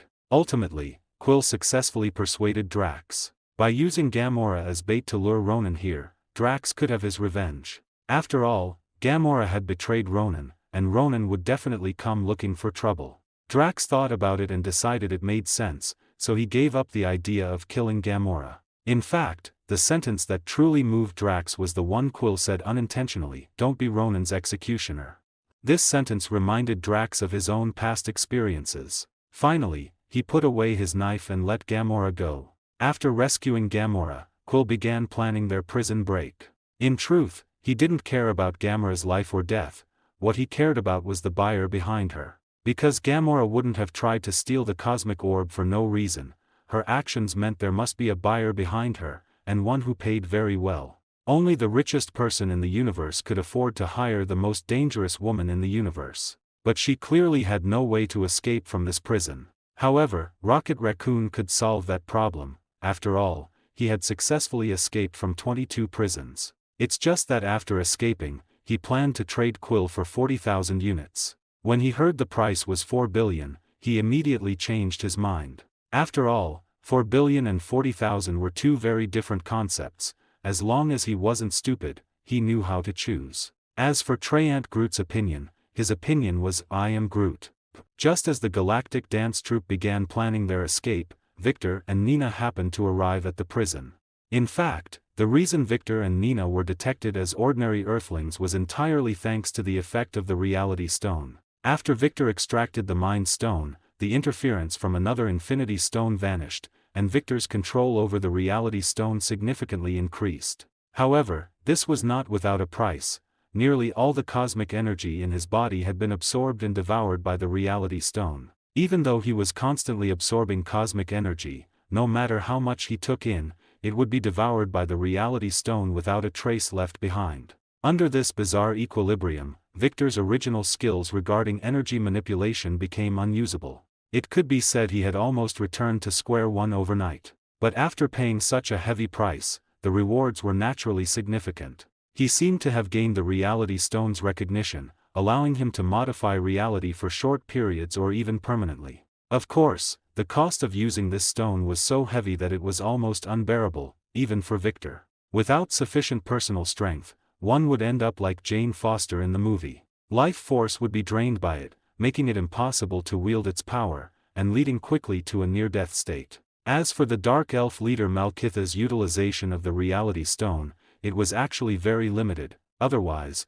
he wouldn't have been torn apart. Furthermore, the price he intended to pay to modify reality and plunge the universe into darkness was the 9 realms, not his own power. If he had to pay that price himself, the moment the thought occurred, he would have been destroyed before a single scrap of him remained. Previously, when Victor held both the Mind Stone and the Reality Stone, the Reality Stone's consumption was entirely supplied by the Mind Stone. Consequently, Victor could neither perfectly use the Mind Stone nor control the Reality Stone. Even someone as powerful as Thanos, when using the Reality Stone, first seized the most energy-rich Power Stone and the Space Stone before going after the Reality Stone. Now that Victor had removed the Mind Stone, the Reality Stone, having lost its energy source, quickly targeted the cosmic energy in Victor's body and soon devoured it all. Although Victor himself was constantly drawing energy from the universe, the Reality Stone was like a massive bottomless pit. No matter how much he absorbed,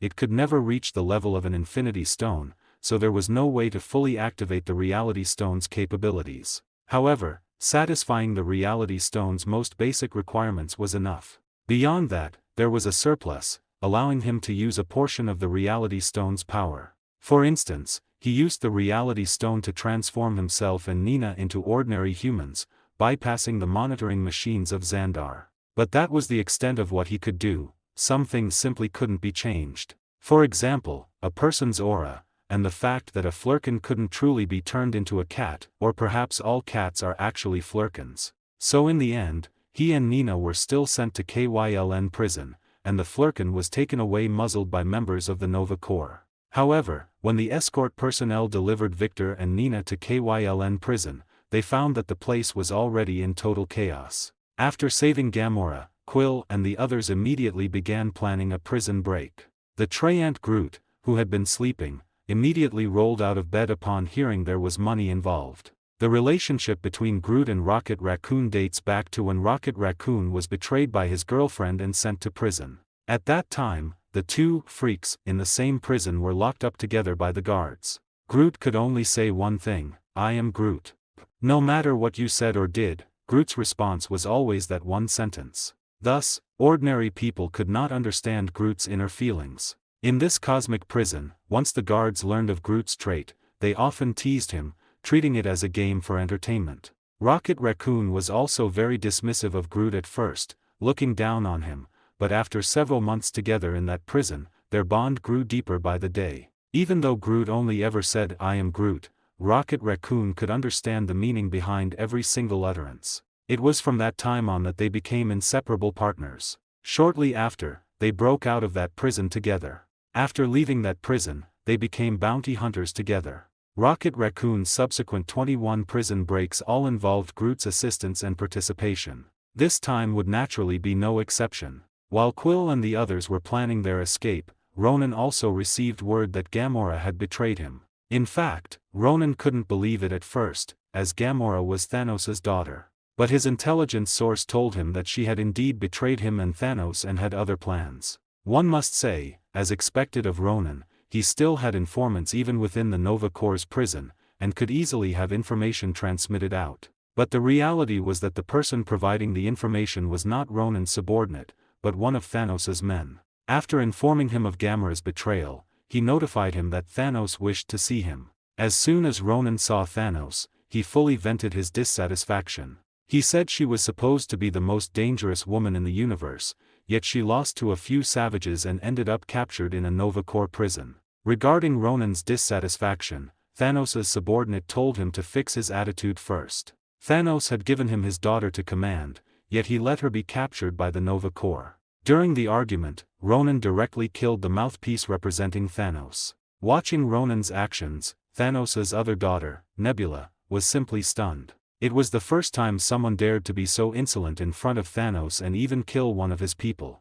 However, Thanos was always very magnanimous toward those who still had value. In the end, Ronan only received a warning: if he came back empty-handed next time, he would be executed on the spot, with his blood splattering the walls. Ronan stared at Thanos for a moment as usual, then turned and left. He knew that if he didn't leave now, he would likely be splattered across the walls in short order. While Ronan went to gather his men to head to Kyln prison, Quill and the others inside the prison had already devised an escape plan. First, they needed to enter the prison's watchtower. But to get in safely, they had to obtain the security wristbands from the guards, which served as identification.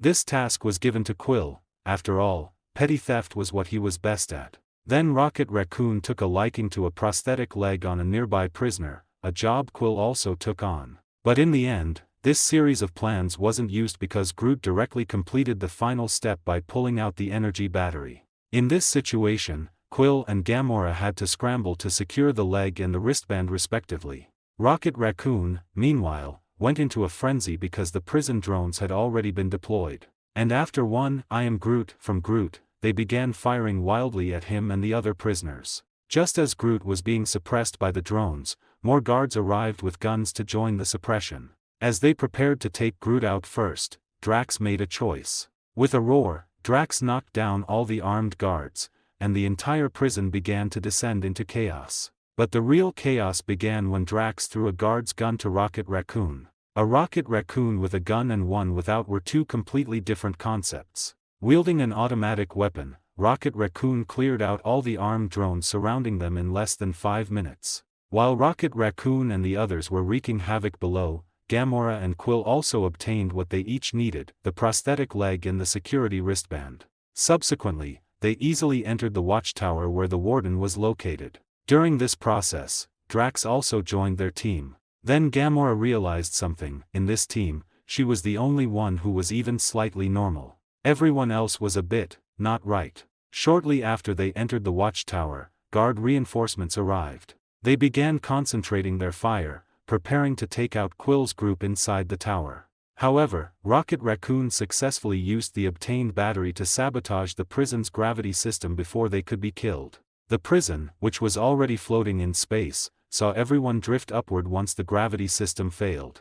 Even the watchtower they were in was no exception. He then seized control of the drones and used their thrusters to push the entire watchtower away from its original position. Just like that, they piloted the watchtower and began their prison break. However, it was clear that things wouldn't go as smoothly as they thought. After flying a certain distance, they successfully crashed. But by then, they had reached the outer perimeter of the prison, where Quill spotted his ship. Quill then handed the cosmic orb to Gamora, telling her to wait for him on the ship while he went back to find the cassette player his mother had left him. It was at this moment that the Nova Corps members escorting Victor and Nina arrived. Seeing the prison in total disarray, they immediately chose to join the suppression effort. Because of this, they encountered Quill, who was fighting his way in. Quill, who had been handling the prison guards with ease, seemed less effective against the Nova Corps members. But this was fitting for the status of Nova Corps members. It was by relying on hundreds of thousands of Nova Corps members that Xandar had fought the Kree and their massive fleet for countless years,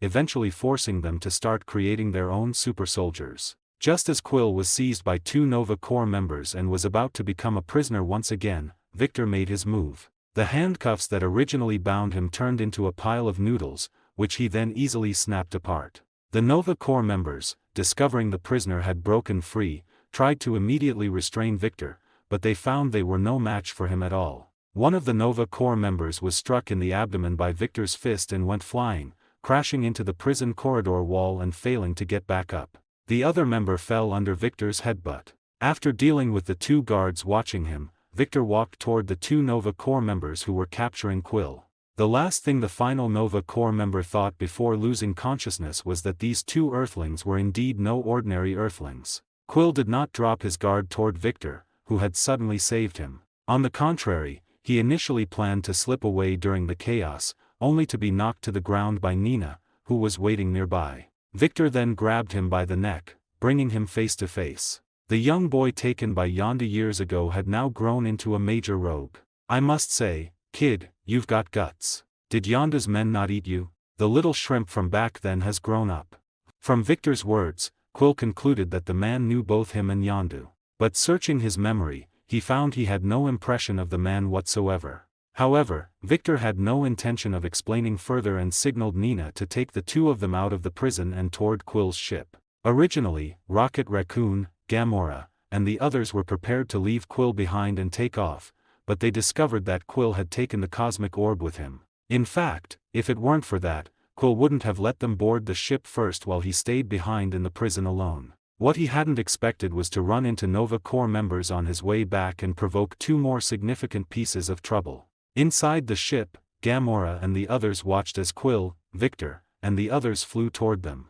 Although they didn't know Victor and Nina's identities, Quill was in their hands, which meant the cosmic orb was too, so they had no choice but to let them board. Among Quill, Victor, and Nina, Victor had actually become the only one unable to fly. After the reality stone drained his cosmic energy, he lost the ability to fly. However, he gained the ability to survive in the vacuum of space without any protection. He just had to modify his own reality. But he couldn't gain the ability to fly by modifying reality. Therefore, Nina had to carry him while he focused on keeping Quill under control. Subsequently, they boarded Quill's ship. Gamora and the others, who had been waiting for a long time, instantly surrounded them. Clearly, they demanded an explanation. "Quill, looks like your ship's bursting with talent." Thanos' adopted daughter Gamora, Drax the Destroyer, Rocket Raccoon, and Groot. Victor's teasing clearly didn't bring him closer to the others. Instead, it put them on guard. None of them knew this big guy, yet he seemed to know everything about them. "All right, introductions first. I'm Victor Creed, and this is my companion Nina Price." About 20 years ago a fellow named Jan Logan brought a team to Earth and called in a Kree fleet to orbit the planet. The detachment's commander was someone called Ronan. But Victor's next words caught them off guard. According to his story, he'd already crossed paths with Ronan 2 decades earlier. "Then I wiped out Jan Logan's detachment. Nobody gets to do whatever they want on Earth without paying the price. I let Jan go to deliver the message. As for Ronan, he fled after losing half his fleet. I've got some free time lately, so I've come to settle the score. Any idea where he is?" When Victor finished, Gamora and the others exchanged glances. They obviously didn't believe him, but that didn't stop Drax from taking a liking to him. To a man carrying vengeance, anyone against Ronan was a friend. And when Gamora tested him, Victor proved his strength. Because Gamora didn't believe a word, she decided to probe this lying Earthling and see if he was as weak as Quill. Victor's performance far exceeded her expectations. The dagger she thrust was dodged effortlessly, and her wrist somehow ended up in his grip. With a slight squeeze, Victor sent pain through her wrist, then the world spun. Her back hit the floor just as Victor's clawed hand brushed her throat. "Hey, let her go. I still need her for the delivery address, and nobody brawls on my ship. Until we're paid, we're all in this together. Play nice, okay?"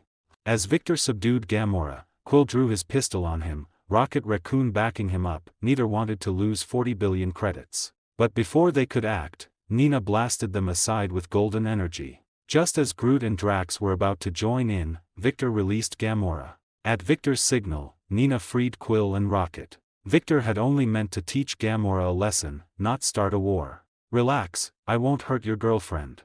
I just want her to learn there's always someone stronger. Now do you believe me? We've bigger things to handle, like finding a new owner for that cosmic orb in your hands and dealing with Ronan's pursuit.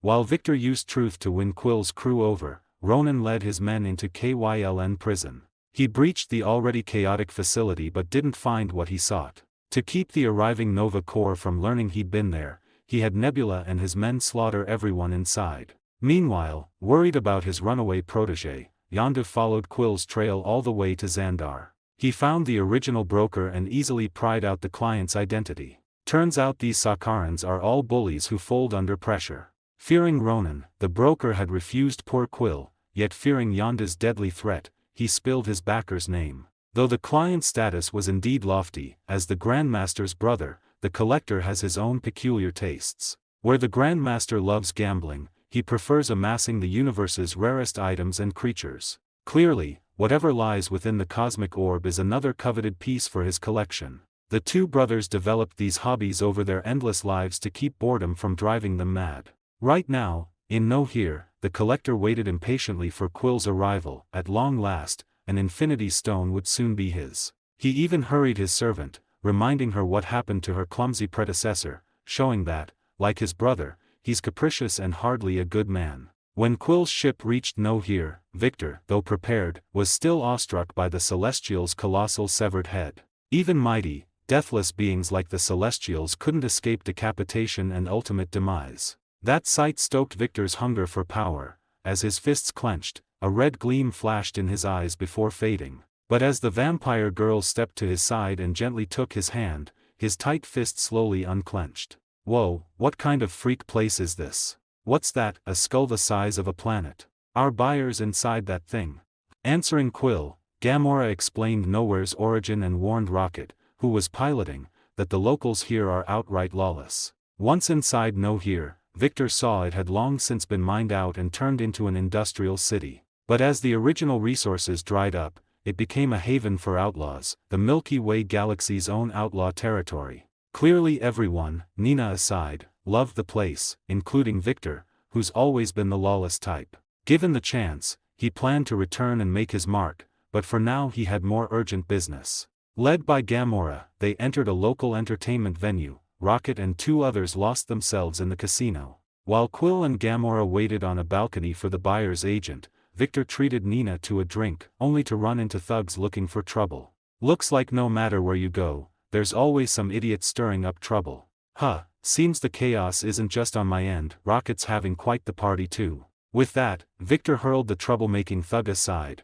then stepped in to pull apart Drax and Groot, who were still trading blows. You had to admit, every member of the Guardians of the Galaxy carried a scarred past. Those wounds left their hearts hypersensitive and fragile. A few drunken slurs had nearly ignited a bloody internecine brawl. After Victor pried Groot and Drax apart, Quill arrived just in time. With both Victor and Quill holding the line, the fight fizzled out, though Drax stormed off in fury. The moment Drax left, an agent, or rather, a handmaiden, of the Collector finally appeared. Under her guidance the group entered the Collector's domain. Surrounded by the Collector's eclectic horde, the team felt a mix of awe and creeping dread. Among the treasures were not merely curios and relics, the Collector had catalogued animals, fossilized species, even sentient beings. Victor spotted the Soviet space dog and some luckless dark elf, thinking wryly that he should have bagged a few back then. They'd fetch a tidy price now, especially Malkith, who'd go for top coin. While Victor browsed and quipped, they soon reached the Collector himself. He had waited impatiently for his Infinity Stone, yet outwardly remained calm and composed. To underscore that composure he didn't demand the cosmic orb at once, though inside he burned and screamed for the orb and the power stone within. First he tried to buy Groot, trading barbs with Rocket Raccoon. Yet when his gaze landed on Victor his pupils shrank. Without a word he turned and approached Gamora. Gamora seized the moment, stating their objective: hand over the cosmic orb and collect their fee. The Collector, in no hurry to pay, began showing off his knowledge. After all, a collection is boring if no one else admires it. Quill and the others, long curious about the orb's contents, listened attentively rather than pressing for payment. Thanks to the Collector's lecture they gained a visceral sense of the Infinity Stone sealed inside, though Rocket, eyes only for money, couldn't care less. Just as the Collector and Gamora were about to close the deal, his handmaiden fell under the Power Stone spell and tried to claim it. Victor, who had watched the whole scene unfold, didn't intervene. At first the gem had attempted to seduce him, but when he ignored it the stone hopped to the nearest attendant. With a shriek she seized the violet glowing Power Stone. Infinite energy flooded her body, she felt omnipotent, capable of obliterating a planet. It was an illusion. Her frail form couldn't contain the stone's vast, savage power. In an instant her body disintegrated, and the unleashed force obliterated the collector's residence and much of Nohir in the blink of an eye. Yet the Power Stone wasn't the only problem Quill's crew now faced. Burning for revenge, Drax, after parting ways, made a reckless move. Through a Nohir black marketeer he tipped Ronan off that Gamora and the Cosmic Orb were here. Ronan received the news and immediately led his fleet to the station. Drax, slyly, omitted any mention of Victor. Not that it would have mattered, it was Carol who had smashed Ronan's fleet last time, not Victor. Though Yanrog had spoken of Victor upon returning, Ronan dismissed the warnings of a defeated man as lies. As Nohir descended into chaos, Gamora seized the moment, resealing the erupting Power Stone inside the Cosmic Orb and fleeing the Collector's shattered home. The Collector's failure disgusted her. She had believed he could control the gem, but disaster had struck instead. She resolved to find a worthier custodian, say, Xandar's Nova Corps. Problem was, the team were still Nova fugitives, and the Corps would hardly pay them a fortune, something Rocket would never swallow. While they argued over who should take the Infinity Stone, Ronan's armada arrived. Arriving almost simultaneously was Quill's foster father, Yondu. Ever the rebellious teen, Quill promptly ducked out of sight. Seeing Ronan, Gamora and the others sprinted for their ship. When Nebula peeled off in pursuit, only Ronan, Victor, Drax, and Nina remained on the ground. The vampire girl follows wherever Victor goes, so her choice can be ignored. Drax stayed to avenge his wife and daughter. Alas, he lacked the strength. By galactic standards he wasn't weak, but neither was he comic book mighty. After a few exchanges Ronan batted him aside and turned to chase Gamora, only to feel a sudden, crushing sense of danger. Spinning round, he met Victor's grinning face and the iron fist that smashed into his skull. When Victor's fist struck the side of Ronan's face, a powerful kinetic energy surged into the Kree's body. Ronan, who had been standing still, was instantly sent flying into the sky. After completing 2 rotations in midair, he crashed into a pile of trash by the roadside. Having received the same treatment as Drax, Ronan flew into a violent rage. From his birth to his military service and now as a fleet commander, he had never suffered such humiliation. Thus, as he crawled out of the trash heap, he was determined to tear Victor limb from limb. Only by doing so could he quench the hatred in his heart. I never remember how many people I've killed, nor do I remember who I've killed. I've killed too many people and destroyed too many planets. But you are lucky, because I will remember you. Before Ronan could finish his posturing, Victor had already charged in front of him again. He could only grumble about Victor's lack of etiquette while raising his hand to parry Victor's attack. As it turned out, he only blocked Victor's first strike, the second blow forced his guard wide open, and then he took a punch straight to the gut. Ronan's eyes, already wide with anger, bulged even further. However, taking a beating without fighting back was never the Kree way, and it certainly wasn't Ronan's style. Seeing Ronan's counterattacking fist, Victor took the hit, relying on his healing factor and the mindset that as long as he wasn't dead, he could recover. He then repeated Ronan's recent experience, a full sequence of spinning, tumbling, and crashing through the air. This was the scene Drax saw just as he managed to recover and crawl out of the trash heap. At this point, he finally began to feel regret. He had lured Ronan here for revenge, only to find that he was no match for his opponent. He had gained nothing except for endangering others. Now was not the time for guilt. He had to stop Ronan from killing that boastful fellow. Although the man liked to brag about how he could easily beat Ronan, he had ended up being sent flying himself. Following the principle that the enemy of my enemy is my friend, and Ronan's enemy was practically a best friend, Drax charged at Ronan once more with his twin blades. Consequently, when Victor stood up, he saw Drax's muscular body flying toward him. Victor sighed, reached out a hand to catch the flying Drax, and set him on the ground. After cracking his neck, he charged toward Ronan again. After taking a punch full of Ronan's fury, Victor had a rough idea of the other's strength. A bit stronger than Steve, but not as strong as the Hulk. Exactly how much stronger or weaker, Victor couldn't tell. After all, he wasn't a Saiyan scouter that could display an opponent's exact power level with a quick scan. But knowing one other thing was enough. With his current strength, beating or even killing Ronan wouldn't be very difficult. And so, Victor repeated on Ronan exactly what Ronan had done to Drax. Drax, who had intended to step in and help, watched on in a daze. Initially, Drax thought Victor's claim that he could easily defeat Ronan was just bragging. Even if Victor had easily defeated Gamora, Ronan was not someone a mere Gamora could be compared to. Furthermore, after fighting Ronan himself and realizing how powerful he was even more convinced that Victor was just talking big. Now he finally knew that Victor hadn't been bragging. Though he didn't know why Victor had been sent flying by Ronan earlier, it was clear that Ronan's life was now in Victor's hands. While Victor was pummeling Ronan on the ground, Gamora, Quill, and Rocket Raccoon were engaged in an aerial dogfight with Ronan's subordinates and Nebula. In terms of pure piloting skills, none of Ronan's men, except for Nebula, were a match for Rocket Raccoon and the others. However, Rocket Raccoon and his team were flying mining pods they had scavenged on the spot. Although the hulls were sturdy enough, they weren't equipped with any weapons. Meanwhile, Ronan's men, led by Nebula, were all flying standard space fighters. Yet even with this advantage, several of their ships were taken out by Rocket Raccoon through ramming. Moreover, Rocket Raccoon and the others weren't completely defenseless.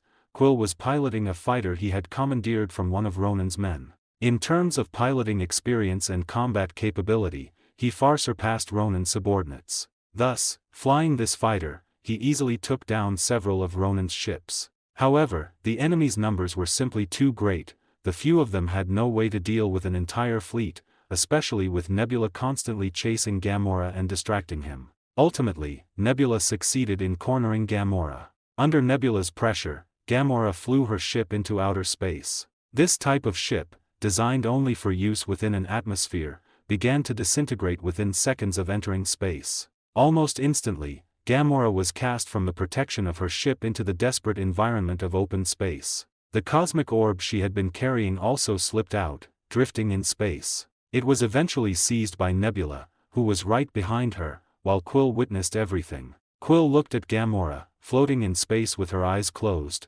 looking so peaceful and beautiful. After a moment of inner conflict, he made a decision even he hadn't expected. He opened the communicator on his helmet, tuned it to the channel he knew so well, and called out the name he had been saying for 20 years. After finishing his communication with Yondu, Quill opened his ship's hatch and used his thrusters to fly toward Gamora. Upon reaching Gamora's side, he removed the oxygen mask from his own face and placed it over hers. By the time Yondu arrived on the scene, Quill was nearly frozen solid. Meanwhile, Gamora's face was covered by Quill's breathing mask. Seeing this, Yondu's anger flared. He then ordered his men to tractor both Quill and Gamora into his ship, intending to give Quill a severe lesson if he wasn't dead. While Yondu was preparing to discipline his son, Nebula discovered that she couldn't seem to contact Ronan. In fact, at this moment, Ronan had almost been beaten into a dead dog by Victor. However, just as Victor was about to deliver the final blow, he found that his body suddenly couldn't move. The moment Victor found himself unable to move, he knew he had encountered an opponent very skilled in using telekinesis. Ronan and Nina, who had been observing from the side, reacted at the same time. As for that unlucky kid Drax, he was already on the verge of collapsing under Ronan's assault. He had only been holding on through his conviction for revenge and a surge of raw bravery, but after Victor easily thrashed Ronan and prepared to take his life, he slumped to the ground. Having narrowly escaped death, Ronan didn't even bother to leave a parting threat. He turned and fled immediately. He had just learned through communications that Nebula had obtained the cosmic orb containing the Infinity Stones. Ebony Maw, unaware that Ronan already harbored treacherous intentions, naturally had no reason to stop him from leaving. Not only did he not stop Ronan, but he also revealed himself to cover his retreat. "I didn't expect a person like you to appear on a remote and backward planet like Earth. Although it's somewhat beyond my expectations, it's a pity you stand on the opposite side of the great dark titan." Ebony Maw hovered in midair, flying toward Victor as he spoke. Just as he raised his hand to continue his attack on Victor, he suddenly felt the interference of another powerful telekinetic force. Under the interference of Nina's telekinesis, Ebony Maw's suppression of Victor completely lost its effect. Having regained his freedom, Victor immediately launched an attack on Ebony Maw in midair. Meanwhile, Ebony Maw was engaged in a telekinetic clash with Nina. Although Nina's telekinesis and many of her other abilities came from the moonstone within her body, this power was not to be underestimated. In the original story, the moonstone during the Dark Reign era was able to become Ms. Marvel and contend with Carol, which was enough to prove its power. Furthermore, after falling into the hands of Baron Zima, it even granted him the ability to travel through time and space. This showed that its potential was equally immense, it just needed to be unearthed. Clearly, with Victor's help, Nina had done a great job of unearthing the moonstone's abilities. Thus, she was now able to use telekinesis to contend with Ebony Maw.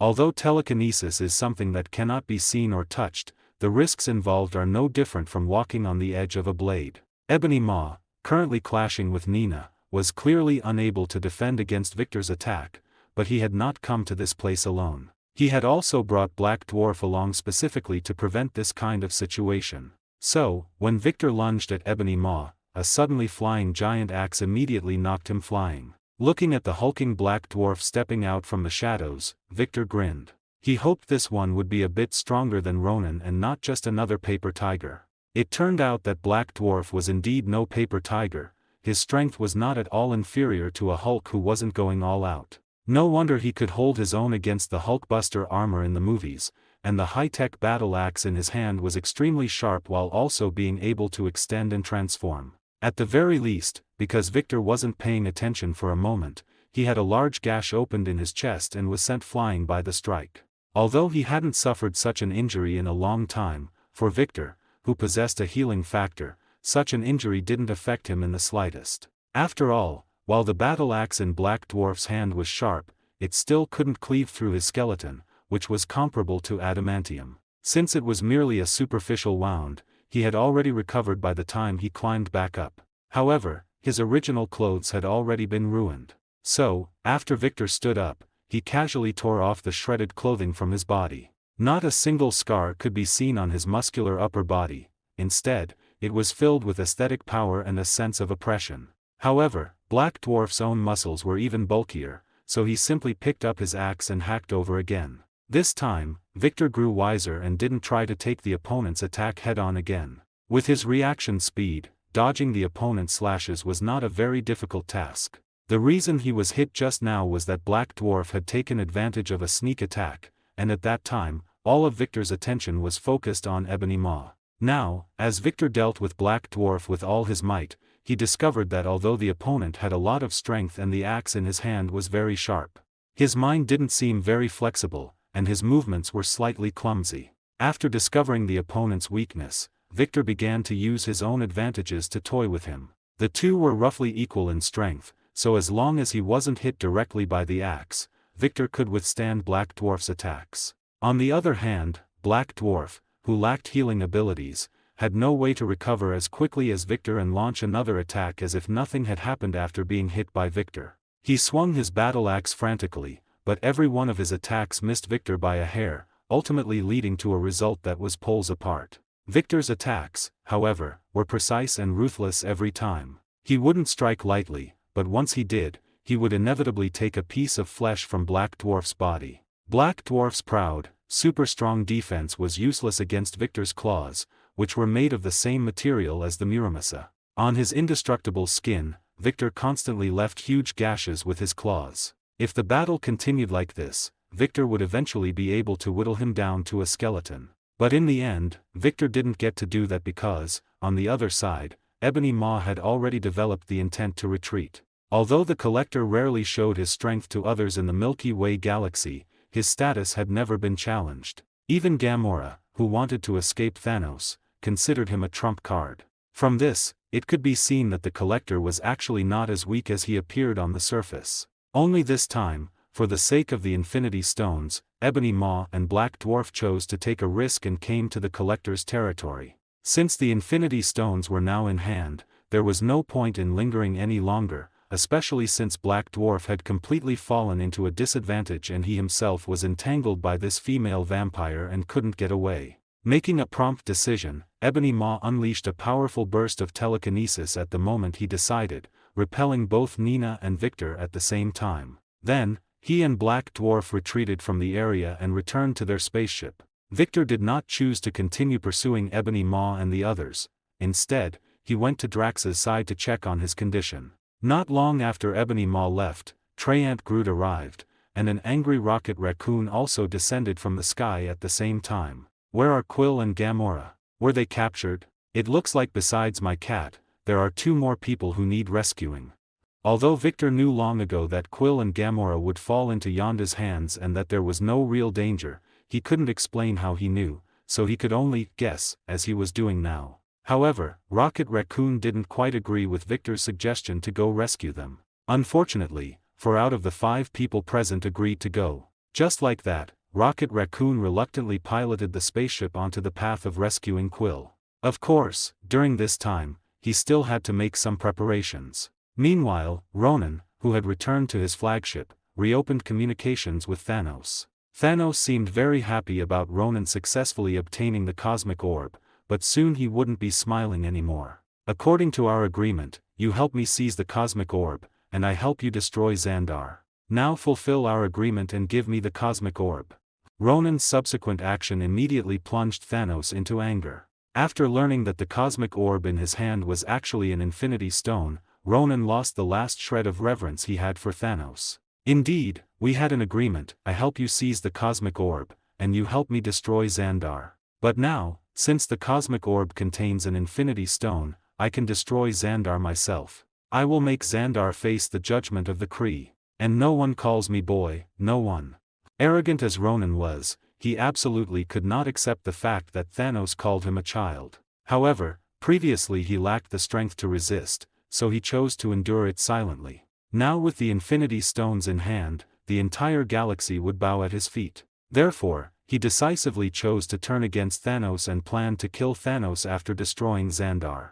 Thinking this, Ronan didn't even close the communication before directly taking the Power Stone out of the cosmic orb. Unparalleled power instantly surged into his body, but fortunately, he was slightly stronger than the Collector's Maid, so he didn't immediately explode on the spot. But he also felt that if he held it like this, he wouldn't last long. Therefore, he needed a medium to act as a tool for him to use the Power Stone. Ultimately, the Warhammer he originally possessed, named the Universal Weapon, became the vessel for the Power Stone. Ronan, wielding the Warhammer inlaid with the Power Stone, would be invincible. In this universe, few objects could withstand the Power Stone's attack without being destroyed. Therefore, Ronan decided to immediately lead his army to Xandar.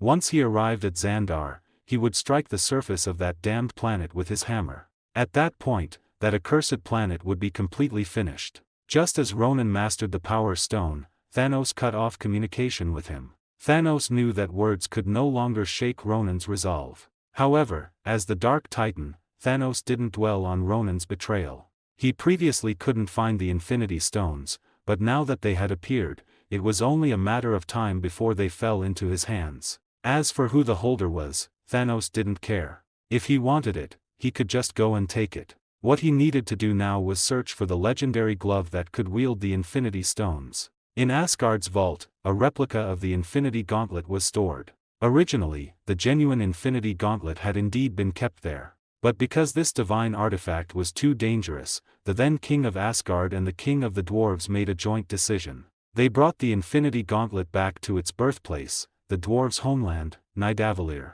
They melted and destroyed the Infinity Gauntlet there. This resulted in Thanos finding only fakes of the Infinity Gauntlet for a long time afterward, all released by the King of the Dwarves from that era. Just as Thanos began his universe-wide counterfeit hunting journey, Rocket Raccoon successfully located Yondu's flagship. Or rather, Yondu hadn't intended to hide from anyone and had simply remained in orbit. All the Raccoon had to do was fly the ship over. He then told Yondu and the others that if they didn't release the prisoners within 5 seconds, he would blow up Yondu and his ship into space debris. After speaking, Rocket Raccoon began the countdown. Victor, while lamenting whether the raccoon was saving Quill or killing him, continued to watch the show while sipping a specialty drink from Nohir. In any case, he would give Yondu a huge surprise when they boarded. After so many years, surely the other party wouldn't have forgotten him. As it turned out, Yondu definitely hadn't forgotten him. When Quill told Rocket Raccoon that he had handled everything and then allowed the others to board,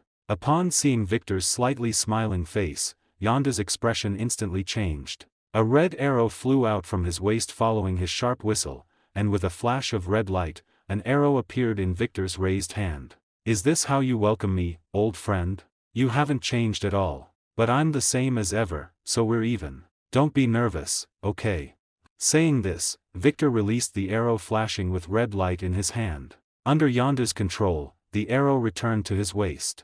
Originally, he was only annoyed by Quill's heroic rescue of the beauty, but now he had a headache because of Victor's arrival. He had never expected this terrifying Earthling to appear on Quill's spaceship. Although they were both Earthlings, Yondu, who had raised Quill, knew that given Victor's strength and status, he shouldn't and couldn't be on Quill's ship. "Why are you on Quill's ship? You didn't stop me from taking him back then. Are you regretting it now?" Clearly, Yondu had misunderstood something, and Quill learned things from their conversation that he hadn't known when he was taken away. "Since I didn't stop you back then, I naturally won't now. The reason I'm here is for something else. Of course, right now, we have a common target, Ronan." Clearly, Yondu didn't fully understand what Victor meant. He thought Victor was referring to the cosmic orb in Ronan's possession, but the current situation was that an extra helper was always good, especially now that Ronan controlled the Power Stone. "Hey, what does he mean he didn't stop you from taking me? What exactly happened back then? Tell me." However, it was clear that someone was not satisfied with this outcome. An enraged Quill urgently wanted to know the real reason behind Yondu taking him away all those years ago. Victor, who knew Yondu had never told Quill about his origins, glanced at the suddenly silent Yondu. He found that the other party was also secretly looking at him. "Yondu once took a job, and the targets were you and your siblings. He was supposed to deliver you all, from every corner of the universe, back to your father." Hearing this, Quill was both surprised and angry. Yondu opened his mouth, then chose to remain silent. If it were someone else, he might have chosen to silence them forever to solve the problem. But unfortunately, this person was Victor, someone who had made him suffer a great loss on Earth. He deeply understood how terrifying this seemingly ordinary young Earthling in front of him was. "Don't look at him like that. Although he's not very good at coaxing children, it's precisely because he's been holding them back that you haven't been eaten by aliens." Hearing this, Quill's hair stood on end. He turned to look at the familiar faces around him. Suddenly, in addition to annoyance, there was also a sense of eerie horror. "Look at you, you wretch. I'm not talking about them, but your father. It's hard to say whether it's fortunate or unfortunate, but your father is one of the most powerful beings in this universe, and also the most heartless." Obviously, normal people wouldn't believe what Victor said. But Quill wasn't normal, especially after he learned that his mother's cancer cells were actually planted by his father. Amidst his anger and grief, Quill still held onto a sliver of hope. What if Victor and Yondu were lying to him? Knowing that such a possibility was extremely slim, Quill eventually secluded himself in a small room. He needed to be alone more than ever. But clearly, he didn't have that much time or opportunity. Because Xandar was about to face an imminent crisis of destruction. And he couldn't just stand by and do nothing, because deep down, Quill still longed to be a hero. In the end, he couldn't successfully be alone because Gamora went in. When he came out, he had made up his mind. After the Xandar matter was resolved, he would go find his biological father and clarify whether things were truly as Victor and Yondu had said. After making this decision, he reverted to his old self, the grinning Quill, and approached Yondu. By this time,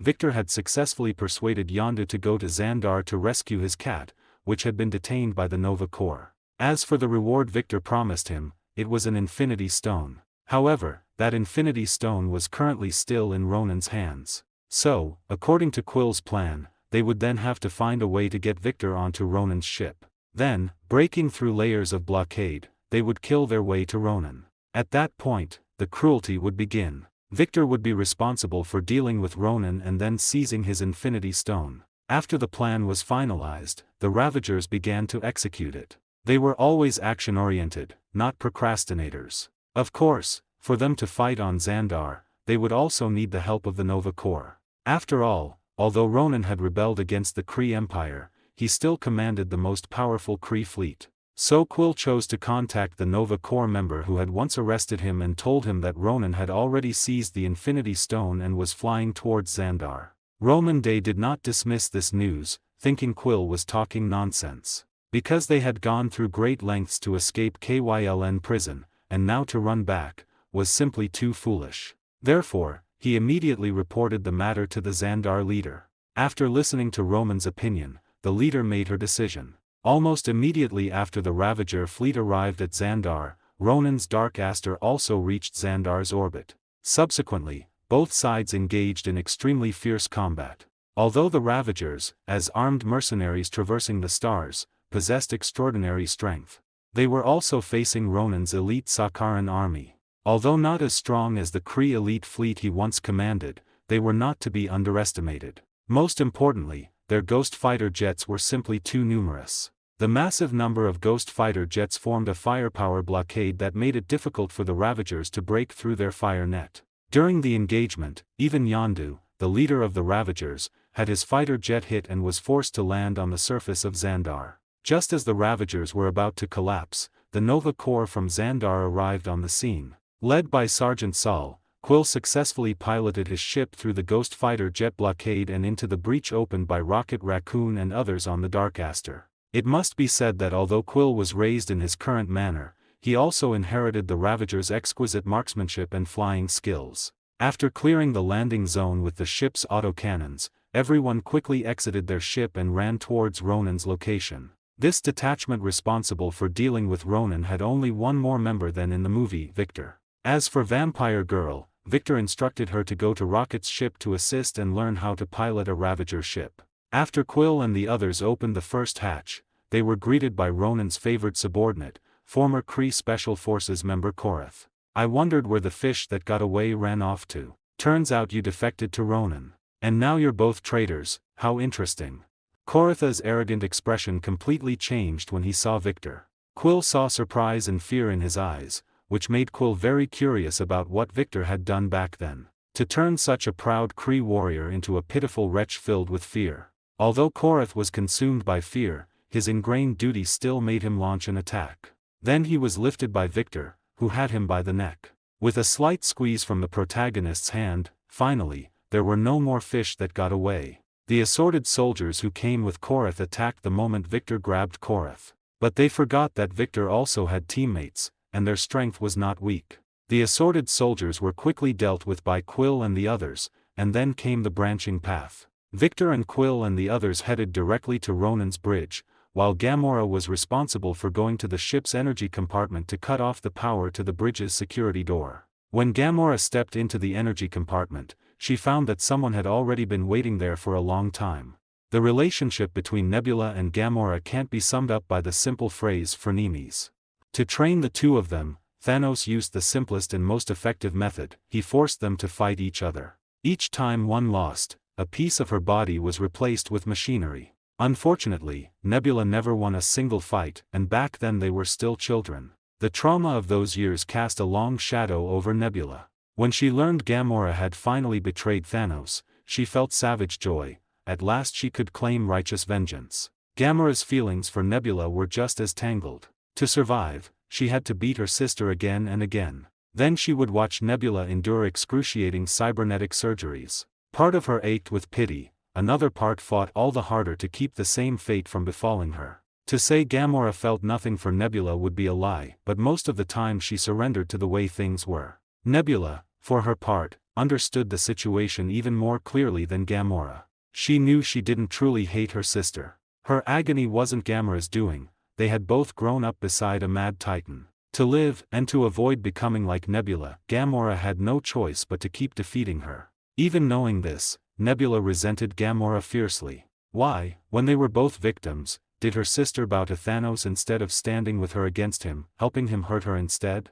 For a long time Gamora aided Thanos and even took pride in being his daughter. That lasted until she discovered her true parentage, the murder of her mother, and the slaughter of her entire home world. So in Guardians of the Galaxy Volume 2, when Nebula finally beat Gamora, she didn't take her life as she'd always sworn. Instead she asked a question that struck to the heart: why did you never think about how I felt? You only wanted to win. All I wanted was a sister. Right now Nebula hasn't beaten Gamora, so she hasn't had the chance to voice that long-buried question. Years of fighting side by side, and against each other, left the sisters knowing one another as well as they knew themselves, so this duel ended no differently from the rest. At the start Gamora held back a few moves out of affection. With Thanos gone she had no wish to fight her sister. But Nebula showed no mercy. Having seen how powerful Ronan became with the Power Stone, she intended him to destroy Thanos next, and she would clear every obstacle in his path, even Gamora. Because she pulled her punches, Gamora was forced onto the back foot from the outset, and Nebula's relentless assault left her badly hurt. Yet fate favored her. A sudden explosion broke Nebula's rhythm and gave Gamora the opening she needed. As one of the galaxy's deadliest assassins, Gamora never squandered an enemy's mistake and had the skill to seize any fleeting chance. Still, when Nebula refused her help, sliced off her own hand, and fell from the ship, grief twisted inside her. There was no time to mourn, more lives depended on her. If Ronan wasn't stopped, everyone on Xandar, themselves included, would die. Just as Gamora finished with Nebula, Victor and the others finished off Korath and his men and reached Ronan's security gate. With Victor's help they arrived even faster than in the film. When they reached the gate Gamora was still entangled with Nebula, while Ronan's foot soldiers poured in. But these low-grade mobs were nothing more than target practice for Victor. Star-Lord alone might have felt some pressure, with Victor present it was child's play. He snapped necks and delivered killing blows as casually as he once had against ordinary Earth soldiers. Gamora didn't let the cleanup drag on. Once the deck was littered with bodies she opened the bridge's security door. The instant it slid aside, Quill fired one of Rocket Raccoon's weapons at Ronan. The blast enveloped him in roaring flame. While Quill and the others grinned, Victor stayed alert. Both the film and his own senses told him Ronan was unharmed. As the fire faded Ronan's silhouette emerged, completely unscathed, just as expected. His cold smirk widened when he spotted Victor, the memory of being thrashed on Nohir still burning. Clutching the Power Stone, Ronan had no doubt of victory, but before he could strike, Rocket Raccoon slammed a fighter into the bridge. Out in space things had gone badly for Rocket too. After Quill's team boarded the Dark Aster, the Ravagers found themselves hard-pressed. The Nova Corps' arrival eased the pressure, yet as the warship began to fall they linked together in a vast energy net to catch it. At first the plan worked, the Dark Aster slowed to a crawl. Then Ronan unleashed the Power Stone at full force, and the fragile situation collapsed. To stop the Dark Aster, Nova Corps fighters linked themselves and their comrades together, letting them pool their power for greater effect. But that same link let Ronan's Power Stone strike travel through every ship in the chain. A single blow shattered the golden network crewed by the Nova Corps. Most pilots who hadn't time to unlink died on the spot. Already outnumbered, Xandar's forces were now in even direr straits. Ronan seized the moment, ordering his troops to begin landing operations and to strafe the surface, crippling any resistance. After watching the Nova Corps' heavy losses and seeing comrades fall around him, Rocket Raccoon made a fateful decision. He rammed the Ravager fighter he was piloting straight into the bridge of Ronan's Dark Aster. There was no grand "I have orders to ram you," just a roar as he slammed his ship home. The bridge's viewport exploded into junk on impact. The craft plowed on and struck Ronan himself. The ship did not stop, it kept sliding forward. Quill and the others directly ahead leapt aside. A slower Groot was shoved clear by a teammate. Rocket's crash smashed the Dark Aster's control systems beyond repair. The Kree Empire flagship that had served Ronan for years had reached its end. With its fall, survival for anyone aboard looked slim. While Quill lifted Rocket down, Victor carried Nina from the wreck. The jolt had left her unharmed but unconscious. "All right, everyone gather in. It'll be tricky, but it's the only way we walk away clean." Once every Guardian of the Galaxy had closed ranks, Victor tried to raise a shield strong enough to protect them all. This time, instead of using his own cosmic energy, he drew on the Reality Stone. Crimson power gathered around them, and the Guardians caught a familiar scent in its currents. Before Gamora could speak, a titanic shockwave hit, yet under the Reality Stone's shield, they emerged unscathed. Victor had gained what he wanted, deeper mastery of the gem's might. The way he had formed the barrier mirrored Malkitha's old use of the ether particle.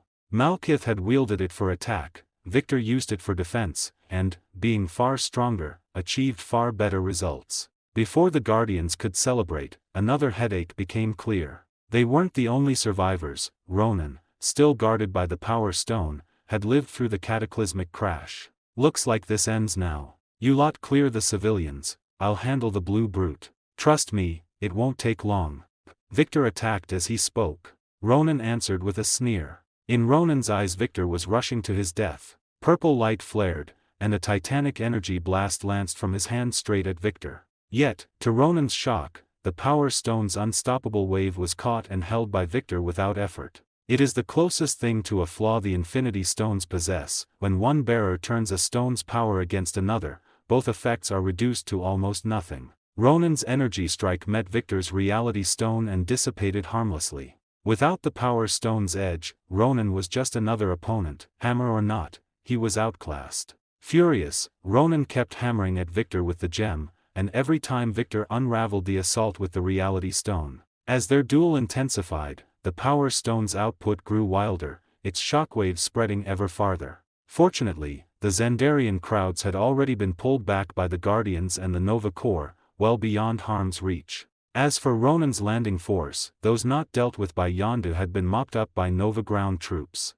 Ronan himself was now in peril. The constant release of the Power Stone's energy was more than his body could bear. Even channeling it through his warhammer, the Power Stone, one of the most dangerous Infinity Stones, was never meant for a lone Kree to wield. The Celestials themselves needed a medium. After so long a torrent of power, Ronan's mortal frame had reached its limit. Seeing the gem on the verge of going critical, Victor shattered Ronan's hammer and seized the Power Stone itself. The moment his fingers closed around it, the barely contained gem erupted. Unimaginable force flooded Victor's body, shredding every cell and bone. Victor turned violet, arcs of amethyst energy pouring off him as his skin swelled and split, as though he might explode at any second. But in the end, Victor didn't follow the Collector's mates down the path of self-detonation. The Reality Stone inside his body began to take effect. The surging power of the Power Stone was instantly absorbed and vanished without a trace. The wounds on Victor's body, caused by the Power Stone, also disappeared in an instant under his powerful regenerative ability. Ronan moved his lips, as if wanting to say something. But Victor didn't give him the chance. A blade swept across his throat, sealing his last words in his belly forever. After finishing all this, Victor let the light-formed Muramasa dissipate in his hand. He then produced a special container and sealed the Power Stone within it. Deprived of the Power Stone supply, the Reality Stone once again began to absorb Victor's cosmic energy and life force. The cosmic energy that had just filled Victor's body was drained almost instantly. The resulting weakness made him stagger and drop to one knee. The first to reach him was Quill, hovering on his jet boots. Victor tossed the Power Stone to him with one hand and then grasped Quill's outstretched other hand. The others who arrived right after Quill quickly surrounded them in a tight circle. Once Victor had adapted to the sudden weakness, he smiled at the anxious Nina, then turned to face Quill again. And Quill, just as in the movie, secretly swapped the real Power Stone and kept it for himself. Watching Yondu leave with the fake gem, delighted, Victor suddenly had a hunch. Did Yondu actually know Quill had pulled a switch? Yet, recalling Yondu's usual attitude toward Quill, perhaps he really did know. Whatever Yondu was thinking, it was between him and his adoptive son. What Victor needed to do now was rescue his cat from the Nova Corps. He hoped Xandar's leader would return it as a favor for his having dealt with Ronan. Otherwise, unpleasantness might erupt again. Victor wasn't exactly a demon, but he was no saint either, especially where aliens were concerned. Fortunately, Xandar's leader wasn't obtuse. Her willingness to trust her subordinates and accept the Ravagers helped prove that. After Victor displayed power surpassing even Ronan wielding the Infinity Stones, she made a very wise decision. Especially once Victor and Quill's group chose to entrust the Power Stone to Xandar's Nova Corps, her opinion of the Guardians of the Galaxy soared to the highest level. When the Flurkin was brought over, it wore a tight muzzle and was confined inside a special small cage. The moment it saw Victor and Nina, it began to struggle, but with its mouth blocked and body restrained, it couldn't leap into its master's arms. Seeing his cat treated this way by the Xandarians, Victor felt both helpless and furious. He understood their fear of a Flurkin, but this was overkill. Thinking this, Victor accepted the cage. At a thought, the special alloy bars turned into a pile of paper scraps. Freed, the cat stretched, then jumped into Nina's arms. The vampire hurriedly caught the feline sovereign and soothed its agitation. With Victor's issue resolved,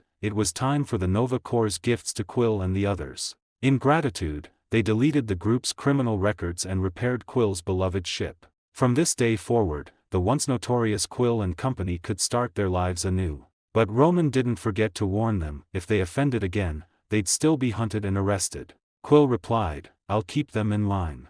Roman expressed skepticism but didn't argue. He could see the bond Quill and the others shared. "All right, Quill, it's time to part. I came to space for other reasons, but meeting you has been a pleasant surprise. Glad to have known you, hope our paths cross again." Quill had assumed Victor would board his ship, never expecting to part here. His feelings toward this elder from Earth were complicated. Victor possessed immense power and a style unlike anyone Quill knew. Maybe modern Earthlings should be like Victor instead of what Quill remembered from childhood? Part of Quill wanted Victor aboard. His strength was a huge asset, yet that same strength made Quill uneasy, feeling he'd never truly seen through Victor. Especially regarding his real father, Quill only half believed what Victor and Yondu had told him. That left a faint hostility toward Victor, so when Victor chose to stay behind, Quill felt relieved. At least he no longer had to wrestle with the dilemma. After a simple farewell, Quill's group set off on their journey, while Victor remained on Xandar, not by choice, but because his ship wasn't ready. As for Victor's Kree warship, the Nova Corps offered to return it, but Victor declined, asking instead for help restoring a Ravager craft identical to Quill's as his personal vessel. This versatile mercenary ship suited Victor's tastes, though its controls seemed more complex than the Kree ships. In truth, the Skrulls had taught him to pilot the Kree craft, and Victor had always had a knack for operating vehicles. Ravager and Kree controls weren't very different, so mastering the new ship took little time. Victor also wanted to take the chance to tour Xandar for a few days, one of the Milky Way galaxy's most famous planets. After all, it was renowned for prosperity and peace. A civilization that had resisted the mighty Kree Empire for so long had to be formidable. Strength breeds prosperity, and as a cosmic hub of economy and culture, Xandar drew countless tourists every year. So Victor had good reason to linger here with Nina for a few days. Many exotic sights and goods simply didn't exist on Earth. While Victor was vacationing on Xandar, Logan was run off his feet back on Earth. Famous for rushing in first and asking questions later, Logan treated men and women exactly the same, only the methods varied. And because his tool was exceptionally powerful, he usually carved through resistance without breaking a sweat, rarely meeting a real opponent. This time was no exception. After tailing Elektra, now the Black Sky, to New York, he caught the attention of the former Daredevil, Matt. Yes, ever since losing the woman he loved, Matt had given up the fight. He abandoned the mask of Daredevil and become a pro bono lawyer. Yet that night he heard a voice that sounded exactly like Elektra, speaking with the hand, and the old doubt flared, maybe she hadn't died after all. His heightened senses also picked out Logan crouched in the shadows, and during the clash between Logan, Elektra, and the hand ninjas he recognized her voice. Unable to let the matter rest, Matt, still reluctant to step back into costume, asked his friend Luke to look into it. Luke took the job and dug in at once, quickly finding a lead: several kids hired by the hand to clean corpses from crime scenes. When he tracked them to the spot, the Iron Fist Danny was a no-show. Only Danny's partner Colleen arrived. Danny hadn't skipped out, he'd sensed, through his chi, someone else tailing the hand ninjas. Whoever it was felt monstrously strong, radiating almost limitless life force. Wary, Danny sent Colleen to follow the kids while he confronted the powerful stalker. Logan had never expected to be spotted. The stealth arts he'd inherited from the hand, coupled with his animal instincts, made him nearly invisible. Iron Fist, however, was the exception. At first Logan thought it coincidence that Danny kept walking closer. Then Danny's gaze locked on the exact rooftop where Logan hid and kept coming. No doubt remained, he'd been made. I was proud of my stealth, hardly anyone ever spots me like this. Mind telling me who you are? Danny saw no reason for courtesy. The hand stench clung to Logan, and the shadow step he'd just used was one of the hand's advanced tricks. Logan read the killing intent and curled his fists. The adamantium claws slid out with a snikt. The moment the claws flashed, Danny's iron fist shot in, almost in perfect sync. Their styles shared the same root, and within seconds they were locked in a whirlwind of fists and feet. Studying Logan's moves, Danny became certain he had a hand big fish in his grasp. Logan, for his part, felt the familiar flavor of hand combat in Danny's technique. Each decided the other was a high-ranking hand operative, killing gave way to capturing. A duel that should have ended in minutes turned into a marathon of stamina. Given their conditioning, they could keep pounding on each other all day. While the two of them shadowboxed, Victor's holiday on Xandar ended. He fired up his new ship and left the planet Thanos was about to visit. Life on Xandar had been almost boring. Under the Nova Corps' protection, crime was almost non-existent. Everyone pursued their pleasures. Advanced tech freed most people from labor, leaving only a few jobs for humans. Victor learned to pilot a Ravager craft using Nova Corps virtual software so realistic it felt like the real thing. Between lessons he toured Xandar with Nina, admiring the harmony. Thinking of the coming Mad Titan and the ruin that would follow, he drew a long breath. He had warned the Xandarian Council and the Nova Corps, but they trusted utterly in their defenses. After one warning he let it go, demanding they hand over the Power Stone would only provoke suspicion. Once repairs on his ship were done he lifted off with Nina and the Flurkin kitten, Goo Goo. He lingered in orbit a moment, studying the blue-white orb that so resembled Earth, then punched in the star charts. Just before jump he picked up a distress ping from Quill and company. Rocket Raccoon had, of course, stolen those gold-skinned Sovereign's batteries. Star-Lord's gang was now running from Sovereign war drones. Reading the coordinates, Victor sighed, "What can you do?" and spooled the jump drive. The Sovereign had hired them to kill a dimension beast that was snacking on their power grid, and they'd succeeded. But the Sovereign's arrogance was insufferable, and worse, they refused to pay, so Rocket swiped their batteries. They'd also tried to pay with Nebula, Gamora's sister, but Gamora preferred to lock her away in a Xandarian cell for life. Victor arrived just as Quill's ship cleared an asteroid belt and ran smack into a Sovereign blockade. He was about to open fire when two titanic energy blasts wiped out the entire Sovereign fleet. The moment the last Sovereign cruiser burst, Quill's ship jumped clear. The egg-shaped craft of Star-Lord's father jumped right after them. Victor spun his own ship about and headed the other way. In contrast to Quill, who had already reached the pinnacle of his life, Yondu, the leader of the Ravagers who raised him, had fallen to the lowest point of his life. He was in a bar room at the Ravagers' gathering point on planet Contraxia. Having just finished his business, Yondu was cornered in the bar by the other Ravager leaders. Originally, Yondu was quite happy because these were all his friends. Although there were 100 factions of Ravagers, they were all still Ravagers, weren't they? But from this day forward, Yondu's faction and the other 99 were no longer friends. This was because he had violated the Ravagers' code by trafficking young extraterrestrials. When Victor landed on planet Contraxia, this was the scene he witnessed. Staker, who looked a lot like Rambo, was performing a grand drama of brotherhood betrayal with Yondu. Ahem, I didn't mean to interrupt you. But regarding Yondu's matter, I think I can give you an explanation, Mr. Staker.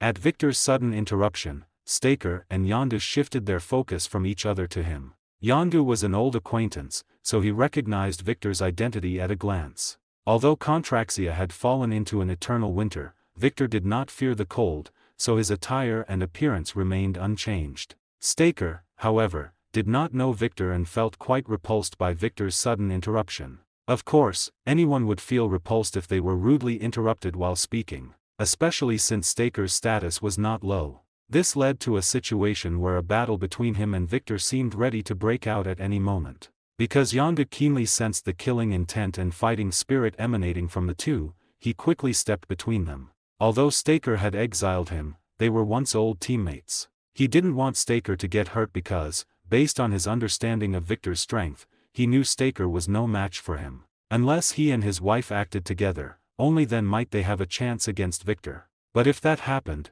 it would basically mean a full-scale war between the Ravagers and Victor. Victor was here to help explain for him, that much was obvious. Although Yondu wasn't exactly a good person, he didn't want to trigger a pointless battle because of this. Who are you? How dare you interrupt my conversation with Yondu and even attempt to interfere in internal Ravager affairs? Facing Staker, who was already radiating killing intent, Victor did not choose to back down in the slightest and began to release his own killing intent as well. Just as the two big men began to stare each other down, their eyes flashing with murderous intent, the blue-skinned Yondu stepped between them, blocking their line of sight. His name is Victor, he's an Earthling. When I went to Earth to pick up one of Ego's children, he and I fought. I lost, but he spared me and let me take Quill. After hearing what Yondu said, Staker restrained his killing intent. From Victor's past actions, he could see that Victor seemed to know something. Ego is a planetary life form. He was born with a status and power that exceeds most life in this universe. Even so, compared to the entire universe, he is still far too insignificant. Therefore, he came up with a plan. He created an avatar carrying his own genes and began traveling throughout the universe to breed offspring with his DNA. Yes, from the very beginning, his purpose was not so innocent. Every time he reached a planet, he would leave a seed upon it and attempt to leave behind an heir who could inherit his abilities. To this end, he spent a great deal of time. His footsteps reached every corner of the Milky Way galaxy, and his offspring spanned almost all intelligent races in the universe. With so many offspring, he didn't have the energy to collect them one by one. Therefore, he found a poor soul to do this for him, and that was Yondu. He commissioned Yondu to bring his children back to him but never told him why. For a long time, Yondu upheld your Ravager's fine tradition, do more work and ask fewer questions. Until he discovered that every child he brought back disappeared without a trace. Therefore, he kept one of them and raised him. That child who was kept is the now famous Star-Lord. And most importantly, he is the child who inherited Ego's abilities. In fact, Yondu didn't kidnap Quill. On the contrary, he saved Quill's life. Ego killed all his other children who failed to inherit his abilities. So, that's why you found that all those children you brought back were gone. And now, it's Quill's turn. Because not long ago, I just crossed paths with Quill and Ego. I imagine they've already recognized each other as father and son and are hugging and crying together now. Hearing this, Yondu could no longer restrain himself. He directly grabbed Victor's collar and asked for Quill's current location. After hearing Victor's explanation, Staker felt it was logical. However, he couldn't believe him based solely on Victor's one-sided account. Therefore, he decided to go with Yondu to the planet where Quill was currently known to be, to meet the Ego that Victor spoke of. At the same time Yondu made his decision, Quill and the others finally completed their emergency crash landing on planet Kronon. Originally, whether it was Quill's flying skills or Rocket Raccoon's, both were sufficient for them to fly through the asteroid belt unscathed. But these two ace pilots failed to achieve a 1 + 1 = 2 effect. Instead, because they each tried to take charge, the result was worse than one. After the crash, the two did not reflect on their mistakes but instead continued to shift the blame. This gave Gamora a massive headache. Although she was always right, no one ever listened to her. And so, amidst the arguing between Rocket Raccoon and Quill, Ego's egg-shaped spaceship descended from the sky. As the hatch opened, Quill saw his biological father for the first time. Rocket Raccoon also recognized Ego as the person who destroyed the Sovereign Fleet. Furthermore, Rocket had noticed a detail at the time: the other party had stood in the universe without any protection. This was something difficult for any intelligent life form to achieve. Watching Ego reveal the fact that he was Quill's father, the others thought back to what Victor and Yondu had said on the Ravager ship. But Quill himself had completely put those words out of his mind. Because after wandering for so long, he had finally met his father and could finally have a home and family again. No matter how much others say, when family truly stands before you, you know who to trust. This was Quill's thought at the moment, and for this, he didn't hesitate to argue with Gamora. In fact, when Ego said that he could finally be the father he always wanted to be, Quill had already succumbed. He made up his mind that no matter what, he would go back with Ego to see Ego's planet and see just how much wonder there was in everything he spoke of. Although he said he didn't believe it, his heart had already completely leaned toward Ego. Gamora saw this and asked to talk to him privately to avoid being overheard by Ego. Interestingly, Ego's little pet, Mantis, actually took a liking to the rough brute Drax. She even tried to seduce him with a smile, which almost had the opposite effect. However, Mantis was right about one thing: Drax was indeed the most humorous existence in the entire Guardians of the Galaxy. Then she tasted the bitterness of his humor when Drax instigated her to touch the head of the angry Rocket Raccoon. As a result, an infuriated Rocket Raccoon nearly bit off her finger. When Drax revealed it was his prank, Mantis, sensing the joy in his heart, actually laughed along with him. This made Nebula, one of only two normal people there, feel as if her IQ was about to be dragged down to their level and then assimilated by their rich experience. In the end, Gamora failed to persuade Quill. Therefore, she decided to accompany him to Ego's planet, and of course, Drax went along as well. As for Rocket Raccoon and Groot, they were left on planet Kronon to repair their ship. Also staying behind was her sister, Nebula, who was intended to be turned in for a bounty. Of course, they didn't plan to be gone for long, just a few days. But Quill brought all his luggage, and Rocket Raccoon saw that once Quill left, he might never return. So before Quill left, Rocket mocked him. After boarding the ship, Ego quickly fell into a deep sleep with the assistance of Mantis. Subsequently, the naive Mantis exposed Quill's affection for Gamora, which plunged Quill into extreme embarrassment. She also felt an unprecedented sense of humor from Drax. Shortly after Quill and the others began their journey, Yondu and his crew arrived at planet Kronon. They then surrounded Quill's crashed ship, preparing to capture them all in one fell swoop. However, they accidentally stepped into a trap set by Rocket Raccoon, suffering heavy losses. But no matter how many traps he set, there would eventually be an end to them. And he was only one person after all, unable to withstand Yondu's flying arrow. After capturing Rocket Raccoon, Yondu and his men learned that Quill had already left with his father, Ego. Just as Yondu ordered everyone to give chase immediately, a mutiny occurred just like in the original story. It turned out his subordinates had reached an agreement with the High Priestess of the Sovereign. If they could hand Quill over to them, they would pay the Ravagers 1 million as a reward. Moreover, they were fed up with Yondu's attitude. No matter how many mistakes Quill made, he always forgave him. Therefore, they decided to give Yondu a chance to capture Quill with them and hand him over to Her Excellency, the High Priestess of the Sovereign. But Yondu chose to refuse, causing a firefight between the two sides to break out instantly. Interestingly, Staker, who wasn't supposed to be here, was also caught in the crossfire. Also caught in the crossfire was Victor, who had come down to the surface with them.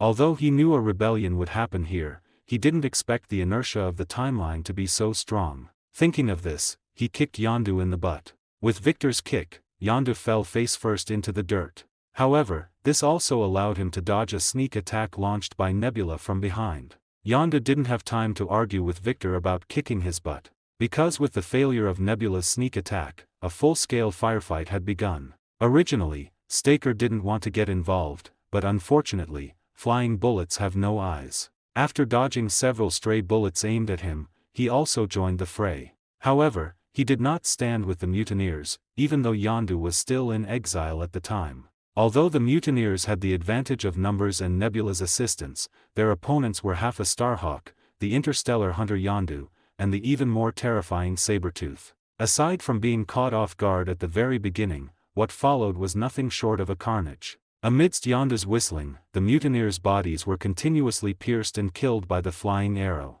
As for Nebula, the only one who could pose a slight threat, Victor took responsibility for dealing with her. Even though she had undergone countless brutal battles and was personally trained by Thanos. However, compared to Victor, she was still far too lacking. Whether it was reaction speed or physical fitness, she was no match for Victor at all. Her body, made of special biometal, was almost vulnerable before Victor's claws and brute force. When her fists collided with Victor's hard skeleton, it was her own body that took the damage instead. After paralyzing Nebula's ability to move, Victor pinched her chin, forcing her to lift her hanging head. He then carefully examined Nebula's features. She was indeed much better looking than Gamora. While Victor thought this, he subconsciously said it out loud. This caused Yondu and Staker to glance at him simultaneously, and even Rocket Raccoon looked over. As for Nebula, whose chin was being pinched, she was extremely shamed and annoyed. Victor himself hadn't thought that much.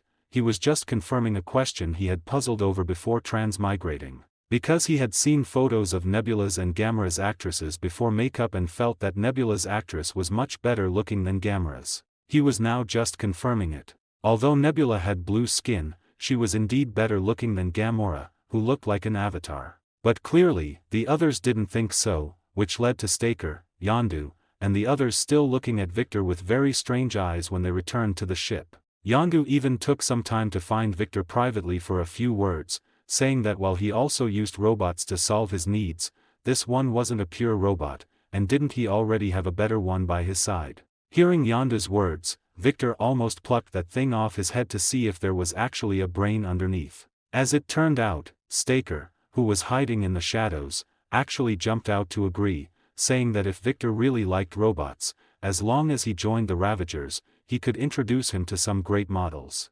In the end, Victor did not accept Staker's kindness, but he did gain a full understanding of why Yondu had been exiled in the first place. Yondu Yodanta had been sold by his parents to the Kree as a battle slave. It was Staker who saved him and raised him to be a Ravager, giving him a home. Staker told him that as long as he followed the Ravager code, Staker and the other Ravager captains would always be his family. However, a young and headstrong Yondu was blinded by greed. He accepted the lucrative terms offered by Ego and helped Ego bring back his children from various planets. For this, Yondu paid a heavy price. He was exiled by the Ravager alliance led by Staker and no longer possessed the honor of a Ravager. Furthermore, he did not know that Ego had deceived him, as Ego had once promised him that he would not harm the children. In reality, after discovering they had not inherited his genes, Ego killed them all. Yondu might have been greedy, but he was not stupid. After delivering children to Ego many times, he noticed that those children were all disappearing.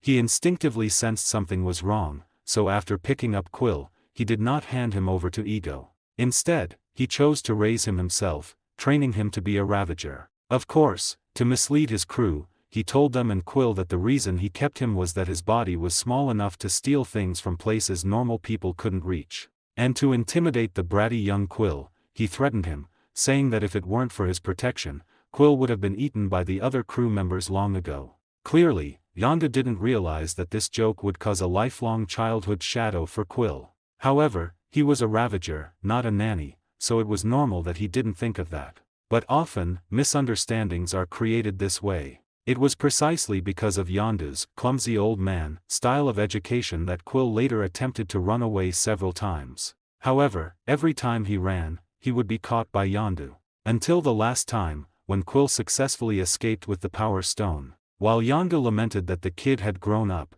he also decided to let Quill go out and make a name for himself with the Guardians of the Galaxy he had formed. The only thing he probably didn't expect was that the fact Quill held the Power Stone and survived would actually draw Ego out to personally come and collect him. In fact, Ego had known all along that Yondu had kept Quill. But given that so many previous children had failed to inherit his genes, he hadn't placed much importance on Quill. But once the news spread that Quill had held an Infinity Stone and survived, he knew Quill had inherited his genes, which was why he could hold an Infinity Stone without dying. As for the truth of the matter, Victor had actually seized the Infinity Stone from Ronan. However, Victor used the Reality Stone to make a small modification to this event. Thus, when the Nova Corps arrived to clean up, what they saw and heard was that Quill had defeated Ronan while holding an Infinity Stone. The real situation was that after Victor seized the Power Stone, he used its massive energy to activate the Reality Stone and alter reality. For this, he paid a considerable price. Even with his self-healing ability, he had to recuperate on Xandar for many days before recovering. Naturally, he told no one about this. Only Nina, who had been by his side, noticed his weakness. But she didn't say much, instead accompanying him on a tour of Xandar while holding her cat, as if nothing had happened. Victor was actually a bit concerned about Nina becoming increasingly taciturn. He wasn't sure if it was because she was a vampire, but she was now always very quiet by his side, moving without making a sound. Even if she didn't speak, others would find it hard to sense her presence. Victor, though helpless, could only let it be, as he felt there was nothing really wrong with it. Ego's choices in terms of emotions were completely different from everyone else's. As a being born as a god. In his long life, he came into contact with the legendary eternity and understood the true essence and imperfections of life. So he made a decision and set a goal for his long existence. He wanted to assimilate all life in the universe, turning it into himself. But then he met Quill's mother, and he fell in love with her. Perhaps it was this love that allowed Quill to inherit his genes. But love, as an emotion possessed by mortals, was a great luxury for Ego. He had returned to Earth 3 times just to catch a glimpse of Quill's mother. He keenly realized that this affection had become an obstacle to his great goal. To avoid losing his great goal and the meaning of his existence, he made a very tragic decision. He used a brain tumor to kill Quill's mother. Perhaps he would grieve for a while, but for his long life, that was merely a brief moment. Just as Quill's mother was equally expendable for his great goal. Even Quill, his own son, was nothing more than an object to be used. Although he had thought about being a father, if Quill refused, he wouldn't mind turning him into a power source to be used. After all, as Quill had inherited his genes and abilities, if he used his innate talents to resist, it would cause no small amount of trouble. After all, the source of both their powers was the same, the light within Ego's core. So he shaped a human form to communicate with Quill and gain his favor. In fact, his actions were very successful at first. Quill, who had always been seeking family, quickly fell into his trap. He left behind his own ship, Rocket Raccoon, and the others, following Ego onto his spaceship to return to his planet. During this process, Ego gained Quill's trust step by step and guided him to learn his own innate talents. Meanwhile, Drax became good friends with Ego's little pet, Mantis, allowing her to come into contact with things and people other than Ego. This caused Mantis to hesitate about whether to tell them the truth about Ego. As for Gamora, she sensed something was wrong with Ego based on her intuition alone. But she couldn't find evidence to prove that there was a major conspiracy behind Ego. Therefore, she had to go out to the plains outside their residence alone to carefully think about what conspiracy lay behind all this. Although Victor had mentioned before that Ego killed his other children, there was no direct evidence to prove he had done so. That is, until Nebula descended from the sky and gave her a big surprise.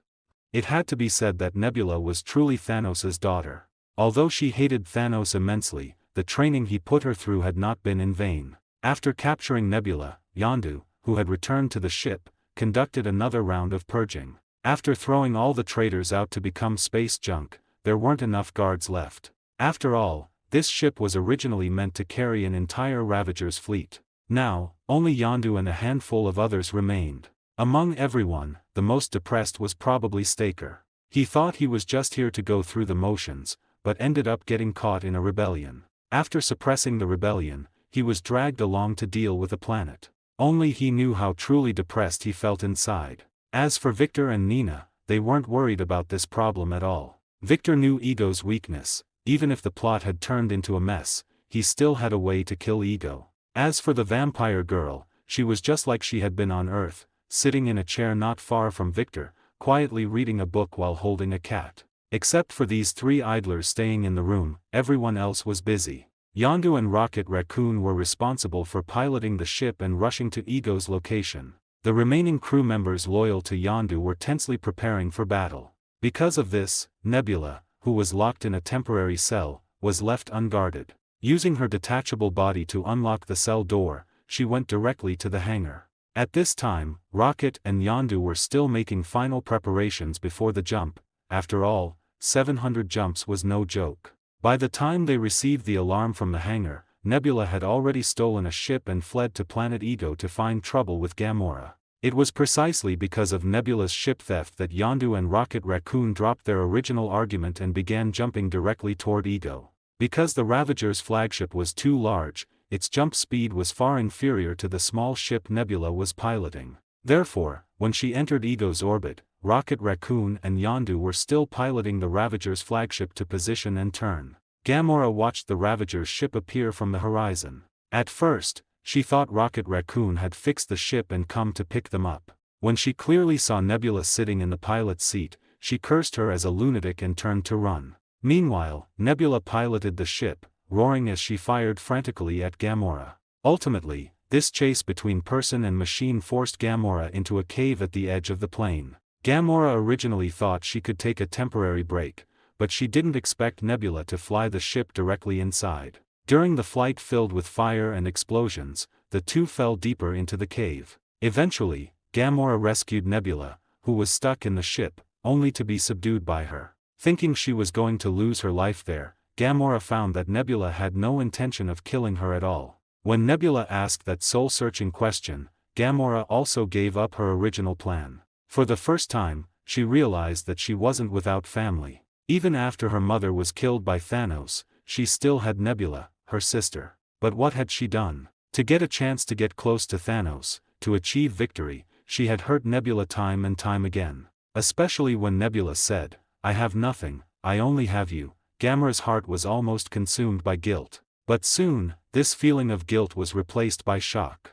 It turned out that the explosion caused by her battle with Nebula had brought the corpses hidden by Ego back to light. Having found the evidence, Gamora finally knew the truth. what Victor and Yondu said was true. Therefore, she decided to immediately leave with Quill, Nebula, and the others, because this planet was simply too dangerous. At the same time Gamora discovered all this, Mantis also chose to tell Drax the truth behind Ego. Because she saw that Ego was persuading Quill to become his assistant and help him assimilate other planets with life throughout the universe. But she didn't know that although Quill had seen eternity with Ego's assistance, in his heart, he was still that Earthling Quill who deeply loved his mother. So when Ego let it slip and admitted that he was the one who killed Quill's mother, the furious Quill directly pulled out his weapon and riddled Ego's body with bullets. In Quill's anger, Ego knew that everything he had done before had gone down the drain. So he immediately made a decision to turn Quill into a living battery and hang him up for 1,000 years first.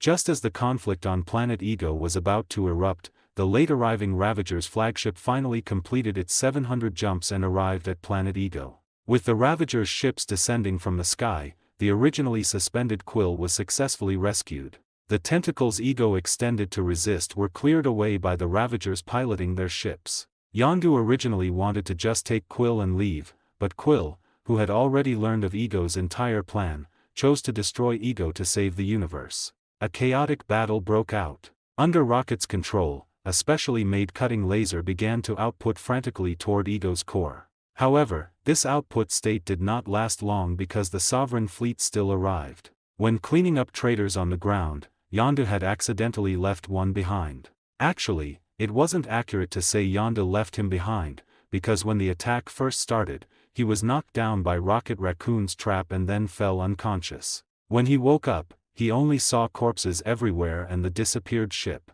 But he found the wreckage of Quill's ship and used the communication device on it to contact the Sovereign. The addition of the Sovereign fleet made the already messy battle even more chaotic. After losing his humanoid body, Ego began to gradually awaken his own true form. But because this true form was simply too massive, he needed some time to complete the task. However, this didn't stop him from manipulating some small tentacles to attack and obstruct Quill and the others. The Sovereign fighters caught in the battle were naturally affected. After being attacked by Ego, the Sovereign decisively chose to fight back. In this way, the original two-sided battle turned into a three-way free-for-all where everyone was an enemy. And from the look of the scene, the final winner was likely to be Ego. Because of the Sovereign's presence, Quill and the others had no way to attack Ego's core. And if Ego only needed to fully awaken his body and energy, then only destruction awaited the Sovereign fleet and Quill's group. Looking at the mess he had caused, Victor sighed and made a decision in his heart. Yondu, take them and leave this place. I have a way to deal with Ego. But you must leave first. If you can, get those death-seeking Sovereign ships out of here too. In fact, Victor didn't even need to say it. When he jumped out of the ship and Yondu began to pull the vessel higher, the Sovereign ships immediately gave chase. After all, their target had always been Quill.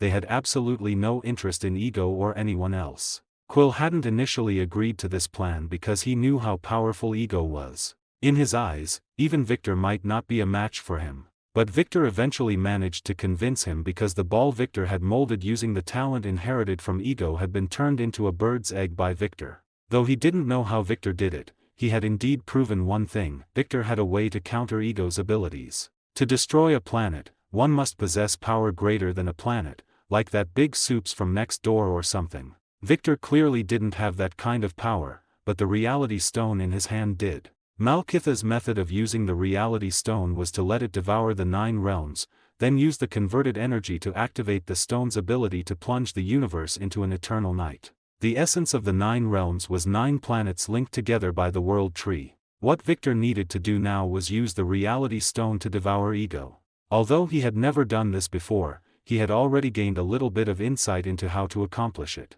The first thing he had to do was transform the reality stone from its solid gem form into the liquid ether particle form. For Victor, who had already gained a preliminary mastery of the reality stone, this was not difficult. With just a thought, the reality stone completed its transformation.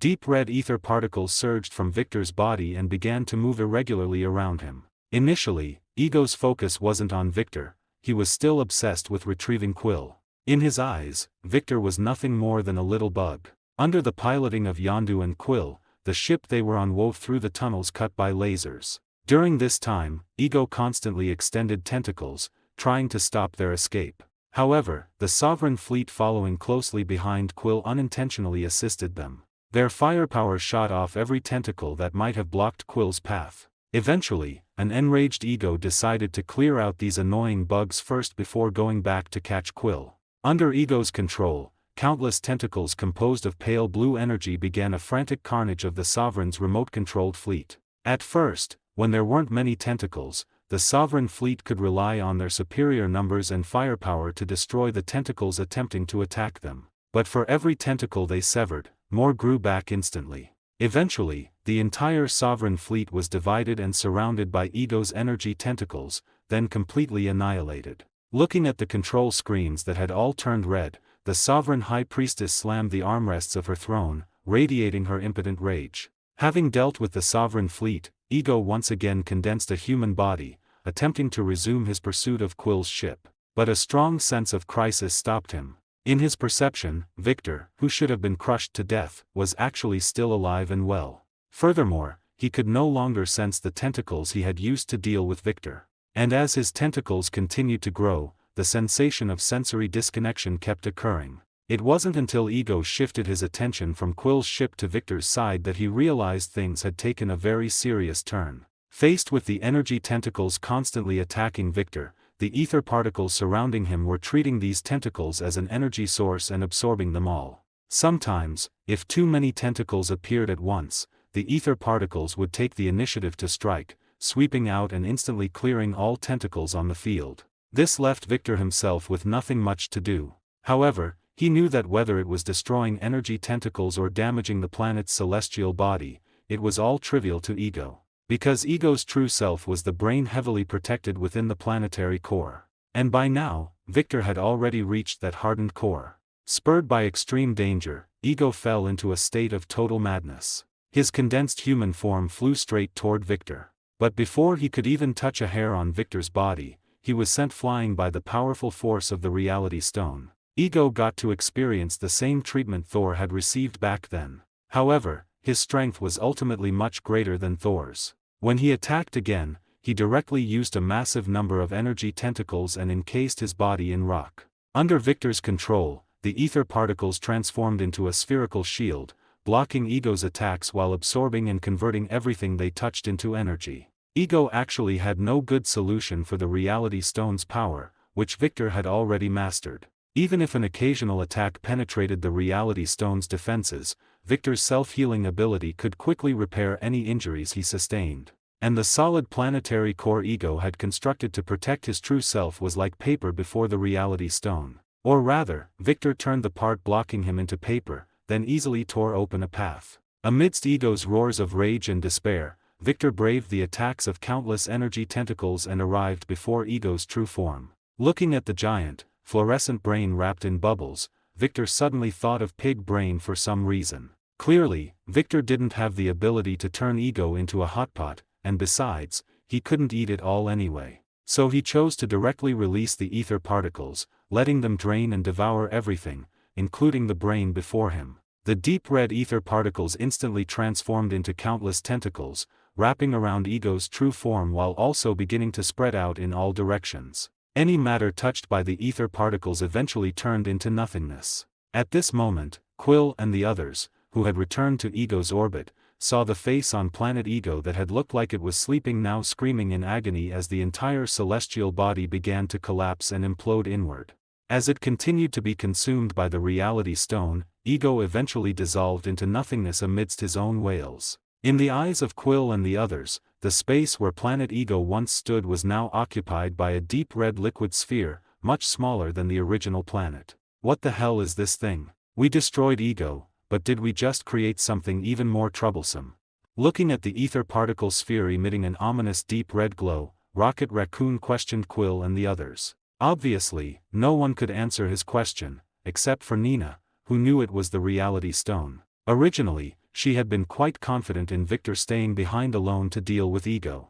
In her memory, there was never anything he couldn't accomplish. Whether the opponent was a vampire, an alien Kree, or some other strange thing. Therefore, even if the opponent was Ego, who called himself a god, she hadn't worried too much. However, After seeing that Victor was not among the returning group including Quill, she couldn't help but worry a bit more. When Ego began to let out massive, agonized roars, she knew he had done it again, successfully defeating his opponent. But what she hadn't expected was that Victor didn't return as usual. Instead, he had used the power of the reality stone, and now his entire being was encased within the expanding sphere of ether particles, his fate unknown. In fact, Victor's current state was nowhere near as bad as everyone imagined. Or rather, he had never felt better. Of course, this feeling was actually an illusion brought to him by the reality stone. Having absorbed a massive amount of energy, the reality stone was now capable of warping reality on a large scale. This gave Victor the illusion that he could do whatever he wanted. But he quickly realized that all of this was merely a hollow fantasy. Because while the ether particles gave him the feeling of omnipotence, they were also inciting him to use them to devour more planets and even powerful life forms. Although Victor was momentarily misled by the hollow fantasy before him, he didn't stay immersed in it for long and quickly noticed that something was wrong with his state. He then began to manipulate the ether particles to transform back into the form of the reality stone, but he found that he simply couldn't do it. The ether particles had absorbed too much energy. They now contained the energy of an entire planet, and likely much more. It had devoured all of Ego, which was a truly massive amount of energy. After all, even Ego's avatar could easily wipe out an entire sovereign fleet with a wave of his hand. However, there was a solution. He just needed to find a way to consume this massive amount of energy. But that was easier said than done. This energy could accomplish many things, and when faced with many choices, people often don't know which one is best. But soon someone made the decision for him, Nina, who was incredibly worried about Victor's situation. Without waiting for Quill and the others to reach a conclusion in their argument, she piloted the ship directly toward the ether particle sphere. Nina's approach quickly triggered a reaction from the ether particles. The two moonstones within her body also possessed massive energy. This made her a target for capture by the ether particles as soon as she drew near. Victor quickly noticed this situation. He manipulated the ether particles to stop the capture attempt and cleared a path for Nina's ship. From the perspective of Quill and the others, Nina had flown her ship over and was then swallowed by the sphere, without even leaving a ripple. This caused their argument to become even more heated, as they had no way to confirm whether the two people inside were dead or in some other state. In Rocket's view, they should just blow up such a dangerous thing. But Quill disagreed, because Victor had saved all of them. While Quill and the others continued to argue, Nina's ship had already reached Victor's side. Seeing Victor suspended unharmed in the center of the sphere, the heart that Nina had been holding in her throat finally settled. "Why did you come? Don't you know it's dangerous? But since you're here, I don't have to struggle with the decision anymore." Facing Victor's question, Nina didn't answer, remaining silent as always. But in her heart, she had already responded. It was precisely because it was dangerous that she came. Victor had always left the moonstones in Nina's body alone. Because they had formed a symbiotic relationship with Nina, granting her powerful abilities while also meaning that if they were forcibly removed, her life would be in danger. But now, Victor had a perfect opportunity to remove them completely while preserving Nina's existing abilities. "If this is your wish, then do as you see fit. I trust you, always." After obtaining Nina's consent, Victor began to manipulate the ether particles to achieve what was originally impossible. Sensing Victor's will, the massive liquid ether particle sphere began to contract sharply inward. As the ether particles continued to shrink, they also began to emit a deep red light. The moonstones inside Nina's body also became restless due to the changes in the ether particles. In fact, they had already been restlessly agitated when Nina first approached the sphere. She had only managed to suppress them by force, but now, she could no longer hold them back. Just as a golden light began to emanate from Nina and she was driven by the moonstones to burst out of the ship, the ether particles finished their contraction and reverted to the solid form of the reality stone.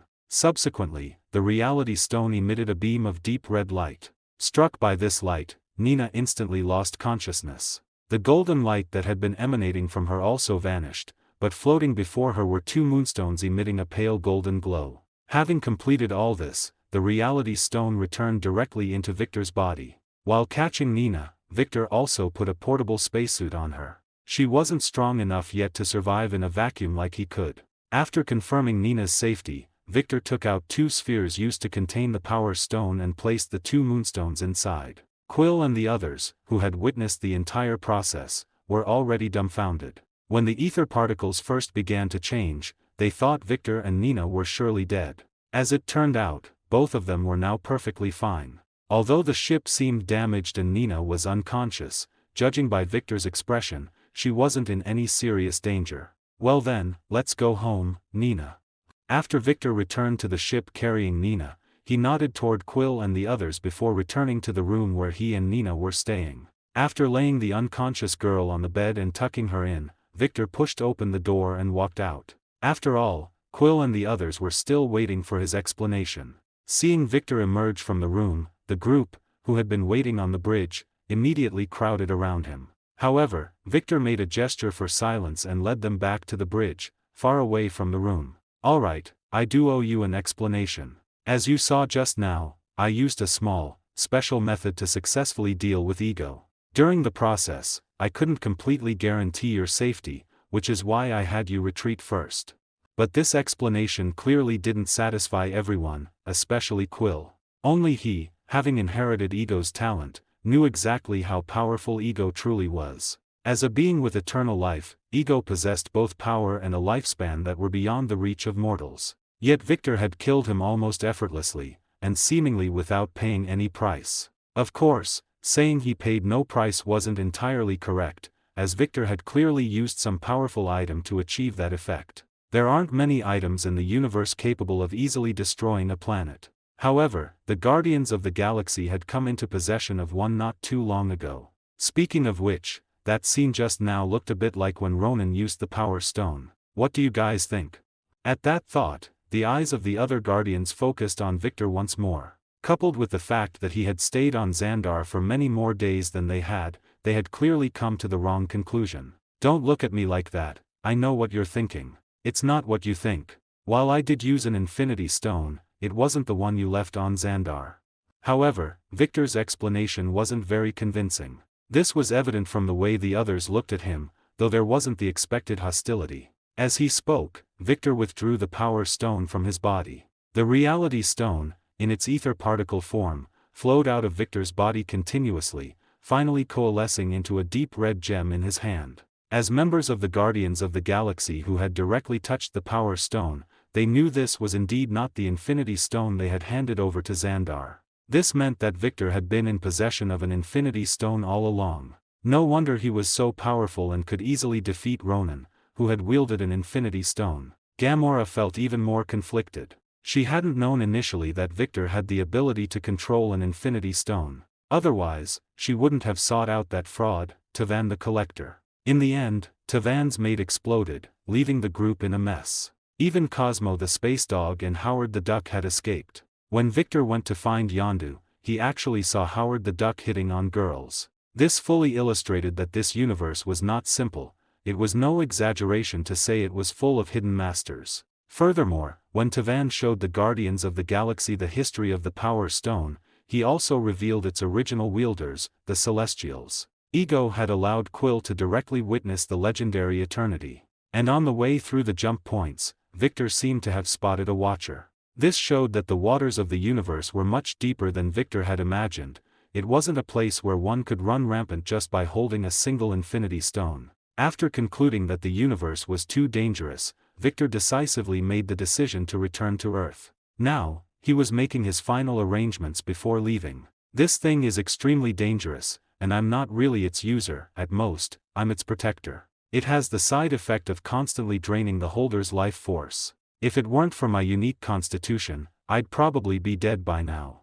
Following Victor's explanation, Quill and the others learned the story of how Victor obtained the Reality Stone. They expressed their lack of interest. After all, while an Infinity Stone was good, it could cost you your life. Originally, if Ego hadn't died, Quill might have been able to use one. Now that Ego was dead, Quill had returned to being a mere mortal. To some, Quill's choice might seem almost incomprehensible, giving up the chance for immortality for the sake of emotions. But for Quill, he never regretted it. Until the very end, Yondu remained in exile. After all, he had indeed violated the rules set by the Ravagers. However, Quill gained the recognition of the Ravagers and inherited Yondu's original position among them. For Yondu, this was enough. Because while Ego might have been Quill's biological father, Yondu was his daddy. He had raised him to be a Ravager and had risked his life to save him when he was in danger. If Victor hadn't intervened, Yondu might have died in this battle. Now, he was alive and could continue adventuring with Quill and the others. He had few regrets. After all, very few of his original crew remained after the mutiny. All he wanted now was to accompany Quill on further adventures. After explaining the origin of the Power Stone, Victor stayed with Quill and the others for less than a month. Once both their ships were repaired, they each set off on their own journeys. Star-Lord would continue his journey in the Milky Way galaxy, while Victor wanted to return to Earth to see how things were. If he didn't go back soon, his subordinate forces and family business would likely be a mess. Although those things weren't as important anymore, they would still be useful, at least until the problem with Thanos was resolved. After all, it was a certainty that Thanos would come looking for him. As long as he held the Reality Stone, that risk would never disappear. As for giving up the Reality Stone, that was out of the question. Victor would never give up a benefit in hand just because of a threat that hadn't arrived yet. Unlike the happy ending for Quill and Victor, the High Priestess of the Sovereign had lost a massive fleet for the sake of a few batteries and her pride. This was not just a blow to her dignity, but also a huge loss to the Sovereign's standing. Therefore, she was determined to take revenge on Quill at any cost. To get her revenge on Quill, she used a massive amount of Sovereign resources and energy to create a brand new, powerful being, Adam Warlock. I will make him pay the price. When Victor returned to Earth, the Avengers were launching their final assault on Hydra's Sokovia base. Within the United States, Hydra had largely been annihilated due to the efforts of Coulson and others. However, outside the United States, Hydra's power remained vast. But under the nearly year-long cleanup by SHIELD and the Avengers, their sphere of influence continued to shrink. This led to their idea of creating their own super soldiers, increasingly dominating Hydra's mainstream thinking. Ultimately, through experiments with the Mind Stone, they successfully created a pair of superpowered siblings. The Maximoff siblings, still resentful of Stark because of past events, chose to cooperate with HYDRA, just as in the original story, and gained extremely powerful superpowers. But at this moment, the Avengers attacking Sokovia were unaware of all this. They only knew that by taking out this base, Hydra's overt organization would essentially be declared defunct. Looking at the falling snow and the forest covered in white, Natasha inevitably recalled her hometown and her childhood dreams. What's wrong? Nothing. Bring out the big guy, let's get started. After bypassing Banner's question, Natasha summoned the Avengers' current powerhouse, the Invincible Hulk. Baron Strucker, as the leader, had actually anticipated the Avengers' sudden attack. Almost immediately upon being attacked, he began to organize his subordinates to counterattack. But he clearly overestimated the strength of his subordinates, even though they used ray weapons developed from the Tesseract. He also underestimated the combat power of the Avengers, even though their main goal was to retrieve the Mind Stone, not to kill. The battle quickly devolved into a one-sided slaughter. Even though the weapons carried by the Hydra soldiers could pose a life-threatening danger to most of the Avengers, they simply had no chance to hit them. They were often taken down by members of the Avengers before they even had a chance to aim and fire. Even if they did get a shot off, they couldn't hit their targets. This was because there was an incomparable difference in both reaction speed and physical fitness between the two sides. Baron Strucker, upon discovering the rout of his subordinates, was still unwilling to send out the twin siblings. Because in his opinion, they weren't ready yet. However, he intended to delete the data first, then prepare to surrender to the Avengers. But Baron Strucker never expected that all his thoughts and orders had already fallen into the eyes of Scarlet Witch Wanda. Then, under Wanda's command, Quicksilver took her out of the bunker and began to attack the Avengers. Their first chosen target was Hawkeye, a mere mortal. Quicksilver first intercepted 2 explosive arrows shot by Hawkeye, then knocked Hawkeye down, causing him to be hit by Hydra's ray weapon. But the injured Hawkeye was quickly rescued by Black Widow, and the bunker was smashed like a toy by Hulk. Quicksilver then turned his attention to Captain, but he quickly realized that while he was fast, he couldn't harm Captain, so he chose a different approach. At this time, Tony had also arrived above the Hydra fortress. He first summoned his Iron Legion to evacuate the surrounding onlookers, lest they be caught in the crossfire. Then, Through Jarvis, he analyzed the source of the Hydra fortress's shield. With the explosion of a bunker-busting missile, Hydra's proud energy shield was thus breached. After a final rousing speech, swearing that they would never surrender, Baron Strucker sent out all his remaining forces for a final resistance. But he himself escaped through a secret passage in the back. What he never expected was that Quicksilver had led Captain here. Wanda had long seen through Baron Strucker's intentions. So she decided to use him to get rid of the person who tried to control them.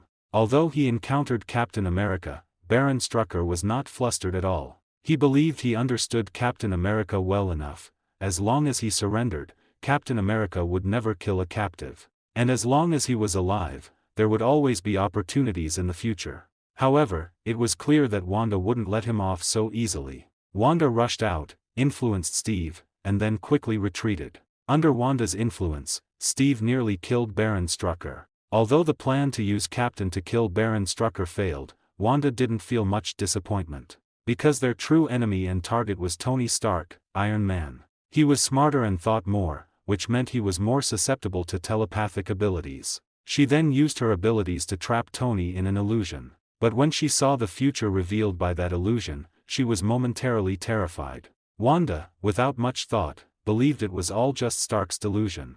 So she chose to ignore it, unaware that this was the future her abilities had calculated through Stark's brain. After confirming their abilities, Wanda and Quicksilver chose to leave, allowing Tony to take the Mind Stone from the secret base. Back on the spaceship, although the Hydra problem was resolved, and Baron Strucker was captured alive and handed over to NATO. However, they still faced many problems, primarily Tony, who was affected by the illusion. He began to feel deep concern about the scenes he had witnessed. But he didn't show it. Instead, he contacted Dr. Zhao from East Asia for the seriously injured Hawkeye Barton, asking her to use artificial tissue regeneration technology to treat Barton.